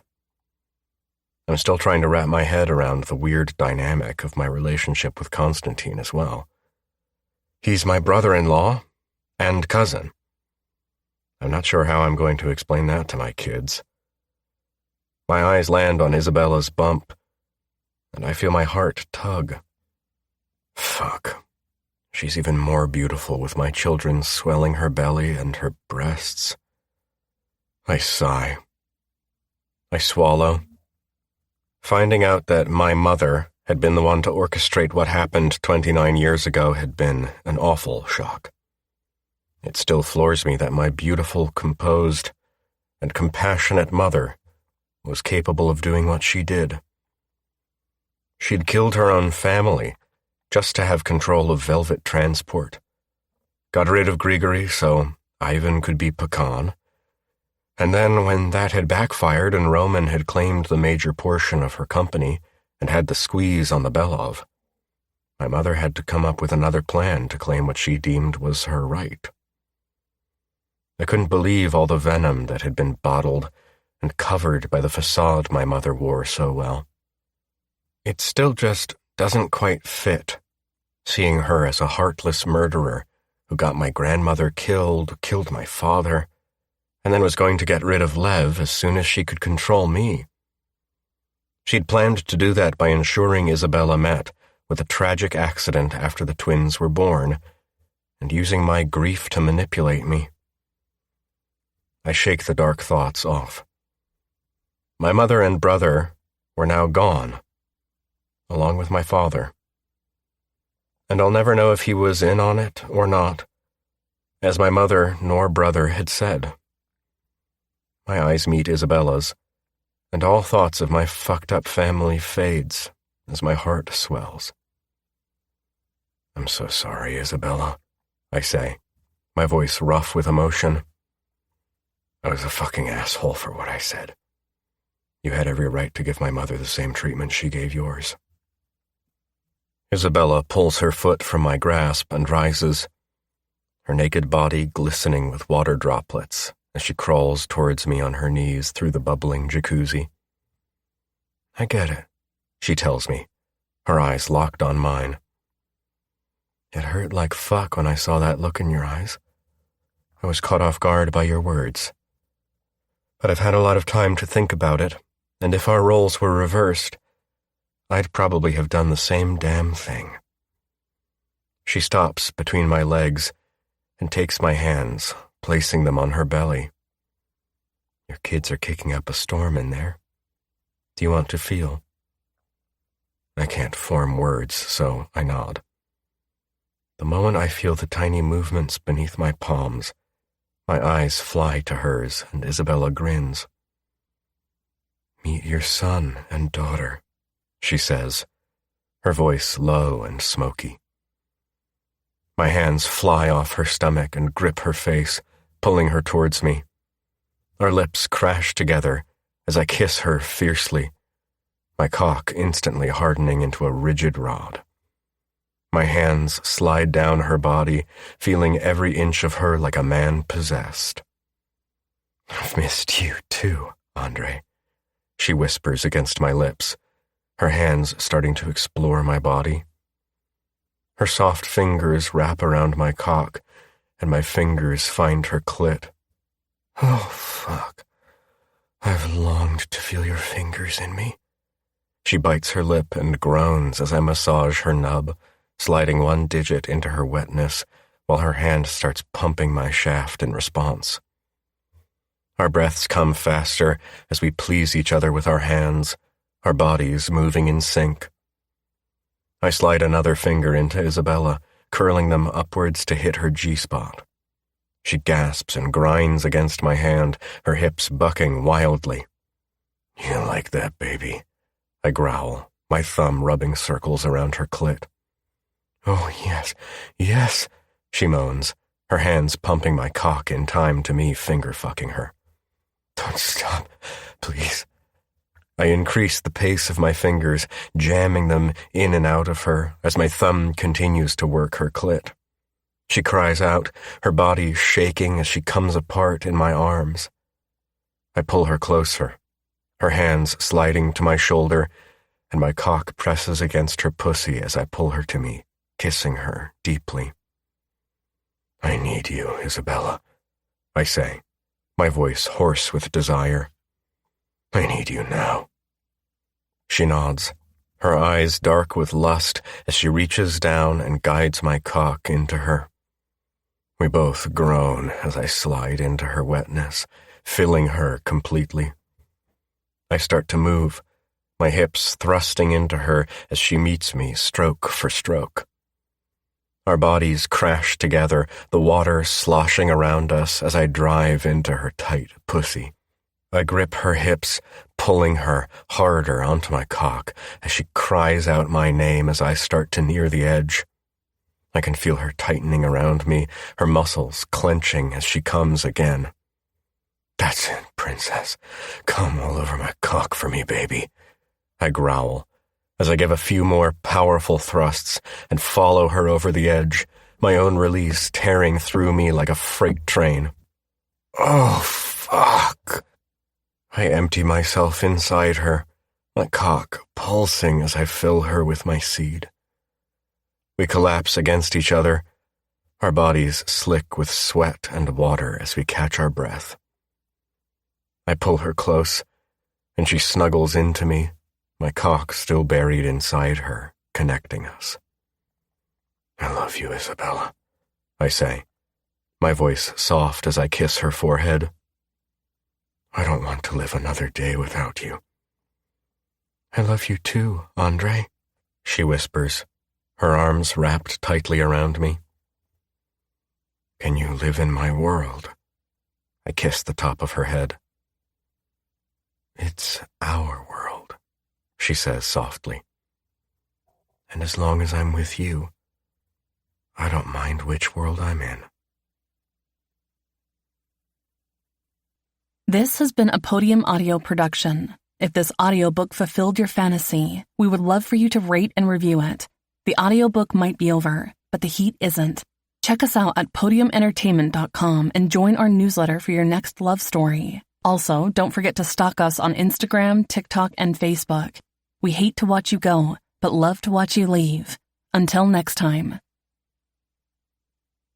You have been listening to Velvet Vengeance, Book 2 of Belov Bratva, produced by Troy Odie, written by Kat Steele, performed by Chase T. Walker and Harlow Wild. Text copyright 2024 by Kat Steele. Production copyright 2025 by Podium Audio. All rights reserved.